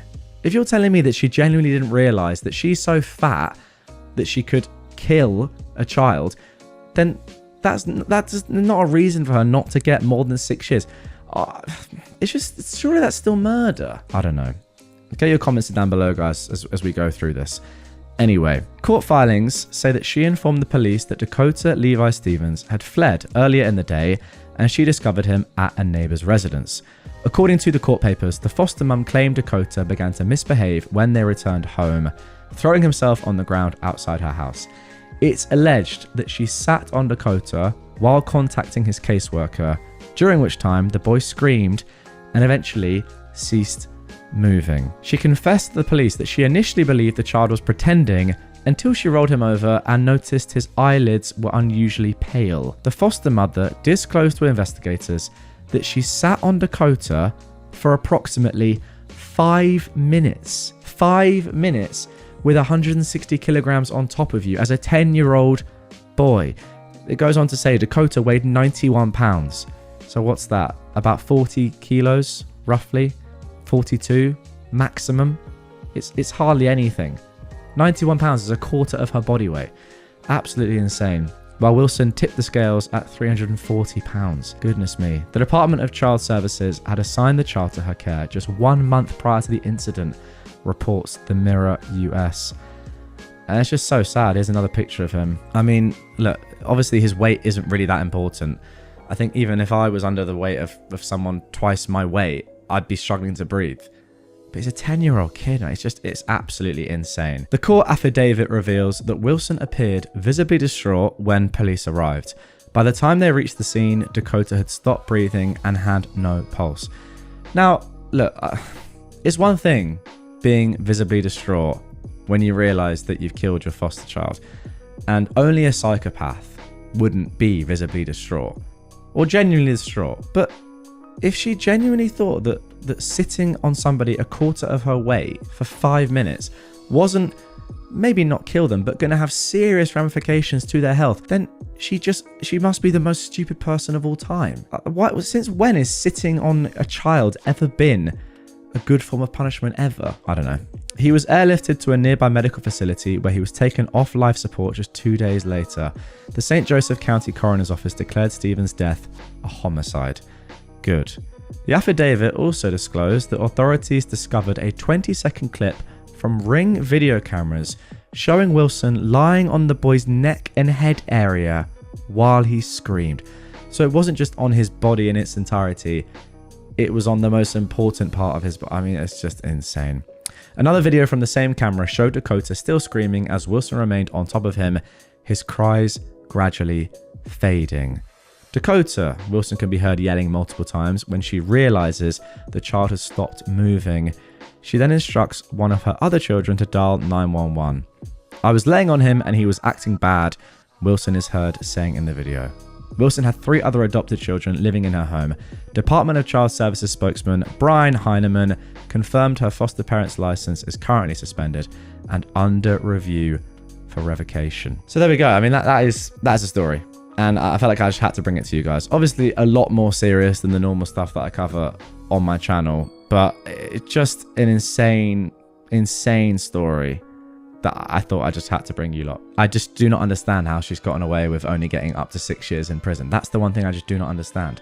And again, I don't think that she was trying to kill the kid. Like, I'm not saying that for 1 second. But if you have to give someone a punishment that is worthy of what they did, and she has killed a 10-year-old child. How can that be only 6 years?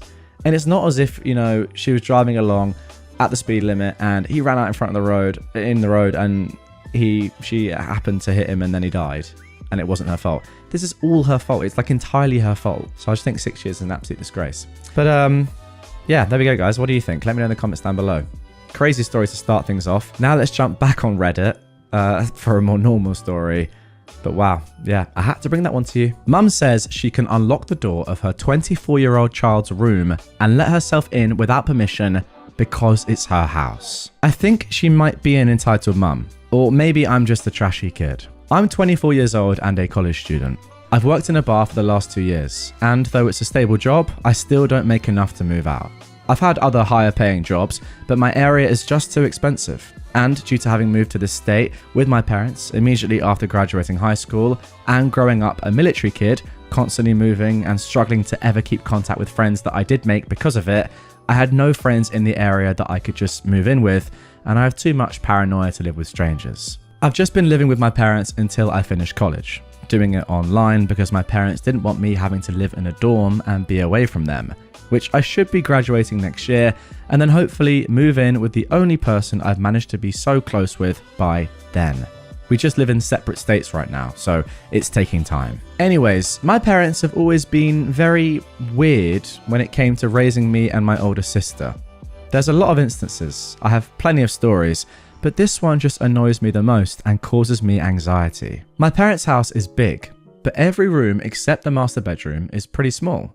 My bedroom can only fit my bed, dresser, and TV stand comfortably, so my desk and computer and bookshelf and my ferret and his big cage are in the bedroom next to mine that's used as an office for me instead. I'm 24, so obviously I love having some privacy, especially since I spent most of my life being heavily monitored and coddled by my parents, specifically my mum, because I was diagnosed with Asperger's at 4, and a bunch of other things that keep adding up as I see doctors. My sister actually told me she was a bit relieved about how little they ever paid attention to her because they were so focused on me.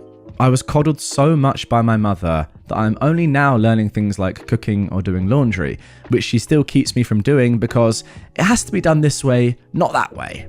And when I ask for help, she gets mad and tells me to figure it out myself. Anyways, rambling all this to say that our mum still hovers and overwhelms me with how on top of me she is. But the worst of it is probably the fact she will let herself into my bedroom or office whenever she wants, most of the time without announcement. Reminder, I'm an adult. I'm also AFAB, and again, an adult. Though my parents don't believe I do things like that because I'm their baby who never seems interested and acts disgusted, but I act that way to keep my dad from making jokes and comments about me. So besides existing, I also do adult things in my private time. Obviously, I'll lock the door, but does that stop her? Absolutely not. So even if I'm in my office playing video games, I'll keep one end of the headphones off at all times so I can listen out for my mum moving around nearby. Goodness me, that is not going to be good for your situational awareness depending on what game you're playing. I won't have anything to hide, but my anxiety will go through the roof. Besides that, because of my dad, I hate anyone coming up or sneaking up behind me without my knowing, and she insists on my computer facing the door, so my back is to the door. So I lock my door to prevent people from doing that. Like any human being, I also lock my door when I'm changing in my bedroom. And what does my mum do? She finds my door is locked, unlocks it, and lets herself in. There was this one time, for example, where I was in my bedroom in the middle of changing. I'm literally completely topless, boobs to the wind, when I didn't hear her approach my door. All I hear suddenly is the sound of my doorknob, the lock being switched from the outside, and then the door being thrusted open. And what did I do? I body slammed the door shut and nearly hurt her doing it. I don't know what it is, but even if it's my mum, who insisted on bathing me until I was nearly 14, okay, we need to discuss that. The thought of anyone seeing me in any state of undress, even if it's just in my underwear, feels disgusting and makes me panicky. So I'm not joking when I say I was hyperventilating when I slammed into the door to shut it and was quickly trying to dress. Now while I'm doing that, my mum is shoving into the door, trying to force it open, yelling to let her in, and that she wanted to tell me to do something. I told her no, that I'm changing and she can't come in. She gave up getting in, mostly because I'm a fairly strong person despite never working out, unless you count picking up tables and kegs at work for fun exercise. I just like picking up heavy things to see if I can. Respect, but I will say, the fact that she bathed you until you were nearly 14 is actually disgusting. I mean, in a hygienic sense, I imagine it's quite good for you, but in every other sense, it's disgusting. And also, I guess that depends on how good your mother is at cleaning you. Loads and loads of factors here. The main being, it's disgusting. When I finally let her in, after changing, she's huffing and mad at me, demanding to know why I wouldn't let her in. I repeated that I was changing, and she said, "So? I'm your mother. I made that butt so I can look at it." Sorry, she said what? For audio listeners, I've turned on my camera here to show my utter dismay at what I've just read. I made that butt so I could look at it.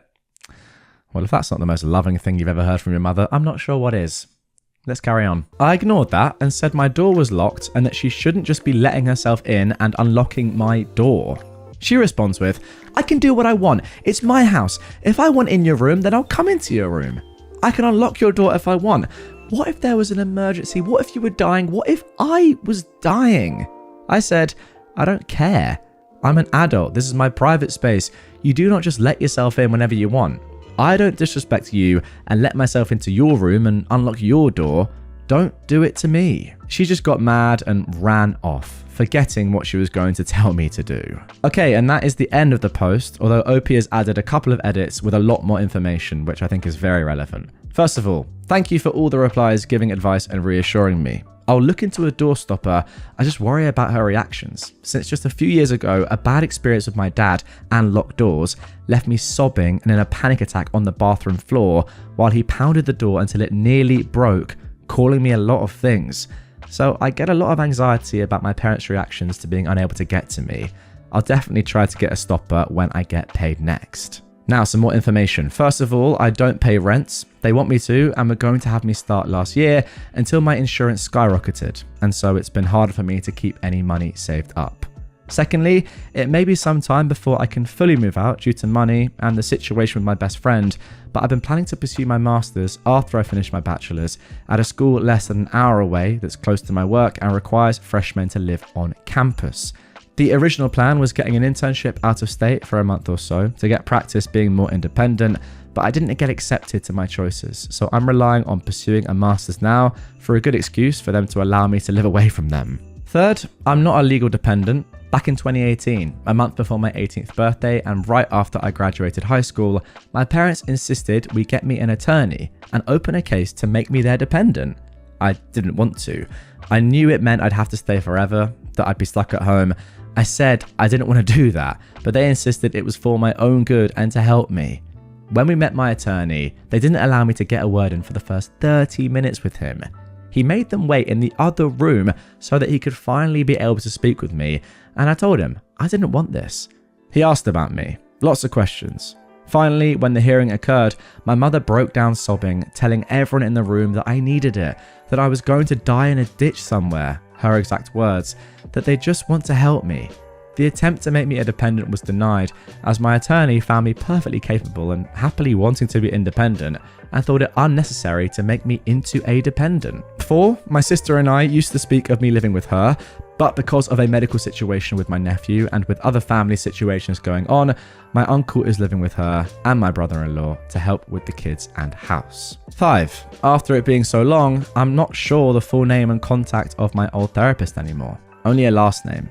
I don't even know the address of her office, as my parents didn't allow me to learn how to drive until I was 22.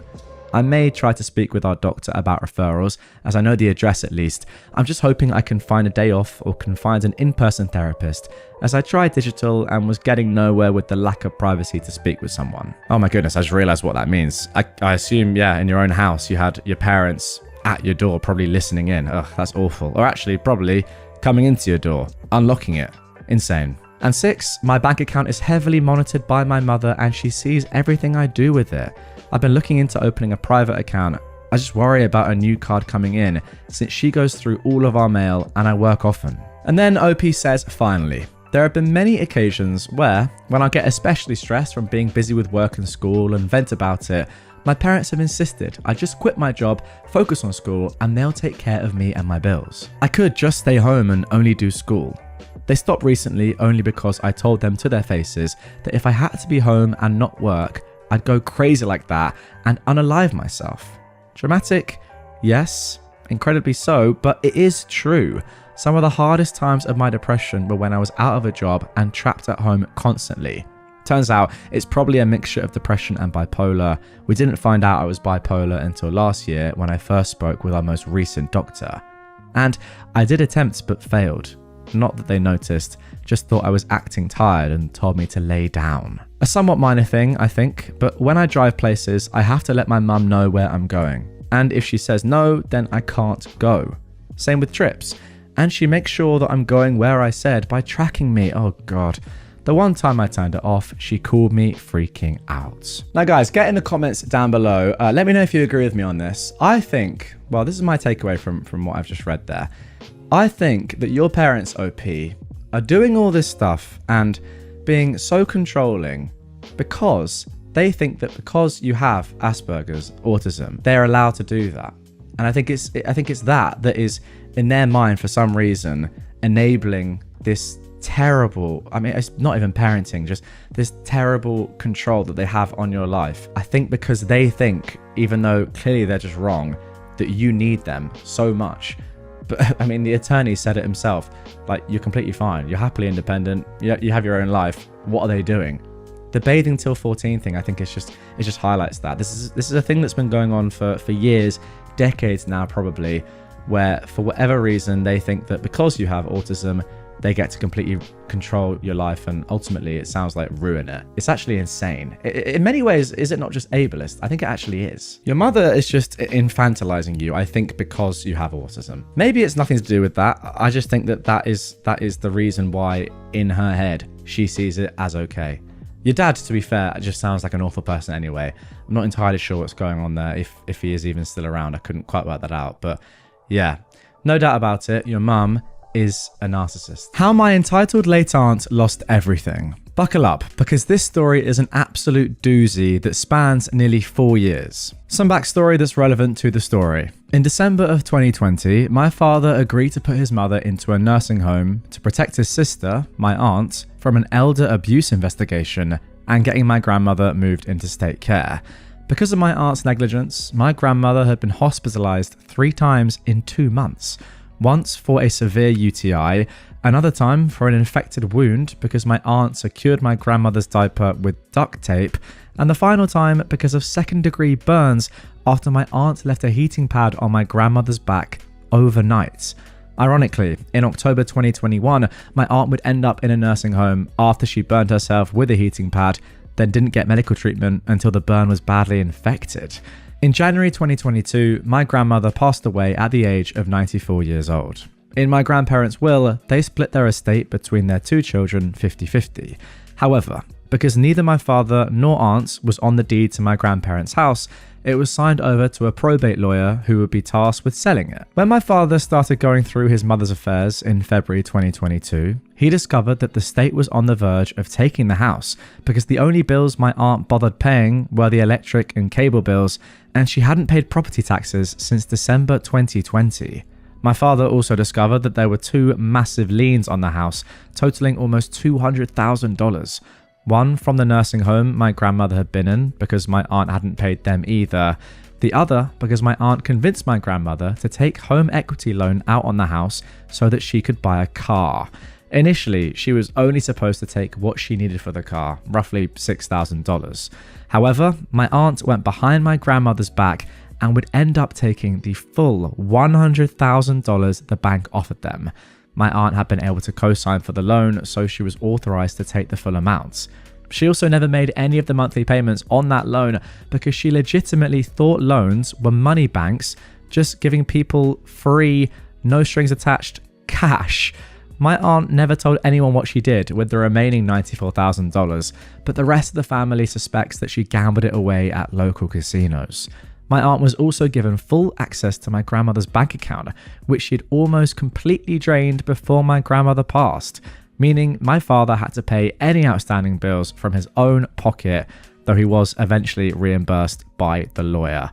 Goodness me, just 2 paragraphs in and already, what a woman your aunt is. Some point between late January 2022 and March 2022, in an attempt to buy herself some time to recover enough to leave the nursing home and thinking that the house couldn't be sold if somebody was living in it, my aunt convinced one of her friends to move into my grandmother's vacant house, unbeknownst to my father and the lawyer. As you can imagine, things got messy when my father found out. Initially, my aunt told my father that the man was there to take care of her 2 cats.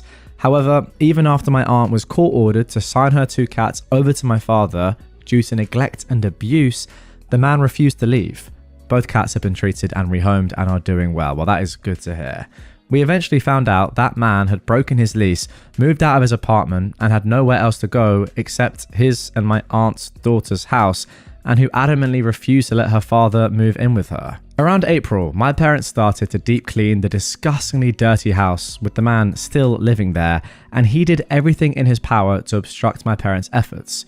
He'd call up claiming he was sick with COVID, which my parents almost always called his bluff on since he was physically disabled and never left the house, nor had anyone but my parents visit. One day, he told my mother, well, Sharon, who is my entitled aunt, said we'd be able to live here forever, and that my father didn't have the balls to kick me out. Well, my mum told my father what had been said, and the very next day, my father gave the man an ultimatum. My father told him, either you leave on your own by May 1st, or I'll have you evicted. The man chose the eviction route because my aunt told him they can't legally evict a disabled person, and he believed her. He ended up having to move in with his daughter, who is no longer speaking to my aunt because my aunt has ruined that woman's livelihood on multiple occasions. But that's a whole other story. However, before he left the house, per my aunt's orders, he stole several valuable pieces of jewelry, including a box of rings that had been willed to her cousins. We were able to get the stolen jewelry back in late 2023 after the probate lawyer had to send police to retrieve it, which is another doozy of a story. I feel like, despite the fact that this story is fantastic, there's so much more to uncover in this story. Like, there's so many different intricacies and events that I would love to delve into at a later point. But for now, goodness me. Because of the whole squatter incident, we missed a massive housing boom where houses were selling for significantly more than what they were worth. And the house was put on the market during a slump and ended up selling for almost $150,000 less than what it was worth. And it led to another lengthy legal battle with my aunt because she refused to sell or throw out any of her furniture in an attempt to buy enough time to leave the nursing home until she was court ordered to do so.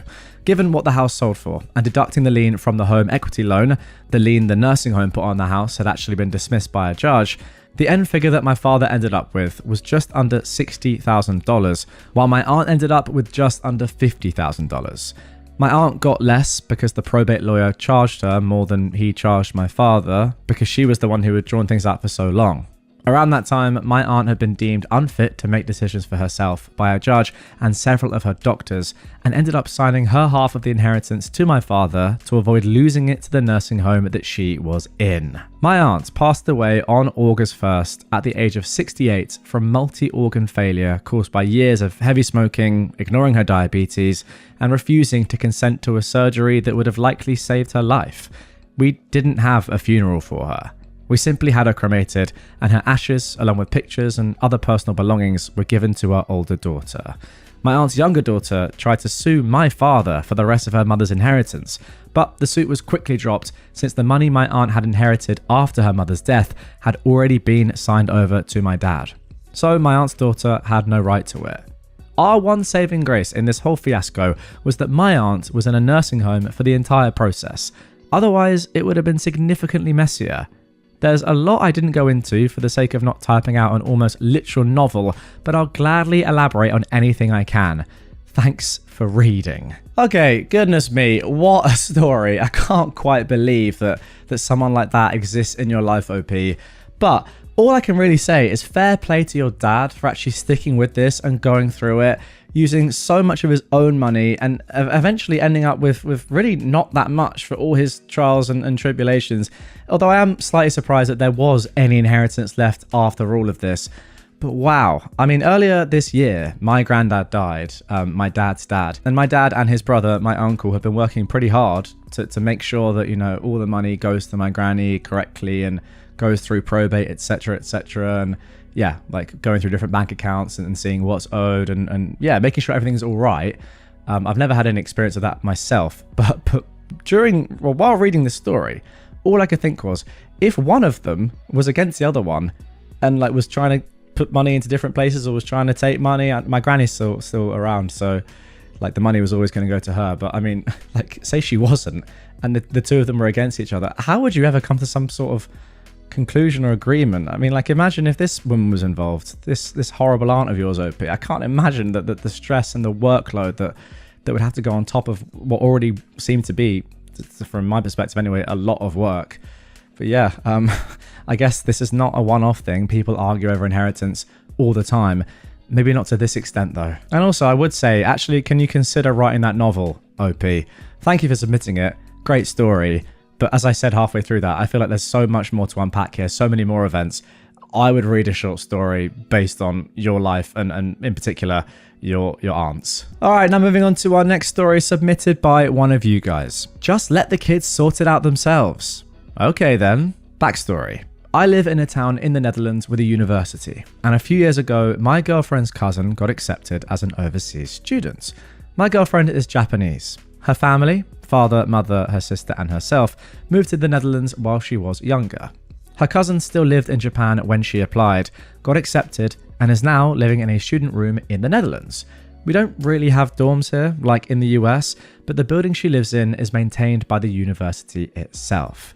Said cousin is doing quite well for herself, got good grades, and is well on her way to get her diploma.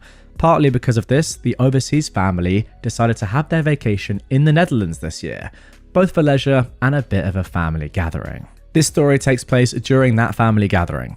My girlfriend's parents and the cousin's parents, plus yet another family, had a meeting in a restaurant in my hometown. They had 2 little kids in tow, sisters. They looked like 8 or 9 or so to me, but my girlfriend later told me they're actually 11 and 12, but did look younger than they were, probably also because of their school uniform. At least that's what it looked like to me. I really don't know. Anyway, the idea was to catch up with the family, and my girlfriend was asked if she would be willing to keep the 2 young kids busy for a few hours since she was the oldest of the lot. My girlfriend and me are in our 40s. Her studying cousin is around 25, and as said, the 2 kids are 11 and 12. Now my girlfriend didn't mind, but did ask me if I wanted to come along as well. Her cousin didn't mind. The 3 of us had met a few times before already, and well, it was all about keeping the young kids busy anyway. Oh, for the record, the 2 young kids basically only speak Japanese. They do understand bits of English and can even speak some, but it's mostly Japanese. My girlfriend's cousin speaks both Japanese and English and has even learned quite a bit of the Dutch language as well. Seriously, for the few years she's been here, it's in my opinion quite impressive. My girlfriend speaks Japanese, English and Dutch, and as for me, Dutch, obviously, and English. But over the years, I've also managed to pick up a decent bit of Japanese as well, and I can often, not always, understand the general gist of things, as long as it's not too quickly spoken or too complicated. So basically, it was all English and Japanese between us. Right then, let's get into the story now. A bully shows up. We took the kids for a walk through my hometown, and they were quite interested. But when we went past a playground, that also quickly got their attention. So the 3 of us decided to go and sit on a bench and let the kids have some fun. There were several activities, like an air balloon castle, swings, a sandbox for younger kids to play in, just plenty of things to do.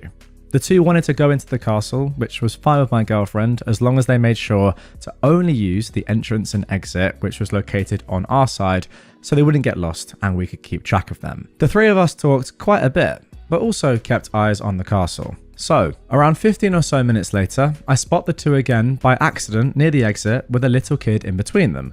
I have no idea, but I'd say she was around 8 or so.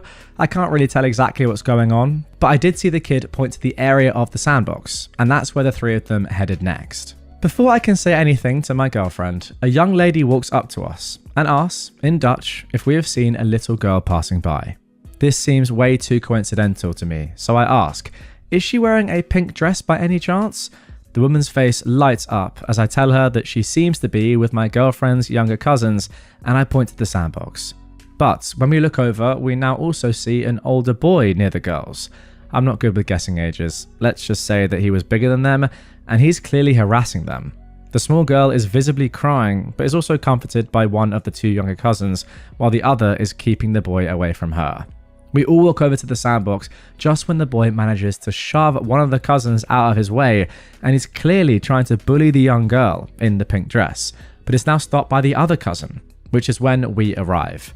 The woman who is with us berates the boy and tells him to stop picking on young children, but the little brat clearly isn't very impressed. The incident. The next moment, his mother, so I assume, storms over yelling, and she has every appearance of a Karen.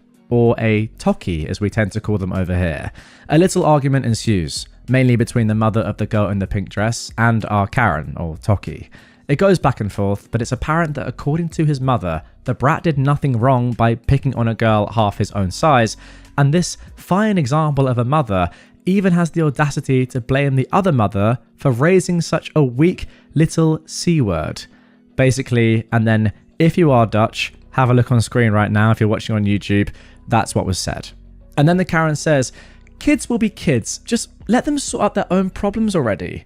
But she does take the boy with her as she walks away. The mother gets ready to grab her kid and leave, but in the meantime, the girl has completely calmed down and is actually having a great time with the 2 cousins. Unknown to anyone else yet at this time, my girlfriend decides to comply with the earlier suggestion. First, she asks the mother to reconsider leaving because the kids are having so much fun together. My girlfriend also comments how amazing kids are because they clearly don't speak the same language, yet they seem to understand each other just fine and are having a good time. The mother agrees, and my girlfriend now addresses both her cousins in Japanese. And it sounded very serious to me. Something about the tone, the way she talked, and also looked at both girls, even a bit sternly. They both nodded and clearly said, "Hi," aka "Yes, mom, apologies for the pronunciation there." I think I even saw a small head bow, but I'm not too sure. Our little group goes to sit on a bench nearby, and for the next 5 minutes, nothing happens. We're just having some small talk. Then the bully returns.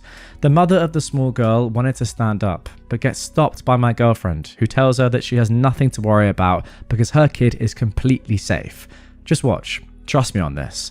The mother is visibly uneasy, but does remain seated, which is when I noticed that the behaviour and stance of the two cousins has completely changed. They seem much more confident and relaxed. The boy starts making a fuss, while one of the cousins stands up, points to him, and yells something at him, in Japanese, obviously. He once again tries to shove her out of his way, but this time she's faster. She steps aside, does something with her leg, and gives him a huge shove. Next moment, he's eating sand. No, literally. He gets up visibly angry with his face covered in sand. This time though, he becomes violent and actually tries to hit one of the cousins with his fists. Yeah, tries.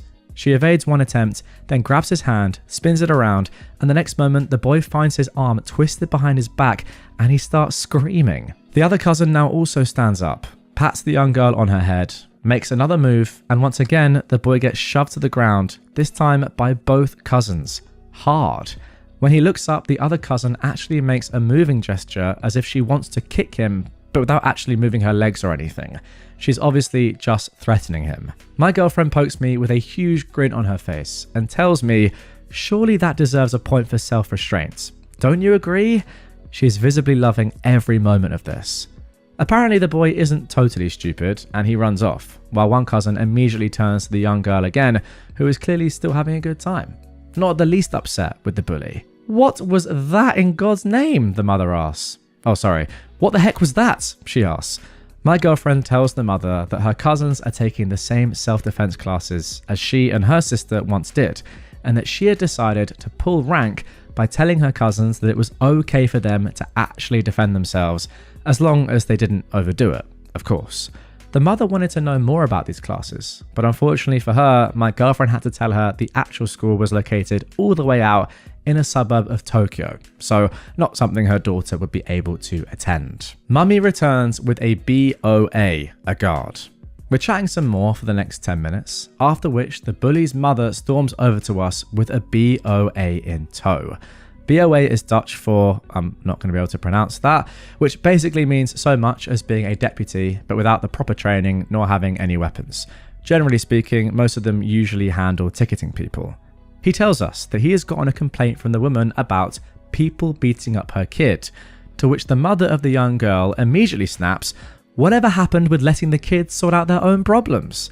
Now the funny thing is, apparently the whole spectacle didn't really go unnoticed, and before we could say or do anything, someone else had stormed over as well. "I saw the whole thing, officer," an older woman said. "Her brat," she said, pointing at the Karen, "was harassing and beating the kid in the pink dress when these two awesome kids stepped in and protected her." Meanwhile, another man had walked over. "Officer, that brat got everything he deserved. He started it. The only thing that happened was that those girls defended themselves from him." The officer listened to everyone's statements and ended up deciding to ticket the mother of the brat. I assume for disturbing the peace, but I don't know any details because at this time we decided to leave and went our separate ways. Aftermath. During our walk back to the hotel/restaurant, the cousins told us the whole story. And I actually learned something new as well. While they were in the castle, they saw the boy harassing the young girl in the pink dress and immediately decided that this wasn't right, also because he was almost twice her size. He actually pulled on her hair while she was already crying, which made the cousins plain angry. But the only thing they did was get the boy away from the girl. One cousin distracted the boy by blocking him from grabbing the girl's hair again, and she also started taunting him while the other comforted the young girl and led her to the exit, but the one we agreed on. So the girl's mother never saw her leave and got worried. The other cousin managed to lose the boy in the crowd, at first anyway, and she joined her sister near the exit. So I asked my girlfriend why they didn't do all that stuff right away, to which she told me that they weren't allowed to. The first rule of self-defense is apparently always leave if you can. And her cousins are at a level where the use of these techniques outside their school is strictly prohibited, unless there's an actual threat, of course, or if they've been given direct permission by an elder of the same school. A rule which my girlfriend was stretching a little bit, but she told me that she would write up the whole altercation so that the cousins could take her letter back with them.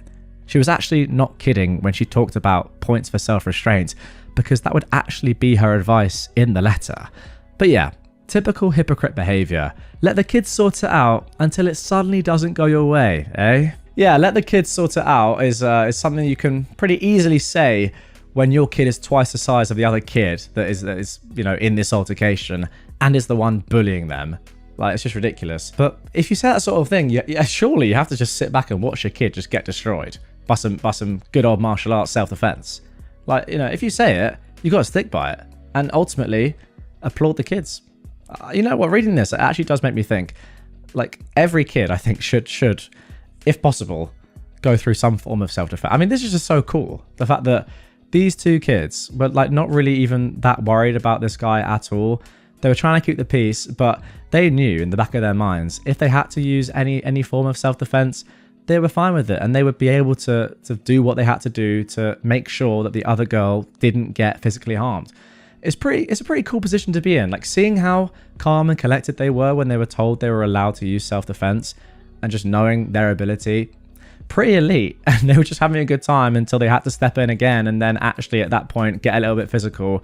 But they weren't harming the kid, were they? They were just saying, no, back off, putting them in his place, yeah, with a little bit of physicality. But it's not as if they were like scrapping him, punching him. They just made him eat a little bit of sand. Who doesn't love that? Entitled woman thinks she owns the drive-thru, throws a tantrum, and gets served by karma and the police. I'm at Chick-fil-A the other day. At this location, they have 2 drive-thru lanes. One for regular orders and one for mobile orders, where you skip the line if you use the app and scan a QR code. I always use the mobile lane because it's way faster. Well, not today. Enter the entitled woman of this story. She cuts me off pulling into the lot, red flag number 1. But whatever. There's no one else in the mobile lane, so it's not a huge deal. I pull in behind her and immediately notice she's not holding a phone to scan a QR code like a normal person. Nope, she's sitting there waving at the attendants. Newsflash, nobody monitors the mobile lane. So naturally, she starts laying on the horn like a lunatic. An employee finally comes over. Before he's even at her car, she starts barking out her order. And this is not a short one. This woman orders like she's feeding an army. After ordering, she drives off without paying. The guy literally has to chase her down to get her payment. Then she pulls up to the window where I'm still stuck right behind her, despite having scanned my code and being ready to grab my food in seconds. The employee at the window asks her to pull around to one of the waiting spots, but she refuses, saying, "No, it always takes longer if I pull around." The employee explains very patiently that pulling around won't delay her order, but it will let them serve the people behind her whose food is ready. But she responds, "It's not really fair to prepare their orders before mine when I was here first." The employee tries to explain how food stations work, but she interrupts, saying, "They should all be working on the first person's order. I know you just make minimum wage, but this really shouldn't be that hard to understand." After what feels like forever, the manager appears at the window. He leans out and very politely asks her to pull around, even promising to personally bring her food out as soon as it's ready. To top it off, he offers her a complimentary peppermint shake as an apology for the inconvenience. And this is what, guys, sorry to interrupt, this is what I hate about customer service. The fact that you have to sort of pander and make sure that customers like this are alright and still come back the next time. You should just be able to say, "No, F off, get out. I hate people like you. You're ruining my job. Why are you saying I'm on minimum wage? Why does that matter? Like, just go away." But no, it's in the interest of the manager, I suppose, to give her free stuff and, yeah, make her keep coming back. I just think it's a disgrace. Anyway, what does this Karen do? She knocks the shake out of his hand. It goes flying everywhere. On him, inside the window, total chaos. She even has the nerve to beep her horn at him. And this is why I feel like, people in customer service shouldn't try and help people like this out. Just say, "No, go away." Anyway, Finally, calm starts to take hold. A couple of minutes later, 2 police officers walk around the front of the drive-through road, coming towards her. The entitled woman laughs at the manager, saying, "You really called the police?" The manager calmly responds, "No, ma'am, they were at the counter when I walked by, covered in the shake you knocked over. They also heard your shouting and honking.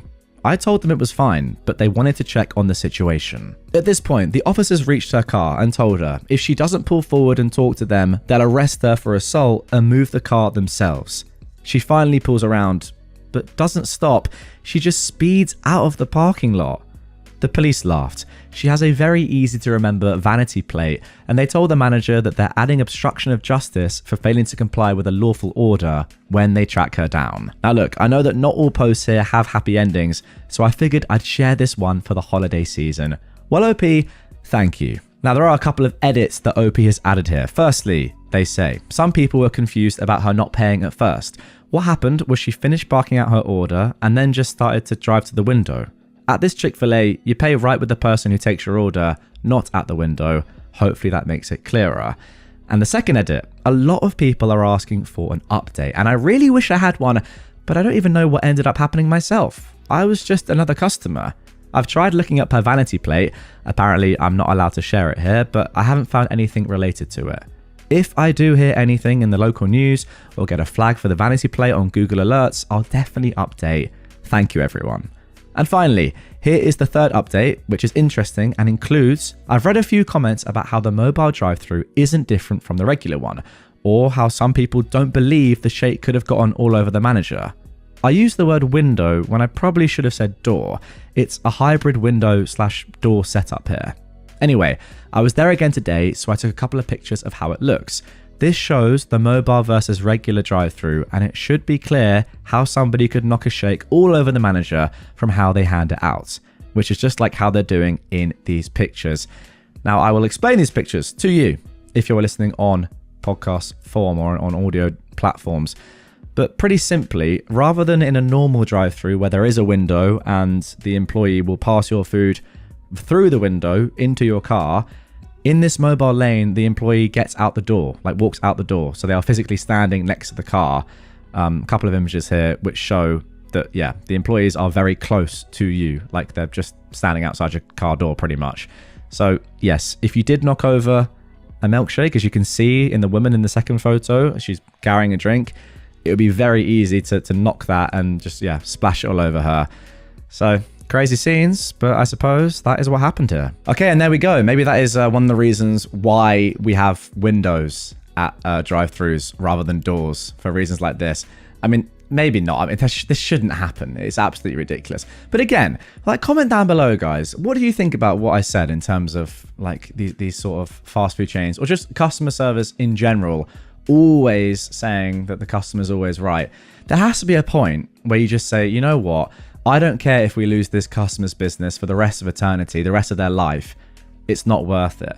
And I feel like we reached that stage before the manager got involved and was giving a free milkshake, right? I don't know. Maybe it's like, it's good to give people the benefit of the doubt. But if this woman was doing all that crazy stuff before the manager got involved, at that point, just say, look, move along. We don't want your business here.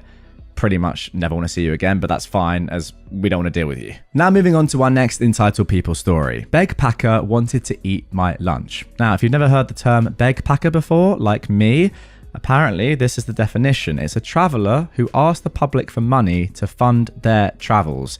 Often Westerners who decide to go to countries where the cost of living is low, but then ask the public for money to fund it. I mean, that is crazy. They beg for charity from locals, apparently, despite coming from the West to countries where the cost of living is much lower. That's mental. Anyway, let's get into the story. On Saturday, I, a 38-year-old woman, went out to meet my friend Jerry, who is a 38-year-old woman as well, in this small village where a lot of pseudo-hippies and pseudo-spiritual people hang out. Another friend, Brew, who is a 41-year-old woman, joined, and we were strolling around when Jerry bumped into a woman she knows. This woman, Lola, was obnoxious from the beginning and started following us around. I noticed Jerry was a bit annoyed by this, but she let it go. Lola stops and buys a big plate of food, potatoes, rice, etc. She starts eating with her hands and doesn't offer me any. I didn't think much of this as I didn't want it, but this is important for later. We finally sit at a bar/restaurant at around 2 p.m. Me and Jerry order a beer. Brew orders a tea. Lola doesn't order anything. Now, I'm mostly quiet, listening to the conversation. Lola asks Brew how she survives, how she makes money. Brew is a bit taken aback, but responds and asks, "What about you?" To which Lola says, "Well, I have no money at the moment. That's why I'm asking." Brew wasn't feeling well and went home. Lola asked the waitress for hot water, fills Brew's empty teacup with it, and starts drinking from it. Wait, sorry, wow, that's interesting. I just observed. Jerry and Lola are talking, but I already didn't like Lola much. Later I learned that she is one of these white European people who travel the world by asking for other people's charity. Mind you, I'm in a poor country, and this is the type of person who asks for a discount in a local farmer's market. The topic of their conversation was incredibly annoying to hear. Basically, she had a bunch of judgmental ideas around one-night stands, and Jerry was trying to tell her this was just a constructed belief. I did not participate. By then, it was 3 p.m. and I hadn't had lunch, just a small breakfast. I ordered a portion of fries, the only vegan food in the place. It arrives and I eat it all without offering any. Jerry casually mentions that I'm a Buddhist, and Lola then says that she is surprised by this fact, as I didn't share my fries, and that I am selfish. She said she was also a Buddhist and Buddhists share. I just laughed, and I asked her whether she offered me any of her food before. She stays quiet. Then I said she can order her own fries if she wants fries. My view is this: I'm a Buddhist, but not the Buddha. Fries can look like a snack for the table, but in this case it was my main, my lunch. She just eaten a huge plate of food. I don't feel I have to share my food with anyone else, and I don't see how anyone is entitled to my food. Also, being judgmental and confrontational are both not very Buddhist practices, but I'm sure she was not enlightened, so I don't hold anyone to the Buddhist standards. However, I can admit that I didn't offer any chips on purpose, and that I do judge begpackers. Well, that is the first I've ever heard of a begpacker, but goodness me, I don't really want to hear about them again. They sound like terrible people. Absolutely crazy. Not gonna lie, got no idea where this story takes place, but every time that I've gone to Asia or, somewhere just like in the Far East in general, which is where, generally most people backpack from the Western world, or they go to South America, which is relatively similar, right? It's much cheaper than Western Europe or America, like considerably cheaper. I mean, it depends where you go, of course, but if you're getting sort of normal standard food at normal standard places, it's a lot cheaper, to the extent that I've always been surprised and been like, oh wow, this is great. I'm not spending much money at all to get great quality stuff. It's way cheaper than when I'm here in the UK. So for someone to be doing this, or for begpackers to exist, is mental. I actually looked up like when this term first started, and there are a couple of articles about it from a few years ago. But yeah, it's there's not too much about it. I don't know. It's a terrible sort of thing that I just didn't really know existed.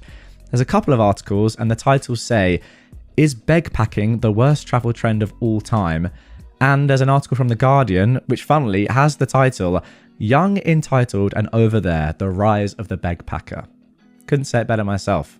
Great story. Now for our final entitled people story.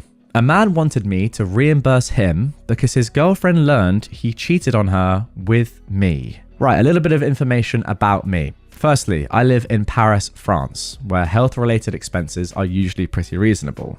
And secondly, I'm sexually promiscuous, which means I do regular STI testing. I've mostly been lucky, except once where I got a mycosis in my throat. It was gone after only one day of medicine, according to the test I did a few weeks later. Of course, I immediately contacted all of the partners I had sex with since my last check-in, 3 months earlier, at least the ones who had not deleted their Grindr account, blocked me, or just whose contact I didn't get. Most of them thanked me for warning them and told me they'll get checked. Great. Except for one guy. He told me he doesn't use condoms with his girlfriend and asked me how is he supposed to tell her? She doesn't know that he cheats on her, nor that he has sex with men. Honestly, I don't consider this my problem. He also tells me that he's not legally in France and doesn't have social security, so he asked me to pay for the testing. It's around €10. Honestly, if that means it doesn't spread to other people, I'm willing to pay that price. I should note at this point that I'd forgotten that there are free STI tests all around Paris. I used to go there as a student. but my insurance covers private labs, and that means that instead of waiting for hours to see a nurse, I wait 20 minutes. The guy contacted me a few days later, letting me know his test turned out positive. He asked for money for the doctor and medicine. Once again, the amount is low enough that I can easily afford it, so I give him the cash to pay those things. Probably less than 40 euros for the doctors and medicine. The guy then tells me that he was living at his girlfriend's place, but she's kicked him out. And so he told me that I had to pay for his hotel. I told him I wouldn't, but he insisted, and that is when I blocked him. To be frank, I'm kind of sad for him. In the first place, because I hate the fact that people have to live with the notion that the police could force them out of the country, not find a legal job, and depend entirely on their partners. Still, I don't think that part of the implicit contract between men who have quick hookups with other men goes beyond the fact that we tell each other if we ever got an STI, or warn them if they forget some things when leaving our apartment. Once, a guy forgot a ring. I immediately went to send him a message, just to realise that he'd already blocked me on Grindr. This day, I guess I got a free ring. In particular, I don't think that a quick hookup means I'm responsible for paying for his hotel. Now, while mentioning this story to a friend of mine, they noted that, firstly, if he never got tested before, it's quite possible that he was the one who gave me the STI, especially since it seems he was surprised that you could get STIs from oral sex. More importantly though, for what we know, he never got the STI, or he uses it to get money out of other people. I've not asked for his medical bill or test results.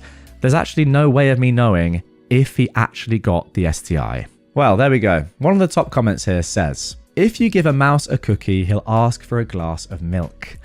Very valid. And I didn't even think about that last point either. Like, there is a decent chance that this person didn't have the STI, but is just obviously trying to get as much money out of you as possible. Now, I will say that I think what you did was very fair and reasonable, given the fact that you thought there was a chance that you might have given this guy the STI. So, paying for his test, paying for the follow-up, it's very nice of you. Paying for his hotel, though, because he cheated on his girlfriend with you, that's probably a step too far. It's very, very funny, though. The audacity to ask for that is just great. I also do agree with you, the fact that, yeah, you can't work legally, depend entirely on the partner, etc., and could get kicked out of the country at any moment. But then again, it's also sad that this guy is cheating on his girlfriend. So, karma is all I'm going to say. I pay rent, so I own this house. Backstory. My parents used to own a house on a big bit of land. When my older siblings went away for college, the house felt too big for our needs. So my parents decided to sell the house, but not all the land. They built a smaller house on the part of the land they didn't sell. A few years afterwards, we moved to a city 2 hours away and kept the house as a place to go during the summer. My parents decided to rent the house as it was well located and had a really nice view. Renting it meant that they could use the money towards the mortgage and taxes. Enter our Karen. Karen and her boyfriend rented the place so she could be closer to her work. From the start, my dad made it clear. The place was for rent, and my parents planned on living in that house after retiring. At that time, both of them planned to work for at least another 20 years. They would of course notify Karen in advance when they wanted to take back the house, so she'd have plenty of time to find a new place. In return, they asked that she notify them in advance should she wish to move out so they could find a new renter. The lease also stated that my parents would have some of their things in a locked storage in the basement as well as in a shed on the property, and that they would always call Karen before dropping by to get something out of the storage, which was in the basement and connected by the garage, so they wouldn't even disturb Karen. For a few years, Karen was an okay renter. She paid the rent through a check each month. Yeah, she smoked inside and didn't take care of the land, but my dad didn't make a fuss about it. The real trouble started after around 12 years. Every few months, Karen's checks would bounce back. My dad would call her to ask about it. Karen would profusely apologize and rectify the situation. Then it became every other month, until it was every month. Finally, my dad had enough and called her about the lease and the rent. During the call, Karen argued that since she had been paying rent for the past 12 years, the house was now hers. My dad was shocked since that came out of nowhere. He tried to explain to her that she was renting the place like they'd agreed since the beginning. Karen went on a female dog fit about how she'd paid so much over the years and she was the one living there and taking care of the place, which she wasn't at all, and therefore it should be hers. She threatened to take my dad to court. Now, where I live, there are many laws which protect the renter, and it can be a real female dog to deal with when you have a nasty renter. My dad hired a lawyer to make sure everything was in order. After a meeting with Karen, where the lawyer was present, she realized she didn't have much of a case, since all paperwork concerning the house was in my dad's name and the original lease clearly stated it was a rental. My dad offered to her to stop renting, should she wish, after the whole debacle, but she actually wanted to stay in the house. He made her sign a new lease, where it stated, again, that this was a rental, and that should she not pay or cause trouble again, my dad would give her the shortest possible notice of eviction allowed by the law. Karen is still renting the house after almost 20 years. My parents are not close to retiring yet. I do hope it won't turn into a trash show when they decide to take back the house. Okay, now before we get into the 5-year update on this one, OP firstly did leave this comment below the original post saying, the question, why did your dad let her sign a new lease, has come up a lot from you guys, the people of Reddit, asking down below. So this is what I will say. 1, I don't have the slightest clue why. As I was a kid, I was a lot younger when this happened, I wasn't really kept in the loop much. It was also not the reaction I'd expect my dad to have, since he is very respectful to others and expects the same in return. Secondly, I do know the legal actions he took when she threatened to take him to court did protect himself and many future problems that might arise. I do appreciate all the concerns and the advice, although I do think my dad had a good reason to keep her as a tenant from hell after everything that went down. Okay, very interesting last line here, and I don't really understand it. Surely your dad didn't have a good reason to keep her as a tenant. Like, I kind of get it. Like, maybe at the start, it was fine. And, you know, money was coming in. And yeah, it was a little bit of effort eventually. But, like, she was paying most of the time. But then surely by this point, when it's getting as ridiculous as this and you're having to chase her every single month, and then on top of that, you're getting her threatening you to go to the police or whatever about it and make it into a real issue. Surely at that point, it's worth the extra effort to say, okay, you're done, let's get another renter in.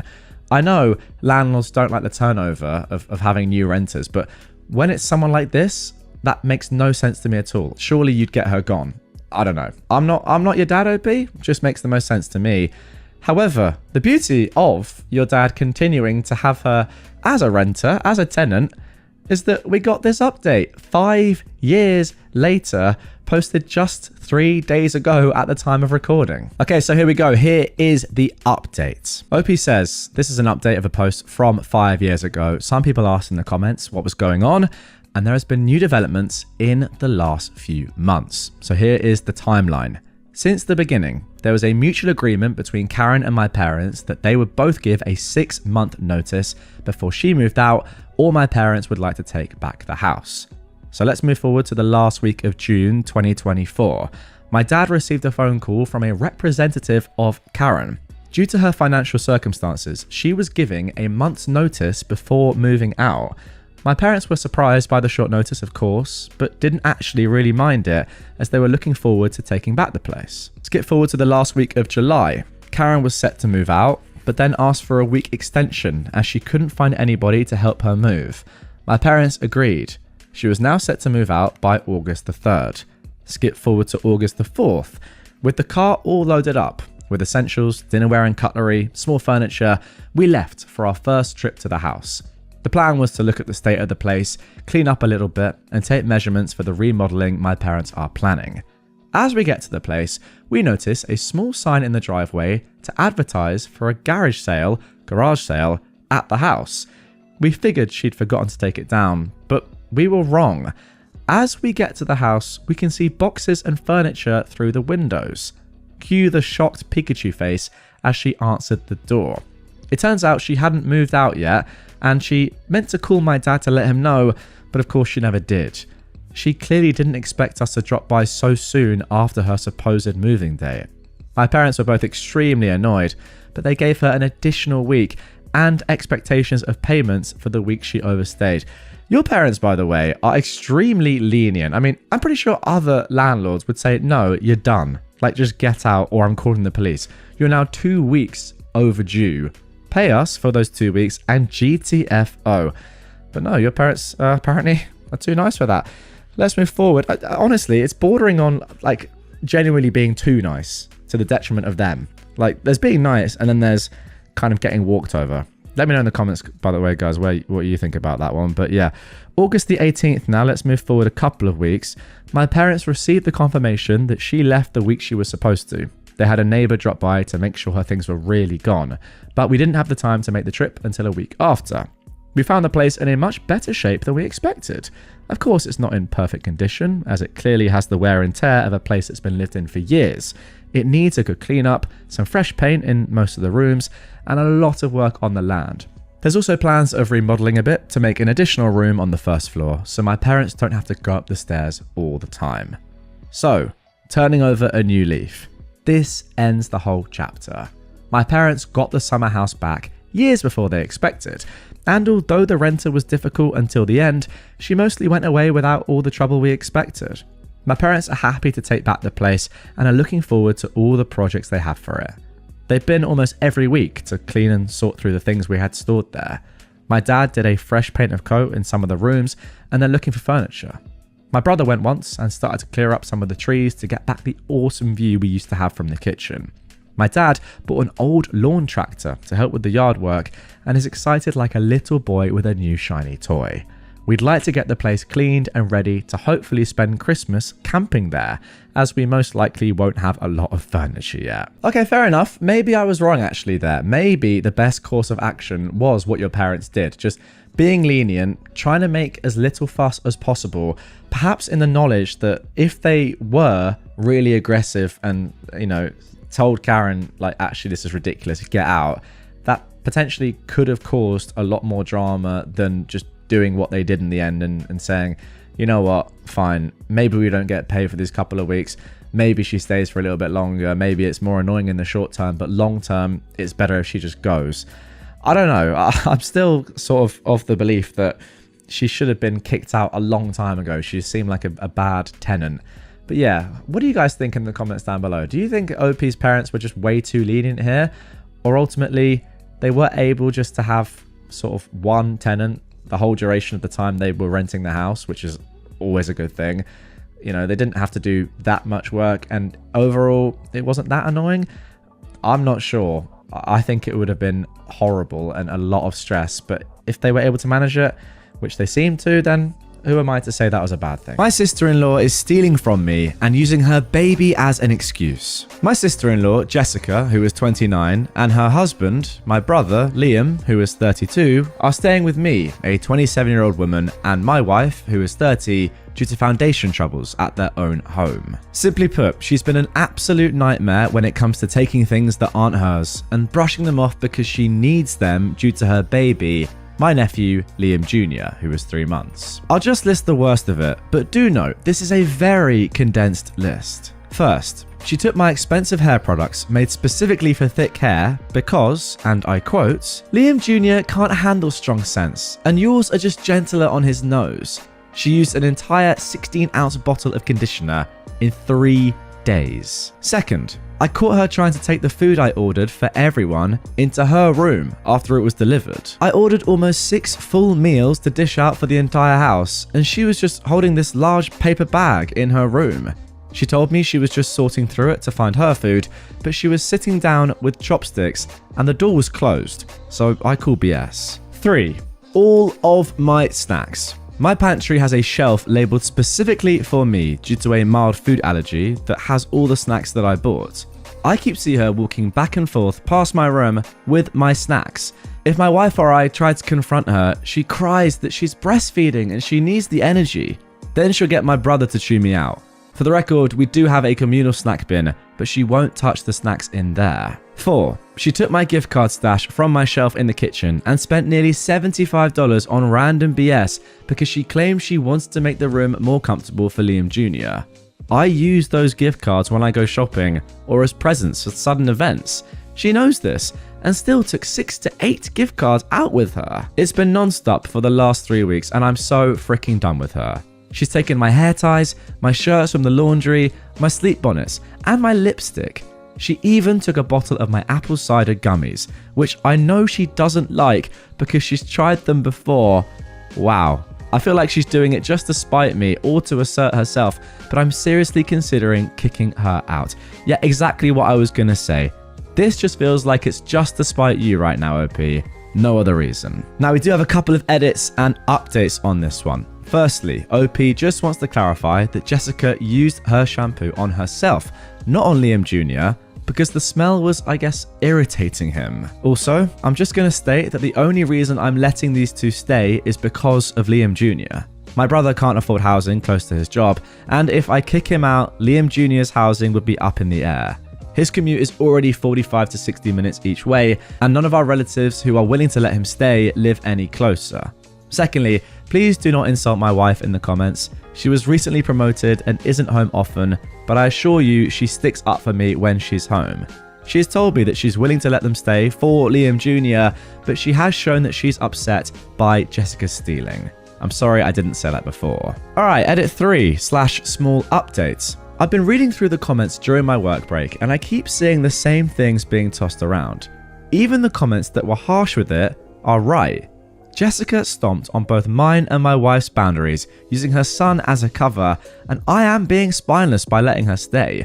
I also have to accept that Liam Jr. is not my responsibility. As much as I love him, I can't let his mum use him against me. I talked with my wife on her phone today and we've decided that we're telling them to start seeking alternative housing. We're also going to get a proper eviction drafted up. We've decided they have until Friday the 17th at the absolute latest. Now this was posted on the 11th of February, so that's just 6 days from the time of posting. I will update after we've talked. Thank you all for knocking some sense into me. Yeah, you know what? I completely agree with the comments. It's tough, but Liam Jr. isn't your responsibility, and you have to respect yourself and your wife. Now for the next juicy update. We had the talk with them about an hour ago and it went bad fast. My brother was screaming, Jessica was screaming, Liam Jr. was crying because of all the noise, and somehow that's my fault. They yelled for a good 40 minutes about how they had nowhere else to go and they won't be able to stay together if I kick them out. It was hard for me, but my wife helped me with my stress. Some highlights from Jessica's rant include: "You can't have a baby. You'll never know how stressed I am. You didn't lose anything super expensive. Why are you acting like this?" And my personal favourite: "If you kick us out, you'll never see me or my son again." Along with a healthy bit of cursing. I told them that my wife and I's decision was final, and Jessica locked herself in her room with Liam Jr. My brother tried to apologise, saying that he was just stressed from work and his new baby, and Jessica putting pressure on him. But my wife cut him off and told him to imagine how stressed I'd been when my things went missing. He just kind of slumped in his seat, then went and joined Jessica in the room after I denied his pleas to stay again. I heard them arguing for a bit, but only for around 15 minutes. I got a text from Jessica's mother asking what was happening, but it wasn't hostile, so I don't think she has the full story. I'm debating telling her, since she's technically not involved yet. I've gotten 3 or 4 similar messages from numbers I don't recognise, so I think Jessica may have told people my number or posted something. I'll update again if anything else serious happens. But here we go. Immediately we do get this update. Jessica and Liam woke me and my wife up by clambering around about 20-ish minutes ago. They didn't say much while they packed up their stuff, but Jessica did say, "I hope you're happy now. Don't expect to see Liam Jr. anytime soon." Wow, so I guess they did actually leave. I didn't feel good when they left. I felt awful. My stomach was in knots and my chest was burning. I should feel happy, but I don't. All I can do is worry. I just feel useless. I feel like a useless wife, like a useless aunt and sister. I was trying to help and now I might not see my nephew again. I went out of my way and now it feels like I'm being punished. I'm pretty sure they'll try something again, but it's not my concern anymore. My brother left his spare key in the kitchen, but I'm still changing the locks. Jessica texted me that Liam is going to be staying in a motel near his job till they figure something else out. And she is going to be stuck with her mother. Her mother lives 4 hours away for reference. You were all right that I needed to have them gone, but I wish I didn't feel so dang bad. My wife has been comforting me as best as she can, and I appreciate her so much. She's been so supportive and I'm lucky to have her. Thank you all for listening, commenting, etc. It was the extra push I needed to knock my stupid head on straight. Now you might be thinking that's the end of it, but no, we have another update. I was contacted by Jessica's mother who apologized for her daughter and offered to pay me the value of the item stolen if I let her and Liam Jr. move back in. Oh, it was all going so well until that last bit. I told her no, and she was surprisingly kind and accepting of this. The call was very short, but I can only assume Jessica told her mother some short or watered down version of what actually happened. I think though that things are settling down now. I also got a text from my brother, but it only said that he was safe at the motel. And now, the final update as it stands at the time of recording is this. Me and my wife have decided to send my brother a bill for the items Jessica stole. The exact number is a bit touch and go as we don't know the value of some items. We've added the items we're certain she took that can have a concrete price attached to them. We're going to send it tomorrow and I'll update you on what happens. Okay, and there we go. That is the first story of this episode. I've got to say that I do think you guys made the right decision. I'm not sure if the last bit is a little bit too petty or not. Like, don't go overboard is all I'd say. They're gone now. Like, they've stolen stuff. It's annoying, but it's happened. Don't, like, count up every penny or cent or whatever and give them a fully itemized bill. And I know a lot of you in the comments right now are probably disagreeing with me, and I understand that. I just think there's no need to be completely petty. Yes, you deserve the money, the majority of the money from the stuff that she stole, and yes, you should get that back.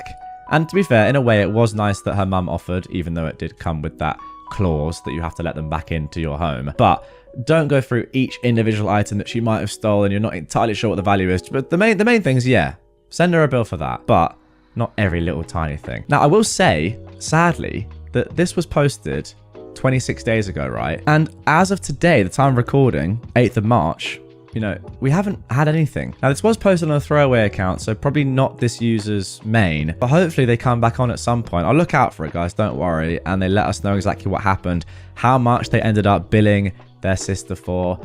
If Jessica ever paid back the money, I kind of don't think she's going to be honest. So that's kind of why I'm saying that the invoice, the bill doesn't really matter that much anyway. But yeah, we need to finish the story. I want to know what happens after that. I guess the point I'm making with the bill, it's just, is it worth the time to go through everything to make a bill that is not going to be paid anyway? Let's be honest, 99% she's not going to pay you back, given everything in the first place and the fact that she stole from you in the first place. Stealing from your own sister is mental. That's what I'm thinking. It's probably best just moving on from this now, forgetting about it, having the knowledge that you made the right decision, because I think objectively you did, even though you felt bad when they left. I think you did do the right thing. And yeah, as I said, just moving on with your life. Anyway, let me know if you disagree with me down below in the comments. I'm sure a lot of you will. But with that being said, let's move on to story 2. Entitled mother-in-law can't believe she might need to pay for her own housing. I just want to vent. I've been with my husband for about 15 years, and we were very low contact with his family for most of it because he couldn't stand them. I probably only met his mum 3 to 4 times, even though we lived in the same city. Well, 2 years ago, we get a call from Adult Protective Services. She was in the hospital after calling 911, and when they'd gone to get her, the apartment she shared with her daughter, who was also an entitled POS, that's a whole other story, was in such bad condition that they didn't want to release her back there. I'm sure they were happy to find someone else to take her, so we almost didn't even question whether there were other options, and we agreed to take her. We moved her in. It's been a nightmare. She is very entitled and narcissistic. She doesn't have much income because she hardly ever worked, so it's pretty measly social security. She spends about half her monthly income on cigarettes. We so love smelling it all the time. She does smoke outside, luckily. When we first got her and she was pretty frail and it was winter, we let her smoke in the garage, which was a huge mistake and turned into a giant tantrum when we finally put a stop to it. Luckily for her, she gets Medicare fully paid for by the state and gets some food stamps, but we don't charge her anything. She is a total slob.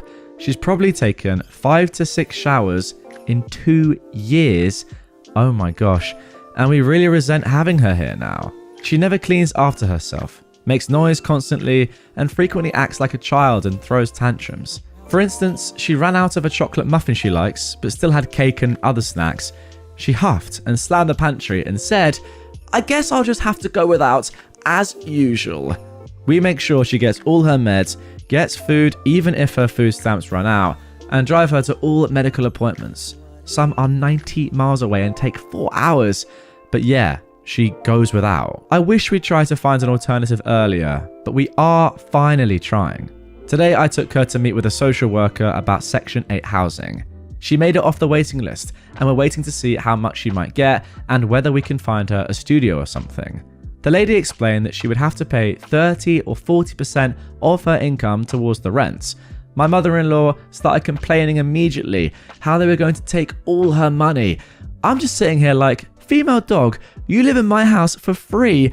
Why shouldn't you have to pay something towards your own basic needs, such as housing?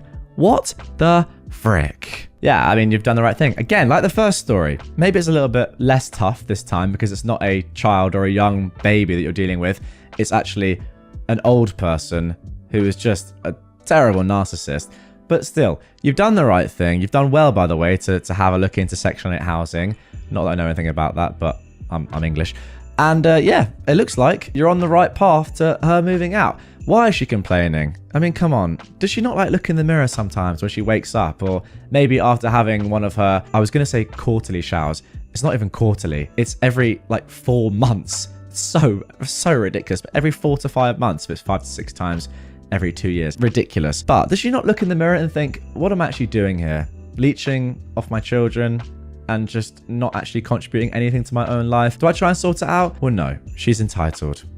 Simple as that. Okay, now for our last, but by no means least, entitled parent story of this episode. I'm taking my mum to court. My mother has finally pushed me too far. I, a 34-year-old woman, cut contact with her back in 2021. She's always favored my son, and he became her golden child, so she started trying to use the school to see him without mine or his father's permission after I cut her out of our lives. We quickly put a stop to it by speaking with the school, and my son's father sent her a lengthy text telling her to never manipulate the school system to get to our son again, or we'd be taking legal action. And he let her know that we'd spoken to the school about this and they were very aware of our feelings. She was mostly quiet for a while after that, but I caught her following me once and I evaded her. She even traveled to another state where my son's father's family vacations almost every year during Christmas. Luckily, my son happened to not be there that year. Well, recently she started secretly volunteering at my son's elementary school. He's 10 years old, by the way. She lives over an hour away and didn't tell the school she had any familial connections there, since she knows that we'd spoken to the school about her antics a while back. We assume that she lied about her address to get approved since she lives so far away. Anyway, she somehow snuck out of the classroom she was volunteering in and asked another child to get my son out of the cafeteria and spent 15 minutes crying to him, telling him how unfair I've been and that she's never done anything wrong, that she has years of presents for him and he needs to come over to her house so he can have them. Worst of all, she told him not to tell anyone that she spoke with him or that he saw her. I felt like my mum was slowly calculating a way to eventually take him from the school. Now, my son's father and I aren't together, but we immediately banded together at this moment and spoke to the school vice principal the next day, and we decided to file an injunction. The temporary injunction was approved within an hour of filing. I was immediately in tears. I was so relieved. Our hearing is coming up, and the closer it gets, the more I find myself questioning what I'm doing. I know that I'm doing the right thing, but this situation just sucks. No one should have to protect themselves or their children from their own parent or grandparent. It's such an awful feeling. I wish she would have just respected our boundaries, but she's clearly incapable of that. I tried so hard to make her understand my boundaries before I cut contact with her. Her entitlement to my son was disgusting. She demanded seeing him, talking to him, and got very nasty and angry with me if I didn't oblige or if I had other plans and couldn't fit her in. She would constantly slip and call him her son. I guess I'm triggered and back to childhood me, feeling helpless and scared. I feel bad that I've had to go this far. I feel terrible that she's been served. I know I shouldn't feel bad because she's probably more embarrassed and worried about how this makes her look more than anything. It's probably a long shot, but have any of you guys experienced anything like this? I've never been to court. Even when my son's father and I divorced, we were able to settle on our own. I've got no idea what to expect, and I'm scared. I don't want to see her. I don't want to hear her lie in court or cry and manipulate, but I know it's coming. This situation is heartbreaking. Well, there we go. I think I've saved the most entitled person of this entire episode for last, but with good reason, because there's a beautiful update coming that I'm going to get into in just about 12 seconds, count them down, and I think it just shows the beauty of Reddit and what an amazing place it really is. Just full of wholesome people. Has that been 12 seconds? I'm going to say Yes. How did he do that? Edit. I'm trying my best to respond to each one of you, but I just have to say thank you all so much for sharing your stories, for guiding me, for giving me pointers, for helping me prepare, for keeping me grounded and rooting for us. I didn't expect to receive so much amazing advice, and I'm crying tears of pure gratitude for each and every one of you. You guys might be strangers, but I love each of you from the bottom of my heart. Just know that you've all played a major role in possibly saving my son's life, maybe even my own. Once I have an update, I will edit this post again and let you guys know how it went as quickly as I can. There we go. The beauty of Reddit and the community that it brings right there in one paragraph. Lovely stuff. And yeah, I mean, you might think that's a little bit dramatic, a little bit of hyperbole there, but realistically, I mean, she is literally stalking your son. What else could she do? She could easily abduct him. I think she's shown that potential. So, I mean, yeah, it's not really an exaggeration, is it? People of Reddit who have given this user, you know, real support and real tips and advice and maybe pushed her into getting this introduction in the first place or helping her deal with go to court, genuinely could have saved / could be in the process of saving her and her son's life. My father demands an apology after 10 years of no contact. When I was 11 years old, my parents divorced. My father cheated a lot, and my mother forgave him every time because she wanted to keep the family together. But then when I was 11, my father cheated again and ran off with this woman. What followed was a huge divorce with a lot of fighting and arguing. The only thing my father didn't want was us as children. It was decided that I had to go to my father at the weekends. Because where I live, divorces go through the courts, and they think it's important that children continue to see both their parents. During these weekends, I was used more as a kind of Cinderella by my father and his girlfriend, and I was systematically abused mentally and physically. Every time I made a mistake in their eyes, didn't do something the way they wanted, didn't get things done on time because I had a lot to do, I was beaten with objects or just by hand. My father's favourite thing was his belt, and my stepmother liked to use an electric fly swatter, which gives off electric shocks when you turn it on so that you can kill the fly without crushing it, so to speak. If you hold it against your skin with the metal part, you'll get a pretty hard electric shock. To this day, I'm terrified of electric fly swatters, even though where I live, they are very common household things. I managed to hide the abuse for years by wearing baggy clothes with long sleeves, whether it was summer or winter. Because of this, I quickly became the weird kid at school and had no friends. The abuse had enormous mental consequences, but I wanted to persevere because I was afraid that if I stopped coming on weekends, my father's girlfriend would work out her anger on my little sister. She was only 5 when my parents broke up. I withdrew more and more to my room when I was with my mother so that I didn't have to talk to her. My mother is a sweetheart. She's really sweet and friendly and only wanted the best for me. She thought I was having trouble with the divorce and that I was starting to go through puberty. She regularly suggested that I go to a therapist, but I always didn't want to because I wanted to protect my sister. When I was 16, my gym teacher found out about the bruises because I suffered an injury during sports class and she had to look at my legs. As a result, child protection was immediately called to see that I was covered in them. My mother was so shocked that she kept me and my sister at home from that moment on. The judge decided that the contact arrangements were terminated and that we as children no longer had to visit my father. My father has always blamed me for the fact that he no longer sees his children. He called me a bad daughter and said that I should never have told anyone what happened in our home. He felt that it was no one's business and that it was good parenting, that it would make me hard and grow up to be a strong woman who could serve her husband in this way, that if I behaved better and did what I was told, I wouldn't have to be beaten. 10 years have passed since then. Because of what happened and the fact that we lived in a small village, everyone knows what occurred and what he and his now wife did to me. I moved far away from them and cut off all contact. I went to therapy to learn to deal with everything. I have a very sweet partner who supports me and also helps me to overcome my fears that I developed because of my father. I regularly have panic attacks at home and I'm afraid of being home alone. We bought a video doorbell so I can see who is at the door without having to go to it because I'm afraid that he'll find out my address and come to see me. He's already tried to find out my address a few times through my sister since she has been in contact with him again for a few years. Her reasoning was that they've not done anything to her and they were always kind to her, so she sees no reason not to visit regularly. That is interesting. Recently, I received a letter from my father through my sister in which he demanded that I apologize for my behavior and that because of me, The entire village thinks he is a disgrace. Yeah, I wonder why. In the letter, he said that he is getting older and his hearing and vision are getting worse. He demands that I apologize to him and that I introduce him to my partner, who really doesn't want that because he knows my entire history.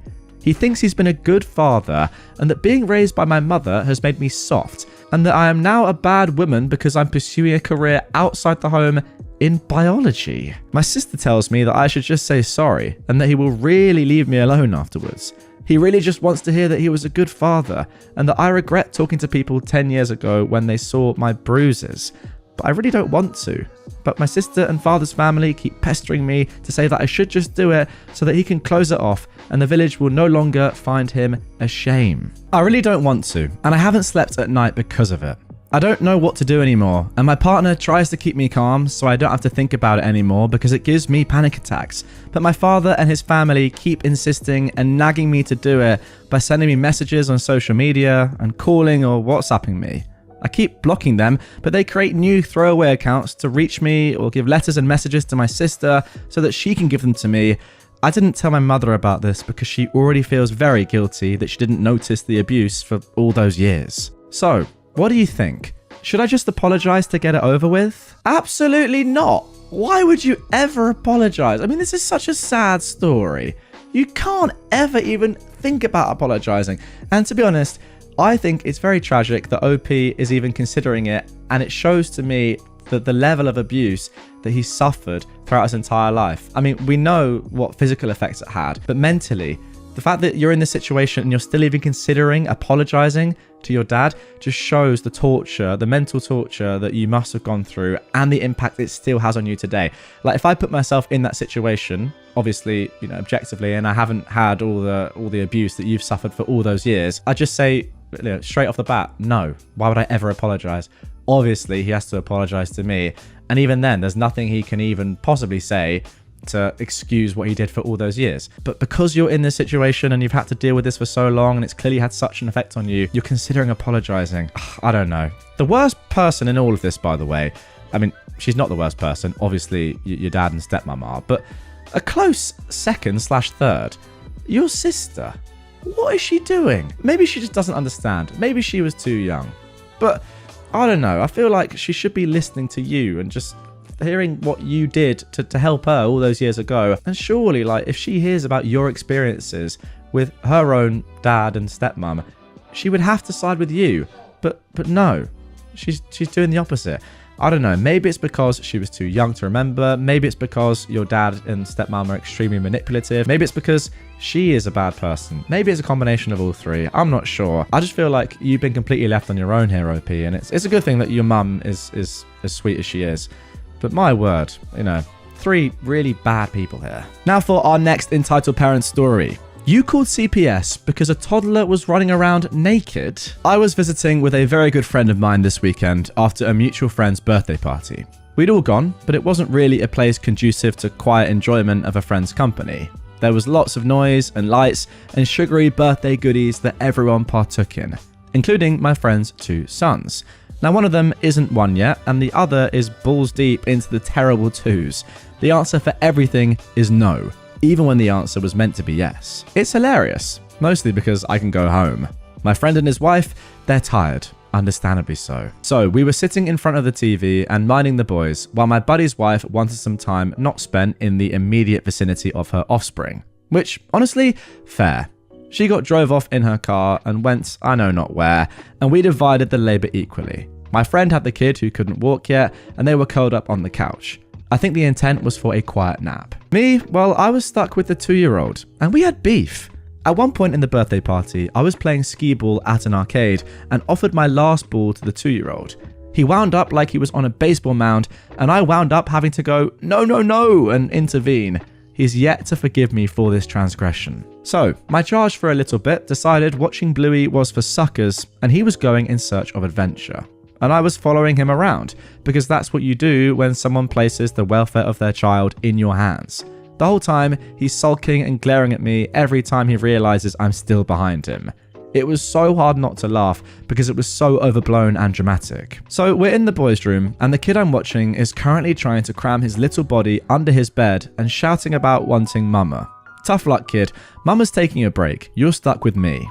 And then there's a knock at the door. It's a caseworker from CPS and a police officer.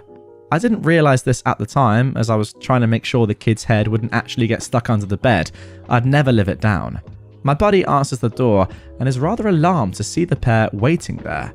Then they came in and my buddy shouted for me to come back to the living room with the kid. So I scoop up my charge and he starts squirming and squawking because he wanted to be under the bed, and clearly this is not under the bed.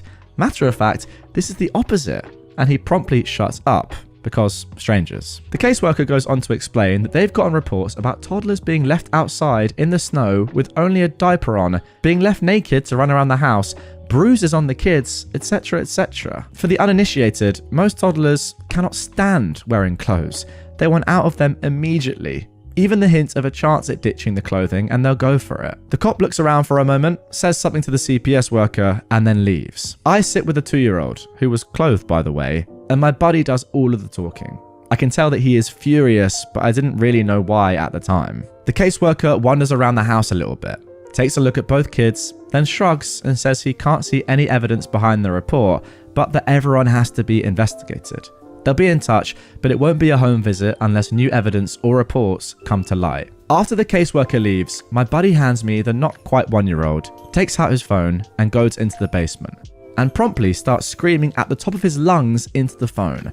The 1-year-old just went back to napping, and the 2-year-old showed some survival instincts. He just looked at me and said, "Daddy mad," and watched TV with me and his brother. My friend's mother had some sort of mental illness flare up on her out of nowhere. I don't really know the details because it's not my business, but what little I did hear about was horrific enough. Evidently, on Grandma's last visit, the 2-year-old managed to escape the clutches of bath time and wound up making a beeline straight out the open front door into the snow. He realised this was a poor life choice seconds after escaping, mostly from face planting into snow after tripping, and struggled not at all to be brought back in for bath time. Why was the door open? Grandma's new boyfriend was rather drunk and attempting to bring in a pile of Christmas gifts that were arriving in late January. He fell down the stairs when he tried opening the door, so they just propped the door open to allow easier offloading. In a nutshell, stuff happens. Kids have minds of their own and do their own thing. He was never in any actual danger, just a 2-year-old doing 2-year-old things. The fact that Grandma twisted the event in such a fashion honestly confuses me, especially since the root cause of the kid getting out at all wasn't even my friend's fault. The really fed up part about the report though, the reason there was a cop there was because Grandma told CPS that her son was an alcoholic with a mean streak when he was drunk, and that he kept a gun at the door. He does keep a gun by the door, to be fair. It's a double-barrel shotgun and a small safe with a keypad because he lives in the boonies and it's not unusual to see things like bears. To the best of my knowledge, the only time the gun is fired is at range, so my buddy and his wife can use the weapon competently if the need should arise. Her own son, though. Now, some parents can be difficult, all right? I hold my hands up. Some grandparents can be difficult, some parents can be difficult, and, you know, not always is it a good idea to have your parent look after your child. I do feel like this is one of those occasions where maybe you don't let your mum look after your kid anymore. I do, though, have to say that there's levels to this game. Calling CPS on your own son, that is mad. I don't really understand even why she did that. Okay, sorry, she didn't call CPS, someone else did. But then, sorry, the grandma saying that her own son was an alcoholic with a mean streak is absolutely mental. That's the reason why the cop was there, of course. I don't know, like, it's bad enough that someone calls CPS. I think, yeah, it happens, you could say, but also it's not great. I mean, a 2-year-old being able to run outside on their own, it's very dangerous. As we saw with a story not long ago, you know, a kid abandoned on their own outside can have serious repercussions. But then, yeah, doubling down and saying, oh, actually, no, it's because of my son who's an alcoholic, mad. And look, I get it, she has a mental illness. Does that excuse this? Does that allow for this? I would say no. Obviously, you need more context there. But yeah, I think the easiest thing to do is just, you know, maybe you don't cut her off, but just don't let her ever look after your kid. Now for our final entitled parent story of this episode. My bio mum's husband offered to adopt me. I'm already adopted. I am 18, non-binary.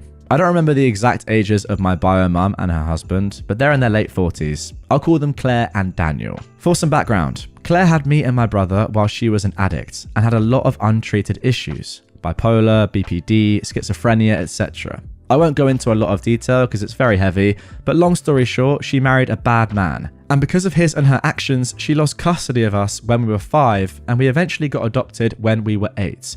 She divorced that man and is now married to Daniel. Now on to the story. Claire at the time had gotten diagnosed with a terminal illness, so I had agreed to fly out there to visit her. I'd never gotten super close with Daniel, but we were relatively friendly. At first, the visit was okay, everyone was acting normally, but then things kind of started to go downhill. Claire asked if I would consider moving out there for the time she had left, and I said I would consider it. She seemed to be happy with that answer at first, along with Daniel, but then it started going downhill. They started acting like I was definitely moving in and started trying to make all of these decisions before I'd even decided, like wanting to go to the social security office to see if I still qualified for insurance, etc. It was hard for me to push back on it and set boundaries because I'm autistic and communication is hard, so I just kind of brushed it off. One night, me and Claire were having a deep conversation and Daniel joined in, which led to him offering to adopt me. I explained that I was already adopted and that I did not want to be adopted again, and he seemed to drop the issue. Over the next few days though, he started getting more authoritative, I guess. Whenever I talked about something, he would correct me, even if he was obviously wrong.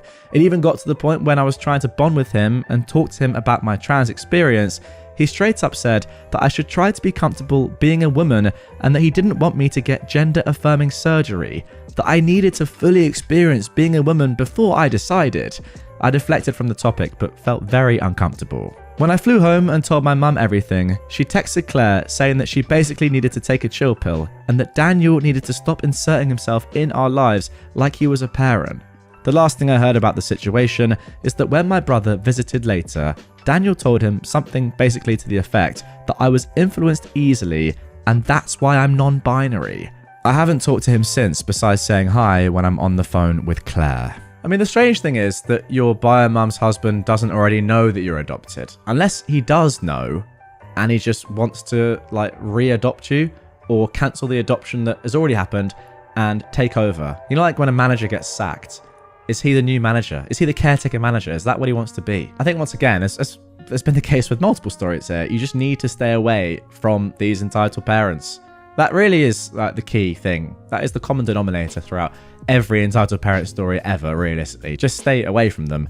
But yeah, I think it's much harder when they are your own family. I mean, we also have to, of course, talk about the fact that he's saying, oh yeah, don't transition, man. Well, not man, but you know what I mean. Don't transition. You need to experience what it's like to be a woman. What is that? I mean, what is that? At what age do you have full experience of being a woman? That's my question. And again, it makes me think of an episode the other day where somebody said, you're not a lesbian, you just haven't had the right D yet. It's along those sort of lines. It's crazy. Now, someone's actually commented down below that they have a creepy feeling it's not going to be adoption, but actually a relationship, especially with him not wanting you to transition. Now, I don't know about that, but then they've also said, do you have an uncanny resemblance to your bio mum? So I guess this person is saying, once your bio mum passes away, he might want to get with you and replace her with someone that has similar DNA and looks similar. If that's the case, that is mental. I wouldn't suggest that myself, but apparently actually just looking, OP has said that in the past, they've talked about their sex life to me, talked about their relationship, and when he was talking about wanting me to have the full experience of a woman, he was talking about the topic no one should be talking about with their wife's kid that they barely know. Okay, that's just, yeah, really, really creepy. I've had enough. My daughter's father wants to use her as therapy for his wife. I, a 33-year-old woman, am going to preface this by saying my 6-year-old daughter's father, who is 37, I'm going to call him Jeff, has never been my romantic partner. We had a one-night stand. I don't like people calling him my ex, since it makes it seem we had some kind of emotional attachment. He was never involved after I told him I was pregnant and actually wanted me to terminate the pregnancy. But I decided to raise my child alone since I have enough money to raise her without child support. For the whole pregnancy and the first 4 years, Jeff was not in the picture. On my mother's recommendation, I did send him pictures and invited him to special events, but he always replied that he had no interest in my daughter.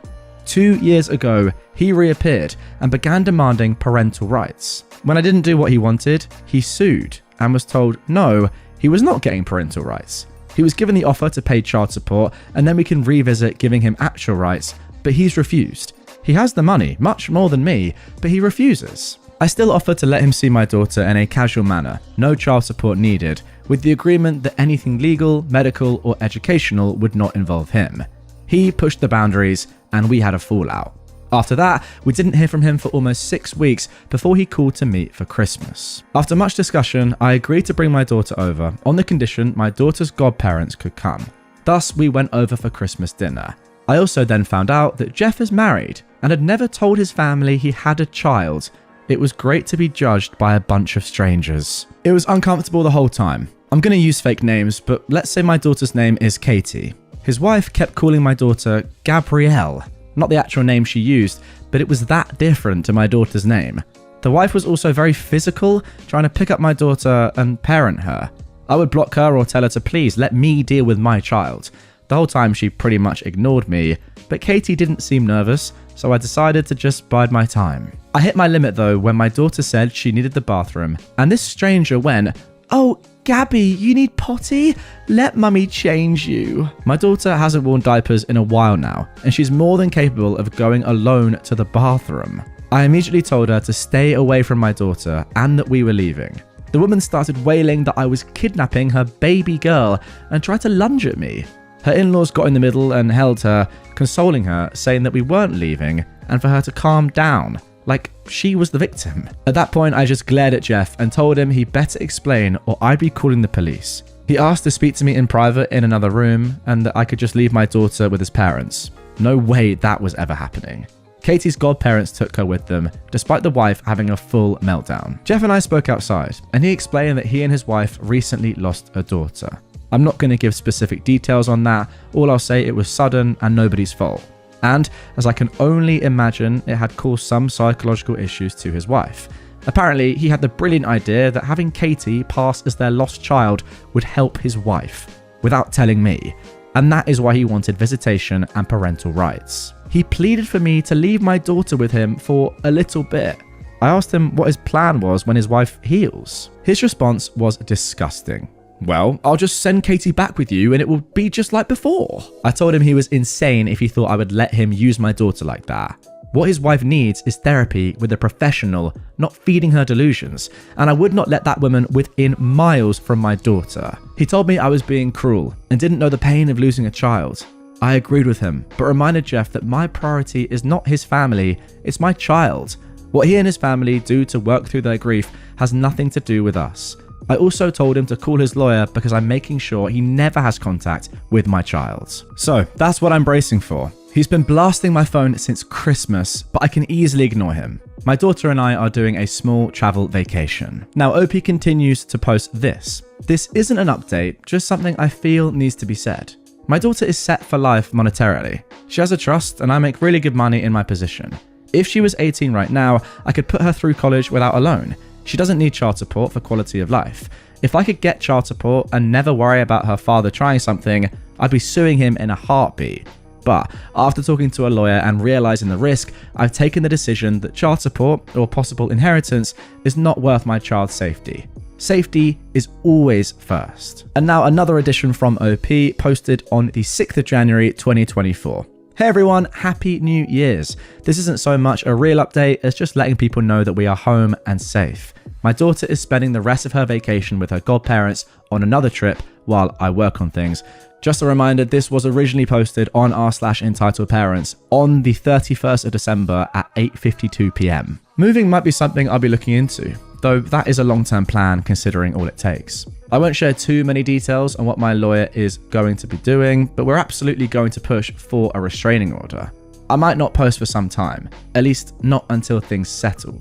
I do appreciate all the support and good advice. I'm taking a lot of it into account as I plan how to move forward. Okay, off the rip, I've just got to say this is just a crazy start to this story. I think, from your exes, I know you don't like calling him exes, but I'm going to refer to him as ex. I'll call him Jeff. How about that? From Jeff's perspective, he is the one I think that's most in the wrong here, because I can kind of understand from his girlfriend or his wife now's point of view that she is probably just in a terrible, terrible spot. I mean, it's a horrible thing to happen. I mean, I'm sure he is as well, to be fair. But for her in particular, I think it's a horrible thing to happen. And she's probably looking for any sort of thing that can make her feel better.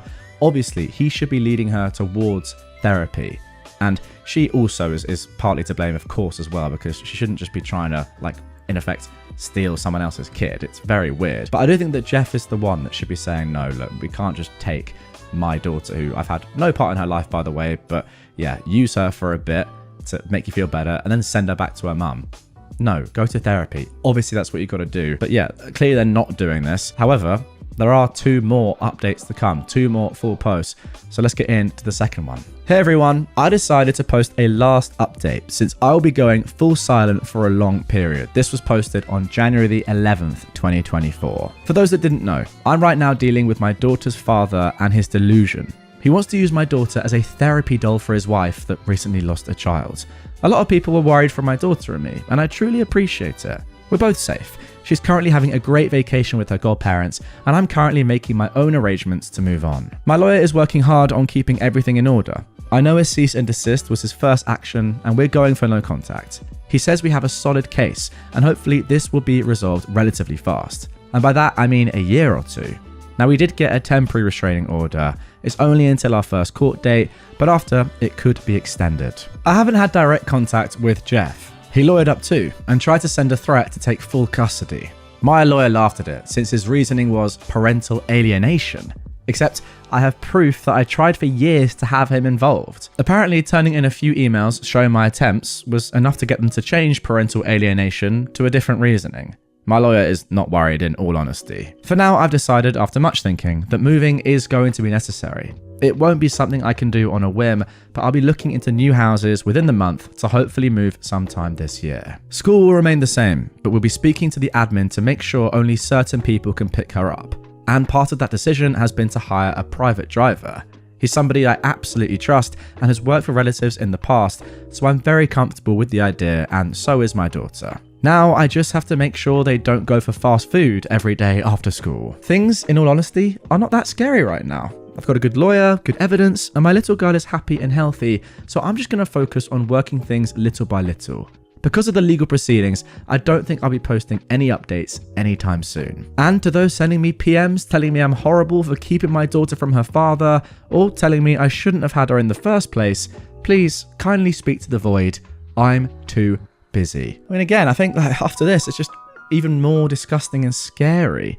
It's good that you seem pretty chilled about this, but it must be terrifying being in this situation and thinking, legally, is there actually a chance that your ex, well, not ex, but Jeff could have some sort of visitation rights here, or try and get his nose in and with some form of good legal backing, actually be able to see your daughter for a period in a week. I mean, who knows?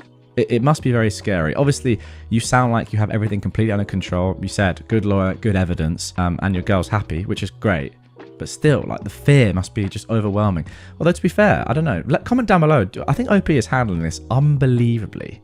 Just fair play to OP. What a great mother you seem to be. You're just handling this with so much calmness and just patience, but also just knowing what you need to do. It's very, very impressive when all this is going on around you. But yeah, there is actually one more final post just from a few days ago at the time of recording. So let's get into that and see how this concludes. But then on the 17th of February 2024, so a decent while later now, OP posted this. Hey, doing an unexpected update. My lawyer just called me to let me know that Jeff was arrested. I'm not aware what the charges are. Short of being a murder, I'll be realistic, he's probably going to be out as soon as his parents post bail. That said, I have to admit, a petty side of me is rather happy, since depending on the circumstances, it might help in my bid to get a permanent no contact order. My daughter is doing great, by the way. She's been making her list of new school gear she wants for March, when she goes back to school. I've also been talking to my job about a chance to work in another country. We'll see. Thank you everyone that has messaged me by PMs. You guys have great recommendations and I read them all. I couldn't keep up with all the messages, but the vast amount helped a lot. Okay, so OP lied. There you go. If anything happens directly on my own case, I'll post later on. For now, I have a few months before we go into court again. And now let's get into the final update of this story, posted just 8 days ago. I think now, with this final update, the title and thumbnail of this episode, well, the reasoning behind them will become very clear. My daughter's father sent a priest to harass me. I had no intentions to do a new post, but today absolutely took the cake. To those that don't know, my daughter, who is 6, was born from a one-night stand with Jeff. We were never romantically involved. It was a simple one-night stand, and we did use contraceptives, but they failed. It happens. A few months ago, Jeff went full psycho and tried to convince me to leave my daughter with him so she could serve as a replacement child for his wife, who recently lost their infant daughter. I refused, and right now we're in the middle of some legal issues. Okay, all caught up. Now, for today, I thankfully didn't deal with Jeff. Instead, he sent a priest to harass me at work. I'm going to be very blunt. I am completely detached from religion. I'm not an atheist, just don't really like the idea of the Catholic Church. That is the leading religion in my home country. Yeah, I respect it, and most of my family is Catholic, so I do have a detached respect for church officials. Today I was doing some paperwork when I got a call about a priest asking for me. I didn't have any meetings scheduled, and a lot of times we get visits from clergy asking for donations or participation in events, so I figured that was it. I told the secretary to let him in, and things at first seemed rather polite. Shake hands, asking how things were, the usual chit-chat. Then the priest began talking about how it had come to his attention that I was a single woman with a child, and that apparently I lived a life of debauchery and hate. His words. I was taken aback and agreed that I was a single mother, but that I didn't see how I lived in debauchery and hate. The priest then went on about how he knew my daughter is prohibited from spending time with her father, and that I'm constantly sleeping around with men instead of living a godly life. How he was worried and thought it would be best I considered giving my daughter a chance to live with a proper family rather than see me sell myself. Now, angry was of course an understatement. I did keep it civil because I'm simply at work and had no intentions of screaming to a religious man at my workplace. I simply told him that my daughter was fine with me, she lived a safe and happy life, my personal affairs were my own, and that I had no intentions of sending her to another household. I told him that if there was nothing else, he should probably leave, as I had other things to attend to. He then showed his hand, and that's how I know it was Jeff's doing. The priest told me he didn't think my daughter would be a happy child with me, but her father was well respected in his church, and he knew he would raise a proper Christian lady. At that, I laugh and simply say, no. I once again recommended he left, and if he didn't, I would be calling security. He left saying he would try to speak to me again when I'm not being hysterical. I told my secretary and our security not to let him into my office again, and I called my lawyer. I don't have audio, but we do have security feed from him walking into my office. Thank you again to everyone sending well wishes in my previous post. We're still working on that move, but school is back and she's loving it. We still have that temporary restraining order against Jeff and his wife, and school officials know it. So there we go. Yeah, that is where it gets absolutely mental.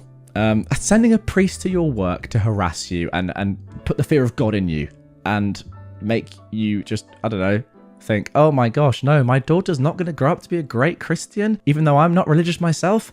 Oh no, I must send her to the man in her life who has never been in her life, literally. Oh, that's right, her father.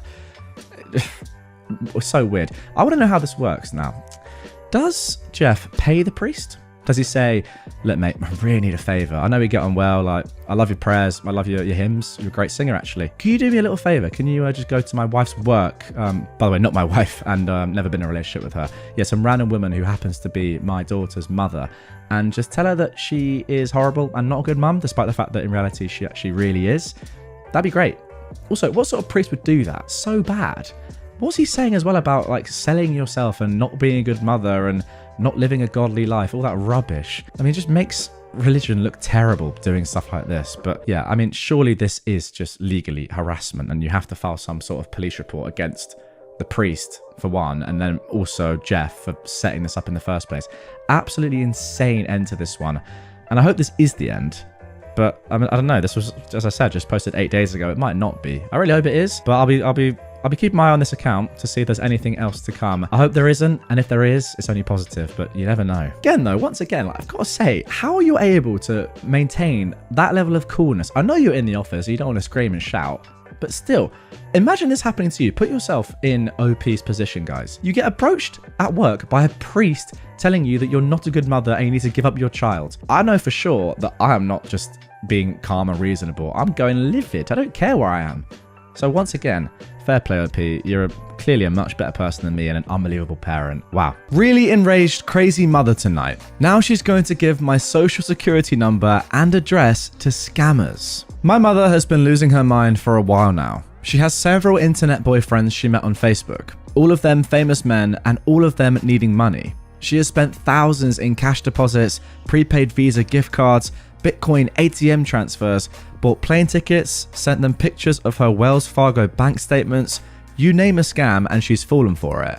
I've seen the messages with my own eyes. She recently called my brother and admitted she was broke and told, not asked, told him that he needed to fix it. She received a fake $10,000 check from one of these people and deposited it into her bank account and started writing her own checks to pay her bills. All of these checks have now bounced. I'm trying to catch them and make them right so she doesn't get fraud charges on top of being broke. Her utilities were turned off this week. I fixed it. She was so far behind on her mortgage that they were going to serve her with foreclosure paperwork last Friday. My brother paid the amount due to stop that process. She literally has $100,000 plus in credit card debt and has been trying to save the money for a bankruptcy attorney. I told her I would front the retainer. This has all happened in only the last 8 days. We're $5,000 deep in stopping the bleeding, and who knows what is still coming. We made her sign power of attorney over to us on Monday as a contingency for our help. She also signed a petition for voluntary conservatorship that will have to go in front of a judge. She swore to us she was done talking to these men. I personally took her phone and deleted the apps she uses to talk to them and the hundreds of different numbers they have been using to text her from. I blocked everything I could. She swore again that she's cut all contact and would not have anything else to do with them. Last night, she accidentally texted my brother from one of the apps I positively know I deleted. So my brother and I decided that she clearly can't be trusted and doesn't need a phone with apps or internet capability. She's like a dang meth head, and we have to blow up the double wide that houses her meth lab. So I bought her a Jitterbug flip phone, the only thing I could get my hands on, and activated today. I activated it, I charged it, and I preloaded it with all of the contacts I can think of that she'll need for the next few days. Doctors, friends, both of her children. I took it over to her house, grabbed her iPhone and put it in my purse. And then I pulled out the Jitterbug and told her this was her new phone from right now.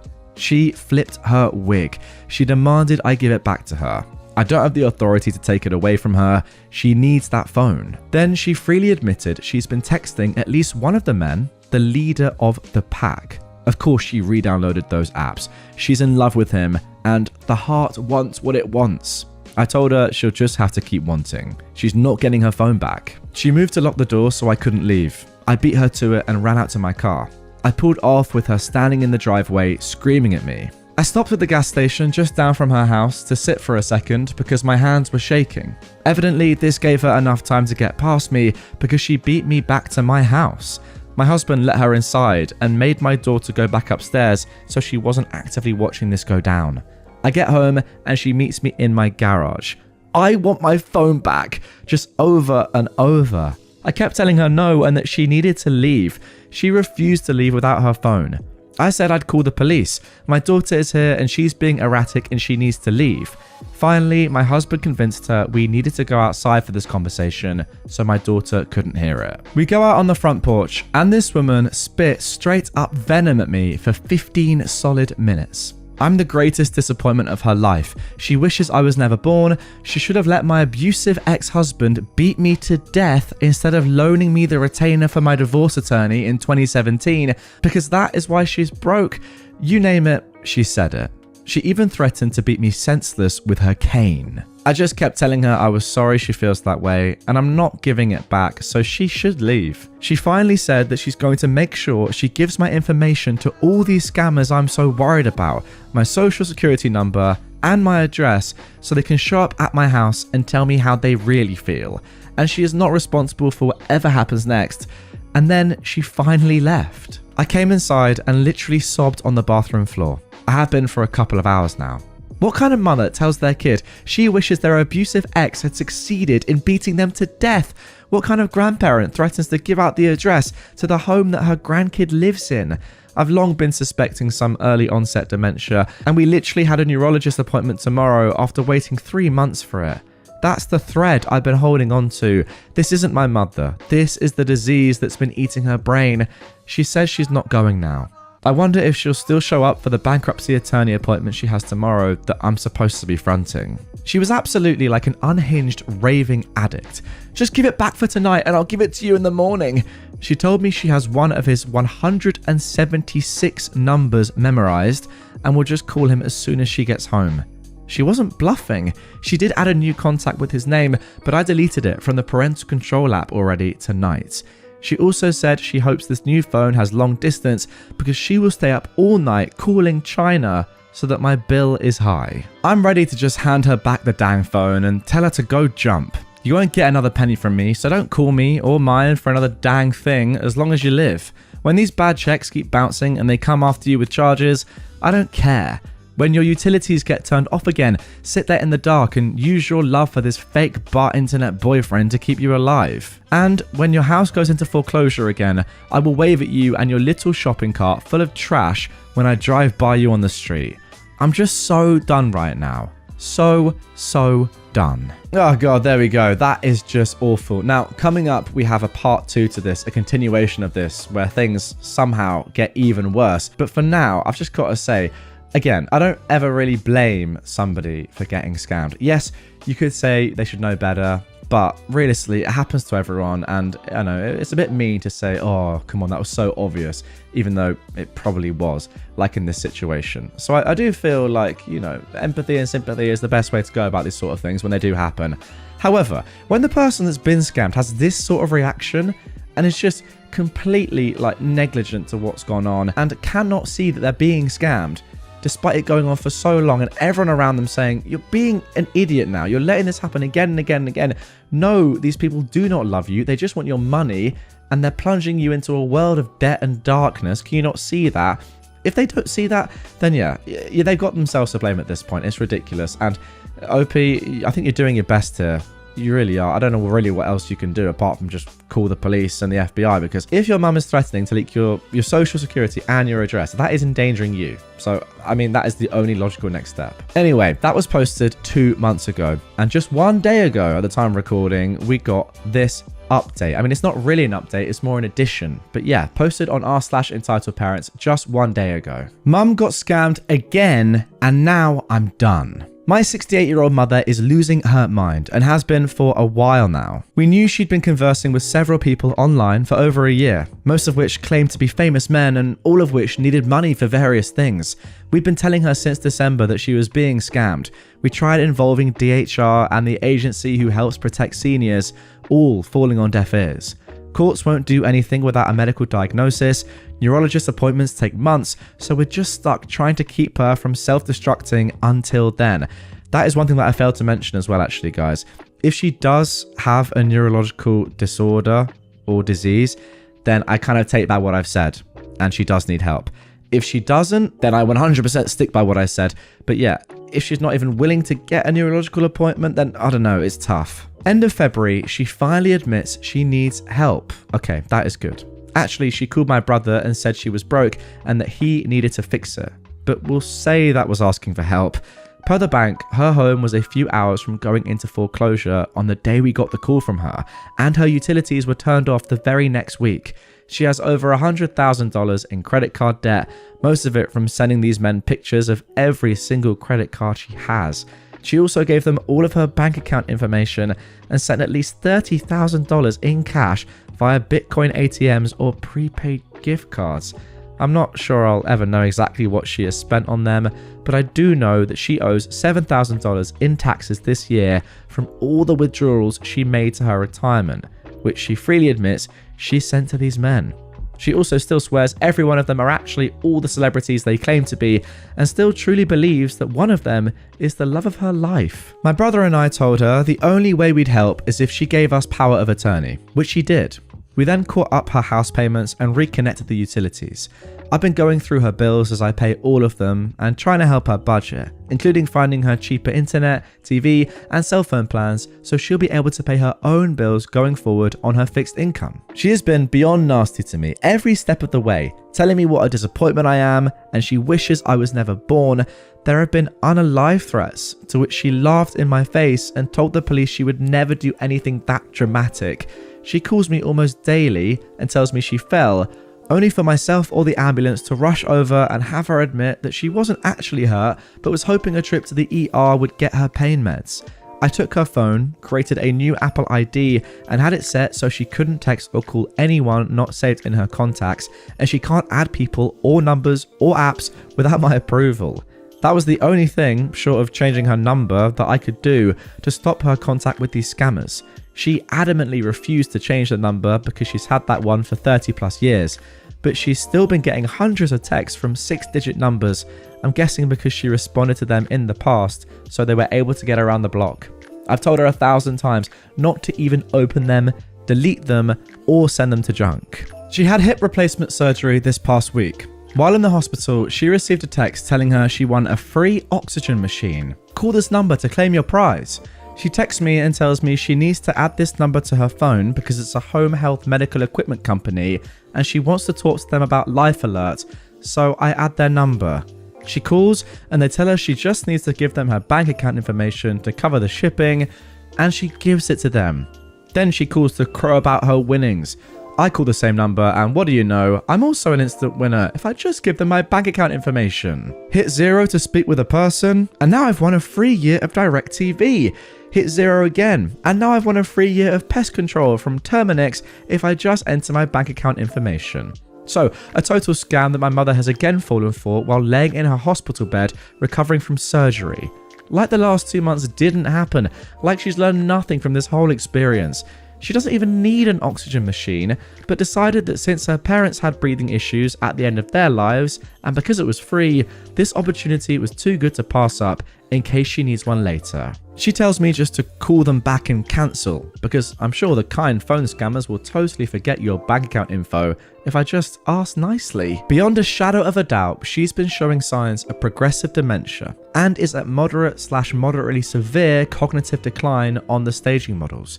So I get it, this is the new normal for her. She no longer possesses the mental capacity to understand real from fake, and she will continue to fall for stuff like this as long as she is alive. And I can't do anything to stop it. I can just crawl along behind her and try to fix it while hoping she shows up to the neuro in May so I can get the courts to intervene. She'll always be a danger to herself and her own well-being, with the added bonus of being awful to me every step of the way. So, I've decided that I'm done trying to save her from herself. I'm opening another new bank account for her tomorrow and putting what little money she still has in it. I've turned off all the automatic payments that have been coming out of my account, and I'll be turning off all of the parental controls that I'd established on her electronics. Then I'm telling her, good luck, don't call me when you're on fire again, and then I'm blocking her on my phone. My brother and I believe she'll be in a mess again by the 4th of July. Her problem, not ours. I've had a heart issue for 2 years now. Inappropriate sinus tachycardia that isn't responding to medications. Both of my cardiologists have told me that stress is exacerbating my condition. I've lost 25 pounds over the last 3 months, which I'm also chalking up to stress. I literally cannot explain the peace I feel in my soul tonight, knowing that I've done everything I could for this woman, and now I just get to be done tomorrow. It's complicated and sad and frustrating because, oh, how I've tried to help her, and I know how this will end, but it's also very calming to know that I'm done.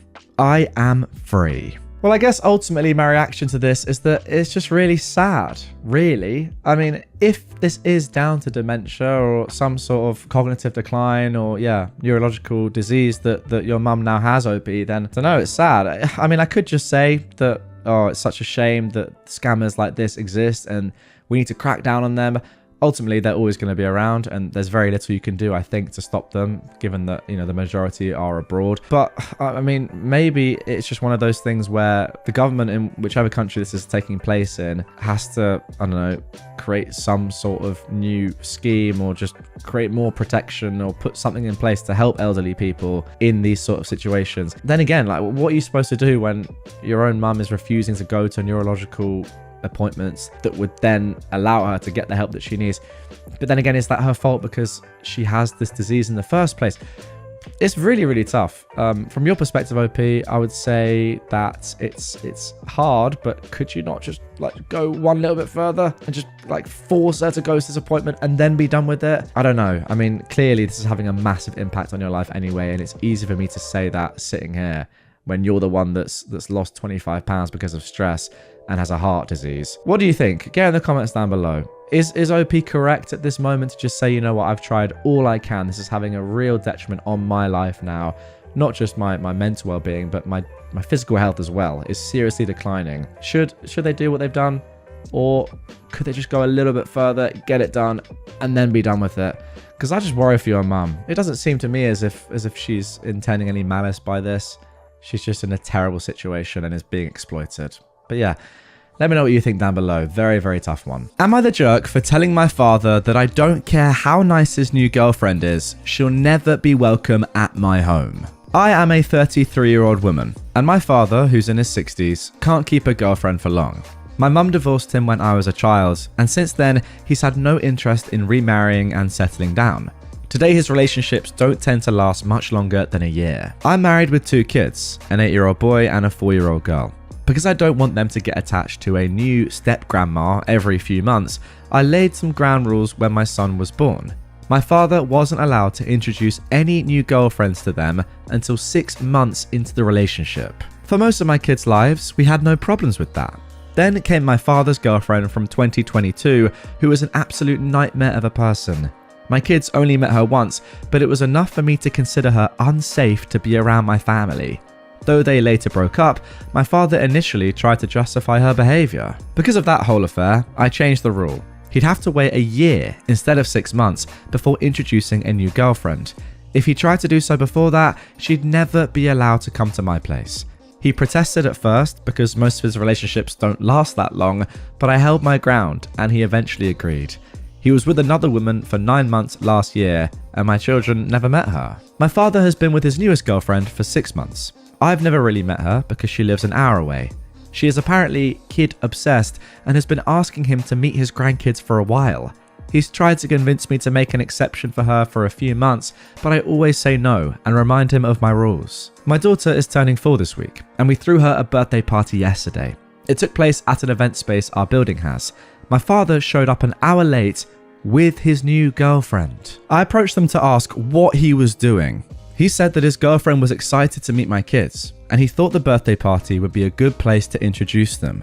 Because they'd been together for half a year, he didn't think it would be such a big deal. I told them the girlfriend had to leave before my kids saw her. My dad tried to give other excuses, such as the fact that my stepdad, who's been with my mum for more than 20 years, was there, and said that if she left, so would he.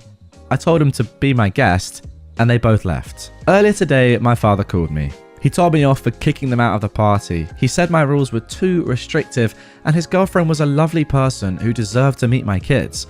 I told him that not only do I not care how nice she is, but I'll also never welcome her at my home after the stunt he pulled.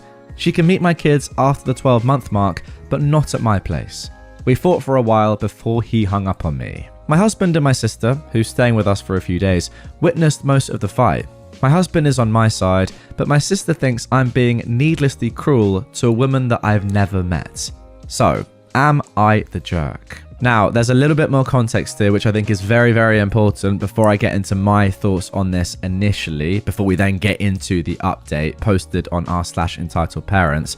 But OP has said that this is what happened to make her change the rule. So back in 2022, on our first meeting with my father's then girlfriend, the girlfriend slapped my 2-year-old daughter because she spilled a cup of juice on her lap, staining her white dress. We were across the room and weren't able to stop her until it was too late. When we confronted her, the excuse was that the dress was new and expensive. She refused to apologize. My daughter doesn't remember it, but my son witnessed the whole thing. My father only defended her when we kicked her out. He broke up with her the next day and apologized profusely. It took us a few months and a lot of talking things through to let him near our kids after that. Okay, so there we go. I feel like with that context now, we have the full picture and the rationale behind why OP has these strict rules in place. Now, I will say that I do actually agree with OP's sister. It is quite harsh on their dad's new girlfriend to not be able to see, you know, the kids for this length of time. I'd feel the same probably if I was the woman in question. She's probably like, you know, why am I not allowed to see your grandchildren? I've been with you for a long time now. Am I not allowed to see them? That's a shame. So I get it from her perspective. However, from your perspective, OP, it makes complete and utter sense. You can't trust your dad with his new partners. And I think that the example that we've just seen there is complete justification for why you can't. I mean, you just simply cannot let someone like that around your kids. And if you have any sort of potential thinking in your mind that a new person, a new woman in your dad's life might be, you know, there's even a 0.1% chance that something like this could happen again, then yeah, you got to stop it and have those strict boundaries. I think the person that is being punished here most is your dad, which is probably the right way of doing things. I mean, the fact that he didn't apologize until he was out of the house and it took months to reconcile is ridiculous. Surely you immediately just say, no, we're done. I'm so sorry. Let's try and move on as quickly as possible. But he didn't do that. Crazy. Now for him to have to explain to his new girlfriend the reasoning why she can't see his grandchildren, that is good punishment. And I would say it's tough for him to have to do that, but he's put himself in that position. So that's on him. But anyway, as I mentioned before we got into this one, there is an update to this posted on r/entitledparents just 24 days ago. So let's get into that. All right, so OP says, I've mostly solved the situation since I posted on r/amithejerk. There are some things though that I think I should clarify about my relationship with my father first. I can't be the first to say this, but Reddit is by no means a place to accurately describe any type of relationship in full detail, especially a familial one. So those who said I don't like my father or don't approve of his lifestyle are jumping to conclusions. I love my father very much, and I'm grateful for everything he's done for me. But yeah, he's a jerk. We've had a rough relationship since I was a kid. It got much better after I moved out, mostly because we both realized we wouldn't have any relationship whatsoever if we didn't make efforts to change. As much as my father has become a better person, he still has some extremely narcissistic tendencies that make themselves obvious every now and then. The one that's the most relevant in this situation is the fact that he is terrible with boundaries. I came up with a metaphor in the comments on my previous post that I think illustrates this. He wants a door. I give him a window instead. He says he's fine with the window. Next thing I know, he's throwing rocks at the window until it's big enough to be a door. Yes, that is actually a very good metaphor. Not the best metaphor I've ever written, but I think it applies. You know what? No, I like it, and I think it makes complete sense. And I want to add that one of the main reasons our relationship was so rocky when I was younger was because I had no means of restoring the window. Now that we don't live together and I pay my own bills, it's gotten easier to either stop him from throwing the rocks or not give him windows in the first place. And I, for one, hope this analogy continues throughout the rest of this post. On that note, my father is a pretty hands-on grandfather. We only see him once a month, but he FaceTimes me frequently and the kids love him. So introducing new girlfriends as grandpa's friends, as many suggested, wouldn't work. We tried it once and they blew their cover in less than an hour. I didn't even think of that, but yeah, I guess that probably wouldn't work. Also, it's not that I don't approve of my father's lifestyle. I simply don't care. I'm 33 years old. I have a job, a husband, and 2 children. My father's dating habits are neither my business nor my concern. He can date anyone he wants for as long as he wants, as long as everyone is over 18 and not a complete monster. What I do care about is how this affects my children. I've been dealing with my father's revolving door since I was 10. Back then, his relationships tended to last at least 2 years, but it still took a toll on both me and my younger sister. The first woman my father dated after the divorce was insane and ruined my childhood. The next one was amazing, but didn't stick around for long. The following one was unpleasant. The list goes on. I don't want my children to go through this lack of stability. I'm carrying that baggage. They don't need to know how heavy it is. The last thing I want to add here is that my father has another major problem. He is obsessed with both pleasing everyone and the idea that I have to please everyone. That almost ruined our relationship completely when I was younger, and sadly, he hasn't really let go of that yet. The former is why he defended his 2022 girlfriend. OP explained that in the edit of the previous post that I read, and the latter is the reason he was so angry at me for banning his new girlfriend after the party fiasco. Alright, so on to the actual update. My father and I had a minor fight over the phone about what happened at the party on Monday. 2 days later, his new girlfriend called me. She asked me why I'd banned her from my home before even meeting her or introducing my children. I told them to leave before the kids saw them. I asked her if she knew about my 12-month rule. Not only did she know, but she also insisted that my father break the rule anyway.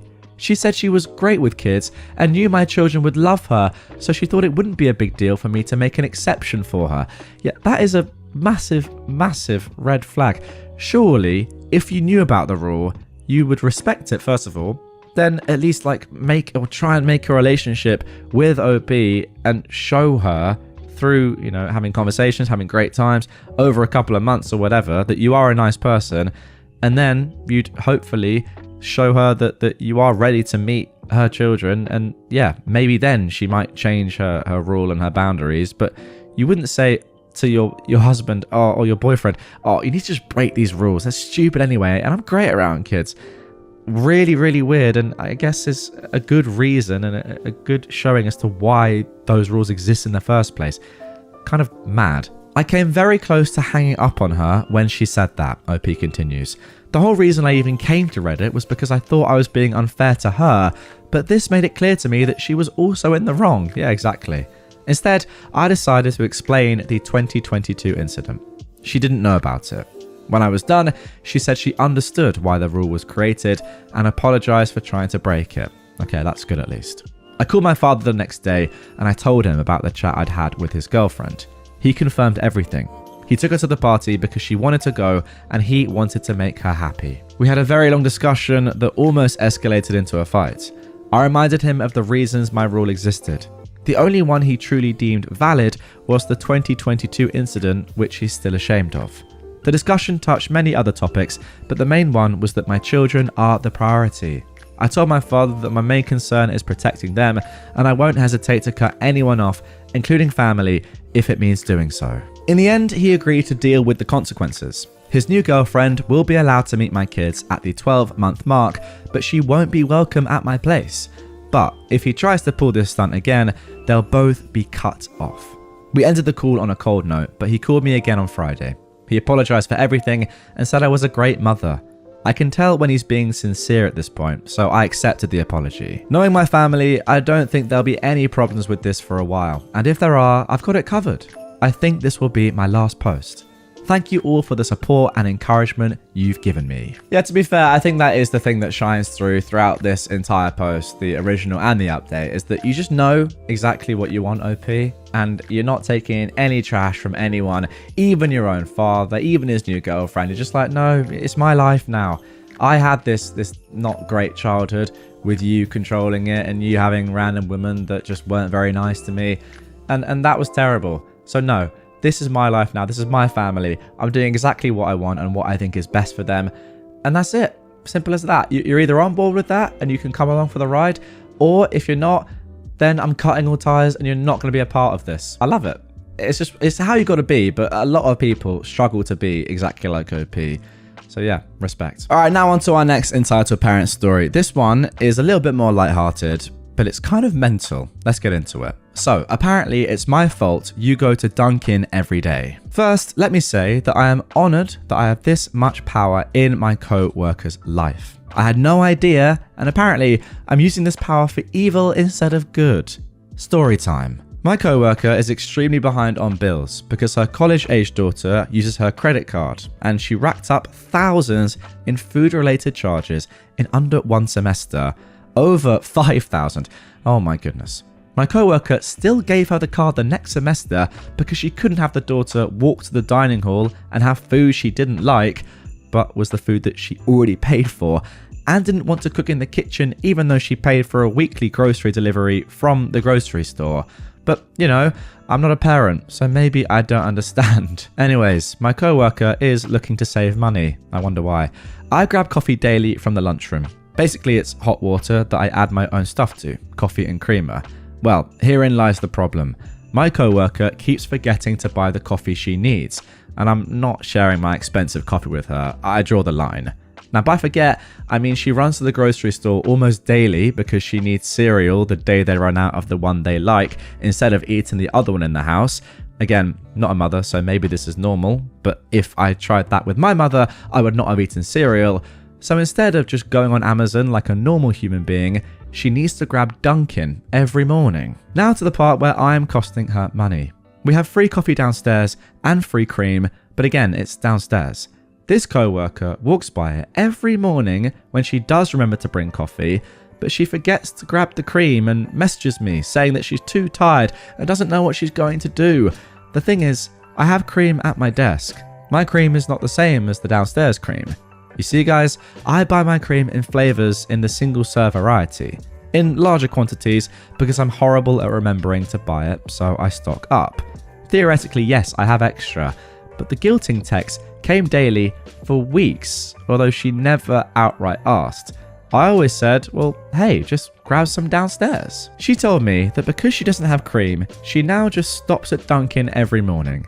So because I won't share my $50 worth of cream, she's now telling me she goes to Dunkin', which she can't afford. I can see where the daughter gets it from. I figured you guys needed to laugh. Okay, now that was just absolutely ridiculous. If you're too lazy and too unorganized to do the most basic thing and buy yourself coffee and cream, then you don't deserve it. And also, you know exactly what you're doing by sending these texts. You're just too much of a loser to say, oh, can I just borrow a bit of cream, bit of coffee one day? I'll get my own the next time. I feel like if you just did that and accepted that you just forgot and you don't have any with you and you would really love some nice coffee and you'll get it the next time, you might even get it back for OP the next time when they're out, then I feel like OP would say, you know what, yeah, fine. But if you're doing all of this every single day for months on end, and we're not going to get into the parenting side of things here, but the way that you're treating your daughter as her mum is kind of crazy. Like, not even punishing her at all for racking up over $5,000 of credit card debt, and instead saying, nah, just keep paying it, I'll deal with this. Yeah, insane. I don't know. I feel like OP is the sort of person who would say, you know what, yeah, I've got you this time, don't worry. But not with somebody like this who is just, beyond helpless. Now for our final entitled parent story of this episode. Entitled parents think they own my apartment and had no regard for boundaries. I remember when it was my brother's graduation and my mum insisted that I attend family events. I had just finished freshman year and gained 20 pounds from depression and isolation. I thought about transferring colleges and giving up my scholarship because that is how much I hated my college. Nevertheless, I attended his graduation because my mum insisted. I stayed at his place for a week before my mum joined us from another country. I started shedding a lot of hair from stress and depression, but I had no idea. Since I was sharing space with him, I had little space to put my belongings. My hair shedded in the bathroom, but I didn't notice it, and it happened for a couple of days where my hair sat in the bathroom. Without warning, my brother aggressively pushed me to the ground and started yelling why I didn't clean up. He also screamed again because I spread 2 books, a laptop and snacks on his desk to work on my transfer essays. He kept pointing at my thighs and laughing. The whole graduation trip, which I came for my brother, turned into emotional scapegoating. I told my mum about this, but she shrugged and said, his place, his rules. I failed my college transfer, was extremely exhausted, and I suffered 4 years of college. Now, fast forward 10 years and he got married. My brother and I were not on good terms and we'd stopped talking. I have my own apartment and I've always avoided family problems when my mum visited me. Now, she brought with her my brother's wife because she was working in my neighborhood and decided to tag along. I told my mum in the lobby that I don't welcome her, but she brushed it off and said, come on, she's just family. My mum kept pushing to let her and the wife in, and I had to push them back away from the door. I finally snapped. My whole family started knocking me after this incident. My brother even said he's going to name his child after me, and they all started laughing. They've got no respect for me and my physical boundaries at my own apartment, including my mum. What happened to her house, her rules? My mum just shrugged again and said, oh, don't you worry, she doesn't even want to come to your house. What the heck is wrong with her? Yeah, pretty sad way to end this episode, not gonna lie. I mean, that's not really entitled, that's just bullying. Like, you're just being bullied by your whole family, and it sounds like you have been your entire life. Can't really sugarcoat it, my friend. I mean, the easy option, I guess, for me to say when I'm sat here in my room is just say, yeah, cut them off, because they just sound like terrible people. I don't really know how easy that is in reality, but yeah, you are just being bullied by your own family. I mean, guys, comment down below. Isn't that just what's happening here? I don't see any other way in which that's not what's going on. So, yeah, pretty tough, but hey, pretty brutal end to this one. Parents had me sign over $200,000 of inheritance. When my grandfather died during COVID, I received a legal document asking to sign over $200,000 from my grandfather's insurance policy so my parents could receive that as well as their $200,000. My brother also received a letter. My parents didn't talk to me about this, so I sent a text asking about it, and I got a response saying I needed to sign the money over because my grandfather spent all their inheritance at the end of his life. They were entitled to his insurance policy because they needed a house. I did, and now I regret it. I tried to speak to my brother about it shortly after I signed, and he immediately told my dad, and I got a nasty email from him saying if I didn't move on from it, the relationship would be irreparable. It was very hurtful. My parents ended up buying a really nice house and are set for life. They've treated me pretty badly ever since too. My brother helped sell everything in my grandfather's house and the actual house as well, and I'm sure he got money because he also bought a house during this time.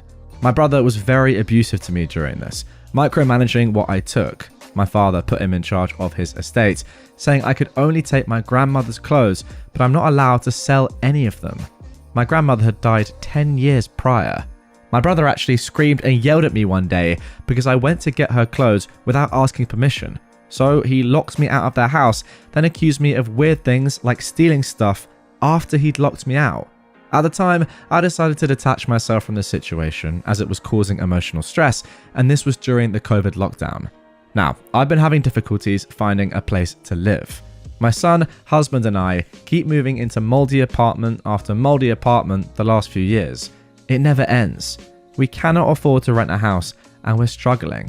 My parents, though, don't want to hear my struggles. They get mad and gaslight me like I'm making these problems up. Our last move 2 weeks ago was from rainwater coming through the ceiling. I talked to my mum yesterday and she was saying that she didn't understand why we moved and said she felt sorry for my husband. I went off on her and I brought up the money for the first time, then I hung up on her. It's been almost 4 years, and only last year I realised what a terrible mistake I made. I don't know what to do except just completely detach from them. I sent my aunt a message, who also received $200,000 and was well off beforehand, asking why I was asked to sign the money to my parents. It was their decision and no one has had the balls to explain it. So am I wrong to even bring it up now? Oh, what a tragic start to this episode. I mean, that is just brutal. I don't think anything can be done. I don't think you're wrong to bring it up now and to get some form of emotional justice, I suppose, by having people tell you and you now finally understanding, OP, that what happened was horrible and so unfair. But in terms of like the legalities of this, I feel like unless you can prove that you were forced to sign this over under duress, there's nothing you can do. Like, your parents just played you. They manipulated you. I can't quite believe it, but yeah, legally, I think you're in the mud. Listen, cynically, I could sit here and say, what were you thinking by doing this? But, you know, you're a kid and your parents are your parents. Throughout your entire life, you're told, like, listen to your parents. They know best. And you were probably just doing that. But I don't know, maybe you're just being naive or just didn't understand the brutality and the truth of the situation. But my goodness me, you know what, maybe it is worth getting a lawyer involved just to see what could possibly be done. I hope for your sake that something can be, but I just don't think it can. Now moving on to our second entitled parent story of this episode. My entitled mum wants me to pay my creep stepbrother's student debt. I am a 29-year-old woman, and I have an older stepbrother, Chris, who is 42, who's been a nightmare since the day my mum married his dad. Let me give a bit of background. Our parents married when I was 4 and he was 17. Both our parents were widowed. After their wedding, we moved to the US since my mum had American citizenship through marriage. I was born in the US too, but after my dad died when I was 1, my mum and I moved back to Colombia. Stepdad got his residency through marriage and my stepbrother because he was a minor. Now, my stepbrother wasn't a big fan of me. My only memories of him are just constant bullying. He'd be left in charge of me since he was studying locally and lived with my parents, but mostly his babysitting really meant things like locking me in the guest bathroom or the shed outside. He'd steal my lunchbox whenever he was the one who dropped me off at school. He even began to harm my pets. I have an old cat that has been with me for almost 22 years. He tried more than once to run her over with his car. My parents never believed any of it. He's the classic golden child. My mum absolutely wanted a son instead of a daughter, so my stepbrother took priority over me. The bullying just kept getting worse and creepier. He had this long key for the bathroom. The door was designed so in case it got locked by accident, one could open it by inserting a long stick or key through a small hole on the outside. He would use it to walk in on me showering. My underwear would disappear sometimes, and I know for a fact it was him. He also started taking pictures of me sleeping. One night, I woke up to him taking care of himself next to me while I slept. I yelled, obviously. My parents came over, but he wasn't in trouble. I was for tempting him. I was 14 when this happened. He was 27. Oh my goodness me. No one helped me, and he got bolder until he did something I am still in therapy for when I was 16. It got to a point where I called my biological half-older brother, Sam, who is a 48-year-old and son of my biological father's first wife, to see if I could live with him and his wife, Sandy, during my last 2 years of high school. When Sam found out what was going on, he confronted my mum. My mum didn't care and just told him to take me so long he never asked her for money. Done and done. My brother and his wife became my legal guardians and took me in with my cat and the old family dog since I didn't trust leaving any living creature with Chris around. My parents never checked on me. My extended family from my father's side knew what happened and they immediately got together to ensure that I could finish school well and go to college. I don't know my maternal family at all. Thanks to my paternal family, including Sam's mother and her family, I got my bachelor's and master's, had no student debt, and I work as a nurse practitioner. I still live with Sam, his wife, and their 2 kids, and I pay a small amount of rent. Neither Sam nor his wife expected me to pay anything, but that is the least I can do for the 2 people who have taken care of me for 13 years. Now, for anyone wondering why I haven't moved on, it's incredibly expensive where I live, and Sam insisted that I stay with them until I save enough to buy my own home. Things seemed okay until my mum messaged me recently. She'd not messaged me since I was 18 when she told me she no longer had any responsibility to me. In this message, she sounded overly friendly, telling me how she missed me and asking how I was doing. I was a bit creeped out, but I decided to be nice, telling her about what I'd done since leaving her care. She seemed very interested, since apparently she knew I was a nurse, but not what kind I was. She began asking me about my salary. I didn't tell her anything about it, but that it was enough to pay the bills. My mum then began texting about Chris, and how he was barely making any money due to his student debt. Apparently, Chris never finished a degree, jumping from career to career. He's now working in my stepdad's used car business as a salesman, but most of his pay went to pay the substantial student debt that he got over the year. I told my mum how sorry I was that Chris was having a hard time, and I wished him luck. That is when my mum finally got to what she wanted. She texted me saying that I needed to pay his student debt so he could finally begin to make the money he deserves like the man of the family. I just turned off my phone. When I got home, Sam was surprised since I was usually the last to arrive. Sandy wasn't home yet. I told Sam what happened and I showed him my mum's text messages. I don't think I've seen Sam this angry ever. He told me to block my mum, stepdad, and Chris if I hadn't done so yet. After talking with Sam and Sandy, I called my boss to ask for the next day and the one after off. This gave me a 4-day weekend, including the days that I'm normally off shift. My boss was more than okay with this and told me to just take it easy and let her know if she could help. This backfired because the next day my mum and Chris decided to come to Sam's house to speak to me. I was alone since Sam and Sandy were at work and the kids were at school. I immediately called Sam and told him what was going on. He told me not to open the door and that he was on his way. My mum spent the whole time screaming that I owed them for raising me and that my sweet brother deserved the money. Chris was going around trying to find a window or door unlocked. There weren't any since the windows have safety bars and the only other door is in the closed garage and one in the yard. The yard one was locked, and just in case, I locked the one in the garage. I won't post what he called me when he saw me from one of the windows, but basically, he pretty much told me they should have thrown me away when I was a baby since I grew up to be a B.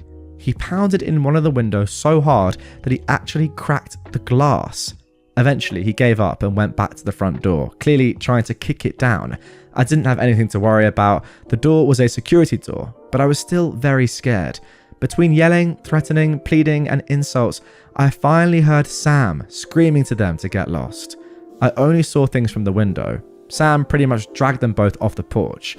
They got to a point that I couldn't hear, but I saw my mum and Chris pale and look scared before they pretty much ran to their car and drove off way past the legal speed limit. Sam came in a little bit after and immediately went full overprotective brother mode, asking me if I was okay.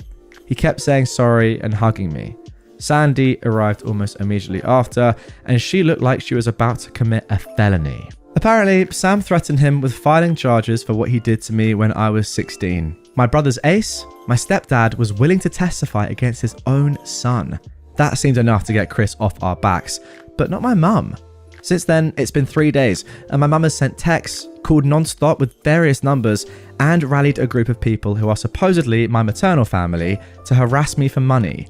She claims that money should legally be hers since she's my mother, that it's my late father's missed child support. Sam's helping me find a lawyer to get a restraining order on my mum, and I plan to take my stepdad's offer to testify by pressing charges against Chris.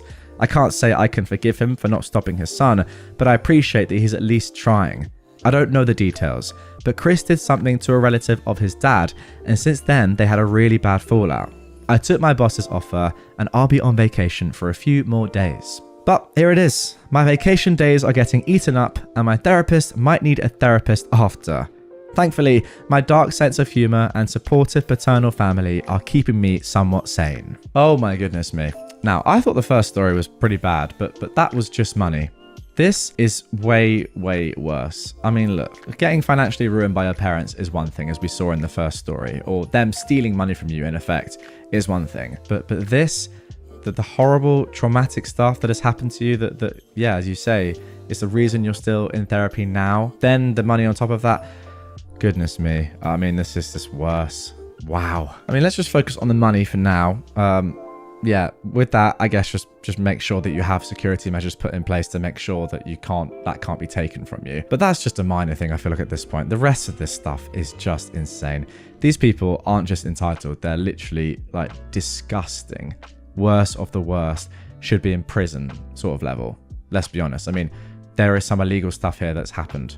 That's kind of clear. I will say it does sound good that you have people now that you can actually trust. Sam and his family. I mean, that's just brilliant that they're coming in and helping you. It's about time, is all I'll say, because your mum and your stepbrother are two of the worst humans that I've ever come across. Friends infantilizing incestuous mother. Hey Reddit fam, this has nothing to do with me personally. A close friend of mine, who we'll call Jake, asked me to write his story here as he's pretty bad with words and doesn't know how to put his feelings down. He has autism, which wasn't diagnosed until he was already an adult and moved out of his mother's place and went no contact. His mother, who I'll call Wacky Wanda, has always treated Jake like a baby, from the time he was born up until he went no contact with her. He tells me that as far back as he can remember, she would make him wear bibs at the dinner table and always hand feed him. She claimed it was because he was a special child that needed the extra help. His father, Frank, would always chastise Wanda for this, saying that he would never grow up if she kept babying him. She'd get annoyed though and tell him that he was being ridiculous and that she loved her baby boy so much. Way too much, if you ask me. Jake began to believe that he was developmentally challenged because of her. Wanda would show up at his school and throw a fit when the teachers wouldn't pull Jake out of class to see her.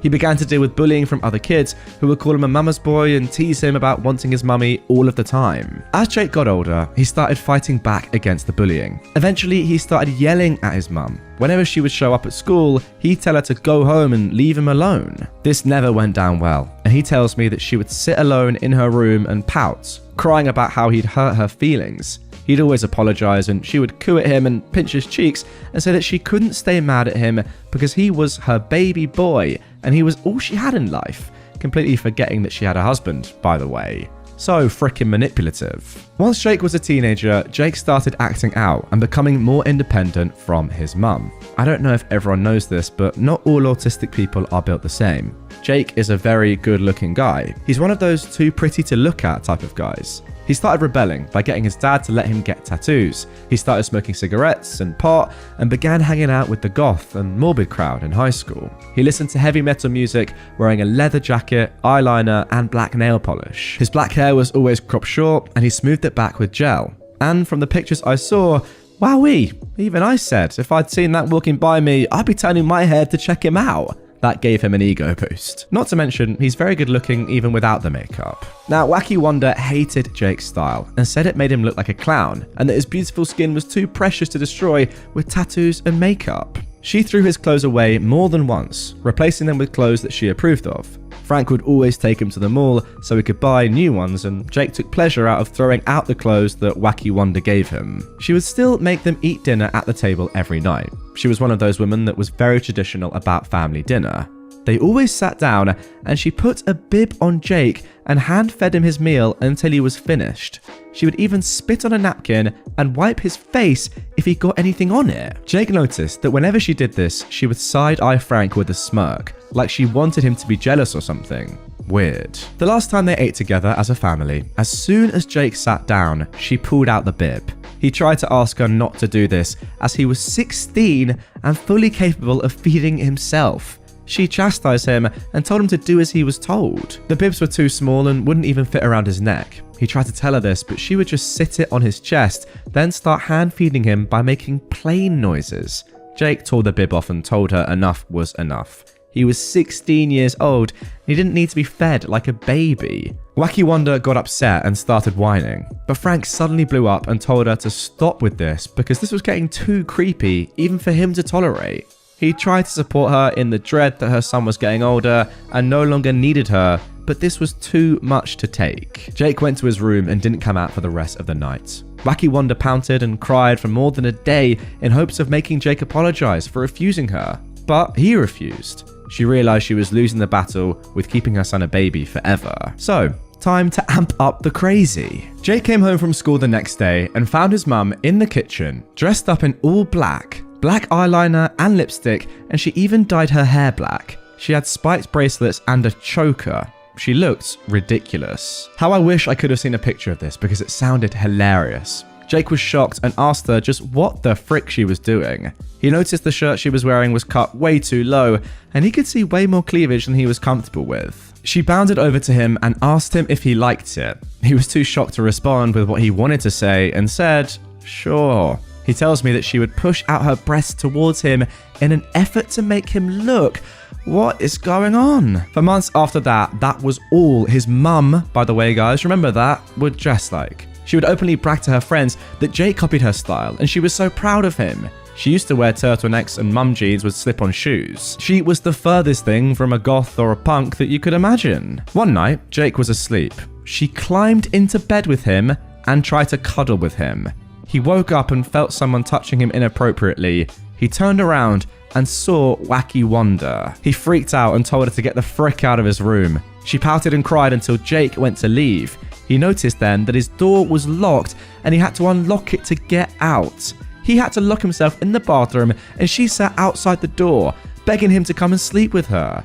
Jake shouted at her that she was touching him inappropriately and that it wasn't okay and it was weird that she did this with the door locked. She screamed that that was how mummies show their love until Frank came out of their room to yell at her for the way she was acting and that it was creepy for a mother to want to cuddle her 16-year-old son with the door locked. She screamed that he didn't understand the bond that she and Jake had and that he was jealous. Jake screamed that they had no bond. Wacky Wonder cried and Frank shouted at her to move away from the door or he'd do something he might regret later. He took Jake and they went to sleep at a motel for the night. Jake told his dad everything that happened. Frank finally had enough. He couldn't stand the weird and creepy behavior from Wacky Wonder anymore. He filed for divorce and got custody of Jake, and Jake's mum was given visitation rights. Wacky Wonder was mandated to attend parenting classes and therapy, and she actually went, under the threat of losing any and all rights to her son, of course.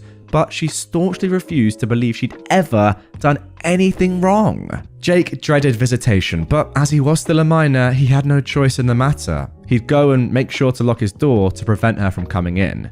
She did give him space when he was at her house for a while. When Jake was 17, his dad paid for him to enroll in driver's ed and got him a car. This went over like a fart in a church because Wacky Wanda was annoyed when Jake pulled up to our house in a brand spanking new car. She lost it and called up Frank to scream at him about how she was endangering her baby boy. He hung up on her. Things got worse once Jake started seeing a girl at school. She was a pretty blonde girl that dressed in similar fashion to Jake. When Wacky Wanda found out, she went insane. Jake was in his room, sleeping, and his mum picked the lock. It was one of those push-in locks that a bobby pin can easily pick. What Jake told me next made my heart drop. She undressed herself and climbed into bed with him and began S.A.ing him. Oh my... Wow. I mean, I know it said incestuous in the title, but... Gee, what the hell? He woke up and freaked out. He ran away from the house and drove back to his dad's in tears, and they called the police. Wacky Wanda got arrested and imprisoned for 11 years. Jake became severely depressed and tried to unalive himself more than once. His dad put him into therapy and he got better over time, but he still struggles with everything his mother had done to him. Jake was formally then diagnosed with autism and he's on medication that keeps him functional. He's one of the bartenders at my club and we're really close friends. He's best friends with my boyfriend, Kyle. Jake has a girlfriend who is one of the sweetest women I've ever met. Jake and I have a connection because we both have experienced SA from relatives. Oh my goodness. And we both are stronger for having gone through that. Sorry this was so long, but he wanted his story shared with everyone. Oh my word. Okay guys, well, you know I said that the first story, the first news article, sorry, I'm a little bit speechless if you couldn't tell. I said that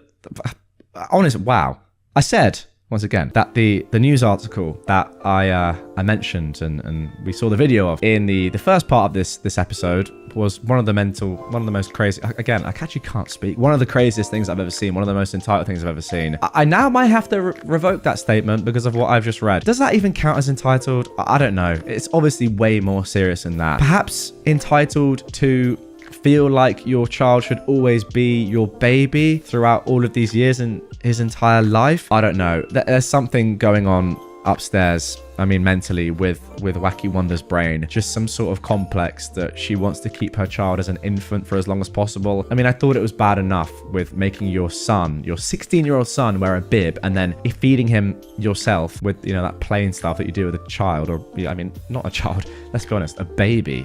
Or at the most a toddler. But then it got completely serious.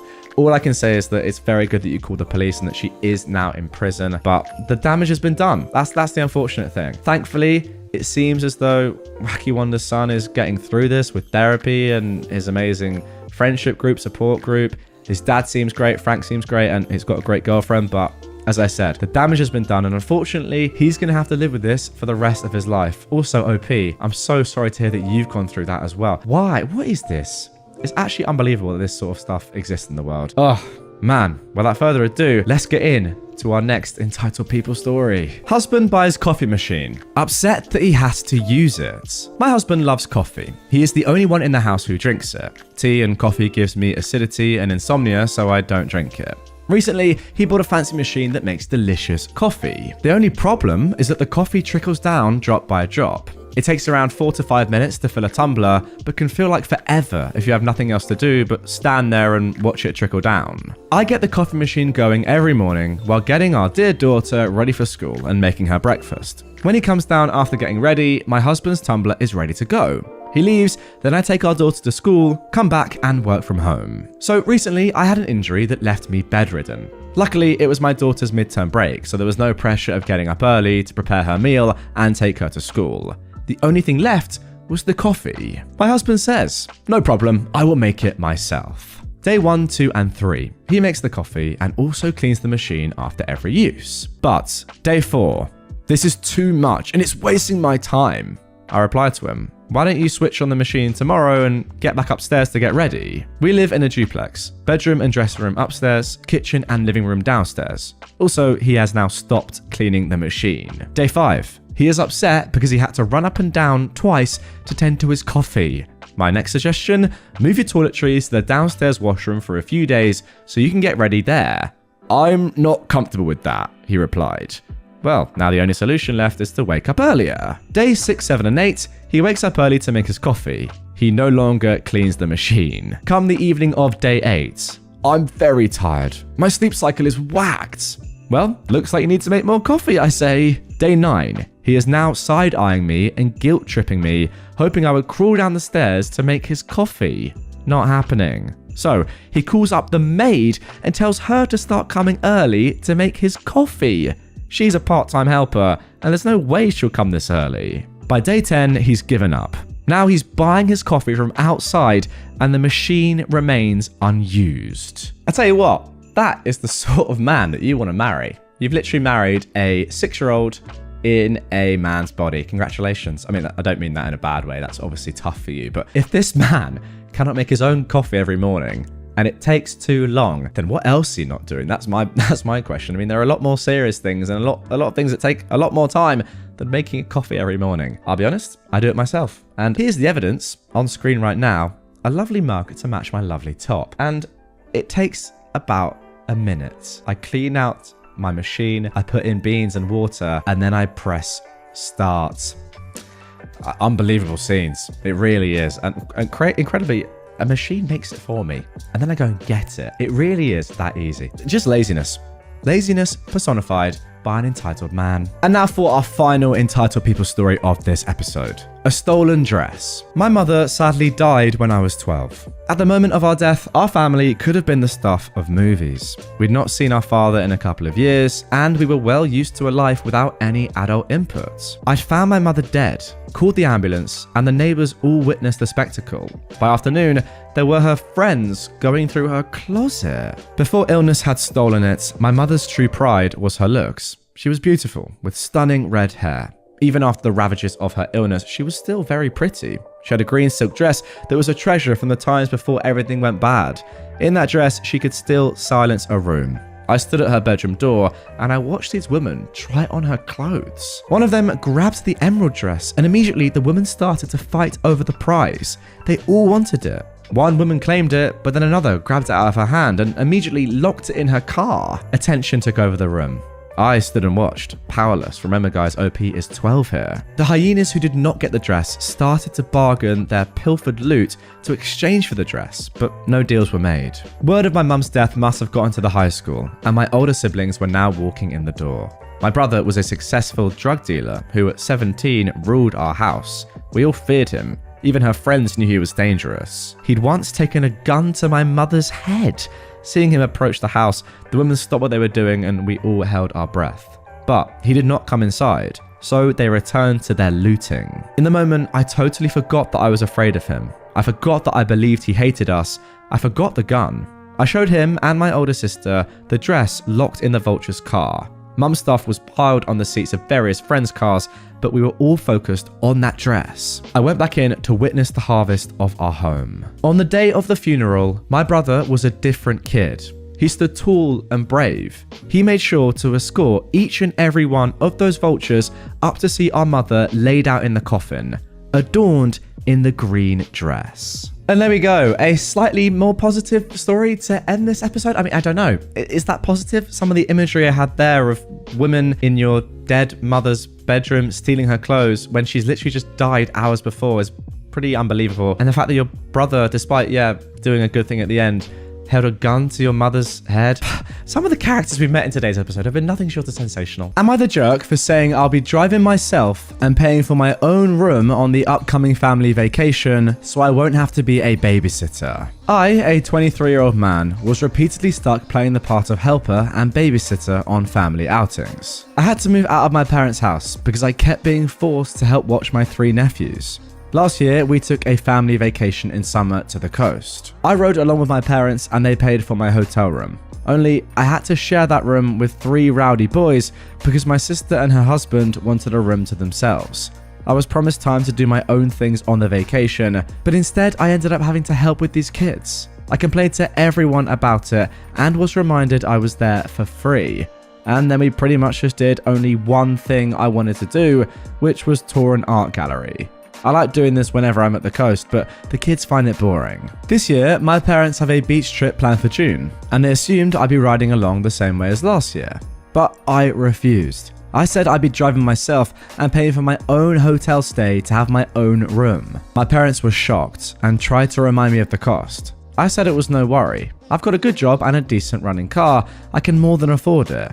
That's when the but started. I stated the previously listed things as why I'll be driving myself and paying for myself. I want to be able to enjoy this vacation as an adult and not be treated like a child like last year. My parents told my sister, and she called to blow up at me that I'll be ruining the vacation if I'm off doing my own thing while she has to wrangle her 3 boys. I ended up yelling at her that last year all she did was rope me into her mess. I didn't really get to do much of anything I wanted to do, and I was treated like the bad guy for wanting to just go to an art gallery. I'm a grown man. I deserve my own vacation too. Now my sister is not speaking to me, and my parents are still trying to convince me to just ride with them to keep the peace. I'm still refusing, but the pressure is getting to me. Am I the jerk for not giving in? I know they'll have a pretty hard time when they won't have another person there to help. Right, then immediately let's get into this first edit. It's been barely an hour since I posted, OP says. But my sister is apparently a Reddit lurker in the mornings, and she saw my post. Not only is she furious with me, but she's also upset that no one in the comments is siding with her. To make it short, she went on a big rant about how it's so hard to be a parent to triplets, and the least I could do is help because I'm young and single and she needs a break. I stood my ground on my decision, and now she's calling our parents to get them involved. I'm expecting a call from them any minute. And then a further update from OP. Well, I'm off work now, so I can tell you guys more as to what went down. I guess you could say it's over. My sister got our parents involved, they looked at my post, and were absolutely horrified by the continuous influx of commenters. Yes, they're very angry with me that I posted here, but I told them that if they'd just listened to me to begin with, I'd have never needed to. Guys, for context, this post has over 40,000 upvotes and over 7,000 comments, and I'm pretty sure you guys can all work out who they're siding with. I'm sick of the whole keep the peace mentality that sacrifices me to placate my sister. They in turn went off on my sister, and to make a long story short, the whole vacation has been cancelled. The hotel wasn't booked yet anyway, but my parents are arguing with my sister. My sister's blaming me, and my nephews are crying because they aren't going to the beach. My sister called me at lunch and basically implied I have no life, which is why I have time to help. I recorded that and told our parents, and that's currently what they're fighting about. And then one final small update. I wasn't going to update again, but here's a little more. Parents said that they won't ever push babysitting of my nephews on me again, and have agreed that what happened last year was unfair to me. Right now, they're very angry with my sister for telling me I should help her because she thinks I have no life. My sister, though, is playing the victim. And my brother-in-law is basically saying nope to the whole mess and spending most of his time at work. Well, I don't blame him. Thank you to everyone who's commented. You made my day. Now guys, that is the end of r/AmITheJerk for this story, but it's just the beginning of this whole escapade.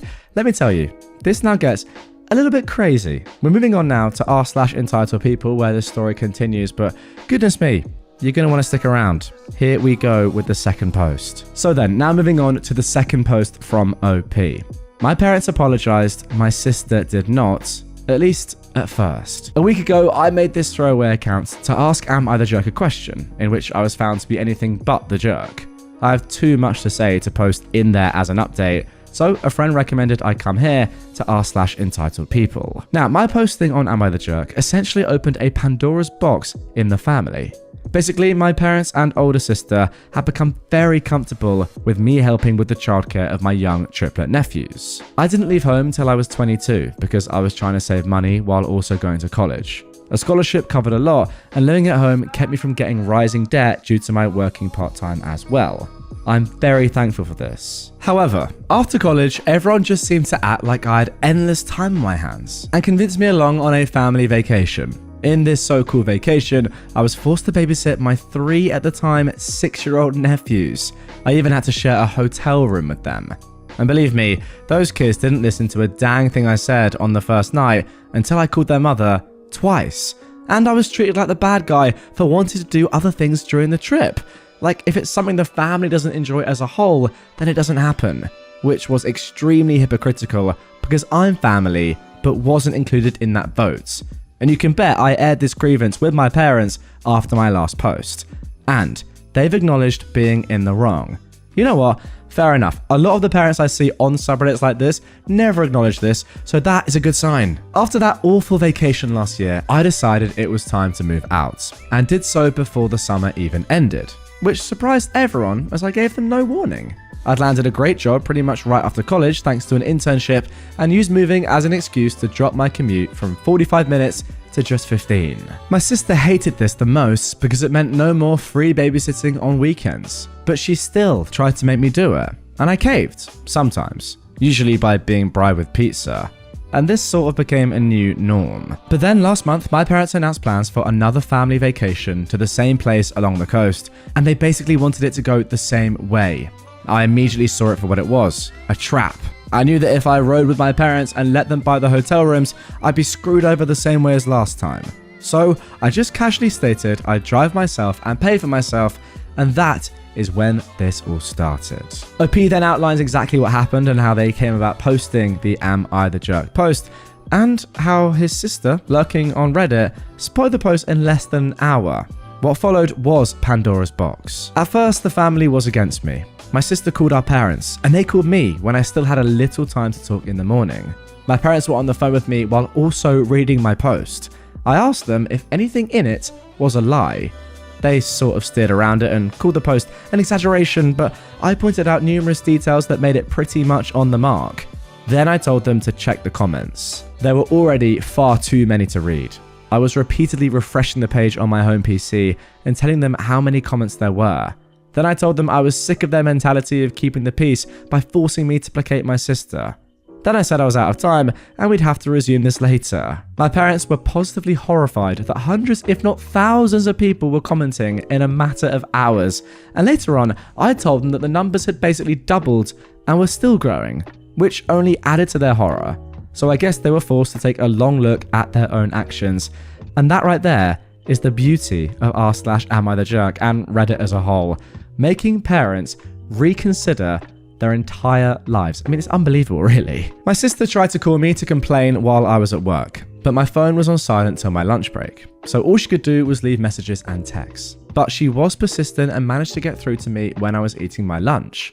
The gist of the conversation was my post had taken our parents away from her side, and now they were mad at her. In the ensuing argument between them, my parents cancelled the entire vacation. Yes, they later acknowledged they just passed the blame out of embarrassment and have fully accepted fault. They told me no excuses could excuse the fact that they made me their go-to free babysitter when I wasn't even living at home anymore.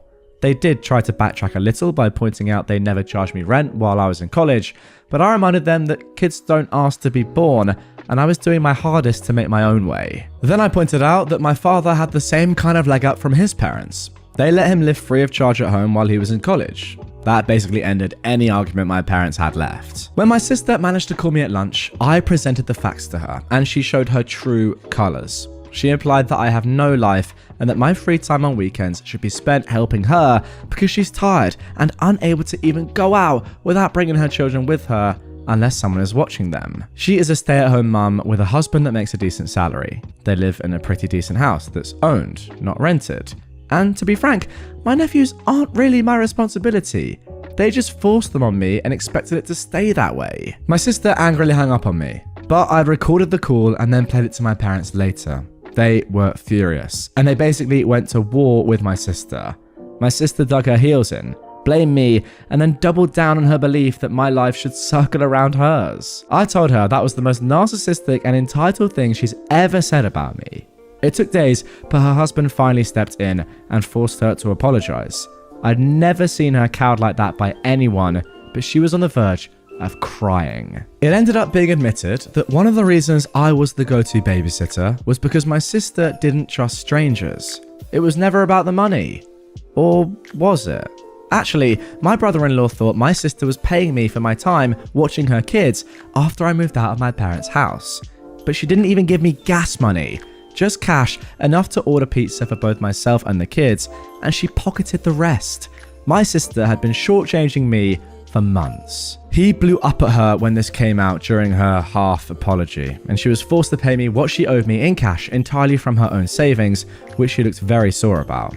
Then my brother-in-law apologized to me for his own inaction in letting my sister walk all over me and promised they'd get a normal babysitter from now on. Yes, it will cause a bit of a drop in the bucket for them, but my sister will be getting date nights back. Then came the family meeting the other day's evening. We all gathered up at my parents' house and everything was laid bare. Apologies all round and whatnot. Then my parents reinstated the family vacation. And yes, I still plan to drive myself and pay for my own hotel stay. I'll even stay in a completely different hotel if my sister tries to revert me to childcare. And I've stated this. She's promised that won't happen. And if I don't update again after the vacation in another month or so, then you'll all know everything is fine. Now guys, unfortunately, or maybe fortunately, depending on how you look at it, we don't have to wait until after the holiday for our next update. That came just a few days after the one I just read. Again, on our /entitledpeople, now 26 days ago at the time of recording. My sister called me demanding I take my post down. Now, she's more upset than ever to know how far it's spread. Having a family that knows about your Reddit account has its disadvantages. Yesterday, my sister called me after I got off work to ask me if comments are still coming in. She said she cannot bear the negativity of looking at them herself because the comments are all so hurtful towards her. So, I was brutally honest. At least 10 comments are still coming in daily, and most of them more or less say the same things about her. She started crying and demanding I delete my Reddit posts, but I refused and told her she can cry to anyone she wants, but the posts stay up, because they are my assurance she won't try to treat me like rubbish anymore. After all, she literally felt like my life should revolve around hers. She didn't pay me the babysitting money she was supposed to and pocketed it for herself, and forced me to be the constant babysitter on last year's family vacation, so I had pretty much no fun the entire time. Is it really any wonder people are having so much hate for her when she treated me like that? Then I mentioned the posts have already spread to other websites, as I was asked a couple of times to let an article be made about my situation. And there are some videos that were read as well. Yeah, maybe like this one. Well, my sister shrieked hearing that and hung up. My parents then called me begging I take the post down. I've refused, stating that I only did this because they didn't stick up for me. This would have never happened if they'd told my sister to treat me like an equal and not a servant. I'm not her butler, babysitter, or handyman. I'm her frickin' brother and a grown-ass man. Wouldn't they be tired of this stuff in my shoes as well? They agreed, but still begged I take the post down. I again refused and said that I'll keep making more if they don't start sticking up for me more when my sister comes crying to them. Let her clean up her own messes, because all the enabling of her has led to this. I didn't father those kids.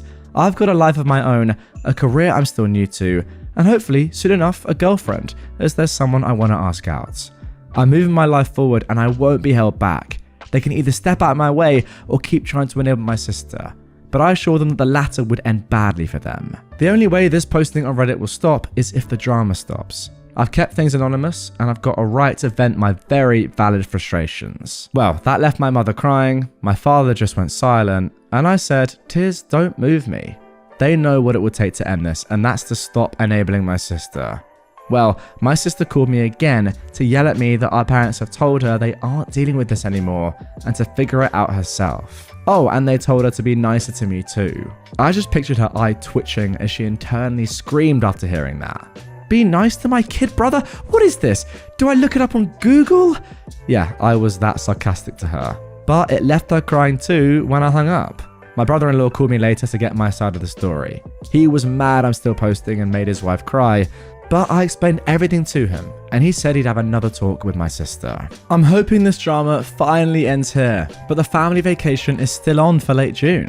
I've already booked my room and put it in for a day off work so we can all leave on a Friday. My room is also not near the ones my parents, sister, brother-in-law, and nephews will be using. In fact, it's not even on the same floor. And when we go to the coast, when it's not a family activity, I'm going to go where I want and do what I want. And you can bet I'm going to tour those art galleries, pig out on local food, and just enjoy being carefree for a change. And there we go. You're probably thinking, wow, that sounds like a good end to the story. But alas, as you can tell, there is more to come. That promised update after the family vacation was posted just 24 hours ago. let's see what happened. This is the conclusion, for now, of this story. Update after the family vacation. Well, the family vacation is over. Some things, both good and bad, went as expected. Good that my parents didn't enable my sister trying to make me babysit. Oh yes, she did try. But bad in that my sister did try to find out which room I was in. But that failed and got her in trouble with her husband again. Firstly, I made sure to tell the hotel in advance that they were not to give out any of my information to anyone who asked except for the police if something needing that were to come to pass. They assured me over the phone that they would not tell a soul. Then, on the day of the vacation, I left earlier in the morning than the rest of the family. I knew they wouldn't be able to get moving as a group until at least 10 AM, so I left at 9. Check-in wouldn't be until 1, but I wanted to make sure I had a head start. I sent out an FWI group text and was off like a shot to make the 3-hour drive. My parents were upset because they'd planned a family brunch on the way, but I pointed out I was never made aware of that, so it was cancelled in favour of fast food. Like I planned, I arrived at the hotel early. Too early for check-in, but I told the desk staff I was there to make sure my parents or sister didn't give them my information. They claim they don't do that, but I told them I know for a fact it still happens sometimes, so I'm covering my butts. When they happen to be dealing with my mother, sister, and 3 potentially crying boys trying to guilt them at the desk, they'd better not yield. And I wanted to know if they'd try anything. They awkwardly promised me no one but me would get access to my room. Then I decided to go out and get something to eat. I came back more than an hour later, and there was my parents' car and my brother-in-law's big SUV. I went to the desk to check in after making sure the lobby was clear, and it was. Then I asked the clerk if my family had asked about me, and where I was staying in the hotel. Yeah, they did, but the clerk refused to tell them. My sister had apparently tried to push it, but her husband shut her up. I checked in, went to my room, and then called my folks. I didn't mention I knew what they tried with the clerk, and they conveniently didn't mention it either. Then we all met up as a family to go out and tour around. My sister at one point asked me to watch her kids for a moment, to which I replied, hell no, because I knew exactly what she was doing. She'd pretend to be gone for a moment and then be gone for an hour. I called her out and her husband told her to stop trying to make me watch their kids. So what does she do? She just started crying on the spot, saying that she needs a break.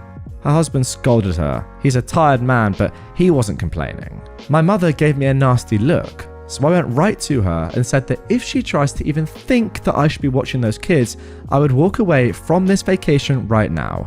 It's not my job, and I'm sick and tired of her and my sister acting like this. Well, that made my mother start crying too, and then she just started repeating the words, "You're right," over and over again.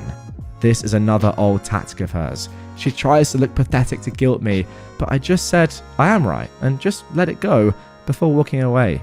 Neither my mother or sister tried anything for the rest of the day. When we got back to the hotel after dinner, my family were all crowding the elevator, but I didn't get in with them. They asked why, and I said I'd wait for the next one. My sister glared at me because she knew exactly what I was doing. Then I just sat in the lobby watching YouTube on my phone for 15 minutes and took the elevator up. I was on a different floor and on the other end of the hotel. I had a splendid night, and the next morning we all went out for breakfast, but I made sure they left first. I can't quite believe what I'm reading. The fact that you're having to do this on a family vacation, pretty much hide from the people you're vacationing with at the hotel, is mad, but after all I've read, it makes complete sense. I was the last one out, just like I was the last one in the night before. Breakfast went fine. Then I gave an FWI that I was going to be doing my own thing for the day. My mother tried to bring up plans to go to the aquarium and a couple of other places, so I said I'd meet them for those, but the rest of the day was mine until family dinner. They accepted this, and that day went fine too. But back at the hotel that evening, my sister caught me leaving my room. She must have been stalking the whole floor looking for me. I went back to my room to chill a bit before dinner as I was tired from walking so much, and my sister was just down the hall when I left my room to meet them for dinner. She tried to corner me, saying that I'd ruined the family vacation for her because now it wasn't hardly any different for her than at home, since she had to wrangle her kids. I called bullspit because my parents were helping her a lot. Then I told her that I'm sick of this song and dance of being her scapegoat, and it's already over. So leave me the heck alone and get on with your life. Then I started walking, with her yelling, "Hey, I'm trying to talk to you."